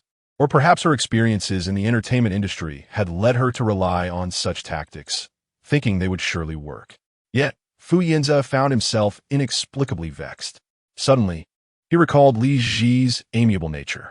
Although she had often followed him around like a lively little shadow, she had never made such unreasonable demands, understanding his need for dignity. Thus, Jiang Zhi You's coquetry only served to irritate Fu Yanze further, prompting him to respond with a slightly somber tone. "Zhi You, stop it." Many bystanders burst into laughter. Is this what Jiang Zhi You and Appos fans mean by Jiang Zhi You crashing? Who in Appos is really crashing here? This is hilarious. She thinks a little whining will work, but worries that Luo Zong 1T stooped to her level, and now her green tea remarks have backfired. But honestly, Jiang Zhi You seems to lack any real skill in flirting, apart from raising her pitch. Let us be blunt. Fu Yanze clearly doesn't like Jiang Zhi You. She is not worth his dignity, and he might even still have feelings for Li Zhi. The crowd chuckled. Evil deeds eventually invite retribution. Even Jiang Zhi You's fans were at a loss for words, finally managing to exclaim, "It's all Li Zhi's fault. She's definitely some vixen, scheming to seduce Fu Yanze." Everyone was rendered speechless. Faced with such nonsensical remarks, they even questioned whether they existed in the same world or dimension, finding it a waste of breath to respond. Meanwhile, Lin Rong and Shang Su were thoroughly entertained. Perhaps it was because they had experienced task failures, as Lin Rong suddenly declared, "Shang Su, I'm exhausted." Shang Su's immediate reaction was, "And that concerns me how?" He instinctively blurted out, "Lin Rong." Shang Su glanced at her sideways, noticing her expression was neither playful nor sulky. Suddenly reminded of the sunscreen incident, he raised an eyebrow in realization, not addressing the task, but asking, "So, what is the plan? Carry me." Lin Rong's small face appeared serious. Jiang Zhi You let out a light click of his tongue, as if bravely sacrificing himself, squatting down for Lin Rong to climb onto his back, only to find her straddling his neck. Jiang Zhi was instantly speechless. Lin Rong. Ha ha ha ha ha. Lin Rong erupted into laughter. She playfully patted Jiang Zhi's neck, jokingly saying, "Well, this counts as being carried, just bear with it, and I'll be free as the ocean." Ha ha ha ha ha. I'm dying of laughter. Anyone who criticizes them for being on a dating show, I'll be furious. For them, this isn't even a dating show, truly a contrasting pair. What should have been a sweet moment has turned into something entirely different. I'm laughing so hard. I can't believe Lin Rong thought of that. I was expecting them to exchange sweet nothings for 5 minutes. How did Lin Rong manage to break that? Each pair of guests had their own stories. Jitang, pleased with the footage captured during the task she had designed, felt satisfied with her work. As the guests concluded their free time, they returned to the parking lot to regroup and hear Li Zhi outline the upcoming travel plans. Since it was still early, with the sun setting late in Xinjiang during summer, Li Zhi arranged for everyone to explore Luxing Street at their leisure. When dinner time approached, Li Zhi decided to solicit everyone's opinions. The more popular snack street is Han Street, where you can find just about anything, and it offers a lot of freedom. What do you all think? Lin Rong had no objections. Lou Yanjing had already contributed a share, naturally deferring to his wife's decisions. However, Jiang Zhi You frowned upon hearing this. She had perused guides on Han Street before, and the photos depicted nothing but dirty, noisy street stalls. Having grown up in a small town, she had always detested the smell of greasy food. After struggling her way into the entertainment industry, she had resolved to distance herself from such poverty. Moreover, as a young lady from a prestigious family, she certainly could not endure such an ordeal. "I don't like that kind of place," Jiang Zhi You stated bluntly. Li Zhi's eyes lifted slightly. "Then we'll go to a restaurant. I've compiled a list of several well-recommended eateries, all serving Xinjiang cuisine, primarily lamb dishes. I'll share them in the group for everyone choose." Lin Rong had no objections. Yet Jiang Zhi You still furrowed her brow. Why more Xinjiang cuisine and lamb? Didn't we just have that last night? The live stream chat was once again stirred. Some felt Jiang Zhi You was deliberately causing trouble, while her fans seized the opportunity to criticize, claiming Li Zhi was not properly preparing the itinerary and was merely presenting these mediocre restaurants. Li Zhi had no intention of indulging her. Then you can go hungry. Chapter 54, Wu Dalong's insatiable thirst for more medicine. Unaware of his fate, Jiang Zhi You's expression shifted slightly. She bit her lip in a gesture of distress, murmuring softly, "Zhi, that's not what I meant." "What do you mean then?" Li Zhi retorted sharply, questioning if her excessive application of essential oil had led her to speak insensibly. The atmosphere in the live streaming room turned solemn, the barrage of comments growing heavy with curiosity. Some viewers opened a popular review site and noted the limited variety of restaurants in the area, with the top-rated establishments specializing in Xinjiang cuisine, famed primarily for its lamb dishes. Thus, Li Zhi's arrangement was, in fact, quite reasonable. It appeared as though Jiang Zhi You was intentionally seeking conflict. Li Zhi turned to Lin Rong, inquiring, "Don't you want to try Xinjiang cuisine? If you're tired of it, we can consider alternatives." Lin Rong blinked in confusion, responding straightforwardly, "But we only had Xinjiang cuisine last night. Besides, we had budget constraints, and there were many dishes we didn't get to try." Lou Yanjing, exuding arrogance, casually toyed with the ring on his finger, raising an eyebrow in mockery. "What else would you eat in Xinjiang, if not Xinjiang cuisine? Iron pot stewed goose, Peking duck, or Cantonese dim sum? Or perhaps Miss Jiang believes her palate is more refined than mine?" Jiang Zhi You's eyes glistened with unshed tears, feeling utterly wronged. "That's not it. There and oppose. Es no need for such hostility, Mr. Luo." Fu Yanze and Oppo's voice suddenly turned icy as he interjected, "There's no need for such aggression. Mr. Luo." Lou Yanjing raised an intrigued eyebrow at him and observed as Fu Yanze protectively positioned Jiang Zhi You behind him. Zhi You merely spotted a Russian restaurant nearby that she thought would be delightful and wanted to recommend it. Is it necessary for you to trample on her goodwill? Russian cuisine? Li Zhi's brows furrowed slightly. In truth, during her time at the Central Academy of Dance, she had spent a year in Russia for an exchange program and was well acquainted with its culture. She had even studied the Russian language. Thus, when she noticed the Russian influences in Kazan and Liuxing Street, she had contemplated the option of Russian cuisine, especially since Xinjiang is close to Russia. However, after extensive research, she found no restaurant that met her standards. The only upscale Russian restaurant she found was lavishly decorated, yet superficial, claiming to be operated by Russians while serving dishes that were evidently inauthentic and inexplicably overpriced. Jiang Zhi You, holding back tears, nodded in affirmation. Yes, it's nearby, called the Nutcracker Russian Restaurant. It's just like a scam, overpriced and unappetizing, and it's certainly not authentic. She even suspected the staff might not even be Russian, spending money there promised no genuine experience. Li Zhi, with a steely gaze, firmly rejected the idea.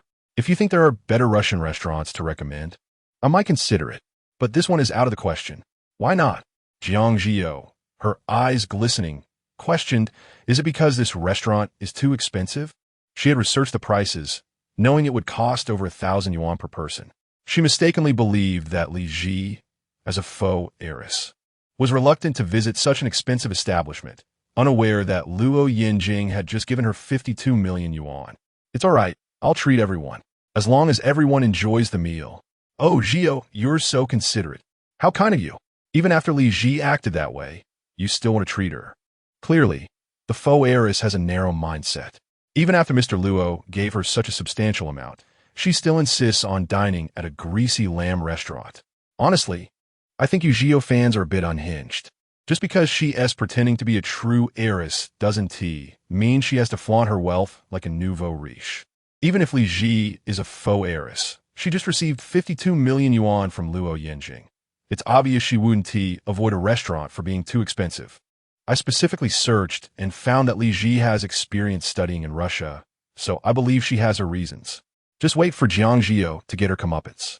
Still lost in her own generosity, Jiang Zhi You believed her benevolence would help her gain favor with the public. However, the online audience was no longer naive. Li Zhi turned to Fu Yanze, asking, so, do you also think that Russian restaurant is a good choice? Fu Yanze had not given it much thought. He was indifferent to what they would have for dinner, having supported Jiang Zhi You earlier solely to oppose Lou Yanjing. He was unaware that Li Zhi's questions stemmed from their shared memories of attending Russian art exhibitions and dining at Russian restaurants together. Therefore, he should have understood Li Zhi's reasoning for dismissing that restaurant. Nevertheless, Fu Yanze merely frowned, saying, I don't see anything wrong with it. Let's go there. Very well, Li Zhi replied, disappointment evident in her tone. She placed her hand on her forehead and glanced at the sun, noting that it was still early. If that is the case, let us check out that Russian restaurant first. Lin Rong raised her hand in agreement. I'm in. Shang Su shrugged. I'm fine with anything. Lou Yanjing languidly held an umbrella for Li Zhi, his other hand casually tucked in his pocket, his gaze sweeping over Jiang Zhi You and Fu Yanze with a disdainful air. Regarding such self-deprecating behavior, he scoffed arrogantly. So there really is a Wu Dalong, oblivious to his impending doom. Fu Yanze narrowed his eyes in response to Lou Yanjing's remarks. He perceived them merely as arrogance and mockery, dismissing any deeper implications. Thus, the group made their way to the Nutcracker Russian restaurant. As they walked, Jiang Zhi You cheerfully declared, everyone, please don't feel shy. Order whatever you like. I'll cover all expenses. The barrage of comments in the live stream read, a true heiress with great generosity. However, Lin Rong and Shang Su remained silent. As celebrities, they had attended numerous lavish dinners and high-end restaurants, failing to comprehend where Jiang Zhi You and Oppo's sense of superiority originated. The Russian restaurant was indeed nearby, requiring no need to retrieve a vehicle from the parking lot. After a 10-minute walk, they arrived at a building adorned with Russian-European architectural charm. It must be said, the restaurant certainly had an Instagram-worthy aesthetic. Its exterior boasted rich colors representative of Russian style, complemented by distinctive onion-domed peaks. Upon entering, Intricate relief murals and exquisite crystal chandeliers transformed the space into a decadent embassy reminiscent of Russian nobility, truly tantalizing the senses. As the group stepped into the restaurant, a young man with thick eyebrows and bright eyes approached them, speaking in a somewhat accented yet endearing Mandarin. "Welcome. How many in your party?" Chapter 55. A disgrace at the Russian restaurant. Jiang Zhi You walked gracefully to the front with a gentle smile, exuding confidence in this upscale establishment. "Good day, 6 guests. Please come in." The young man of Uyghur descent gestured for them to enter. The sound of Jiang Zhi You's high heels echoed rhythmically, while the delicate white ostrich feathers on her off-shoulder dress swayed lightly. Lin Rong curiously glanced around, whispering in awe, "Wow. The decor is truly extravagant. No wonder it costs a fortune per person. I suppose most of the expenses go into the dining environment." "Not to worry," Jiang Zhi You replied with a light chuckle. "Money is trivial. What matters most is everyone's dining experience." Li Zhi removed her sunglasses and perched them atop her head, her voice dripping with arrogance. "Then you better hope for a pleasant dining experience here." Jiang Zhi You's face flushed with embarrassment at the challenge. Yet she resolved to counter Li Zhi's sharpness with her own gracious smile. At that moment, the Uyghur young man guided them to their table. Noticing the cameras capturing the scene, he recognized some familiar faces and deliberately placed them in the restaurant and Oppo's most luxurious private room. A grand crystal chandelier illuminated the space, resembling a banquet hall with a Western-style long table and flickering candlelight. The opulent chairs were adorned with golden edges, paired with exquisite tableware, epitomizing luxury. The 6 of them took their seats, and the Uyghur young man presented the menu. "This is a bilingual menu in Chinese and English. Please let me know what you would like." Li Zhi lazily flicked her eyelashes and scanned the menu. "Isn't there a Russian version?" Jiang Zhi You paused momentarily, but quickly smiled at the young man. "I heard the owner of your restaurant is Russian." "Indeed," the young man nodded. "We are an authentic Russian restaurant, owned by an immigrant from Russia, who even brought over a Michelin-starred chef. All our ingredients are airlifted from there." "All ingredients?" Lou Yanjing raised an eyebrow. The young man nodded vigorously. "Absolutely, we pride ourselves on honesty. Even the vegetables are flown in from there." Lou Yanjing chuckled softly, crossed his legs, leaned back casually, and with an enigmatic smile asked, "Including the meats?" The young man looked puzzled by the question. After all, seafood and meat are the most expensive ingredients. He nodded again, "Of course, especially the Russian bread and sausages. They are truly authentic." However, Lou Yanjing suddenly scoffed lightly, his demeanor exuding arrogance. "Then your owner is rather audacious."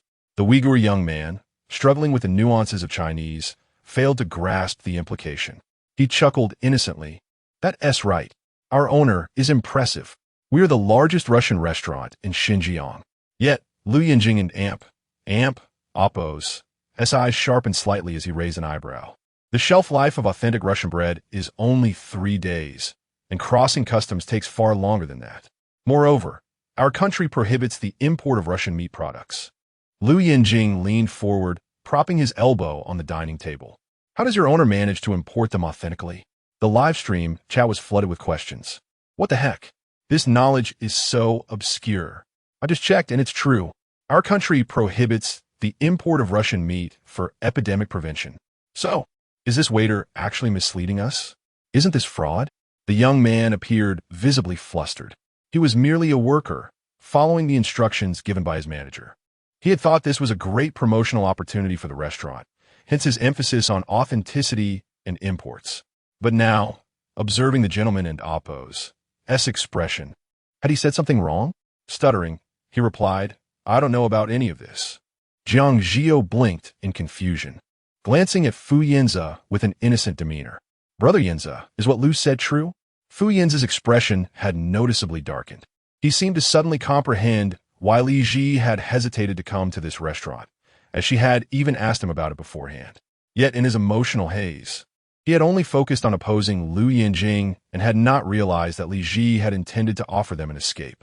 Having dined with Li Zhi at numerous Russian restaurants, he certainly knew that Lou Yanjing and Oppo's claims were valid. Noticing Fu Yanze and Oppo's silence and serious expression, Jiang Zhi You and Oppo's heart sank. Unexpectedly, Li Zhi interjected with a haughty tone. Resting her chin on her hand, she looked up at Lou Yanjing with a sidelong glance. He's just a worker. Why make things difficult for him? Why not call the owner over to ask? Coincidentally, Li Zhi then turned her gaze back to the menu. I could really use the owner's recommendations on the dishes. Indeed, Jiang Zhi You quickly seized the opportunity. Perhaps this waiter is unaware of the situation and made a mistake. We should consult the Russian owner instead. The Uyghur young man, recognizing his blunder, nodded hurriedly. All right, please wait for a moment. I will fetch our owner. After a brief wait, the Russian owner, alerted to the commotion caused by a waiter during a live broadcast, hurried over. He was a man with fair skin, a stubbly beard and deep-set eyes, exuding an exotic charm that hinted at his mixed heritage. He seemed unconcerned about any potential backlash. With an easy smile, he greeted them in English, Russian, and Chinese. Hi, sorry for that. How may I assist you? Jiang Zhi You immediately donned a polite smile. Initially apprehensive about her English proficiency, but relieved to discover he spoke Chinese. She straightened her posture, ready to communicate. However, Li Zhi preempted her. Before Jiang Zhi You could formulate her question, Li Zhi languidly rested her finger against her cheek and gazed up at the owner. Are you Russian? The question seemed straightforward to him. He smiled and shrugged, sure. Li Zhi, satisfied with his acknowledgement of his Russian identity, seamlessly switched to fluent and melodious Russian. Jiang Zhi You, Russian owner. Live stream audience. What the heck was that rapid-fire exchange that just zipped past my ears? I didn't understand a thing that went in one ear and out the other. English? Why didn't it amp? Oppos, I catch a single word. My hearing can amp, oppos, be that bad. Russian? That can't be right. The Russian owner looks confused. It seems he didn't comprehend what Li Zhi said. Lou Yanjing, on the other hand, chuckled lazily, as if he had just initiated a secure conversation. He leaned back casually, raising an eyebrow at the owner. Lin Rong, having heard the rapid exchange from Li Zhi, was equally bewildered. Yet she was astute, adept at navigating the complexities of a smartphone. To avoid the embarrassment of failing to decipher their conversation, she had indeed learned her lesson. Before Lou Yanjing could utter a word, she activated the voice recognition translation software, recording his statement in anticipation of the system's automatic language identification and translation. Thus, while the crowd remained bewildered by the incomprehensible exchange, a robotic voice abruptly emanated from Lin Rong's phone, in Russian. The translation conveyed, "My wife inquires if we can converse in Russian. What is the matter? Are you not a Russian? Did you not comprehend?" Chapter 56. The elite youths of the capital gather to watch a reality show on romantic relationships, and the internet is set ablaze. The so-called Russian boss was utterly taken aback, not expecting a guest fluent in Russian to confront him directly on camera, revealing his true nature using a translation app. In a bar in Kyoto, Pei Ji and Sheng Jinan had requested the manager to set up a projection screen in the EC private room. They were happily munching on sunflower seeds and sipping drinks, engrossed in the unfolding drama of a live broadcast, where confrontation in Russian was taking place. Pei Ji, using a small silver fork, poked at a piece of watermelon, exclaiming, "Impressive." Sheng Jinan spat out a seed shell, remarking, "I was wondering why Jinggu suddenly decided to learn Russian back in his junior year, running off to Russia every now and then. He must be waiting for something here." Pei Ji sighed. To pursue his beloved, he truly goes to great lengths. Even after all this, he still harbors a secret crush. Perhaps he was too afraid to meet Li Zhi in person, hiding in some corner, watching her in a twisted, shadowy manner. Sheng Jinan shook his head, reflecting on the situation. He wiped his hand with a napkin. "Honestly, I never would have guessed Jinga is this type of person. I almost thought his orientation was questionable and that he had feelings for me." Pei Ji shot him a complex glance, momentarily speechless. He contemplated sharing his own past suspicions about Jing Ji's feelings for him, but thought better of it, feeling a chill run down his spine. He quickly changed the subject. "What about Shuge? Didn't he promise not to stand us up tonight?" Sheng Jinan shook his head, about to say he didn't know. Just then, the door to the private room was flung open with a loud bang, causing both Pei Ji and Sheng Jin and Oppos and to look up in unison. There stood Qi Jiashu, his usual rebellious smirk plastered on his face. In the dim light, He wore a black, open-collared shirt, sunglasses perched on his nose, and a silver necklace dangling against his pale collarbone. He strolled in, clad in trendy sneakers, exuding an air of nonchalance. "Shuge," Pei Ji waved eagerly. Qi Jiashu pushed his sunglasses down to take a lazy glance at the two on the sofa before tossing them aside onto the coffee table. He reclined casually on the sofa, legs crossed, and lit a cigarette, his tousled hair hinting at a disregard for the world. Pei Ji leaned in playfully. "What is up? Shuge, you look like you just broke up with Sanging again." As he spoke, Qi Jiashu lit the cigarette, tossing the lighter onto the coffee table, his expression devoid of enthusiasm. "Yeah, whatever. It's nothing." Sheng Jinan, accustomed to this routine, remarked, "In less than 2 hours, you'll be off to reconcile with her. A breakup rarely lasts longer than 120 minutes, so don't be too distraught." Their relationship was like a never-ending cycle of ups and downs. Qi Jiashu took a deep drag from the cigarette, smirking coldly. "This time is different." "Do tell," Pei Ji said, perking up with curiosity. Qi Jiashu smirked with disdain. "If I have to actively seek her out to reconcile, I might as well be a dog." Pei Ji's enthusiasm waned instantly. "Oh, that doesn't sound very compelling." Sheng Jin and oppose, and leaned in closer, eager for more gossip. "So what led to this latest breakup?" Mentioning this only served to aggravate Qi Jiashu further. He flicked ash from his cigarette into the ashtray. "I met a girl, and Sanging caught me in the act." The two chimed in unison. "Serves you right. I and oppose am not even acquainted with that girl," Qi Jiashu retorted, clearly irritated. Sheng Jin and oppose, and popped open a bottle of whiskey for him. "You met her without knowing her? No wonder Sanging is upset with you." Qi Jiashu and oppose. S expression darkened further. He snatched the whiskey glass from Sheng Jin and oppose.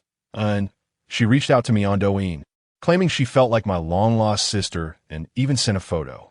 And then, Pei Ji ventured, already suspecting the outcome. As predicted, Qi Jiashu's face soured. "When I finally met her, I learned that the photo was a poorly edited AI version of my face. They even misaligned the beauty mark. She is not my sister at all."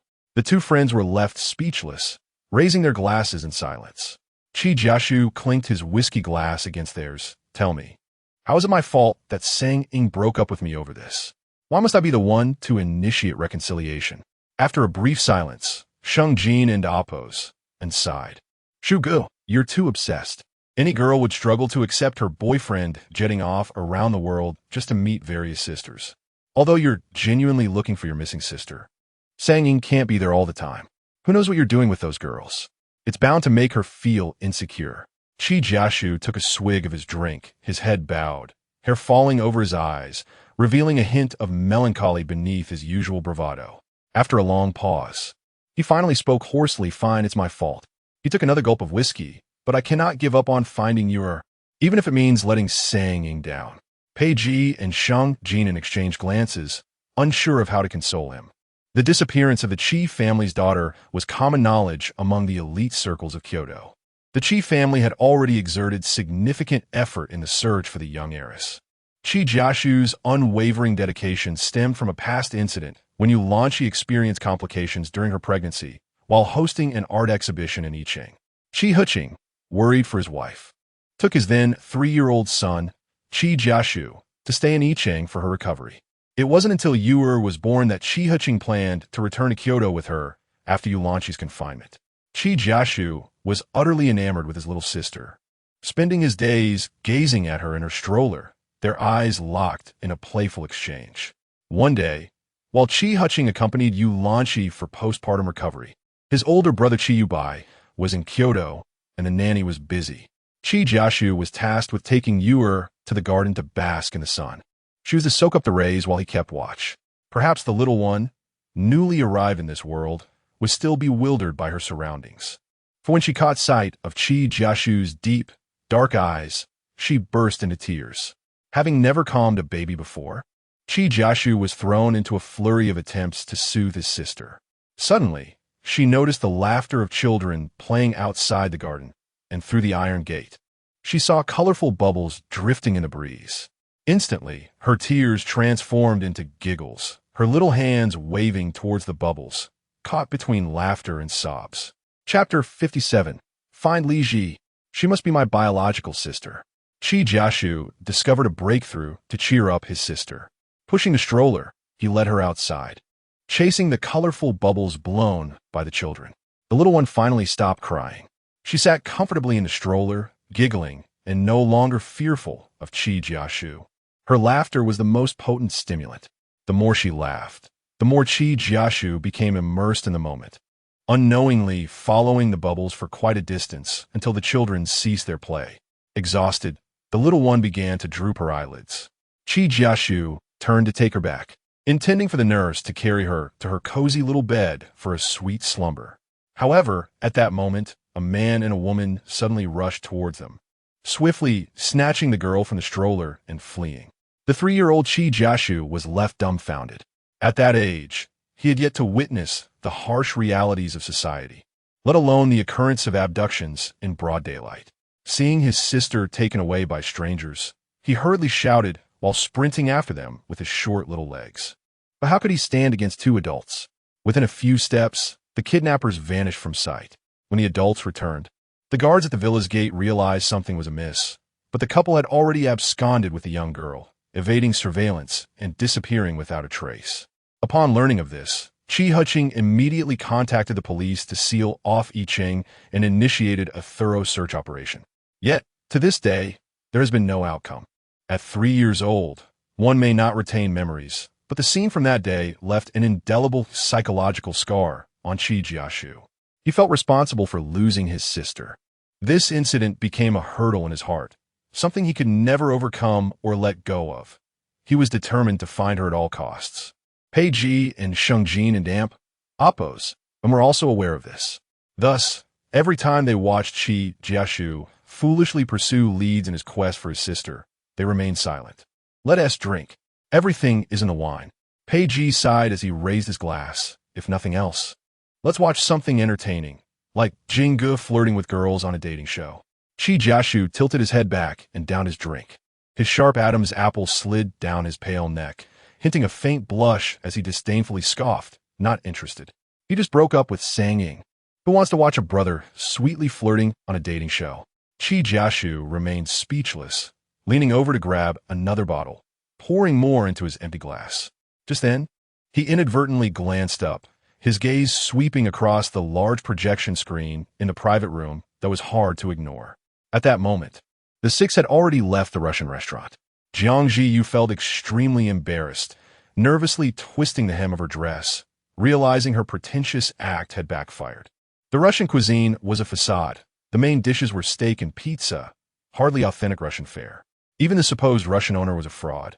At best, he was of mixed heritage, with only his grandmother being Russian, having taught him a few basic phrases of the language, his proficiency inferior to that of Li Zhi, who had merely participated in an exchange abroad.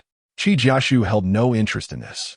However, at that moment, the camera suddenly shifted to the proud little swan, Li Zhi, who had just secured a glorious victory. As dusk fell, the vibrant twilight danced in her bright, beautiful eyes. Perhaps the photographer also felt this angle was exquisite, zooming in. Li Zhi and Amp, oppos, eyelashes fluttered, her captivating gaze sparkling. The remarkably vivid features of her face seemed to gather all brilliance.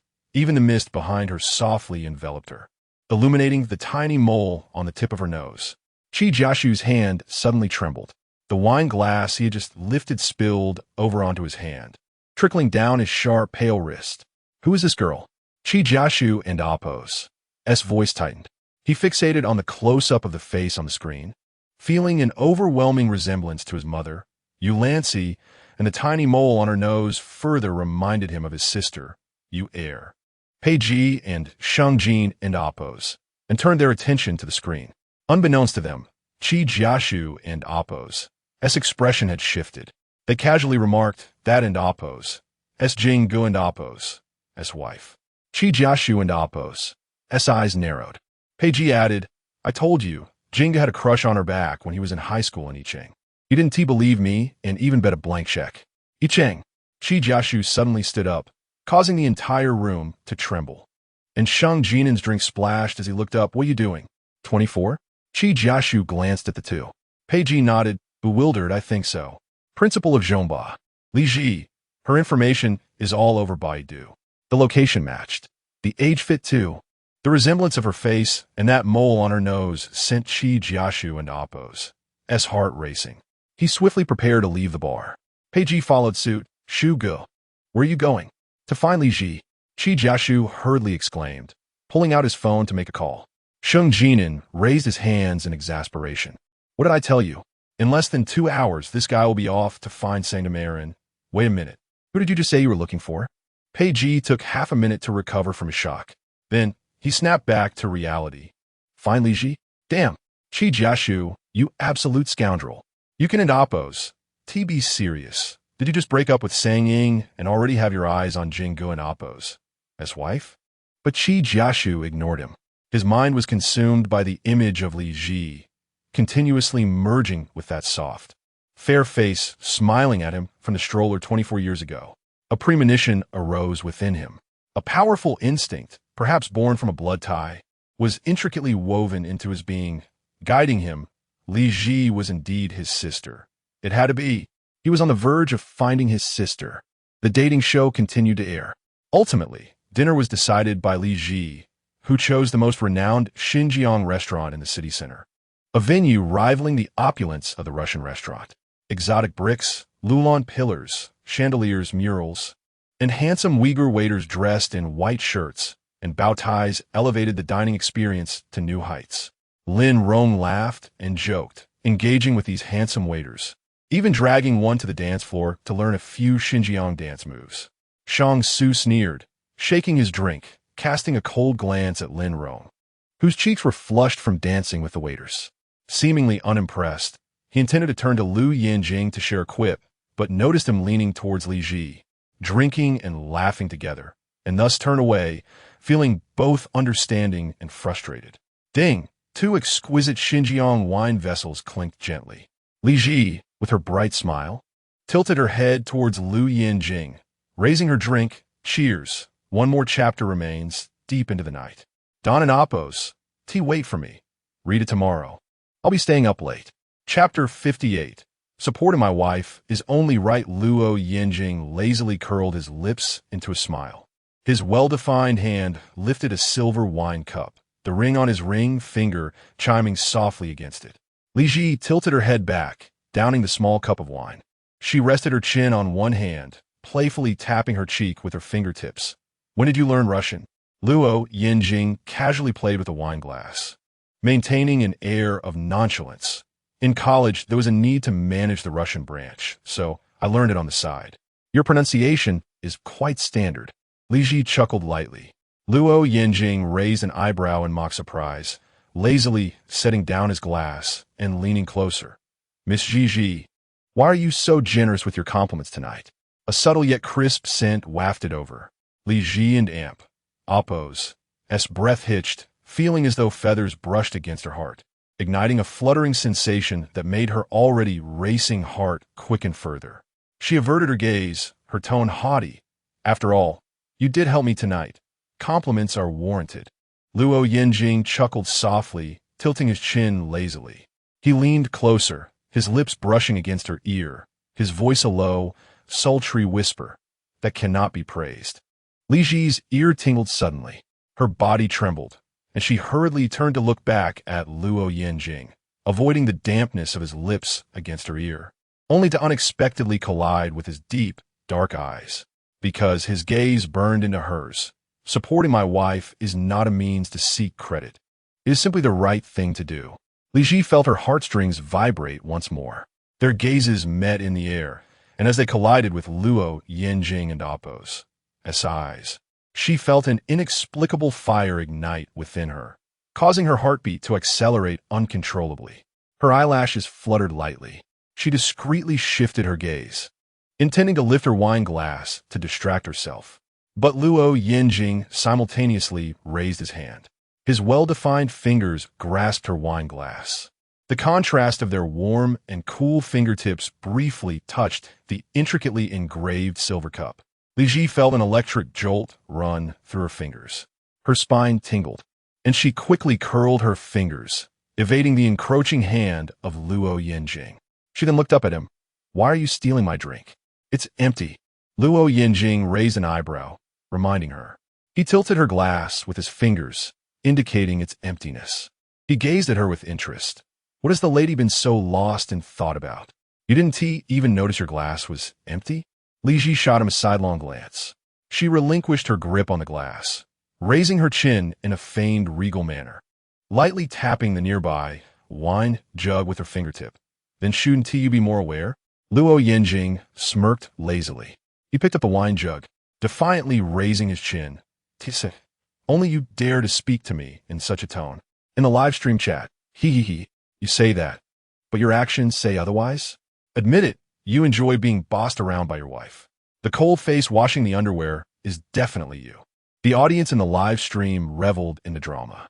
As Lou Yanjing poured wine for Li Zhi, she turned her face away, taking a small sip and displaying a delightful demeanor, her eyes sparkling with joy. But suddenly, the sound of a phone ringing interrupted. Li Zhi rested her elbow on the table, casually picking up her phone. Upon seeing the caller ID, she seemed momentarily stunned. Noticing her change in demeanor, Lou Yanjing discreetly glanced her way, his gaze inadvertently landing on her phone screen. Seeing the caller ID, his eyelids slightly lowered. Yet, Li Zhi's mood seemed unaffected. She appeared almost gleeful about the call, eagerly standing up. "I'll take this call." Lou Yanjing raised his brow slightly. He watched as Li Zhi briskly walked away, even jogging a few steps in her high heels, and before she could reach the outdoors, she hurriedly answered the phone, seemingly worried it might hang up. Li Zhi and Apos, as heart raced with excitement. She could hardly contain her joy, transforming from the haughty demeanor she had before Lou Yanjing into a soft, playful girl. Mom. However, the person on the other end remained silent for a long while. Li Zhi thought perhaps the restaurant was too noisy, preventing them from hearing her. So she quickened her pace, nearly tripping down the stairs. "Ouch!" She gasped in pain, but only bent down to check her ankle before hastening her steps to a secluded garden behind the restaurant. The sound around her fell silent once more. Finally, there was only her voice and the one on the other end. Tentatively, she spoke. "Is that you, Mom?" She turned the phone volume up, and when she finally heard the sound of breathing on the other end, her heart brimmed with excitement as she connected the number that hadn't called her in a long time. But Xiao Moya's voice came through, cold and indifferent. "Gigi, didn't I tell you to call me Annie from now on?" Li Zhi froze instantly. The smile in her eyes faded gradually. Upon hearing Xiao Moya's words, her lashes fell, and her lips instinctively pressed together, forming a slight pout. Yet, the sound did not escape her lips. When she finally spoke again, it felt as though she had prepared herself for this moment, her voice awkwardly altering to, "Aunt Xiao." Xiao Moya responded, but her tone was filled with displeasure. "I watched the live broadcast. I was very disappointed with your performance." "What?" Li Zhi was taken aback. Xiao Moya spoke sternly. "I had thought you understood that you took Yu's place for 24 years, receiving the nurturing and education from the Jiang family, which allowed you the opportunity to go to Russia and learn Russian. If you were sensible, you would know that you owe her and should give way to her. Yet, I did not expect you to use what I gave you to slap my biological daughter in the face." Li Zhi was utterly stunned. She had once harbored hopes that her parents, who had raised her for 24 years, still held some concern for her, and wouldn't just discard her like this. Thus, when she received Xiao Moya's call, she was overwhelmed with joy, even willing to sprain her ankle in her haste, fearing she might miss the call. But Li Zhi never anticipated that Xiao Moya called only to discuss Jiang Zhi You. Her breath quickened, and she gripped the phone tightly, feeling her heart, once ignited by Lou Yanjing, gradually cool. "So, you're calling me just to say this? What else?" Xiao Moya retorted. "Everything else was made very clear when we took you to the police station to change your surname. Wasn't it? The Jiang family no longer wants you, and there should be no further contact. I hope you will not disturb our family of 3 in the future." They had changed her name from Jiang Lizzie to Li Zhi, taken back the car and house originally given her, and cast her out of the family without a hint of hesitation. Li Zhi suddenly felt a sharp pain in her ankle and staggered to a nearby bench. Sitting down, So, you believe I should bow and apologize to Jiang Zhi You? Chapter 59. Fool, I am here to comfort you. There is no need for that. Xiao Moya furrowed her brows slightly. But you should not bully her at every turn in the variety show, even if you do not make amends. You ought to learn to be tolerant. This is what you owe her. Li Zhi felt a sudden sharp pain in her injured ankle. Her eyes brimmed with a faint red hue, her nose tinged with bitterness. What wrong have I done? You. Xiao Moya abruptly choked on her words. Li Zhi had long been plagued by old injuries from her ballet days. Was she twisted her ankle just now? The overwhelming anticipation and joy had dulled the sensation of pain due to the rush of adrenaline. Yet at this moment, her heart grew increasingly cold. Doused with the cold water of Xiao Moya's words, her disappointment surged forth, and both her physical and emotional pain erupted simultaneously. It was your hired maternity nurse who lost your biological daughter and snatched me away from my family. Li Zhi's voice trembled with suppressed sobs, suddenly rising in pitch. I did not choose the Jiang family. Xiao Moya fell silent for a long while before speaking again. Li Zhi, the Jiang family has never wronged you. You have enjoyed the wealth and luxury that should have belonged to you, reaping a life of affluence and top-tier educational resources that most families cannot provide. Should you not feel grateful? Should you not rejoice in this twist of fate? Yet turn around to blame me? Li Zhi let out a laugh tinged with anger. She raised her face, her unshed tears glistening. I am indeed grateful for your upbringing over these 24 years, and I have no right to blame you for casting me, an unrelated person, out of your home. But that is one matter, and this is another. I owe Jiang Zhi You nothing and have no reason to tolerate her bluntness in my presence. Li Zhi, Xiao Moya's anger was palpable. Have I taught you to speak like this all these years? Jiang Zhi, you provoked me first. She initiated the slander to garner publicity and cyberbullied me, nearly leading to my expulsion from Zhongba. I will settle this score with her in due time. Li Zhi strained to keep her voice steady. Everything the Jiang family has given me, I will find a way to repay. Li beep beep beep. Xiao Moya wanted to say more, but Li Zhi suddenly hung up the phone, leaving only the cold sound of a busy tone. The night in Xinjiang returned to silence. Li Zhi sat alone on a bench, the evening breeze caressing her face. The stubborn tears held in her eyes blurred her vision as the wind brushed past, leaving her gaze chilled. She trembled slightly, lowering her lashes, changing Xiao Moya and Appo's contact name back to her full name and removing her from the top of her emergency contacts. She resolutely excavated this once dependable familial bond from her heart, returning to an empty void. Li Zhi stood up, enduring the pain. Her delicate fingers bent slightly against the tree beside her, and as she blinked, the tears that had been held back for so long suddenly cascaded down like a string of pearls. She had intended to lift her face and reclaim her tears, but upon raising her gaze, she saw a tall figure clad in black, standing coldly before her. Lou Yanjing had no idea how long he had been standing there. Leaning against the tree, he held a plastic bag in one hand and a cigarette between his fingers, the crimson ember illuminating his pale hand, while the curling smoke deepened the darkness of his eyes. Upon noticing Li Zhi, he extinguished the glowing ember with his fingertips and tossed the completely burnt-out cigarette but into the trash. Then, he strode over to her. Under the dim light, Lou Yanjing bent down, gently brushing his fingertips across her eyelids, his voice low and enigmatic. Have you been crying?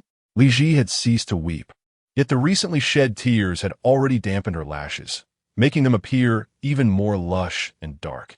She gently sniffed her slightly reddened nose. A single tear lingered on her lower lashes, her voice thick with emotion. Lou Yanjing. Li Zhi remained proud, holding her neck high. The light from the street lamp illuminated her tear-filled eyes, making them glisten. Are you here to mock me? Lou Yanjing scoffed lightly, a hint of irritation in his laughter. He curled his fingers and gently stroked her eyelids, suddenly lifting them, causing her lashes to flutter and the tear on her lower lash to fall onto his hand. He murmured, Am I truly that vile? Li Zhi averted her gaze, realizing that Lou Yanjing was attempting to wipe her tears. She turned her face away, raising her hand to lightly tap her fingers. Right now, all I've left to look at is my own mockery. Lou Yanjing chuckled softly, raising an eyebrow. Who is so ungrateful as to mock our esteemed Lady Zhi? Li Zhi remained silent, her voice choked with emotion. Fool! Lou Yanjing leaned slightly, playfully flicking her forehead with his fingers, his voice low. I am here to comfort you. Li Zhi gazed back at him through her damp lashes. He knelt on one knee, placing the plastic bag he had been holding aside. His strong hands, visible through his boots, gently grasped her ankle. Then he raised his head, arching an eyebrow at her. Are you hurt? Li Zhi looked down at him, suddenly aware that although she was 20 centimeters shorter than Lou Yanjing, she did not need to tiptoe to meet his gaze, but had to lower her head to look into his eyes. Li Zhi broke her silence, responding with a nasal hum. Yes. Lou Yanjing clicked his tongue in mild annoyance as he opened the plastic bag. Sit, let me see. Li Zhi leaned forward, curious about the contents of the bag. She returned to the bench, stretching her elegant neck. What do you have there? Lou Yanjing raised his eyelids slightly. He directly removed Li Zhi's small leather boots and gently massaged the swollen tendon on her ankle. Hiss! Li Zhi gasped, distracted by the sudden pressure. Lou Yanjing. She flapped her arms like a swan, wishing to swat him in the face. It hurts. Now you realize it hurts? Lou Yanjing raised an eyebrow, his tone teasing. Was your foot not in a hurry when you stomped down the stairs like it was a whirlwind? Li Zhi huffed defiantly, refusing to back down. Clearly, it was the stairs that were blind. Did they not see me coming? Lou Yanjing laughed heartily. He lifted his gaze, watching her disdain for the stairs with lively interest. Ah, so you can still joke with me. Lou Yanjing returned his focus to her ankle, the corners of his lips curling upwards. It seems our Lady Zhi's heart has not yet grown cold. Perhaps holding it gently in one's palm can warm it up again. Li Zhi froze momentarily. Her fingers, which had been propped against the bench, curled slightly as she felt her heart, once wounded by Qiao Moya, being cradled anew by someone who cared for her. Just this? Lou Yanjing remained on one knee before her, lightly grasping her uninjured ankle and placing it on his knee. Li Zhi narrowed her eyes slightly. What else could it be? How unlucky must I be to sprain both ankles at once? Taming the Eagle. Chapter 60. You will always be my precious treasure. Lou Yanjing curled his lips in a light laugh. Seeing that Li Zhi had merely sprained her ankle without any other injuries or the severe circumstances he feared, he casually smiled.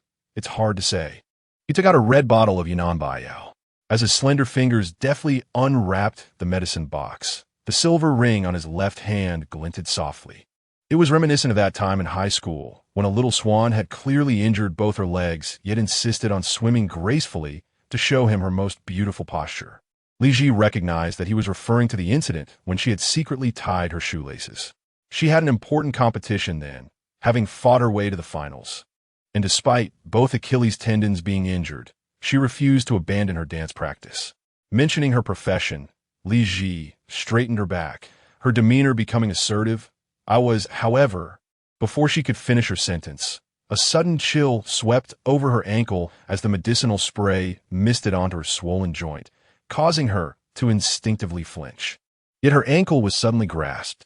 Lou Yanjing's warm breath brushed over her foot, his sultry voice whispering in her ear, "Don't move." In that instant, a tingling sensation surged through her body, making her toes curl involuntarily. The grip on her foot sent shivers up her spine, leaving her feeling oddly stiff. The foot, being such a strangely intimate part of the body, felt disconcerting as it lay in someone else's palm. Li Zhi hesitantly attempted to retract her foot, only to find Lou Yanjing's grip tightening.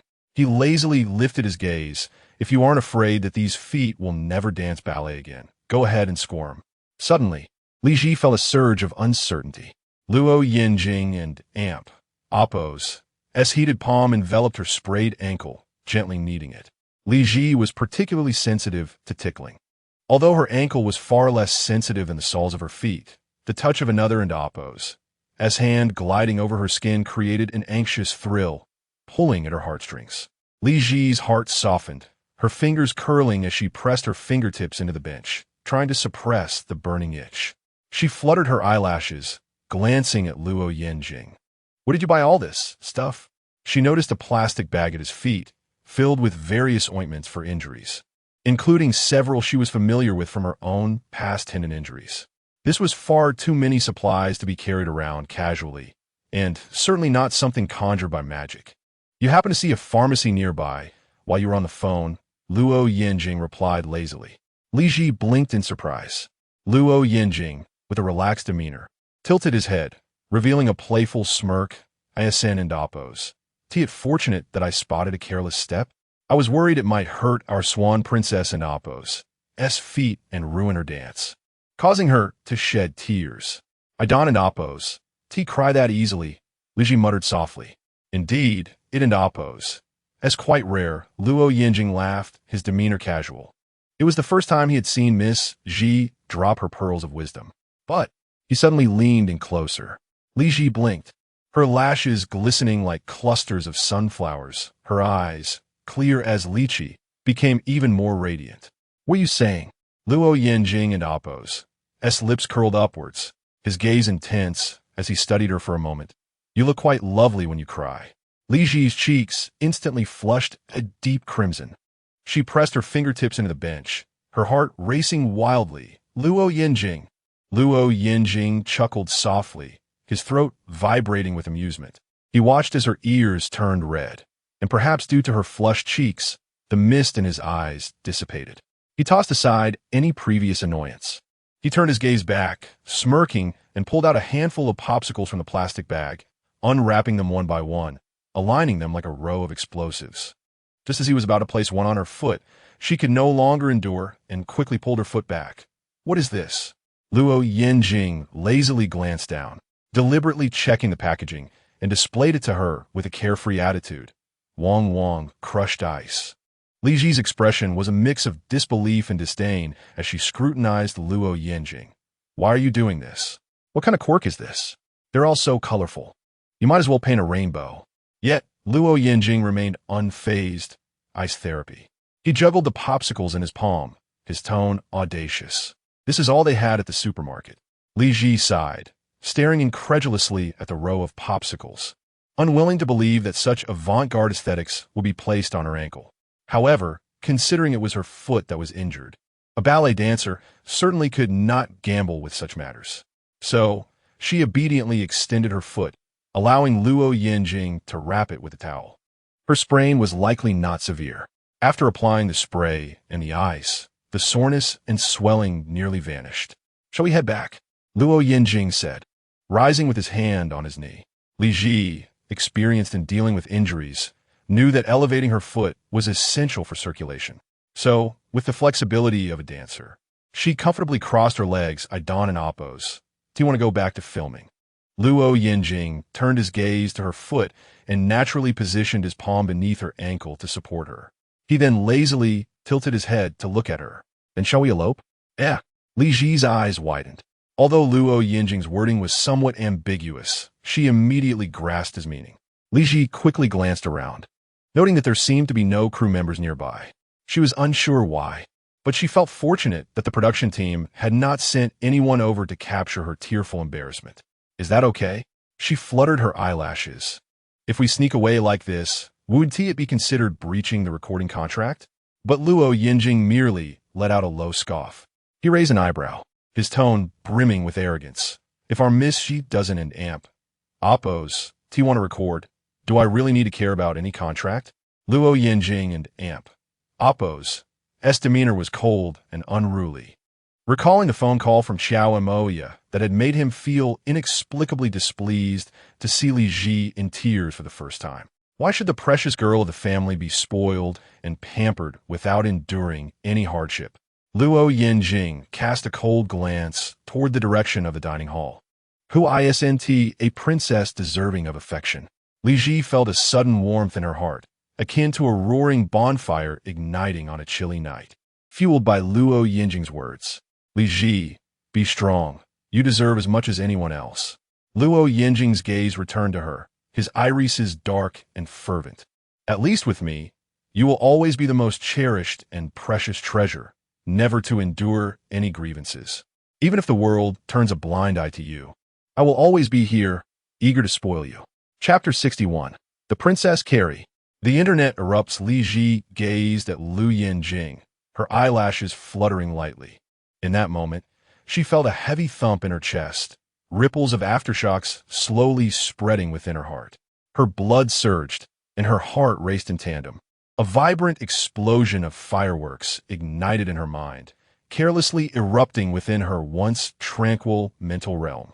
Their gazes met in the air, inexplicably weaving a thread of tantalizing ambiguity. The very atmosphere thickened around them.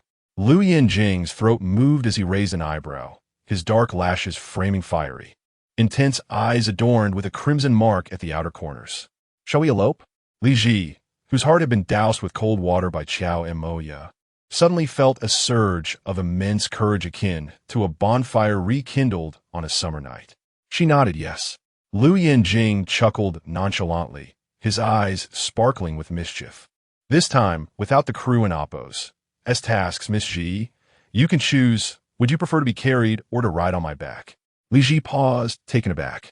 As she met Lou Yanjing's gaze, she sensed that the dark summer night enveloped his deep-set eyes, shrouding them in an unfathomable depth. He understood. He recognized that her desire for him to carry her was merely a task. However, in truth, Li Zhi was not fond of the back-carrying position. Lying against him, feeling the gentle impact of her chest against his back, made her cheeks flush with warmth. She traced her fingers along the bench, her tone haughty. "You just call me a princess." "Very well," Lou Yanjing smirked, understanding. It seemed they shared an unspoken rapport, a single phrase, a hint, and he instantly grasped her intent without need for explicit words. He released her ankle, bent down, and with one arm under her knees and the other around her waist, he effortlessly lifted her in a princess carry. The crisp scent of perfume enveloped her, and she was cocooned in an exhilarating wave of hormones, feeling the heat radiating from Lou Yanjing's body.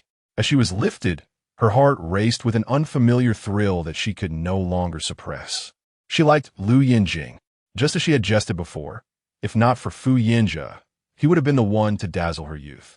Now, this belated joy was akin to a gentle rain meeting a sunset. Though it had missed the vibrant dawn, it suddenly pierced through the haze at dusk, capturing the orange glow of the setting sun and the lingering warmth of its light. The production crew anxiously awaited the return of Jiang Zhi You. Even Lin Rong, who had just finished dancing with a handsome Uyghur, glanced around and asked, "Hey, where's Miss Zhi?" Ji Tang froze in front of the monitor. She recalled that Li Zhi had received a phone call, and shortly after, Lou Yanjing had followed her outside, even specifically instructing the crew not to pursue them. After that, they vanished. However, the recording had not yet concluded. How could Ji Tang allow these two rating contributors to slip away? She immediately dispatched an assistant to search for them. At that moment, a member of the publicity team rushed in, exclaiming, "Director Ji, you need to see the trending topics on Weibo." Confused, Ji Tang picked up her phone. Many viewers had also been directed to check Weibo for updates. There it was. Jiang Zhi You Princess Carrie was already soaring in the top 10 of the trending list. Curious, Ji Tang clicked on it, only to find a blurry image capturing Lou Yanjing carrying Li Zhi out of the restaurant. In the dim light, his broad shoulders and slender waist stood in stark contrast, long legs accentuated by the vibrant red of her skirt swaying between his tailored trousers.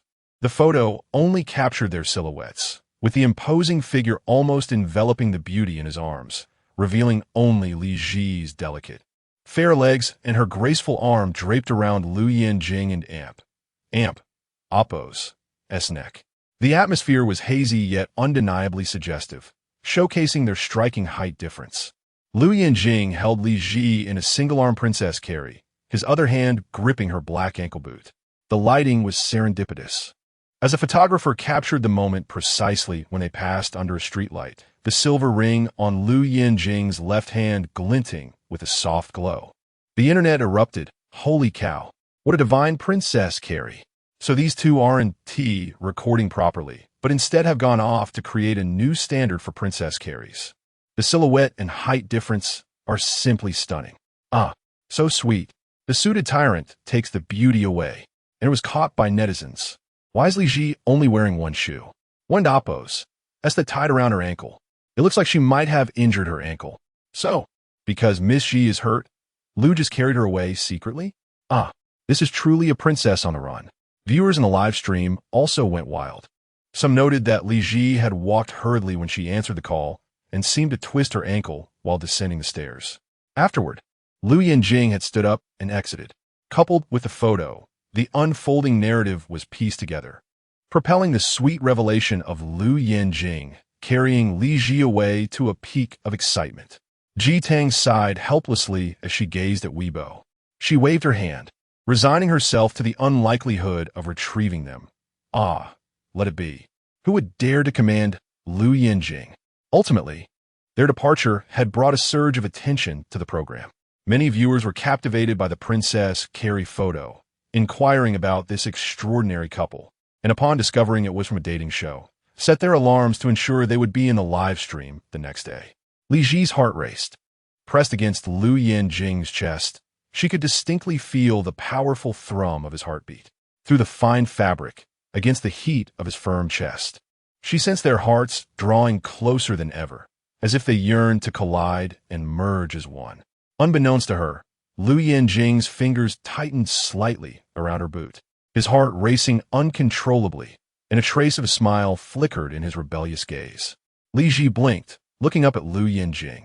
Meeting his captivating smile made her heart flutter wildly. It seemed he noticed her gaze as he lowered his lashes to meet her eyes. Their eyes exchanged glances, a collision of unspoken emotions. Li Zhi's heart raced anew, tightening with a mix of urgency and a pretense of nonchalance. Her neck and ears flushed with a subtle hue. Listening to Lou Yanjing's heartbeat, recalling his previous words, and catching his teasing smile, she felt a dizzying notion emerge. Could it be that the brotherly figure she had always regarded Lou Yanjing as harbored a hint of affection for her? Chapter 62. Perhaps like a little more? Li Zhi's thoughts were in disarray, swirling with distractions. At that moment, however, the low, magnetic timbre of Lou Yanjing's voice pierced through her reverie. Be careful. Startled, Li Zhi quickly regained her focus, only to realize they had unknowingly arrived at the parking lot. Lou Yanjing unlocked the car door, tossing her boots inside before his well-defined hand encircled her slender waist, gently guiding her into the passenger seat. Li Zhi leaned down, fiddling with the crushed ice. She touched her ankle, relieved to find the pain had subsided. It seemed she would be able to walk normally by morning. The injury had not been severe. Lou Yanjing settled into the driver's seat, casting a casual glance at her foot as if suddenly reminded of something. He raised his hand to unfasten the seatbelt he had just buckled, leaning over the console toward her. Unbeknownst to him, Li Zhi had straightened up just then.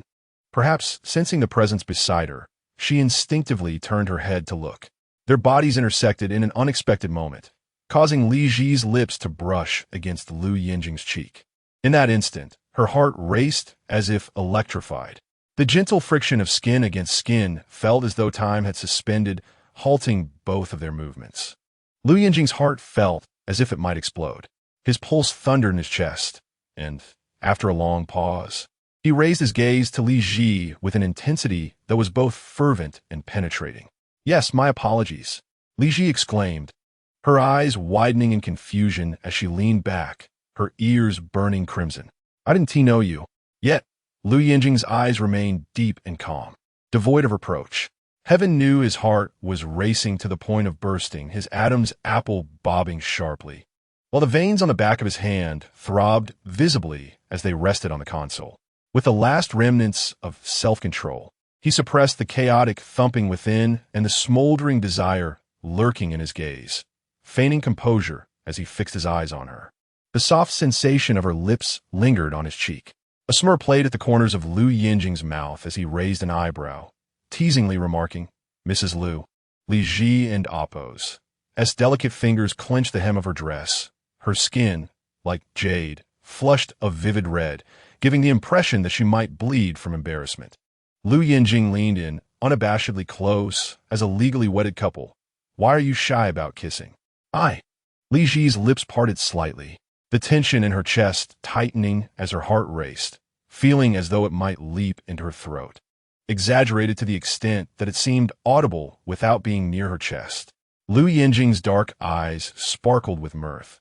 This morning during the game, when there was a 3mm gap between our lips, I didn't hear Mrs. Liu and Oppos' heart racing this dramatically. Li Zhi quickly pressed her lips together, the sound of her heartbeat seemingly emanating from her throat, making it impossible to conceal her flustered state. "You like me?" Lou Yanjing continued, his smile growing mischievous. At this point, Li Zhi had reclined back into the passenger seat, wishing she could meld into it, utterly vexed by the earlier mishap. Lou Yanjing, however, did not fully straighten up. He remained slightly bent, gazing intently at her, his tone still languid. "Then perhaps you should like me a little more." Li Zhi widened her eyes in surprise. Lou Yanjing, with a lazy stretch of his eyebrows, chuckled as the sound rolled from his throat. "I permit it." "Yanjing." Li Zhi's cheeks flushed deeply. Yet, Lou Yanjing seemed disinclined to give her a chance to respond, abruptly halting his playful banter. He continued with his previous motion, leaning down in response to her call. "Yes, here." He then beckoned with his finger. "Give me your foot." Li Zhi, momentarily distracted, looked at Lou Yanjing with bewilderment, but her body obediently lifted her foot toward him. He removed the crushed ice from her ankle, glancing at his watch. 15 minutes is sufficient. Prolonged icing can lead to frostbite. Elevate your foot while you sleep tonight, and reapply the ice in 2 hours. Li Zhi lowered her eyelashes gently. Noticing Lou Yanjing had shed his teasing demeanor and returned to a serious focus on her injury, she murmured, "In 2 hours, I'll be asleep. I want to remember to wake up for icing." But Lou Yanjing straightened up, rebuckling his seatbelt, glancing sideways. "Can a princess wake up halfway for icing?" "You sleep as you wish." Lou Yanjing casually lifted his chin, pressing the gas pedal of the SUV. "Just leave the door unlocked for me. I'll come to attend to you." Li Zhi and Appo's heart skipped a beat. At that moment, the SUV suddenly surged forward, the sensation propelling her heart to new heights. She turned her gaze to the scenery outside, propping her chin on one hand, a smile creeping onto her lips as she considered the possibility that Lou Yanjing might genuinely have feelings for her. The restaurant was not far from the inn, and soon the two of them, having eloped from the group, returned ahead of the others. Tang sent the recording schedule for the next day via text, gathering at 10 in the morning in the courtyard. But this time they needed to pack their bags for a camping trip on the grassland, after which they would not return to the inn. Lou Yanjing carried Li Zhi as they exited the car, ensuring she did not put weight on her ankle tonight to facilitate her walking normally in the morning. As she sank into the soft embrace of the bed, Lou Yanjing, still relaxed, glanced at her foot again. "If you're going to sleep, remember to leave the door unlocked. I'll come to ice your ankle in 1 hour and 43 minutes. The crushed ice had already been discarded into the freezer, awaiting his return at the appointed time to re-wrap it around her ankle. "Understood," Li Zhi replied, lifting her face slightly. In truth, she could manage to ice her ankle herself, as ballet was her passion, and her foot belonged to her. Had she maintained her previous mindset, she would have been reluctant to trouble Lou Yanjing. However, it seemed that a selfish desire had surfaced. She found herself wanting to see him again in 1 hour and 43 minutes. Lou Yanjing raised an eyebrow. "Call me anytime if you need something." He lifted his phone, tapping the screen with his fingertip. "Available 24 hours, at your service, princess." Li Zhi, feeling a surge of pride, replied, "Very well, you may leave now." Lou Yanjing chuckled nonchalantly, leaning against the wall as he prepared to turn and exit the room. Li Zhi intended to hop on one leg to freshen up and sleep. But then, she suddenly recalled Lou Yanjing's earlier teasing about her racing hard in the car, igniting a mischievous spark within her.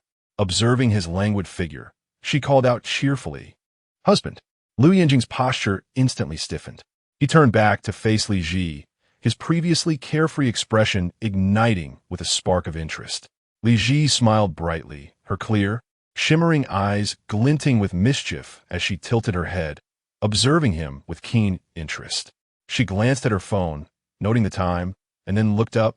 "See you in 1 hour and 41 minutes. Li Zhi's lips parted, and she even playfully winked at him, her voice soft and alluring, as though it could pierce through to his heart, stirring an undeniable yearning within him. With a gaze unlike before, she smiled gently. "Good night." Chapter 63. A retaliatory good night kissed the breath of Lou Yanjing rose and fell gently. He gazed into Li Zhi and Appo's eyes, which sparkled like a galaxy, bright and clear, with curled lashes. The hint of a smile that danced at the corners of her eyes made his heart race uncontrollably. Desire surged, and ambiguity lingered in the air. Even as he exerted immense restraint to steady his breath, his gaze overflowed with emotions that had been buried deep within due to their secrecy. Li Zhi, Lou Yanjing's voice was slightly hoarse. In this moment devoid of cameras, she was not required to play the role of his wife in front of anyone. What did you just call me? Li Zhi's mood was buoyant as she playfully wiggled her uninjured foot. With a mischievous smile, she replied, "Old." However, before she could finish her sentence, Lou Yanjing swiftly returned to her bedside, placing his palm on her pillow and leaning in closer. Li Zhi's heart skipped a beat. She hastily propped herself up to retreat, but Lou Yanjing raised the hand that pressed down on her pillow, pushing against her lower back with an overwhelming sense of dominance that blocked her escape. It was then that Li Zhi realized she had teased him a little too much. Her breath quickened. "Lou Yanjing, what are you doing?" Li Zhi trembled slightly, her lashes fluttering as she looked up at him, only to be ensnared by the intensity of his dark, desire-filled gaze. "We are a legitimate couple." She echoed his earlier words from the car. "Just call me husband and say goodnight." "Why are you acting like a rogue?" "I'm not." Lou Yanjing's voice was deep and husky. He lifted another hand to cradle her chin, his clearly defined knuckles bending slightly as he tilted her face up. His dark, passionate eyes locked onto hers, and as their breaths intertwined, he murmured, "Since we are a legal couple, there is no rogue behavior. This is merely a gesture of affection towards my wife." Li Zhi's pupils widened slightly, before her mind could process whether to accept this advance. She felt Lou Yanjing's breath suddenly draw near. He leaned in closer, the air quivering with an electrifying tension. An intoxicating allure pierced her soul, igniting an even more fervent heartbeat in the depths of midnight. Li Zhi found herself holding her breath, too afraid to close her eyes. Instead, she trembled as she caught sight of Lou Yanjing tilting his head, brushing his nose against hers, slowly closing his eyes, almost touching her lips. In that moment, a tight string in her heart pulled taut, just as she realized that this progression seemed a bit too rapid for both her and Lou Yanjing. She felt the warmth of his lips. Contrary to her expectation, Lou Yanjing did not kiss her as she thought he would. Instead, he pressed his thumb against her lips. Separated by this one finger, the moment was rife with ambiguity, yet teetered on the edge of propriety, as he gently kissed his own fingertip. Li Zhi's heart leapt unexpectedly. Surprised yet undeniably moved, she lifted her gaze to meet Lou Yanjing's, who slowly opened his eyes, his lips, already deep in color, appearing even more enchanting. "Good night," he whispered, lightly brushing his fingertip over her lips, his breath growing heavier. Mrs. Li Zhi's heart raced uncontrollably as she stared dazedly at Lou Yanjing. He teased her just enough before turning to leave the room. Yet, even after he departed, the lingering tension in the air refused to dissipate. Li Zhi propped herself up on the bed, suddenly releasing the breath she had been holding, her chest heaving dramatically as her heart pounded and she gasped for air. "Help!" She collapsed backward onto the bed, sinking into the cloud-like softness of the bedding, her mind echoing with a singular thought. "He is flirting with me." Meanwhile, Lou Yanjing and Appo's heart continued to race. As he exited Li Zhi and Appo's room, he wore a proud smirk, his lips curving in a suppressed smile. Even the mere touch of her scent lingered on his fingertips, etched into his very soul, leaving the warmth of her lips behind. Lou Yanjing chuckled softly to himself, glancing at his watch to calculate the time until their next meeting, just 1 hour and 32 minutes. He intended to head downstairs to check on the preparations of Wang Wang. But just then his phone rang. He casually retrieved his phone, only to see an inexplicable vertical line on the screen. Lou Yanjing raised an eyebrow, a hint of mischief glinting in his eyes. Surely, it was a call from a good friend congratulating him on his marriage, perhaps even offering a token of monetary support. He answered the call, ready to speak, but was met with the chaotic sounds of what seemed like a plane taking off. "Lou Yanjing, your father is here. For your wife's sake, I advise you to call me in Appo's, Dad in Appo's, right now." Lou Yanjing was taken aback. He leaned back casually, one hand in his pocket, and responded with slight annoyance, "Qi jiashu, are you insane?" He then followed up with a dismissive wave, "If you have nothing else, get lost." He hung up the phone decisively, leaving Qi Jiashu listening to the busy tone. Qi Jiashu, stepping onto the private jet of the Qi family. Let the evening breeze of the capital ruffle his clothes. The silver necklace glimmered faintly, and as the wind swept through his collar and tousled hair, it revealed the SY tattoo etched on the right side of his collarbone. Am I insane? He actually said I and Oppos. Am insane? Qi Jiashu let out a scoff, incredulous as he glanced at the woman beside him. Is this brat really planning to treat his uncle-in-law with such an attitude? Sang Yu, with an air of indifference, gracefully descended the steps. Wearing sunglasses that concealed her eyes, her cherry-red lips were the only visible feature, while her long, tousled hair danced in the wind, brushing against her leather jacket. With her handbag slung over her shoulder and her hands in her pockets, she turned slightly to smile at Qi Jiashu. Aren't you the one who's sick? Qi Jiashu fell silent. Sang Ying lazily tilted her head toward him, revealing a hickey on her neck. If I were Lou Yanjing, I would think you and Oppos, the one who and Oppos, as unwell. Just moments ago, the assertive Qi Jiashu was suddenly at a loss for words. Sang Ying and Oppos, as cold smirk deepened. Not only are you unaware of your relationship with Li Zhi, but you haven't even managed to secure a strand of her hair for a paternity test.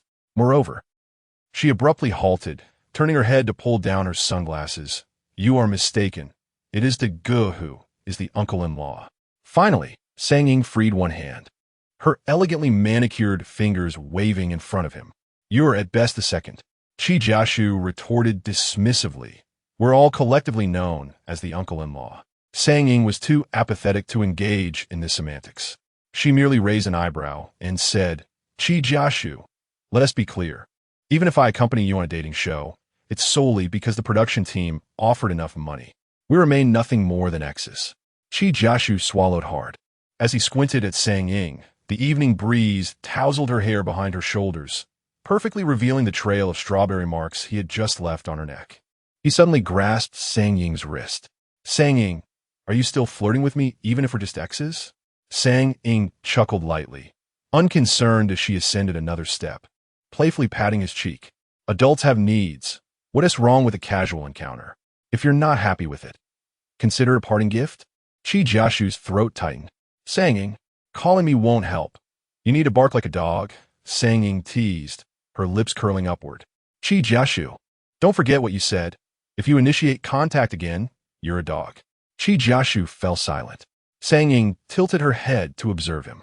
So, until I hear you bark, your attempts at reconciliation mean nothing to me. Qi Jiashu was at a loss. Would it still be too late for him to slap himself? However, Sang Ying clearly had no desire to witness a slap. She merely wished for Qi Jiashu to bark like a dog to instill a sense of caution in him.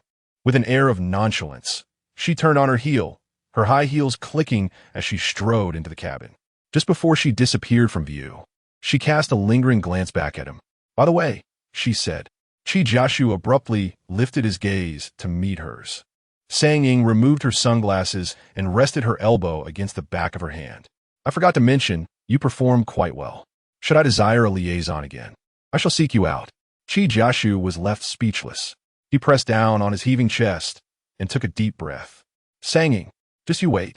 If I am seduced by you again, I shall consider myself a dog. Chapter 64. Mr. Lu's home service Li Zhi was not awakened by the alarm clock. After Lou Yanjing left last night, she filled the bathtub with warm water, soaking her injured leg, and then hopped back to bed on one leg, tossing and turning in a restless slumber. Her heart raced uncontrollably, and even her breathing remained uneven. Every time she closed her eyes, the image of Lou Yanjing leaning in as if to kiss her, his lips just shy of touching hers, spiraled through her mind. Li Zhi was uncertain when she finally drifted off to sleep.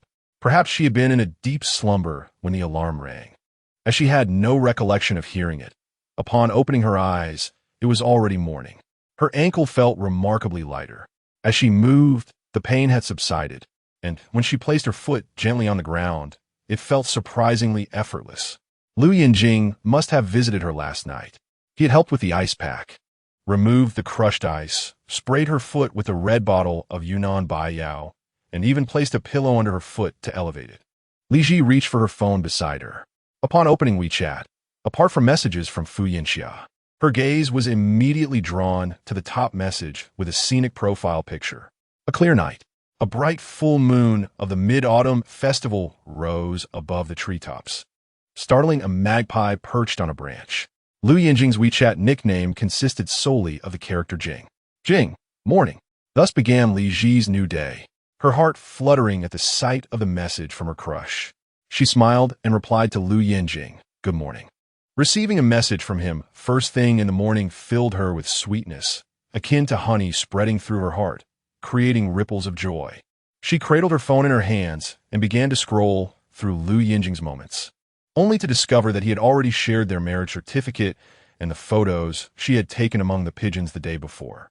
Suddenly, a knock echoed through the room.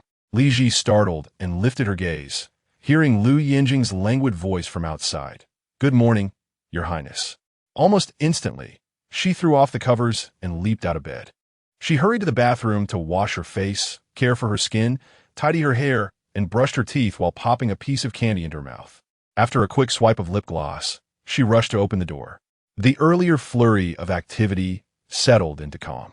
Li Zhi proudly flipped her long hair over her shoulder, leaning lazily against the doorframe, lifting her gaze to greet him with a light wave of her hand. Morning. Lou Yanjing chuckled softly, his lips curling into a knowing smile. His eyes briefly flickered to the slippers on Li Zhi and Appo's right foot, and he observed her ease in standing. No pain? Li Zhi proudly lifted her chin, her swan-like grace evident in her remarkable recovery. She playfully tapped her foot on the ground. Tilting her head slightly, she remarked, however, the home service provided by Mr. Liu last night was particularly commendable. She had yet to change clothes, still clad in the silk nightgown from La Pola, the very one Lou Yanjing had gifted her after that night. The delicate straps rested on her slender shoulders, with lace framing her collarbone, accentuating her alluring silhouette.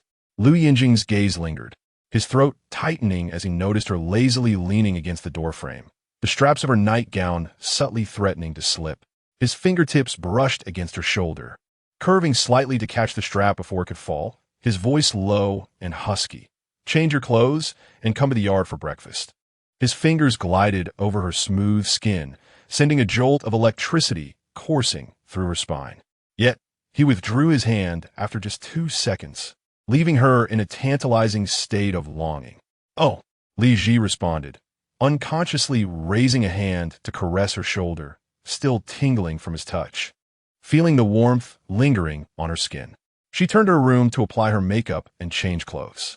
By 9 in the morning, the production team had begun their preparations for the live broadcast, setting up cameras in the courtyard of the guest house to capture the guests' breakfast routines. Fu Yanze had not slept well the previous night. He had seen the trending topic featuring Li Zhi and Lou Yanjing, their intimate embrace and overt affection. The feeling of someone who was once his now nestled in another man's arms was deeply unsettling. However, Jiang Zhi You was in high spirits. On the day Fu Yanze announced their engagement, the custom-designed engagement ring she had ordered was finally completed. Eager to showcase it to her fans, she had her assistant rush the ring from 800 miles away by plane to Xinjiang, arriving late last night. This morning, as she appeared on camera, she couldn't wait to flaunt the stunning pear-shaped diamond ring on her ring finger in front of Fu Yanze. Yanze, look, this ring is absolutely beautiful. This was the first time Fu Yanze had seen the actual ring, although he had seen the design beforehand.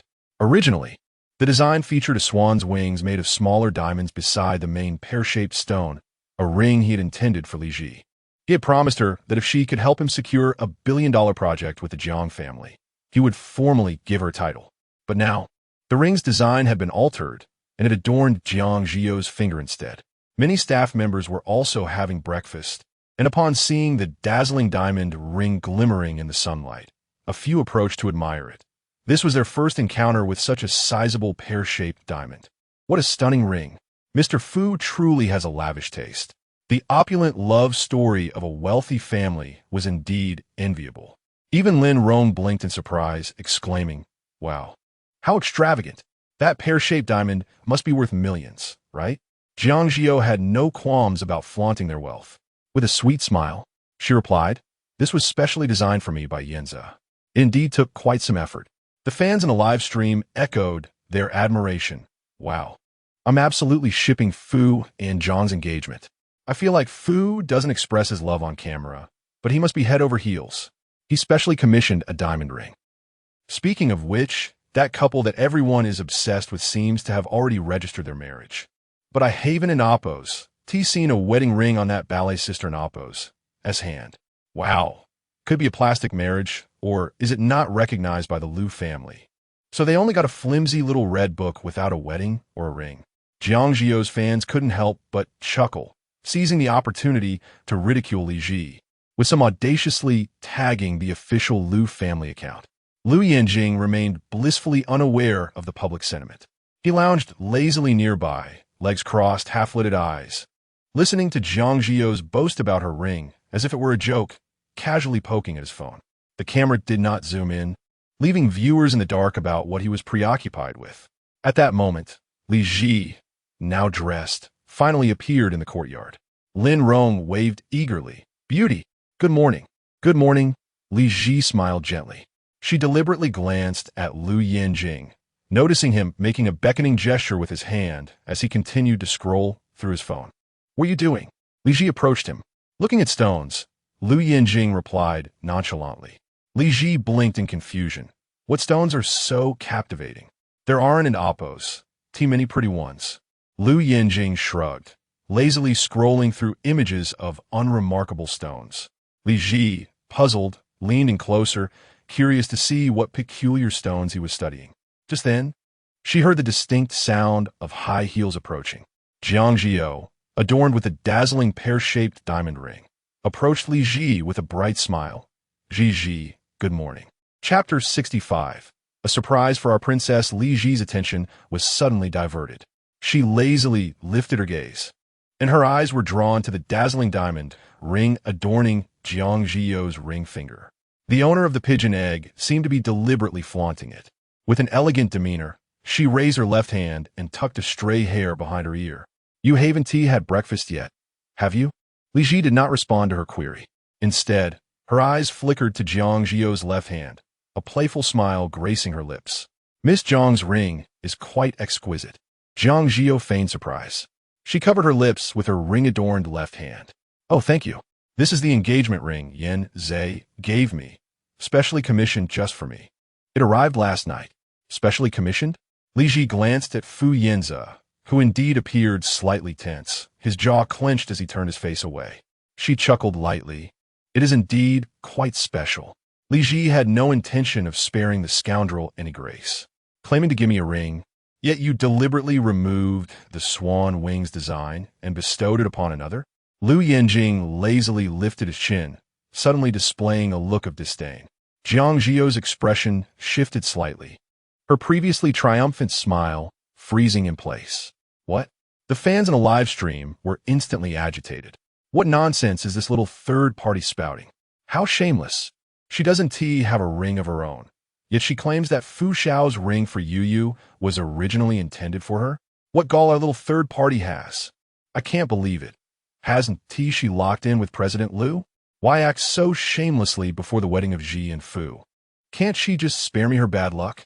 Jiang Zhi You and Appo's fans were speechless, wishing they could leap through the screen and eject Li Zhi, who was dousing cold water on their cherished ship. Yet, Li Zhi's lips curled in a slight smirk. "What's the matter? Didn't your Yanze brother tell you?" The original design draft for this diamond ring included a pair of wings beside the pigeon egg, did it not? Li Zhi. Fu Yanze's expression grew stern. He was always concerned about his reputation. Even if he felt guilty, he could not allow Li Zhi to expose him in front of the camera. Furrowing his brows, he declared, "I have made myself quite clear. Since childhood, I have only regarded you as my sister and have never harbored any romantic feelings toward you. It is impossible for me to customize any ring for you, even if you feel unrequited love for me. There is no need to use such lies and tactics to sow discord between me and Yu." "Ah, exactly. It's indeed a distortion of a truth. I knew it was impossible. If Fu Xiao ever loved Li Zhi and went to such lengths to customize a ring for her, he would never be able to marry Yu now. They say better to destroy 10 temples than to ruin a marriage. But this little third party clearly understands how to create discord. Yu, Let us cherish our bond with Fu Xiao, and don't fall for her tricks. Li Zhi felt utterly bewildered by the world around her. You claim to regard me as a sister? Just a few days ago, weren't you the one saying you would come back to marry me after gaining benefits from Jiang Zhi You? Jiang Zhi You clung to Fu Yanze's arm, her smile gentle. Yanze, you needn't worry. I trust you, and one T heed the words of others. Meanwhile, Lou Yanjing raised an eyebrow, a disdainful smirk crossing his face as he regarded Fu Yanze with an air of arrogance. Intentionally elongating his tone, he remarked, unrequited love? Fu Yanze, cold as ice, cautioned. Be careful, President Liu, don't let Li Zhi take advantage of you. It would be best to consider divorce sooner rather than later. Yet Lou Yanjing merely reclined with a flaunting demeanor. Is there such a good fortune? That is splendid. I'd gladly let her take advantage of me. Lou Yanjing, don't be too eager. I am more than willing to be utilized by her. You all should learn from Zhi and Fu's wedding. This is the true essence of unreserved affection. It seems only Jiang Zhi You's fans are muddled, believing the world must adore their Fu Xiao, remaining oblivious to the glaring falseness of this couple. Once, travel was slow, and one might never encounter a madman. Now, however, it seems the mad have taken to the internet, and the fandom surrounding Zhi and Fu is filled with lunatics. Fu Yanze was indeed momentarily taken aback. He frowned at Lou Yanjing, unable to fathom how this person could be so receptive to both praise and scorn, and even willing to be manipulated. Jiang Zhi You's smile faltered slightly as well. She attempted to reason with Li Zhi. Zhi, I understand you might be upset because President Liu hasn't given you a wedding ring. Seeing my diamond ring may have made you want to vent your frustrations on me, especially since you wouldn't dare confront President Liu. Li Zhi. Jiang Zhi You's eyes began to glisten with impending tears. It's all right. After all, I'm the reason you lost your home. If you want to vent your anger, I'll bear it. Undeniably, Jiang Zhi You was deft in manipulating emotions, a testament to her extensive experience in the entertainment industry, truly embodying the role of a White Lotus. Witnessing her sister nearly shed tears, her fans rallied in outrage. Despicable Li Zhi, you made our darling cry. Does she even realize? She's the one who usurped Yu's status as a wealthy heiress. Now she dares to blame Yu for her misfortune, turning the tables with such blatant clarity. President Liu is indeed a good man, but alas, he lacks discernment, and while he may not be astute, surely there is someone wise in the Liu family who can see through Li Zhi's true nature and cast her out. The crowd grumbled. Previously, they could not ruin Li Zhi's career through public opinion, and now they were attempting to dismantle her marriage. Suddenly, Lou Yanjing let out a light laugh. His well-defined fingers idly played with his phone, inadvertently pressing the screen, revealing an image he had viewed earlier. The camera zoomed in, eager to uncover what mundane image he had seen, only to reveal a photograph of a diamond, a vividly colored pigeon blood red diamond, grand and luxurious, captivating the viewer's attention. Upon closer inspection, the estimated transaction price was about 14 million renminbi. Mundane stone. Lou Yanjing suddenly grasped Li Zhi's wrist, lazily drawing her into his embrace, then rising to drape his arm over her shoulders, inviting her to sit in his chair. So, Miss Jiang has been pondering this matter. Lou Yanjing raised an eyebrow, a playful glint in his peach blossom eyes. Worried that my wife might feel slighted, unable to wear the diamond ring I gifted her even after our marriage? Jiang Zhi You's smile stiffened slightly. She certainly did not mean to imply that Lou Yanjing neglected his wife, merely attempting to flaunt what she possessed that Li Zhi did not. Jiang Zhi You attempted to explain, yet Lou Yanjing interrupted her with a mildly impatient click of his tongue, cutting off her words before they could escape. He lazily lifted his chin. Originally, I intended to wait until I had gathered everything to present our princess with a surprise. Chapter 66. 8 exquisite diamond rings for her to adorn. Li Zhi blinked in bewilderment. She noticed Lou Yanjing leisurely tilting his head to glance at her, his eyes, adorned with a red mole, sparkling with a carefree smile. However, since you brought the conversation to this point, it seems I must unveil this incomplete surprise a bit earlier. Li Zhi was unaware of this surprise. She gently tugged at Lou Yanjing's clothing with her delicate fingers and whispered, "What is it?" Lou Yanjing leaned closer with an air of nonchalance. A playful smile danced on his lips, and the indulgence and affection in his gaze were now unmasked. First, I must seek my lady's understanding. I initially intended to prepare more thoroughly before presenting it, but given the current circumstances, I cannot bear to see our missus Lou suffer due to such baseless matters. His tone remained audacious and proud, yet it was a unique affection reserved solely for her. Li Zhi's heart raced, her intuition telling her that the so-called incomplete surprise was already worthy of anticipation. "Excuse me," Lou Yanjing said with an unrestrained demeanor. "Mr. Shang, might I trouble you to assist?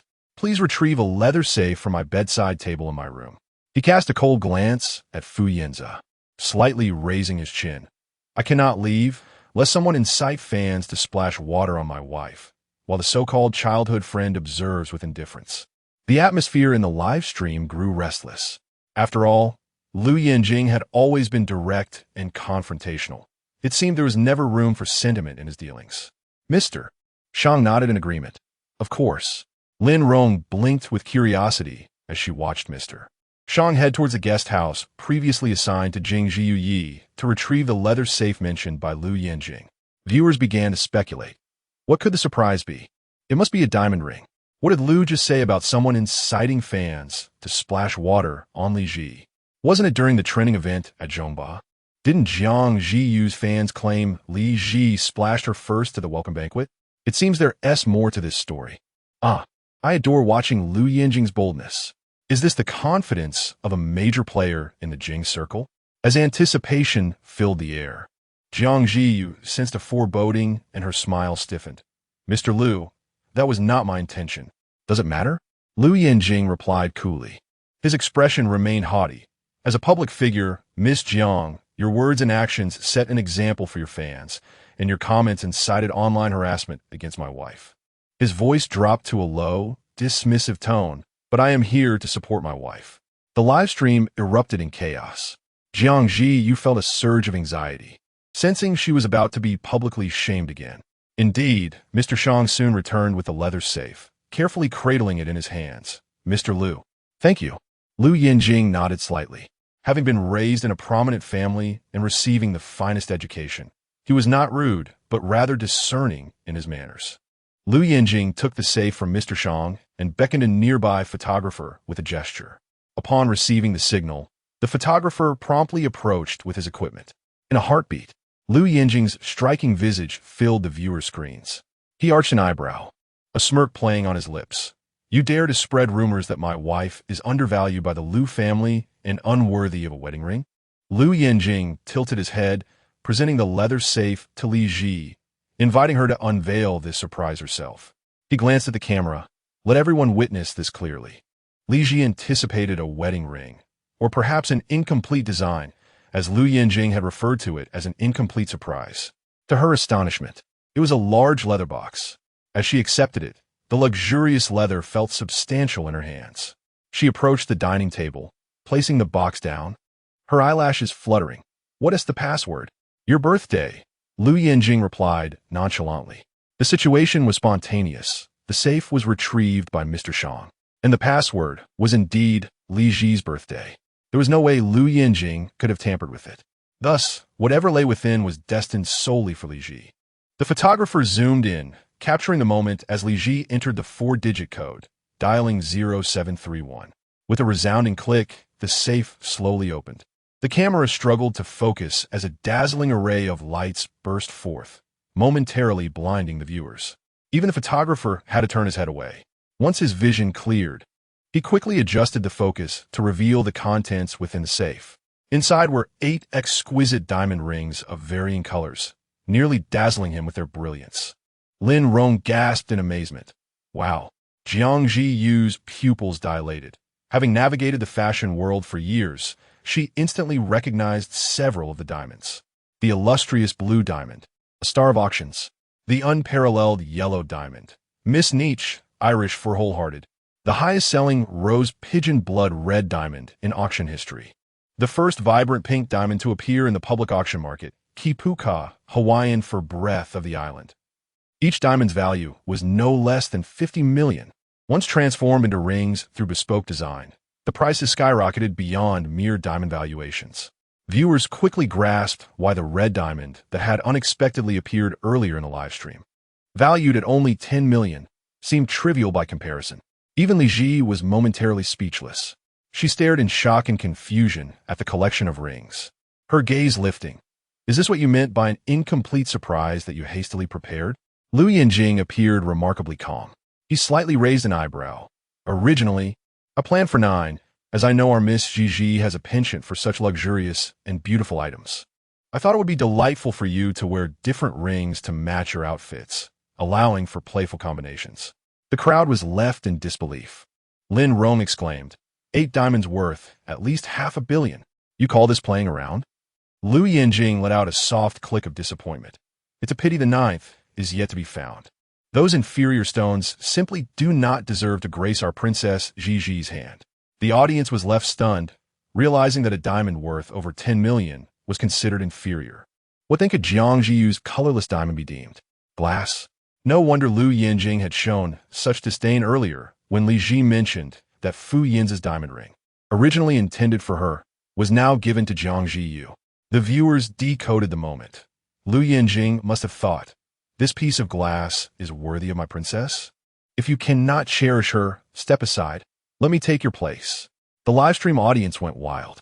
I can't believe this. 8 exquisite diamonds. And he still thinks the 9th is yet to be found.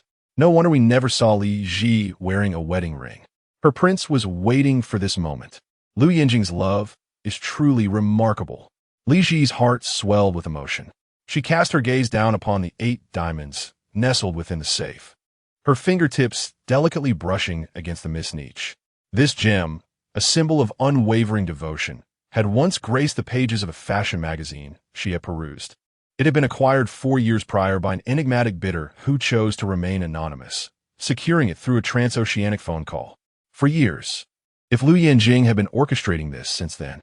At the thought, Li Zhi's fingertips trembled slightly, and she lifted her lashes to meet Lou Yanjing's gaze. Her eyes were pure yet captivating.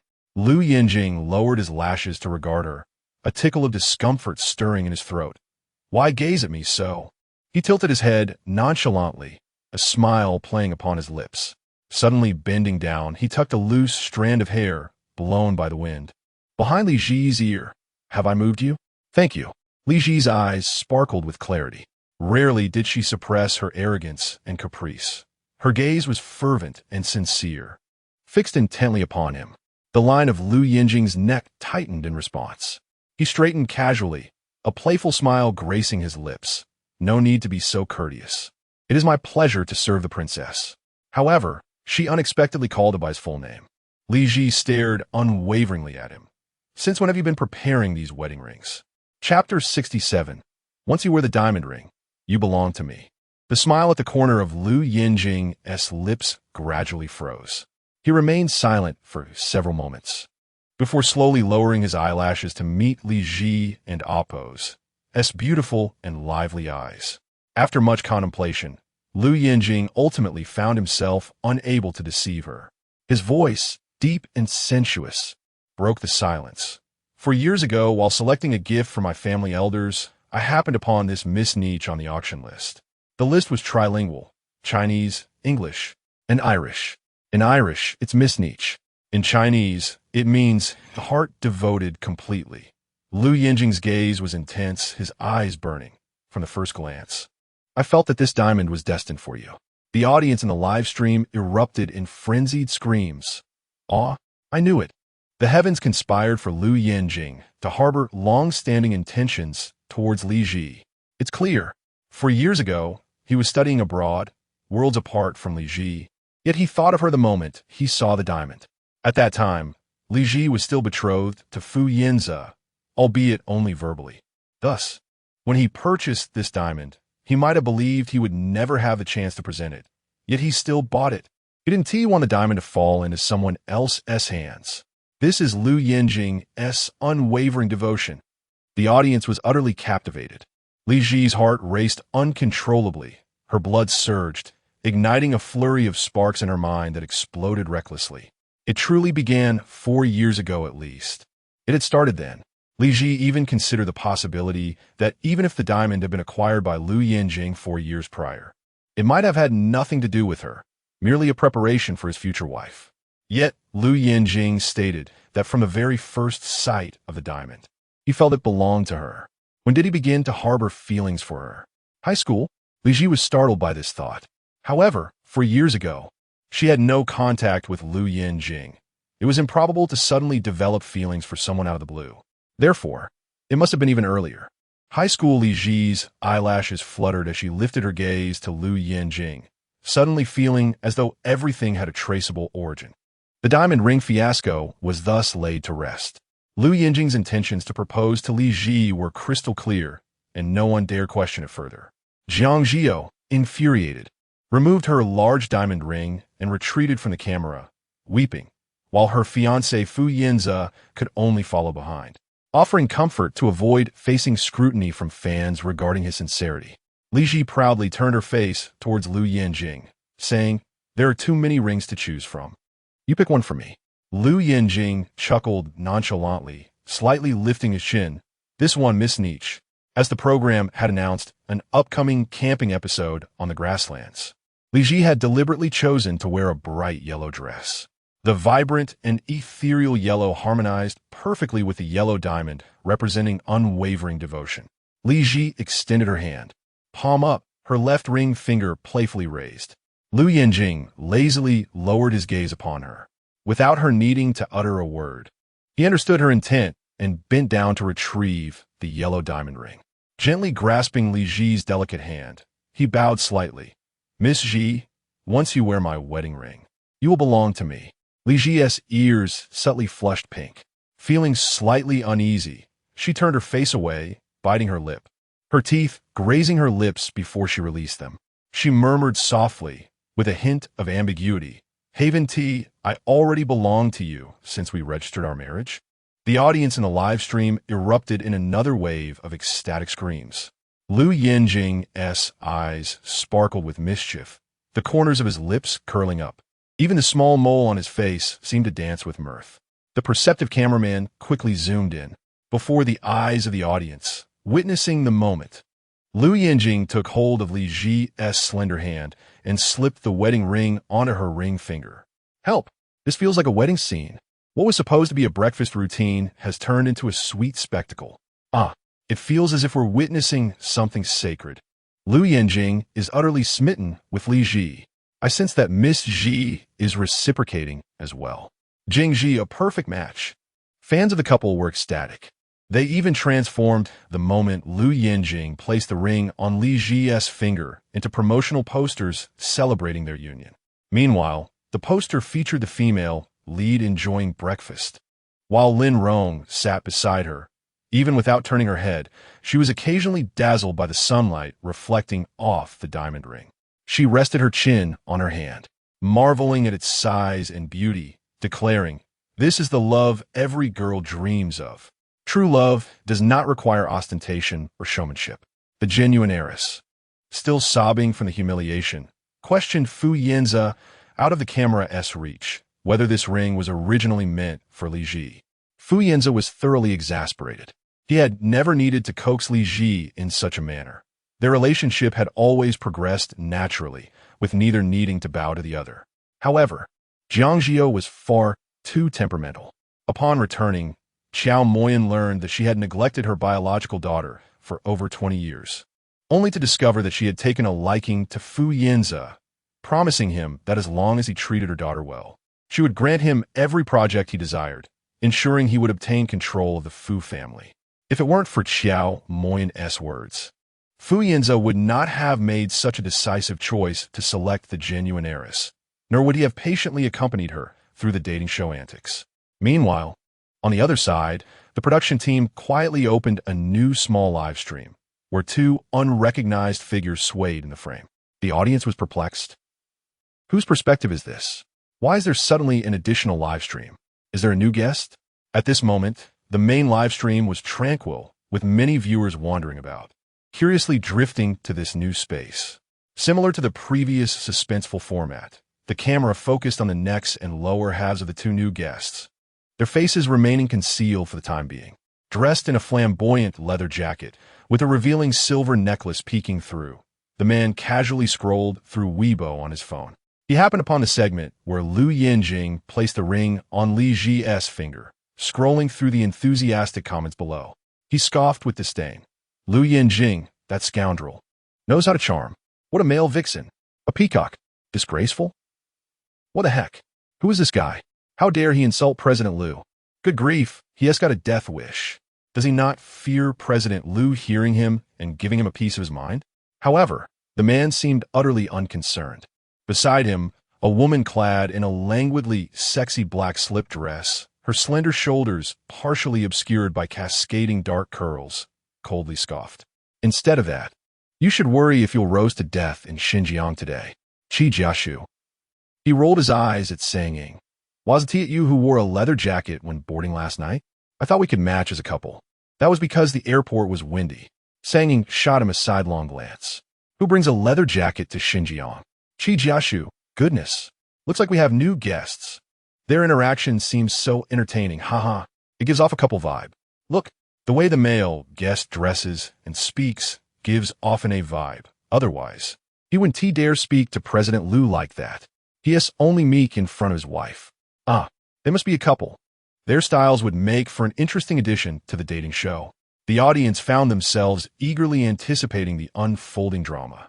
Chapter 68. Qi Xiao is eager to see his sister, the director of the show, approach the two with a smile, inquiring, Mr. Qi, Teacher Sang, are you ready? Shall we commence the pre-recorded interview? The two paused their playful banter and nodded in agreement. With the director addressing them by their surnames, the suspense dissipated, and the camera immediately zoomed in. The two striking figures instantly captivated the lens. Jiashu exuded a laid-back demeanor, casually spreading his legs, nonchalantly resting one boot on the crossbar, and defiantly tilting his chin, his peach blossom eyes both roguish and alluring. Meanwhile, Sang Ying had removed her sunglasses, revealing her exquisitely delicate features, bright eyes, luscious lips, a high nose, and slightly upturned fox-like eyes that were inherently captivating, possessing a beauty tinged with a hint of aggression. Oh my goodness, so handsome and beautiful. My heavens, it's actually Sang Ying. I tore her magazine cover from last month and stuck it on my wall. I watched her runway show last month. Those long legs, that slender waist. I and Oppos, am drooling. That guy looks familiar, but I can't Oppos. Quite place him. Jiashu, the top race car driver in the country. His stunning looks always make the trending searches during competitions. Plus, he is exceptionally popular on every social media platform. Oh, I remember now. He's that famous beauty streamer. Many fans joke that his main job is his looks, while racing is just a side gig since he is so active online. He seems almost unreal. Is he the one looking for his sister? Yes. He supposedly lost his biological sister and, in a bid for attention, posts beauty videos daily, rallying all his online fans to help him find her. Hey, how did these two end up together? How come even the paparazzi are unaware of their relationship? The live stream became a flurry of excitement. Fans from both sides flooded various platforms with messages, causing many oblivious viewers to rush into the shared live stream to join the commotion. The director prompted, Could you both introduce yourselves? Sang Ying lazily swept her long hair over her shoulder. With a slight parting of her red lips, she declared, Sang Ying, model, with terrible acting skills and a voice that goes off-key. Thankfully, I was born with long legs and can walk, so for now, I intend to remain comfortably as a vase.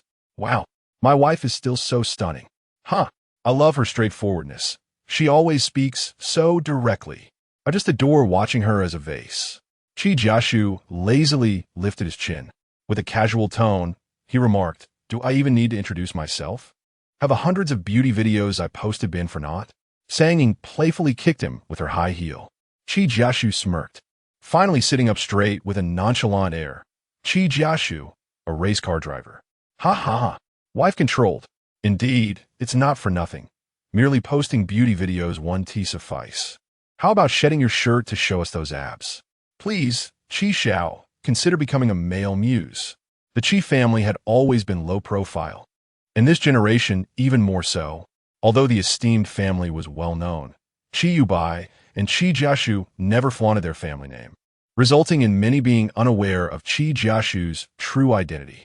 Most learned about him through videos, where he mentioned having an older brother and a lost sister, hinting at a wealthy background, which led many to humorously refer to him as Qi Xiao.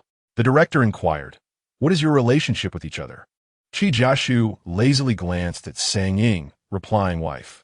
Sang Ying raised her face slightly, retorting, "Ex-Qi Jiashu." He hissed softly, turning to her with gritted teeth, whispering, "Sang Ying, didn't I barked like a dog in bed with you last night? Didn't you hear?" "I did." Sang Ying replied with a slight upward tilt of her eyes. She turned her head, smiling charmingly at him. "But I only said that barking doesn't mean we're back together. I never said barking guarantees a reconciliation." The live stream erupted with laughter. "What on earth? Qi Xiao learned to bark from my wife?" Shocked. A certain beauty streamer has resorted to barking just to reconcile with his wife. Did he just say he barked where? In bed? Such provocative words are beyond my comprehension. When on earth did they get together? Are the paparazzi even doing their jobs? We need the truth from the source. The director continued, "So, may I ask why you both are participating in our dating show?" Qi Jiashu wore a disgruntled expression, lazily lifting his eyelids, looking for someone. "And I also want to think of a way to win my wife back." Sang Ying smirked. The production team offered a generous sum, so I reluctantly agreed to partner with him. I'm going to laugh myself silly over these two. I truly adore this CP dynamic. It seems novel even in the entire show. Sweet travelers. Qi Xiao, please don't scold Director Liu. It would be better to learn from him and master the art of wooing your wife. By the way, Qi Jiashu just mentioned he is here to find someone. He seems to be perpetually searching for his biological sister. Could this sudden appearance on the show be a way to locate her among the crew? The storyline of Qi Jiashu searching for his sister had gained immense popularity on Douyin. Each time he posted a beauty video, numerous female fans would flood the comments, calling him brother, engaging in all sorts of fanciful claims of kinship. Some critics accused him of fabricating this for attention, while others believed he was genuinely seeking his sister and were intrigued by the outcome. Thus, the audience buzzed with excitement. There is definitely something to see here. Qi Jiashu is undoubtedly here to find his sister. But who could his sister be? A guest or a member of the production team? Damn, I'm envious of having such a handsome brother. The director handed over several cards for Sang Ying to draw blindly. Known for her forthright nature, she had no patience for ambiguous games. She directly asked the director for stickers, declaring, "I've seen this segment in your show before. Let's get on with it." Without hesitation, she slapped all 3 stickers onto Qi Jiashu's lips. Before the director could react, Sang Ying tiptoed and kissed him 3 times, effortlessly tearing them off with her mouth. Hiss! Qi Jiashu gasped, pressing his full, sensual lips together. "Sang Ying, are you a dog? You just bit my lips."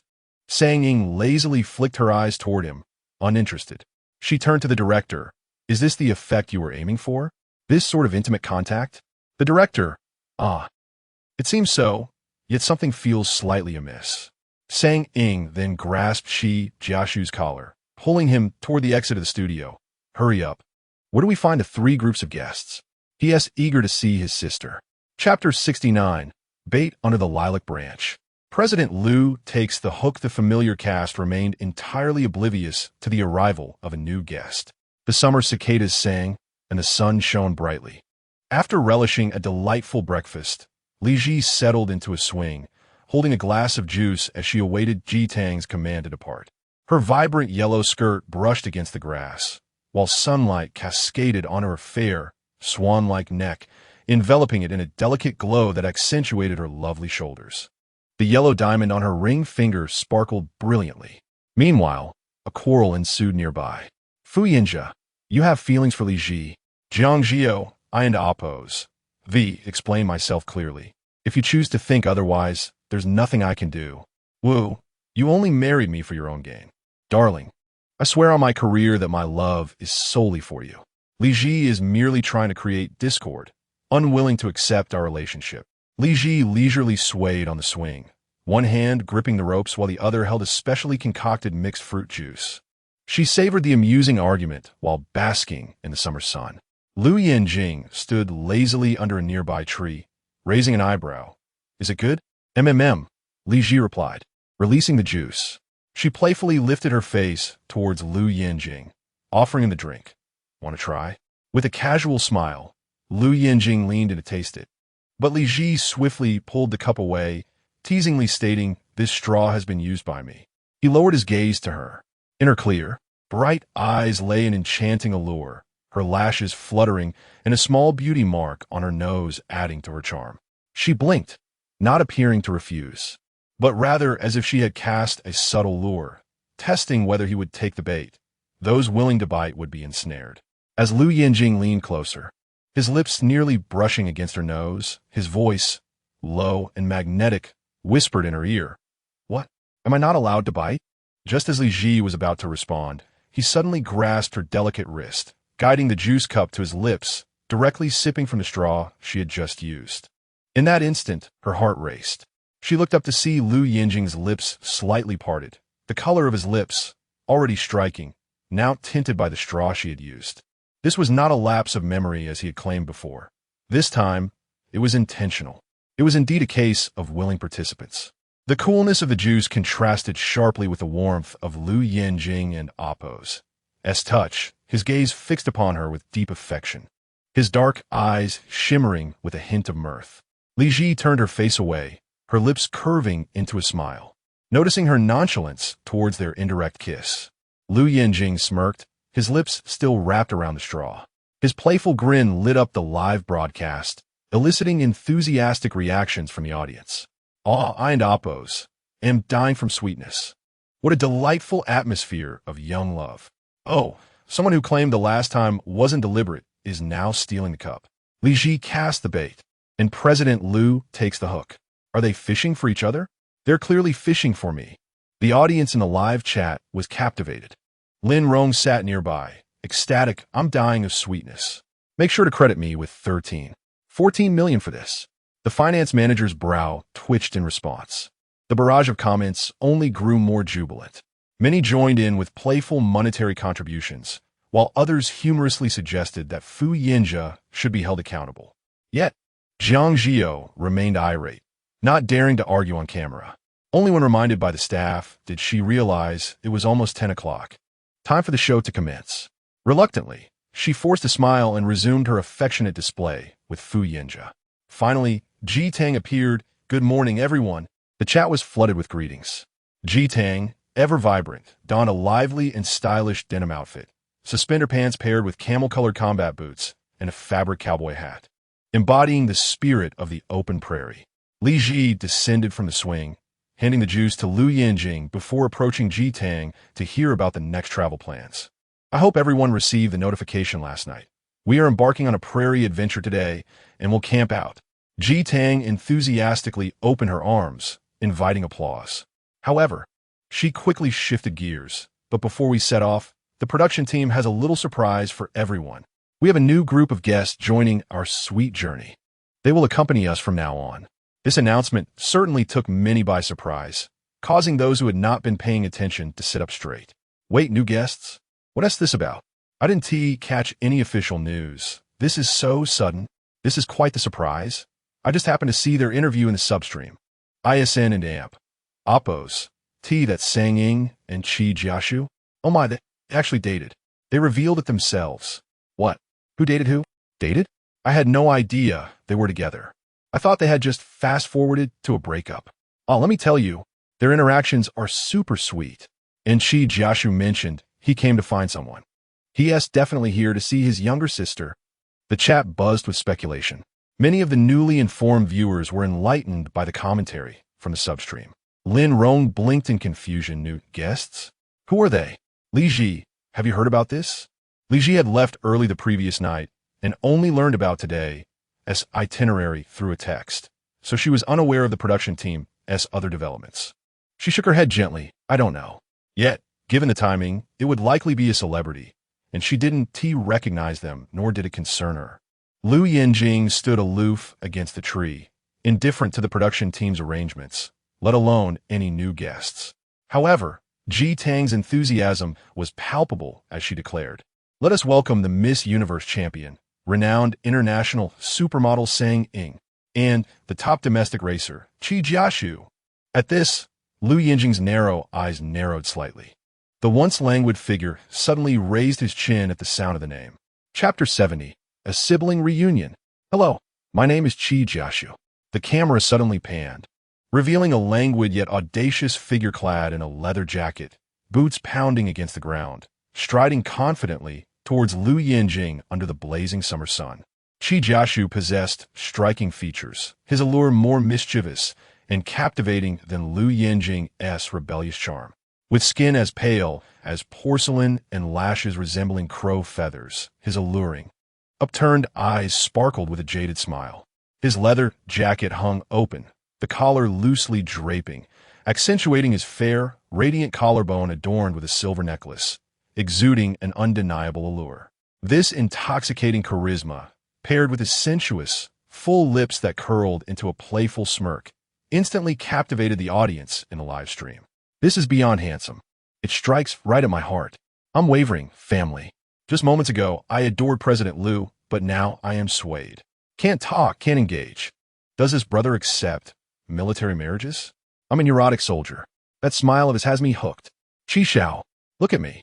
I am the long-lost sister you've been searching for. The seasoned viewers in the live stream erupted in excitement. Sang Ying, in her high heels, followed closely beside him, her stunning beauty mesmerizing countless young girls. Lin Rong was so thrilled she could barely contain herself, her cheeks flushed with excitement. Sang Ying, oh my gosh, it's Sang Ying. I've longed to touch her leg for so long. Shang Su shot her a sidelong glance, disdainfully remarking, didn't he want to touch Teacher Li's waist just yesterday? What does that matter? I'm different from those dead men. I'm a living woman. I have two hands after all. Left hand for the leg, right hand for the waist. Perfectly efficient. Lin Rong argued her case with a sense of righteous defiance. Sang Ying's lips curled into a playful smile as she greeted each guest, then purposefully approached Li Zhi. Hello, Sang Ying. Li Zhi. The two beautiful women, each with a distinct style, exchanged smiles, creating a scene that had the audience exclaiming in delight. Meanwhile, Jiang Zhi You was intercepted by Lou Yanjing, who, with a leisurely demeanor, scrutinized him with a mischievous gaze, then ambiguously clicked his tongue. What on earth are you doing here in this shabby variety show? The audience perked up. A shabby show? Oh, so it's shabby, is it? Not one that's helping you chase after your wife, I suppose? Wait, do they know each other? Anyone who knows President Lou cannot be ordinary. Could they be ordinary? Just before the live stream, Chi Xiao directly insulted President Lou. Really? Did that happen? Yet. The atmosphere between the two remained relatively harmonious. Jiang Zhi You merely raised an eyebrow nonchalantly, hands shoved into his pockets, retorting, you can come here to chase a wife. But I can't come here to vie for someone. Vying for someone? Lou Yanjing's narrow eyes narrowed slightly. The audience swiftly caught onto this keyword, sensing that the situation was becoming unusual. Indeed, Jiang Zhi You shifted his focus. He pushed past Lou Yanjing, intending to seek out Li Zhi, only to be confronted by two unsavory figures. Jiang Zhi You, linked arm in arm with Fu Yanze, approached with a smile. Hello, Teacher Chi. However, before Jiang Zhi You could finish her sentence, Jiang Zhi Yu's smile vanished, his expression darkening as he cast a disdainful glance at the two, silencing her with a single word, stop. Jiang Zhi You froze, bewildered. Before she could react, Jiang Zhi Yu's countenance shifted once more, a smirk of derision gracing his lips. I refuse to listen to trash talk. Jiang Zhi You was momentarily taken aback. Before she could process her feelings, Jiang Zhi You turned away, performing an abrupt transformation akin to a Sichuan opera face-changing act, smiling as he approached Li Zhi. Perhaps it was the brilliance of his smile that startled Li Zhi, who had been conversing with Sang Ying. She blinked, her gaze drawn to Jiang Zhi You. Her bright eyes sparkled, and her ruby lips shone with a gentle smile, reminiscent of a picturesque painting. The golden sunlight illuminated her features as she turned to look at him, highlighting the enchanting beauty mark on her nose, momentarily leaving Jiang Zhi You mesmerized. In that instant, Jiang Zhi You felt his heart race, a thunderous echo resonating within him. The shock and excitement surged with each breath, akin to a volcano on the brink of eruption. She was so familiar. Seeing her up close only intensified the resemblance. Every smile and frown mirrored the beauty of his mother, Yanze, while the high nose and beauty mark were strikingly similar to his father, Qi Huqing. Qi Jiashu clenched his fists tightly, longing to approach her, to ask for a single strand of hair and rush back to Kyoto for a paternity test to confirm their blood relation. Yet, he reminded himself, such actions would be too intrusive, potentially leaving a bad impression on Li Zhi, who had just been expelled from the Jiang family and was grappling with her trust in familial bonds. Thus, Qi Jiashu suppressed his impulsive thoughts. It wasn't until Sang Ying lightly kicked his leg with her shoe that he was jolted back to reality. Li Zhi, noticing his peculiar gaze, glanced at Sang Ying, who remained unbothered, merely nudging him to remind him quietly, "Act normal. Don't scare her away, or I'll not let you lean on my shoulder to cry later." The audience in the live stream was baffled. What is this strange turn of events? Jiang Zhi You, who had just been insulted by Qi Jiashu and was on the verge of tears, also turned her attention to him. Qi Jiashu pressed his lips together, gradually tempering the intensity in his gaze. He shifted to a more tentative tone, softening his demeanor. "You are Li Zhi?" Li Zhi nodded gently, feeling an inexplicable sense of familiarity towards Qi Jiashu, despite knowing they had never met before. She had followed the racing scene closely, yet she had indeed seen handsome videos featuring Fu Yanze, which might explain her sense of recognition. "Hello," Qi Jiashu said, his throat tightening. He focused intently on Li Zhi, extending his hand. "It's a pleasure to meet you. I am Qi Jiashu." Yet perhaps it was not their first encounter, but rather a reunion. However, at that moment, Li Zhi remained unaware of this possibility. She sensed something odd in Qi Jiashu's demeanor, his gaze too fervent, yet different from Lou Yanjing's. It wasn't the kind of intensity that sparked romantic flames. It was just hard to pinpoint what felt strange. Aware of the potential for misinterpretation, Li Zhi quickly recognized that Qi Jiashu shared a special bond with Sang Ying.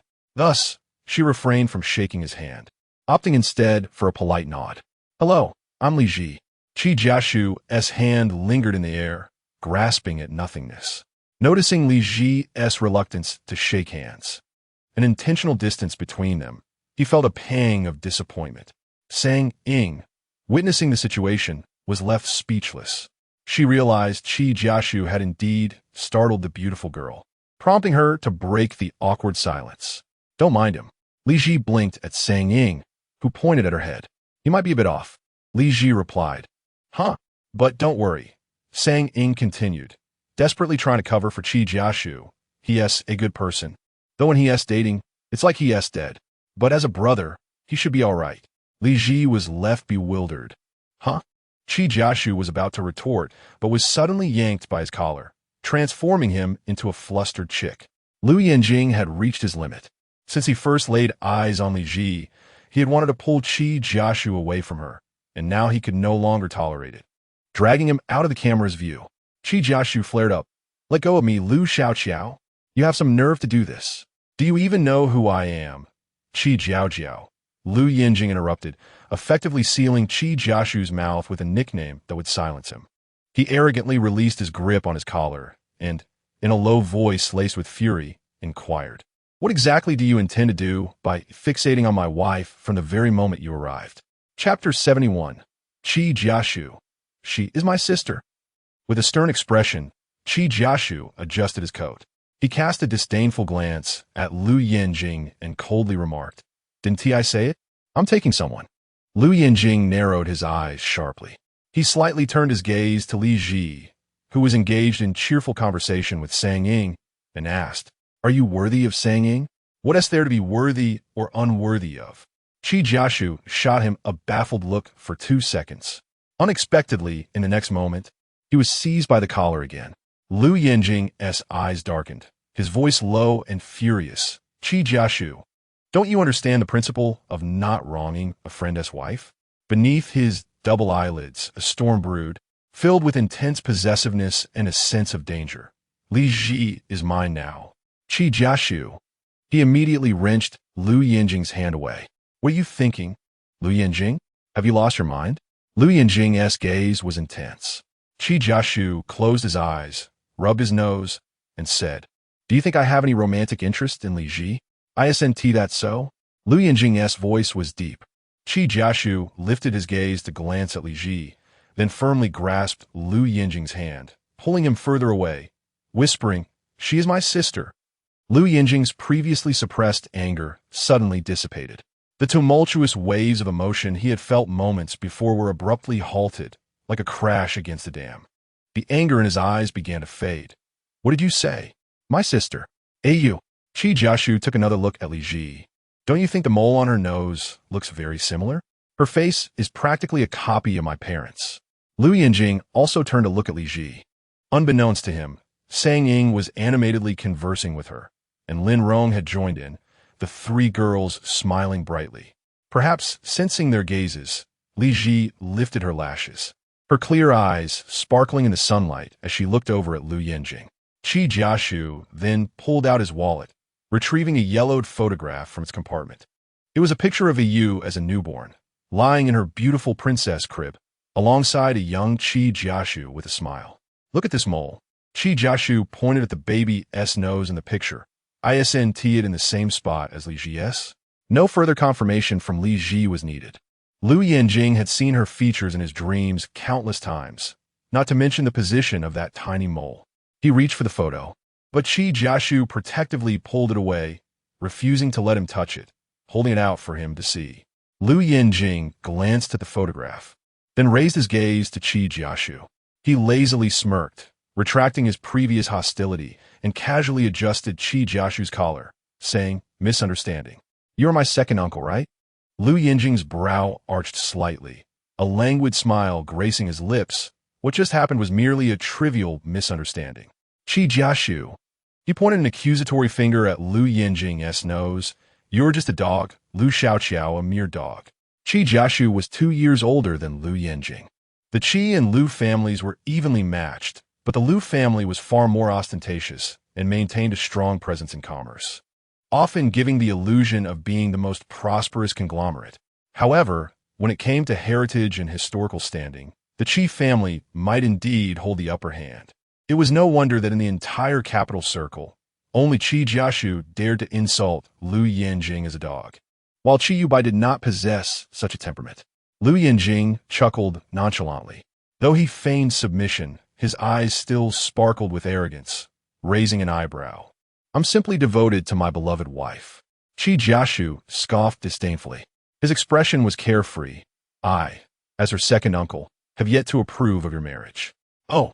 Lou Yanjing was unperturbed. His tone remained audacious, but the state has recognized it. Qi Jiashu felt an urge to strangle him. A marriage that the Qi family does not approve of will eventually be annulled. "Qi Jiao." Lou Yanjing narrowed his eyes slightly, a smirk playing on his lips. "The only reason I call you second uncle is for Ziji's sake. If you keep barking, I'll have my aunt throw you out of this reality show." "You." Qi Jiashu was momentarily speechless. Being thrown out of the show was indeed his Achilles and Oppo's heel. It had taken him considerable effort to contact the production team, bringing Sang Ying along just to get closer to Li Zhi. Furthermore, he hadn't even collected the hair for the paternity test yet. He couldn't leave. Qi Jiashu pressed his tongue against his lip. "So you're willing to let Zhi never find her family?" Lou Yanjing let out a cold snort from his throat. This time, he didn't retort. Instead, he quietly warned, "She is currently very sensitive about matters of family. If she cries over this, I'll make sure you regret it." The implication was clear. He wouldn't and oppose to obstruct the search for her family. However, if Li Zhi was indeed a member of the Qi family, and the Qi family chose to acknowledge her, they must treat her with utmost care. In truth, Lou Yanjing had already contemplated this matter.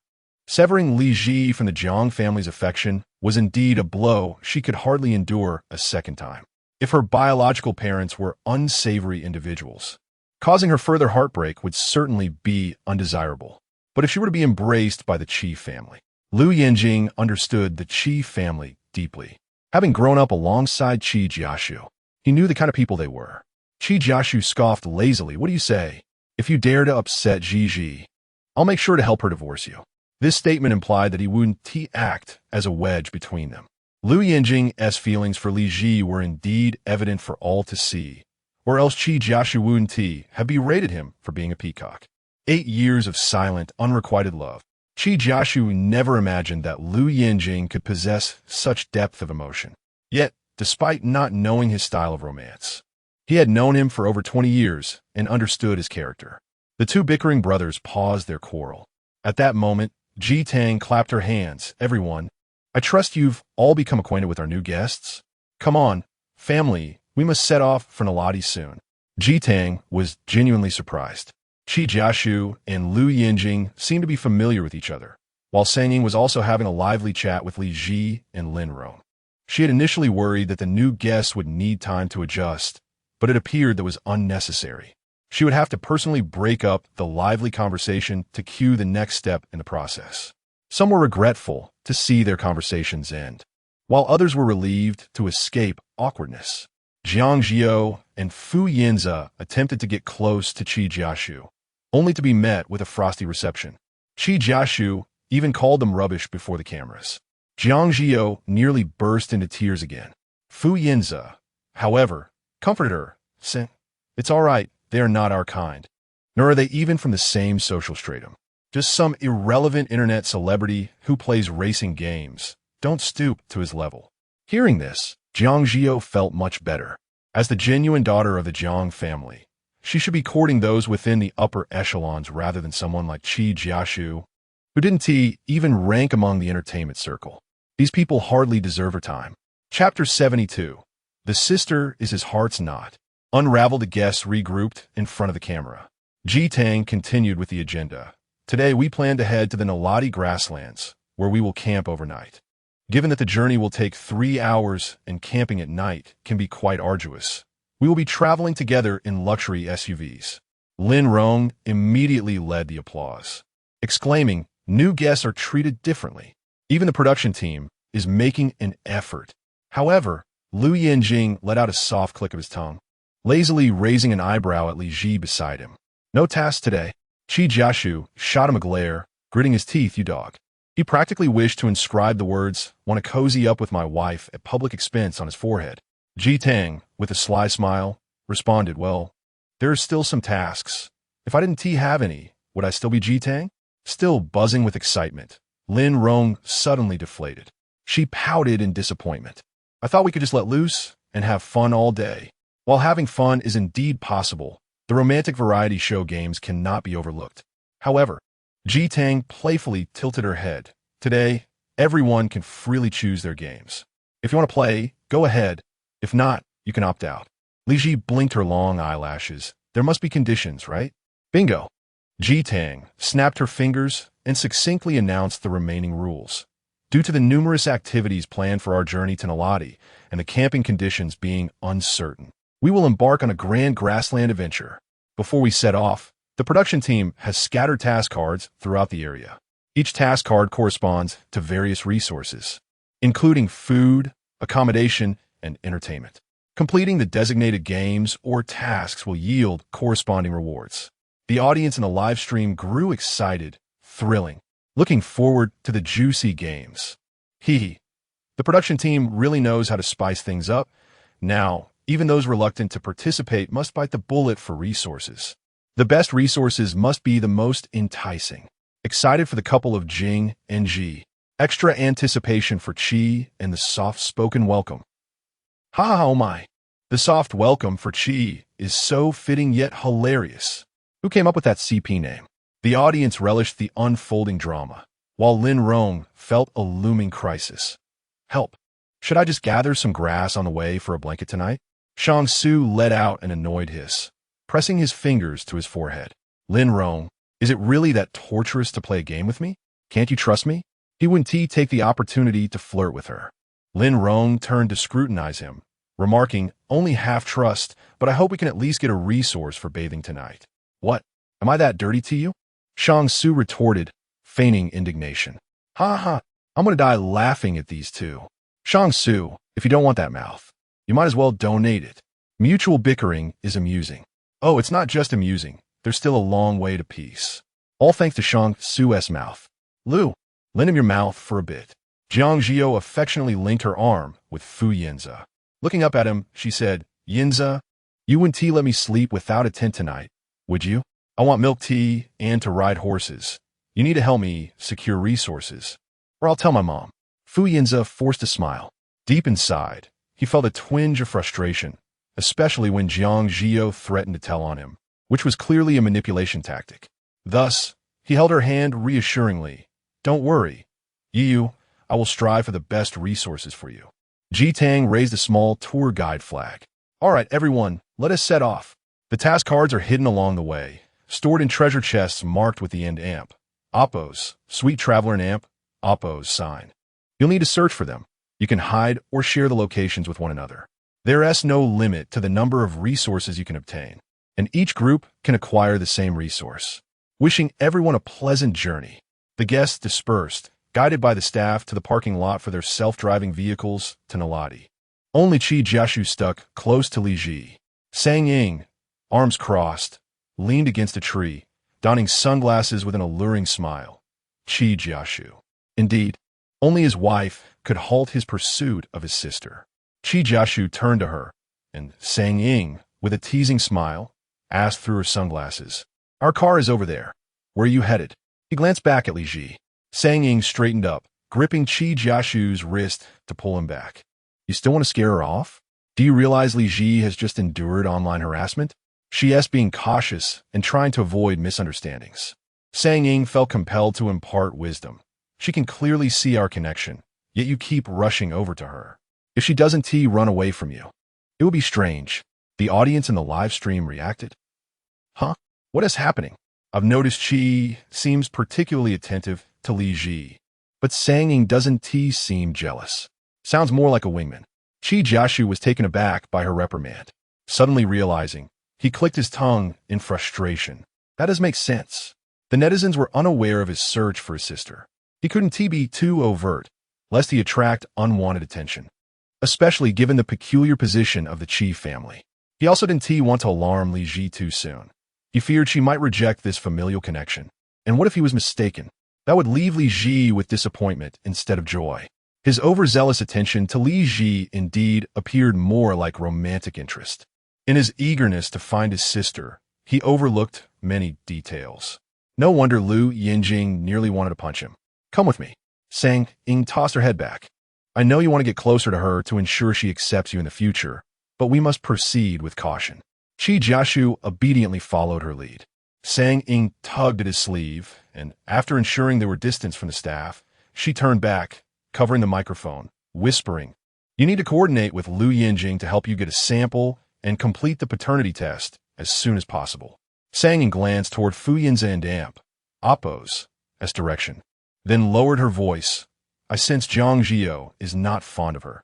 We must tread carefully to avoid alarming her, especially not letting Jiang Zhi You or Fu Yanze catch wind of anything. If you don't want any mishaps, you must have trusted individuals oversee this. Understood.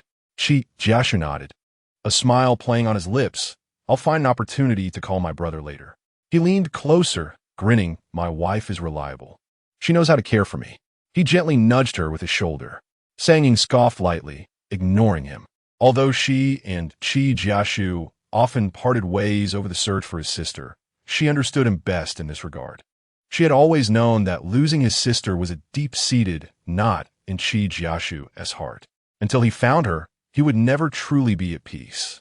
This unresolved issue drove him to a passion for racing, where he disregarded his safety, pursuing the thrill of speed. He despised himself for not being able to catch up to his sister back then, lamenting his childhood slowness. Chapter 73. Help me get a few strands of hair. Li Zhi and Lou Yanjing were still in the same car as yesterday. The summer sun blazed overhead, and the air was stifling. Li Zhi perched her sunglasses on her small face and wielded the small fan that Lou Yanjing had bought for her the previous day, as he held the sunshade for her while they walked towards the parking lot. The SUV, having been baked in the sun all morning, felt like a steamer. Lou Yanjing opened the car door to let it cool down, and after running the air conditioning for a while to circulate the air, he allowed Li Zhi to get inside once the leather seats were no longer scorching. The drive was indeed a bit lengthy, and the road was filled with task cards from the production team, suggesting there wouldn't be much excitement. The livestream room had seen a significant decrease in viewers, as many had set alarms to return in 3 hours. Just as Lou Yanjing was about to start the engine, his phone suddenly vibrated, illuminating the screen. He glanced at his phone with a lowered gaze. Find a way to get me a few strands of Li Zhi and Appo's hair. Remember to bring the hair follicles. Otherwise, stealing her toothbrush would suffice.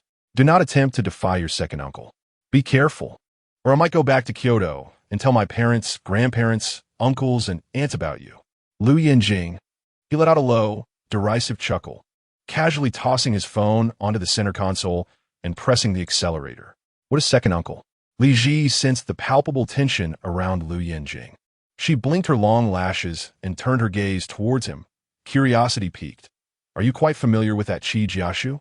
Of course, she had not seen the message.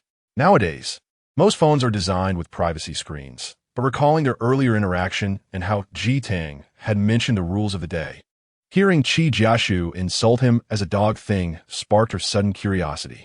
Lou Yanjing slightly raised his chin, lazily lifting his eyelids to meet Li Zhi and Appo's gaze through the rearview mirror. Family friends, we and Appo's grown up together. No wonder, Li Zhi nodded lightly. She had sensed that Qi Jiashu possessed an extraordinary aura.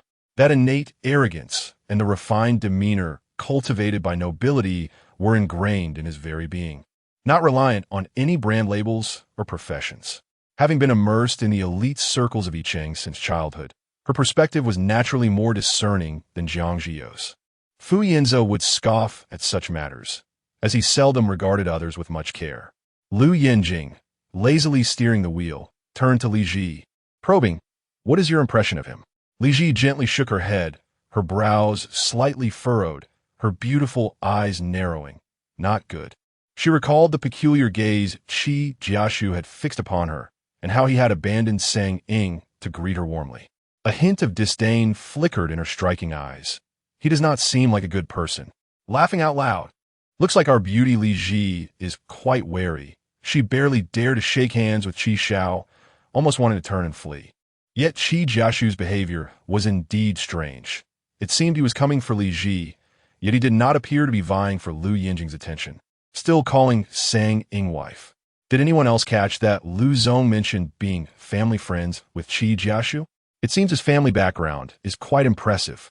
But everyone, let's not forget that Qi Xiao joined the variety show to find his sister. He is clearly aiming for Li Zhi, and Sang Ing is not jealous, possibly because Li Zhi is his sister. The livestream audience reveled in the drama, their anticipation of Qi Xiao's quest for his sister reaching a fever pitch. After hearing Li Zhi's assessment of Qi Jiashu, Lou Yanjing swallowed hard, unable to suppress a low chuckle. He felt an inexplicable sense of satisfaction. Then, with a playful arch of his brow, he leaned back, a smirk playing on his lips. He, not a good person? Li Zhi nodded resolutely, her gaze sparkling. No wonder Sang Ing is always breaking up with him. A man who treats everyone like treasures in an antique shop deserves to be hung on the wall. Men must be displayed to be tamed. Remembering Qi Jiashu and Appo's gaze when he first arrived, she felt a shiver run down her spine. He had almost abandoned Sang Ing to follow her. Scoundrel. This man had already earned 1,000 negative points in her mind. Lou Yanjing chuckled nonchalantly, his well-defined fingers tapping the steering wheel. He means no harm. Perhaps he is merely curious about you. What is there to be curious about? Li Zhi shot back. Now, suffering from scoundrel allergy, she was terrified of being labeled a homewrecker, wishing to avoid such scrutiny altogether. Just then, they encountered a red light. Lou Yanjing leaned toward her with a lazy smile, his voice deep and seductive as he spoke. What kind of girl could captivate Lou Yanjing? Who wouldn't he be curious? Li Zhi's cheeks suddenly flushed. She reached out to push Lou Yanjing away from her, whispering, "Drive properly." Lou Yanjing smirked, turning back with ease, his strong wrist resting on the wheel.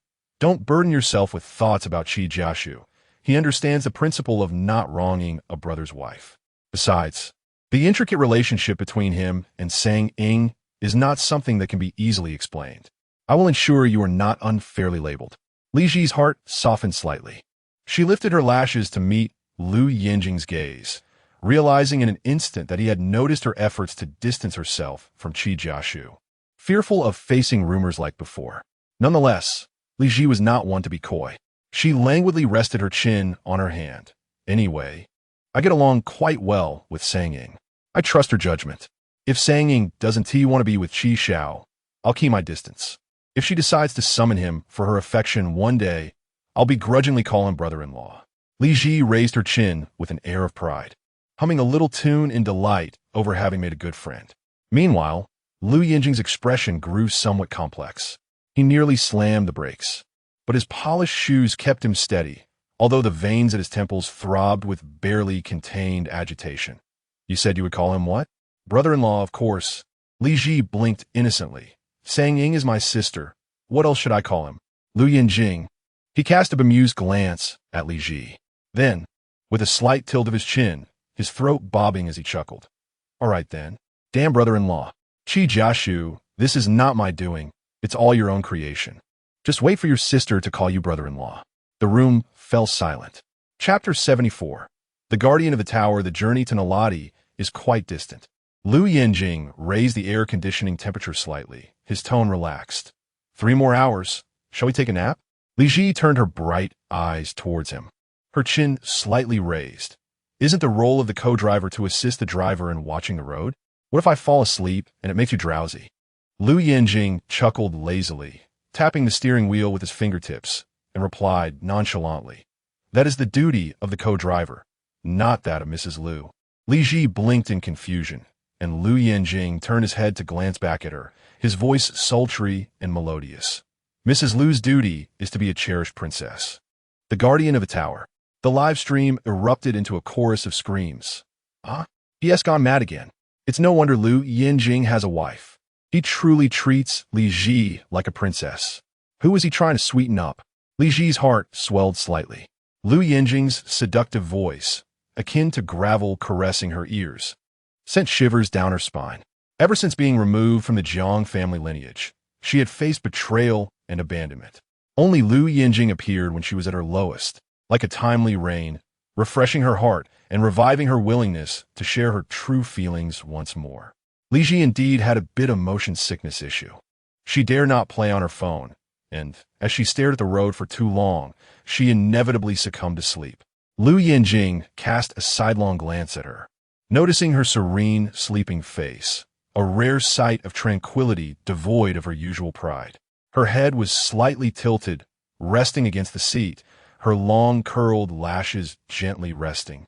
Resembling a butterfly poised delicately on a flower, her eyelids shimmering with a soft luster. Perhaps due to her slight tilt, she unconsciously leaned towards Lou Yanjing while asleep, causing her left strap to show signs of slipping off.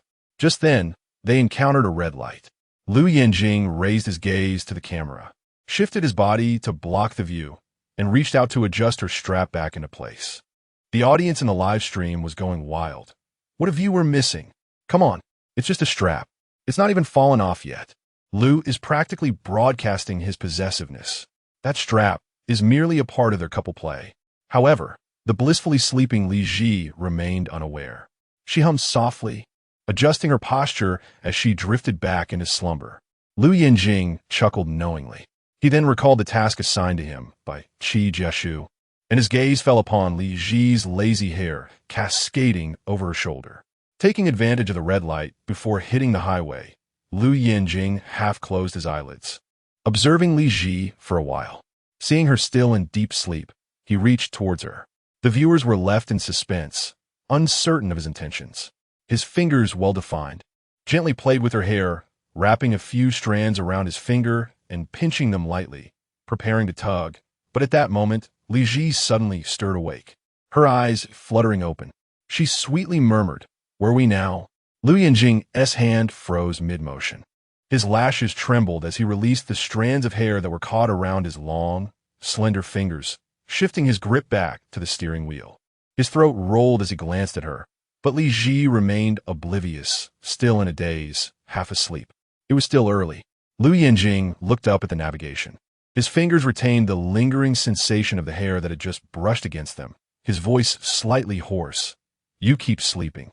"Oh." Li Zhi tilted her head and closed her eyes once more. Yet, Lou Yanjing did not tug at her hair again. They were approaching the highway entrance. To the viewers, His earlier actions appear to be a playful interaction while his wife slept, as if he couldn't resist the temptation. The possessiveness is off the charts. Even while driving, he wants to play with his wife and Appo's hair. What, is he not satisfied at night? When Li Zhi and Appo's hair was wrapped around Lou and Appo's fingers, that scene was utterly captivating. Li Zhi, don't sleep. Your husband is being a rogue while you're dozing off. I never expected such thrilling moments during this self-driving journey. However, the excitement seemed to conclude there.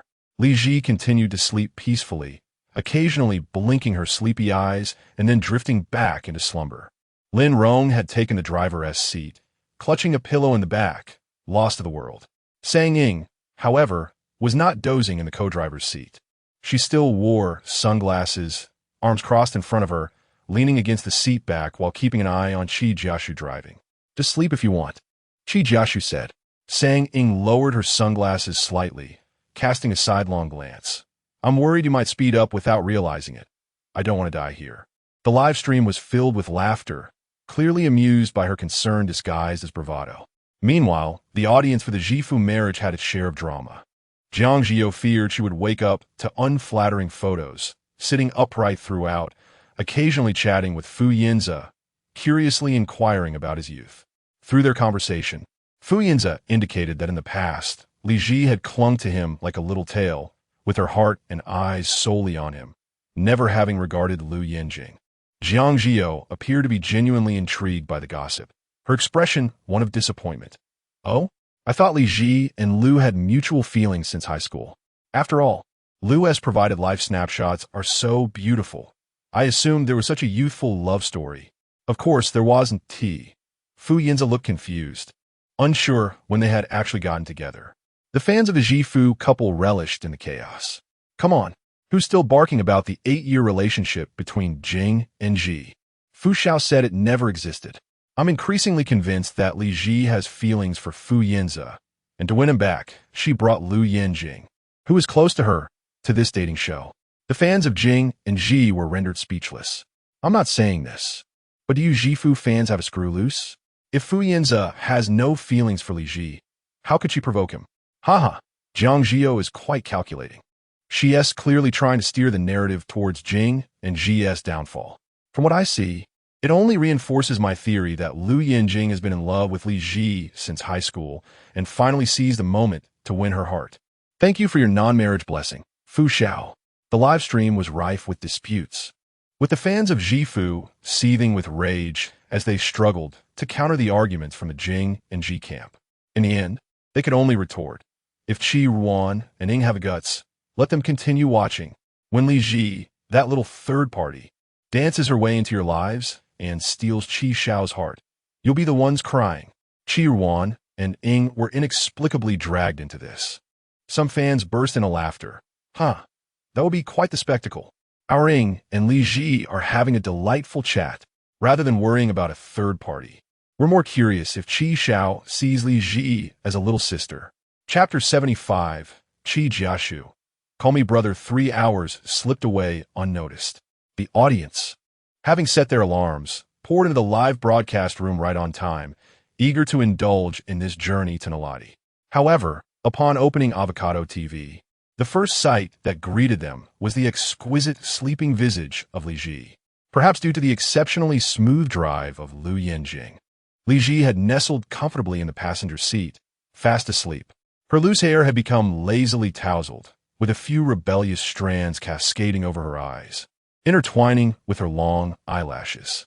Draped over her was a suit jacket, which concealed her shoulders and neck, alleviating Lou Yanjing's earlier concern about her straps slipping off. When the camera zoomed in, a lipstick mark was discovered on the black jacket. Hey, has anyone been lurking in the live chat to tell us when President Lou's jacket was placed over her? What's with the lipstick mark? I must say Li Zhi, even while sleeping, manages to create an extraordinary ambience. The suit jacket looks incredibly fitting. Indeed, there were those who had been vigilantly watching the stream. They quickly shared the story with the returning viewers. The jacket had been placed on her during a stop, likely because President Lou was concerned about the air conditioning being too cold, but feared that turning it off would make her too warm.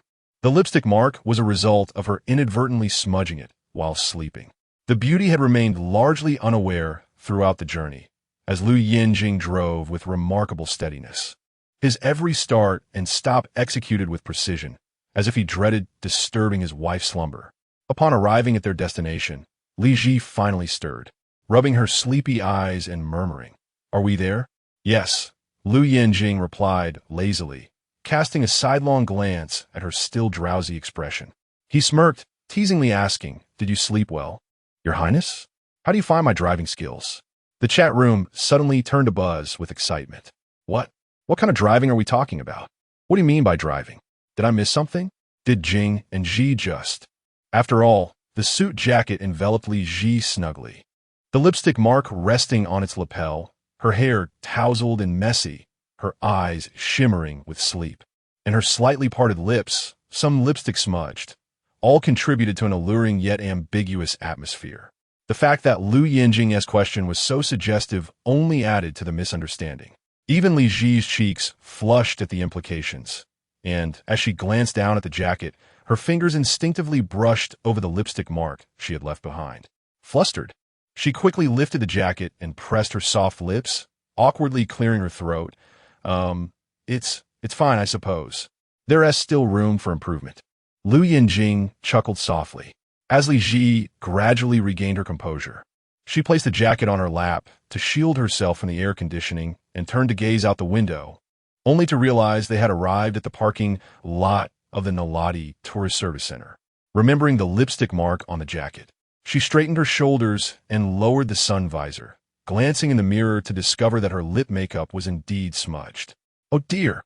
How deeply did I sleep during the drive? She had hardly been awake, completely unaware of her smeared lipstick. Biting her lip, she deftly retrieved her lipstick from her bag, raising her chin in a proud manner as she touched up her makeup. "Is the scenic area further in? Shouldn't we buy a self-driving ticket since we drove here?" "Yes," Lou Yanjing replied casually. He found a parking spot and effortlessly maneuvered the car, his strong wrist relaxed on the steering wheel. However, today's self-driving tickets are already sold out. There are restrictions on vehicles in Naladi. Only 300 self-driving tickets are released each day, and tourists generally purchase them in advance. It was evident that the production team had set up a trap for them. Li Zhi quickly caught on, holding up her lipstick, her eyes twinkling. The production team must have already bought the tickets. They just want us to find a task card to exchange for resources. Lou Yanjing raised an eyebrow, neither confirming nor denying. Just then, a loud honking interrupted their conversation. Beep, beep. Li Zhi and Lou Yanjing turned to see an off-road vehicle parked in the adjacent spot, its driver rolling down the window. Li Zhi, seated in the passenger seat closer to the right, turned her head and was met with the sight of Zhi You, clad in sunglasses, grinning broadly. He had followed Lou Yanjing's vehicle without even consulting the navigation system, parking right next to them. "Hey, what a coincidence!" Zhi You exclaimed, removing his sunglasses and resting his arm on the window. Li Zhi felt a wave of mixed emotions as she looked at the overly friendly Zhi You, beginning to regret rolling down the window. It wasn't until Sang Ying leaned in to greet her that Li Zhi smiled faintly. "Sister Sang." Zhi You, with a nonchalant smile, tilted his chin up, waiting for Li Zhi to greet him back. Instead, she said brother-in-law. In that instant, the smile on Zhi Yu's face froze. Sang Ying's lips parted in surprise, and she couldn't help but turn away, laughing. Zhi Yu stood there, momentarily stunned, staring at Li Zhi in disbelief. "What did you just call me?" Li Zhi saw nothing wrong with her choice of words. It conveniently established a clear boundary to deter anyone from labeling her as a homewrecker. She blinked innocently, replying sincerely, "Sister Sang is an elder sister, so of course you, Qi Xiao, are my brother-in-law." Viewers eagerly awaiting sibling jokes erupted in laughter. "Ha ha ha ha ha. Wow, brother-in-law, you've really got guts, Li Zhi. Just called Qi Xiao's bluff." If Qi Xiao truly thinks of Li Zhi as a sister and came to claim her, now that would be hilarious. Brother becomes brother-in-law, sister-in-law becomes sister. All right. Is this how the wealthy play? Sang Ying was already laughing so hard her stomach hurt. Zhi Jiu, feeling stuck, pressed his tongue against the roof of his mouth. Leaning forward provocatively towards Lou Yanjing. "Did you teach her that?" Lou Yanjing casually opened the car door and stepped out, effortlessly holding an umbrella. "You're overthinking it. I never teach my wife how to behave." Jiashu was at a loss for words, caught between laughter and confusion. He bent his neck, rubbing his nose for a moment before straightening up and taking a deep breath. "I'm 3 years older than you. Why can't you just call me brother like Lou Yanjing does? Why call Sang Ing and Appos, sister-in-law and Appos?" Jiashu leaned on the window again, beckoning to Li Zhi. "Come on, call me brother. Don't listen to Sang Ing. Don't let her fool you." Li Zhi smiled slightly, and Jiashu felt an ominous sense of foreboding. Indeed, she tilted her head slightly. "All right, Sister Sang hasn't agreed to date you again, so you don't really qualify as a brother-in-law right now. Well, former brother-in-law." Chapter 76, Exposure of Nicknames. Lu Xiaoke, Jiaojiao, Jianshu felt as if struck by a thunderbolt. He stood there, racking his brain for some time, unable to discern where the issue lay. Meanwhile, Sang Ing finally managed to suppress the corners of her lips. "Jianshu," she said, her eyes sparkling. "Why have you suddenly stopped smiling? Are you naturally averse to laughter?" "Haha, my wife has lightning-fast internet. I'm not sure if Qi Xiao enjoys smiling, but my lips are harder to control than AK. Why does this scene seem inexplicably comical? I feel as if Jianshu is about to shatter. Haha. Good heavens. Former brother-in-law. Li Zhi is sticking a knife into Qi Xiao's heart on behalf of Sang Ing." The audience in the live stream erupted in laughter. Jianshu leaned his elbow against the edge of the car window, his knuckles slightly bent as he supported his head, his silence deafening. Until Lin Rong and Appos' voice broke through. "Oh, what a coincidence. Did you all just arrive?" Oblivious to the situation, Lin Rong suddenly appeared between Li Zhi and Jianshu, blinking innocently and glancing around, clearly unaware of the earlier events. Li Zhi said, donning her sunglasses. She lazily leaned against the window, half of her body protruding outside. "We just arrived and have already discovered the production team's trap." Lin Rong nodded vigorously in agreement, her frustration evident as she stamped her foot. "I thought the game would allow for more freedom, but my driving ticket was held back. The key is, I still don't know where the task card is hidden. We also had to play games during our trip a few days ago, though I was reluctant. At least the rules were announced directly without the hassle of searching for task cards. Let us search." Li Zhi tilted her face up towards the sun. Lin Rong wisely stepped aside, allowing Li Zhi and Jianshu to exit the car one after the other. The weather in Aladi was exceptionally clear today. As Li Zhi was about to raise her hand to shield her eyes from the sun, Lou Yanjing timely opened an umbrella. Jianshu cast a sidelong glance. He immediately shed his leather jacket and threw it into the car, bending down to rummage in the center console. "Who doesn't he have?" Swish. However, before Jianshu could finish his sentence, the sound of an umbrella being opened suddenly interrupted him. He halted his motion and turned to see Sang Ing, who had just exited the passenger seat, approaching with an umbrella to shield him from the sun. The crowd. Laughter erupted in the live stream. Watching Sang Ing elegantly hold the umbrella for Jianshu, Lin Rong's expression was complex, and the words "fourth love" floated slowly through her mind. Who would have thought Qi Xiao had such a style? Jianshu's expression stiffened. He turned to glare at Sang Ing and snatched the umbrella from her hand. "I can do this kind of thing." "Fine, you can," Sang Ing retorted, adjusting her sunglasses. Although her expression behind the shades was concealed, her red lips curled slightly. Jiao. The audience? What is this title? Jiao? Could that be Qi Xiao and Amp? Appos' nickname. It might also be a term of endearment between XQL. Strangely fitting. In front of Sang Ing. Isnt Qi Xiao, just Jiao? Even Li Zhi couldn't help but laugh. She pushed her sunglasses down to reveal her bright, clear eyes. Is this the name Sang Ing uses for her former brother-in-law? Sang Ing looked at Li Zhi, slightly lost in thought.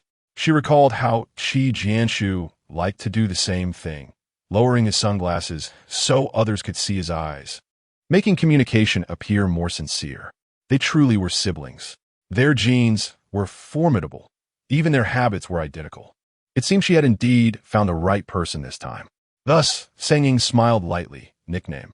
Sang Ing. Jianshu ground his teeth. Although his tone sounded fierce, he tugged at Sang Ing and Appos, Jiang's clothing to pull her aside, leaning down to whisper as if sharing a secret. Don't tarnish my reputation. What is the issue? Sang turned to look at Li Zhi, her red lips still slightly raised. This name is quite adorable. She even tilted her chin and asked Li Zhi, isn't it? Li Zhi laughed so hard her eyelashes trembled. The corners of her eyes sparkled like dewy lychees. It's very cute. Your former brother-in-law's parents must be quite interesting people. Jianshu was at a loss for words. Praising his parents as cute was acceptable. Accepting the nickname was one thing. But for heaven's sake, why not just call him her former brother-in-law? Jianshu rolled his eyes in exasperation and decided to shift the focus of his frustration onto Lou Yanjing. Yes. But it's still not as cute as someone else's nickname, right, Lu Xiaoke? The audience. Li Zhi. She widened her eyes in disbelief and turned her head to see Lou Yanjing's pupils suddenly darken, the veins on his forehead pulsating. He thrust the umbrella into Li Zhi's hands and strode, overseas, Jianshu by the collar. His voice was laced with suppressed anger. Jiao. Lu Xiaoke. Don't you dare rebel. I'm warning you. Jianshu, too, grabbed Lou Yanjing's collar, declaring, what is so bad about exposing such an adorable nickname? Let us reveal them together. It's no big deal. The two of them resembled school children squabbling. The livestream audience was in hysterics. What the heck? What kind of names are these? The adorable nickname of the suit-clad tycoon from the Jing Circle has been so effortlessly exposed? Respectfully, what? What about it, Lu Xiaoke? Did you provoke Jiao, and now you're sweating bullets? Lu Xiaoke, Jiao, you're truly my biological father. Ha ha ha ha. I'm really dying of laughter. These two little nicknames are too charming. Li Zhi was in tears from laughing. She pushed her sunglasses onto her head. And when Lou Yanjing returned to her side to hold the umbrella, she noticed tears of mirth glistening at the corners of her eyes. Lou Yanjing's sharp jawline twitched slightly. He glanced at her, his eyes narrowing. Is it really that amusing? Isn't it? Li Zhi lifted her delicate face.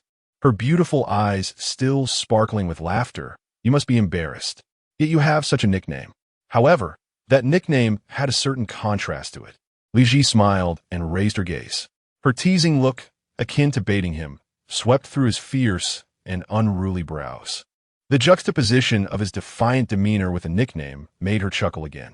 Leaning closer to Lou Yanjing, she blinked her watery eyes, little acqui in that moment. Lou Yanjing felt a tingling sensation rush through his ears. It was as if a sweet current had entwined with his senses, sending his heart racing. Lou Yanjing initially thought he would detest this nickname, fearing it might tarnish his image in Li Zhi's eyes. However, once the affectionate nickname slipped from her lips, he found his hand holding the umbrella suddenly go soft. Damn it, it sounded so delightful. How could this silly name sound so pleasant when she said it? Lou Yanjing swallowed hard, feeling a bit awkward as he turned his face away, his ears visibly flushed with warmth. Chapter 77. Savoring the cream he applied, the guests continued their quest for the task cards. Ultimately, it was Jiaxu who, in a moment of desperation, attempted to inquire at the ticketing booth about any available tickets and unexpectedly stumbled upon a treasure chest. Sang showed little interest in this discovery. With a flourish, Jiaxu presented the treasure chest to Li Zhi, exclaiming, "Here it is. I haven't looked yet." Jiang Zhi You was also searching for treasure chests in the service hall, but found nothing. Upon hearing what seemed to be excitement from Li Zhi's direction, she turned her attention there immediately. There stood Jiaxu, who should have been with Sang, casually striding forward. A smile gracing his lips as he held the treasure chest, presenting it to Li Zhi while the others were still fervently searching for their task cards. Seeing this, Jiang Zhi You furrowed her brows, silently cursing the vixen. Lou Yanjing cast a sidelong glance at Jiaxu, understanding that Li Zhi would hesitate to accept the chest, and directly snatched it from him. With an air of arrogance, he proclaimed, "What sort of pathetic chest warrants our dear Miss Zhi opening it herself?" Inside the hall, the sunshade Li Zhi had been under was already retracted. Lou Yanjing lazily narrowed his eyes, his long, elegant fingers deftly unfastening the latch of the treasure chest. Curiosity piqued. Li Zhi leaned closer. Lou Yanjing raised his chin slightly, urging her to retrieve the task card. She picked up the card and read aloud, "Sweet Traveler version of Love Pong." Male and female guests of the same group are to proceed to the service hall lounge, standing face to face at the ping pong table. They are to toss ping pong balls into cups opposite them, drink the beverage, and draw the task card from the bottom of the cup to complete the task and receive rewards. Rewards: 2 self-driving tickets to Naladi. Lin Rong's expression instantly transformed. As a pop star who had once studied in Han Country, she recalled that there was a dating show titled Love Pong there. The rules were similar, except that in that show, the participants were complete strangers meeting for the first time, immediately engaging in drinking and drawing cards, with the game content being incredibly risky, pushing the boundaries of decency. I might faint. Lin Rong pressed her fingertips to her temples, lamenting, "This is no different from unboxing, and I'm just unboxing for punishment." Sang Ying shrugged nonchalantly, pushing her hair back over her shoulder. "Let's take a look first. If you all draw something you don't want to do, you could trade with me." Lin Rong's eyes instantly lit up, but the staff nearby coldly reminded her, card exchanges are not allowed. Otherwise, they will be deemed void. Lin Rong's enthusiasm deflated once more. She muttered under her breath, "Damn production team." The staff continued, "However, if you truly do not wish to participate, you may drink a cup of bitter melon juice and redraw." Suddenly, Lin Rong felt hopeful again. "Let us go." Li Zhi fluttered her eyelashes, tilting her head with a hint of pride, realizing they had little choice. Thus, the group proceeded to the service hall lounge. There, they found a ping-pong table adorned with 10 cups of beverages on each side, each of a different variety. Both male and female guests were required to toss balls, completing their respective tasks to obtain their tickets. "Shall we go first?" Sang Ying asked, her eyes slightly lifted at the corners. With a languid posture, she wrapped her arms around herself, embodying the reliable older sister figure for both Li Zhi and Lin Rong. The audience cheered. "Sang Ying is so cool." Sang Ying cast a sidelong glance at Jiang Zhi You, who immediately picked up on her signal and hurried over, saying, "Coming, my dear." "Ha ha, this is nothing like an ex." Sang Ying has categorized Qi Xiao as an ex, yet is still willing to team up with him. "Jai, you could just enjoy it, purely putting on a tough front while being soft-hearted. In truth, whether they break up or not makes no difference, haha." Those called Love Pong. The game involved tossing the balls by hand, not with a paddle. Jiang Zhi You was the first to throw a ball, landing it in a cup of raspberry juice before he circled the table, lifted the juice, and as he tilted his head back to drink, his prominent Adam's apple drew attention, accentuated by a red spot on his neck that matched the color of the raspberry juice on his lips. Sang Ying handed him the card from the bottom of the cup. Jiang Zhi You playfully licked the juice from his lips, smiling. The male guest must apply cream to 3 parts of his body for the female guest to lick off. Lin Rong shivered at the thought, instinctively hugging herself. "Thank goodness Sang Ying drew this instead of us. I would rather sit in the visitor center all day." Shan Yu was silent. Yet, Li Zhi recalled a task from the first day of the dating show that was even more suggestive than licking cream off: peeling stickers. The staff handed the cream to Jiang Zhi You, who smirked, raising his head languidly, spraying cream first on his Adam's apple and cheek. He had intended to spray it on his lips as well, but upon meeting Sang Ying's teasing gaze, he regretfully opted for his hand instead. He tilted his head and smiled. "Come on, my dear." Sang Ying shot him a disdainful look, but, true to her straightforward nature, stepped forward without hesitation. Jiang Zhi You bent slightly, making it easy for her lips to graze his Adam and Appo's apple, swiftly licking off the cream. The camera captured the small red spot on his neck, moving with the motion of his throat, while the cheeks and back of his hand were done simply. Next, Sang Ying took her turn to toss the ball and drew a rather straightforward task. "Please have the male guest drink a cup of bitter melon juice." The bitter melon juice, initially intended as a punishment, caused Jiang Zhi You to break into a playful pout. "What kind of wicked task is this?" "Go ahead." Sang Ying smiled sweetly, her lips slightly parted. Li Zhi couldn't help but chuckle at the scene. Lou Yanjing raised an eyebrow, casually leaning towards Li Zhi. "Are you having so much fun?" Their interaction is quite amusing. Li Zhi responded cheerfully, her body betraying her words. Sang Ying's personality resonated with her, making Jiang Zhi You appear more agreeable. After all, he was Sang Ying's chosen man. Yet, Jiang Zhi You and Appo's face turned an unflattering shade of green. having just swallowed the bitter melon juice. He felt as if he were turning into a bitter melon himself. But he could not bear to suffer alone. Thus, he grasped Sang Ying by the nape of her neck and pulled her close, capturing her lips with his, infused with the bitterness of the drink. The live chat erupted with shrieks. Lin Rong clasped her hands, exhilarated, while Li Zhi's heart raced at the sight. "Qi Jiashu, you rascal!" Sang Ying kicked him playfully. Qi Jiashu jumped, hand protecting his lower region, exclaiming, "What the? Sang Ying, are you serious? You've ruined my lower half. You owe me for the rest of my life." Laughter filled the live chat once more. The next round involved Li Zhi and Lou Yanjing tossing balls. As Lin Rong opted to sit this one out, Lou Yanjing leaned casually against the table, idly tossing the ping-pong ball in his hand, his long fingers elegantly curved. He raised his chin slightly towards Li Zhi, inviting, "Lady Zhi, please go ahead." "You first," Li Zhi replied, her chin held high. A playful tilt to her head as she regarded Lou Yanjing with bright, sparkling eyes. "I enjoy taking my time." Lou Yanjing chuckled softly. "Very well." With his wife's directive compelling him to act, he straightened, aiming for the cup of watermelon juice across the table. With a charming flick of his wrist, the ball landed perfectly. He sauntered over to Li Zhi, lifted the cup of watermelon juice, and drank it, his tongue teasingly brushing against his lips stained with the crimson juice. Lou Yanjing retrieved the task card hidden beneath the cup, casting a brief glance at the task before seemingly becoming intrigued, lifting his gaze to Li Zhi. The audience in the live broadcast room was utterly intrigued. However, from the perspective of Lou Yanjing, it seemed as though the camera was not permitted to capture the moment, until he leisurely announced, "Gentlemen are requested to wear heart rate monitors to listen to the confessions of the ladies. The mission would be deemed successful if the lady and Appo's affectionate words could elevate the gentleman and Appo's heart rate to 120. Chapter 78. Lou Yanjing, I adore you.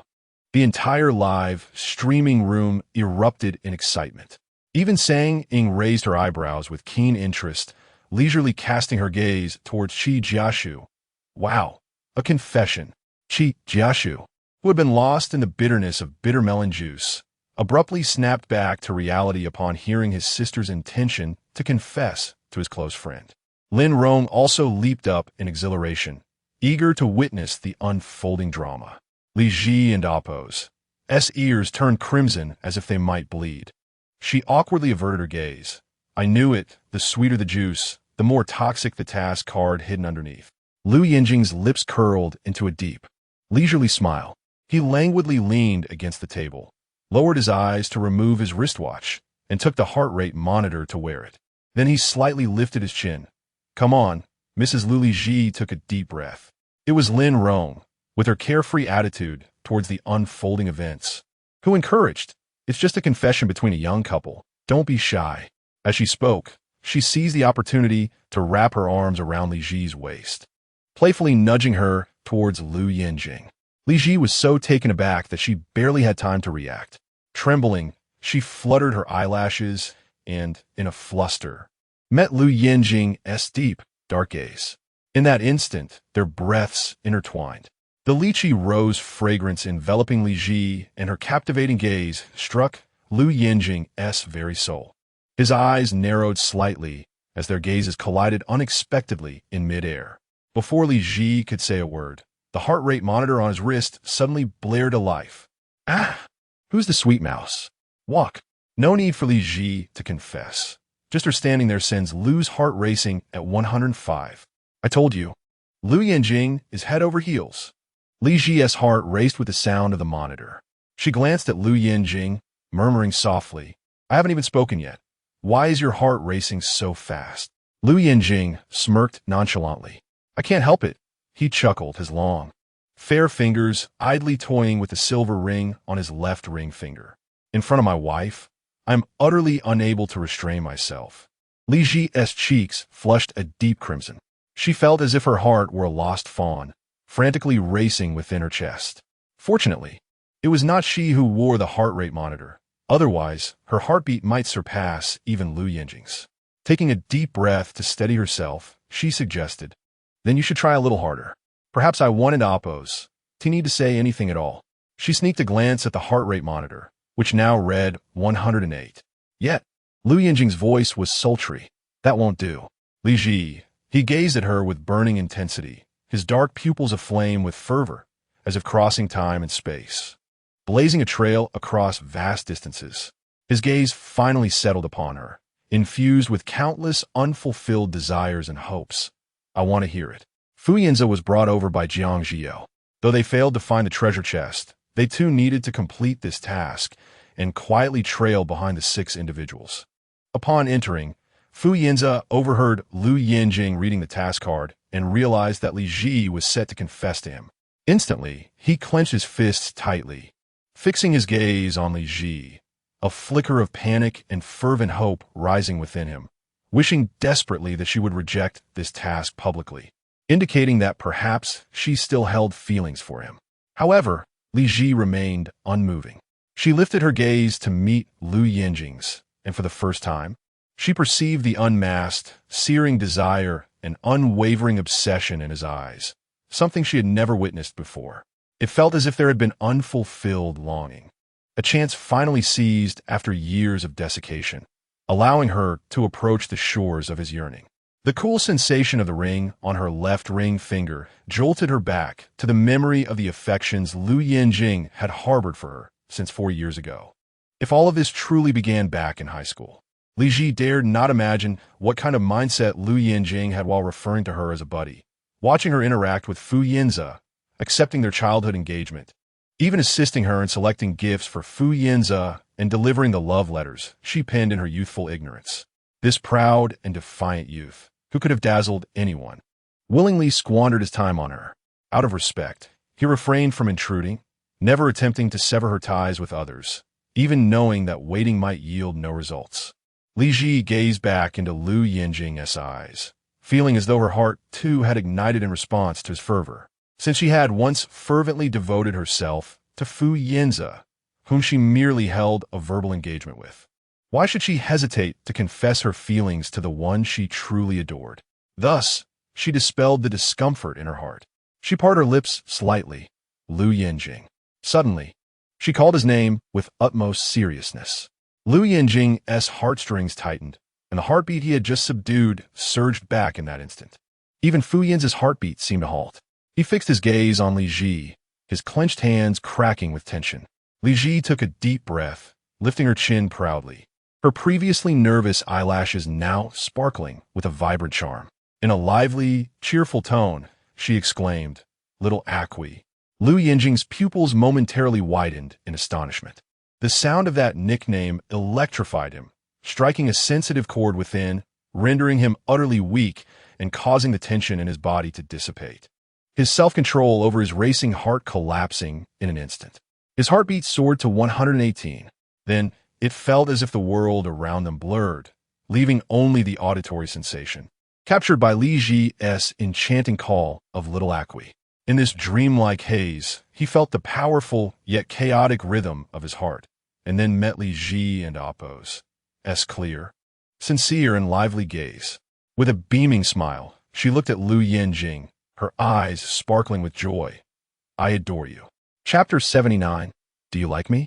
Like a torrent sweeping through the mountains, a tempest surged within Lou Yanjing's chest upon hearing Li Zhi's declaration of affection. His heart swelled to the brink of bursting. He lowered his gaze to Li Zhi, his eyelashes quivering, his throat constricting, and the veins on the back of his hand standing out, as if every pore in his body opened wide for her. His heart rate skyrocketed to an astonishing 130. The entire live broadcast room erupted. What the hell? I feel like I've just witnessed another breathtaking moment between Jing and Zhi. Oh my gosh, she likes him. She said she likes him. Does this count as mutual affection? If Liu Xiaoqiao has secretly loved Li Zhi for years, this is finally him hearing a response. The fans were ecstatic, reveling in the unfolding drama. Lin Rong clasped her hands to her cheeks, overwhelmed. So sweet. How can they be so adorable together?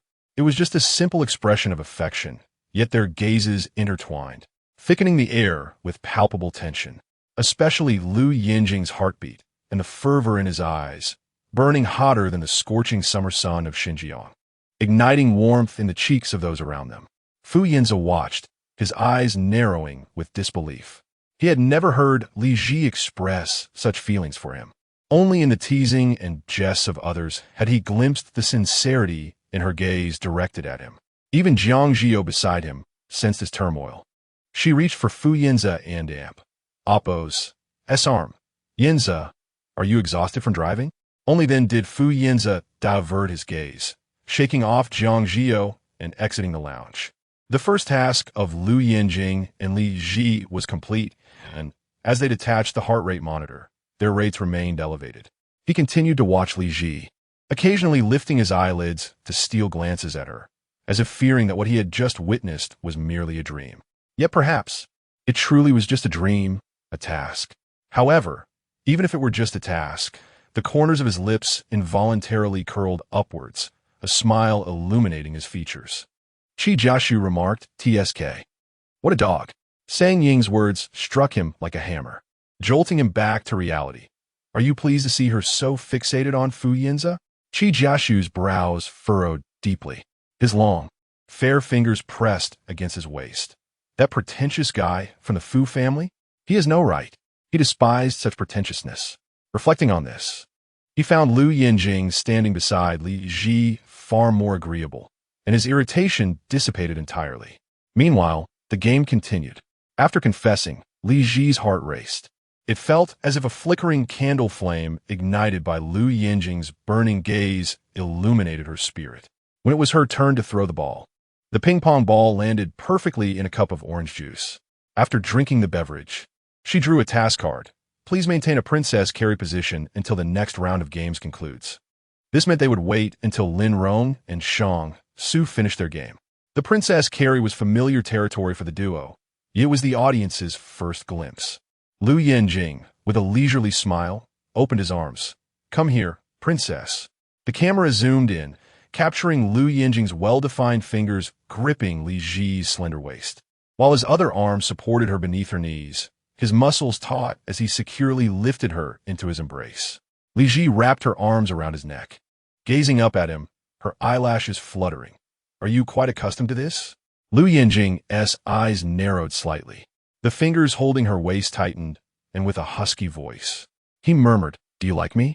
Li Zhi gently licked her lips, the sweetness of the orange juice lingering, her breath mingling with Lou Yanjing's, infused with a fragrant sweetness. Is that so? She replied, her chin held high. Lou Yanjing's fingers tightened further, his warm breath cascading over her cheek. Zhi, I will take it seriously. Their microphones remained unmuted. Though their voices were low, the audience turned up the volume, straining to hear every word. Li Zhi, with a hint of pride, turned her face away, leaning her head on Lou Yanjing's shoulder, and softly murmured, It's not like I'm forbidding you from taking it seriously. The audience was left in a state of fainting joy. Who dares to say Lou Yanjing isn't in love? Normal couples Don and Oppos. To have conversations like this. If you like someone, you like them. No need to overthink it. When Li Zhi said she liked him, Lou's heart nearly caused the monitor to explode. He truly got hooked. After years of unrequited love, finally a resolution. After enduring 8 years, he hears a response. Thanks to Fu Yanze for not marrying her. The CP fans were ecstatic. From the dialogue between Li Zhi and Lou Yanjing, they pieced together a complete narrative. Lou Yanjing secretly loved Li Zhi in high school, but she was bound by a verbal engagement with her childhood friend Fu Yanze, leaving him as a mere observer, watching the girl he adored with someone else. Yet he refused to resign himself to this fate, silently supporting her while concealing his true feelings, even going so far as to help her deliver love letters to Fu Yanze. After years of unrequited love, he thought he had lost his chance. But when Li Zhi's situation changed and Fu Yanze was no longer an obstacle, he rushed back to be by her side, proposing to help her dispel rumors of infidelity through marriage, thereby securing his place as the male lead and winning the girl. This tale was both thrilling and passionate. The fans of Jing and Zhi quickly embraced the narrative, showering the analysis with praise, finally weaving together the fragmented clues into a cohesive story. I like this post. Requesting similar fanfiction about Jing and Zhi. This story just keeps getting better. The way he helped deliver love letters as a brother seems so in character for Lou Yanjing. I seriously suspect the author knows inside information. But it's such a delightful narrative. After posting this analysis, Fu Yinxia stepped back, satisfied as she watched the likes soar. She even pondered that perhaps she should not be a dancer, but rather a novelist. Li Zhi remained oblivious to her friend's online antics and the frenzy sweeping across the internet. She listened to Lou Yanjing's heartbeat, feeling his warmth envelop her. Lin Rong, while throwing ping-pong balls, was sweetly overwhelmed by the sight of the two whispering intimately in their embrace. The barrage of comments pleaded, "Take it slow. Take it slow. You two should linger a little longer. I want to see Jing and Zhi embrace for just a bit longer." Lou Yanjing's stamina is incredible. He can hold Li Zhi for so long without faltering. Oh my, his veins are so defined. The tension in his muscles is simply exquisite. Lin Rong understood what the audience craved. She was fortunate that her task was not too challenging, so she deliberately slowed down the game, allowing Jing and Zhi to remain in each other's arms for an extra 5 minutes. Only when all 6 had received their driving tickets did Lou Yanjing finally bend down to gently set Li Zhi down.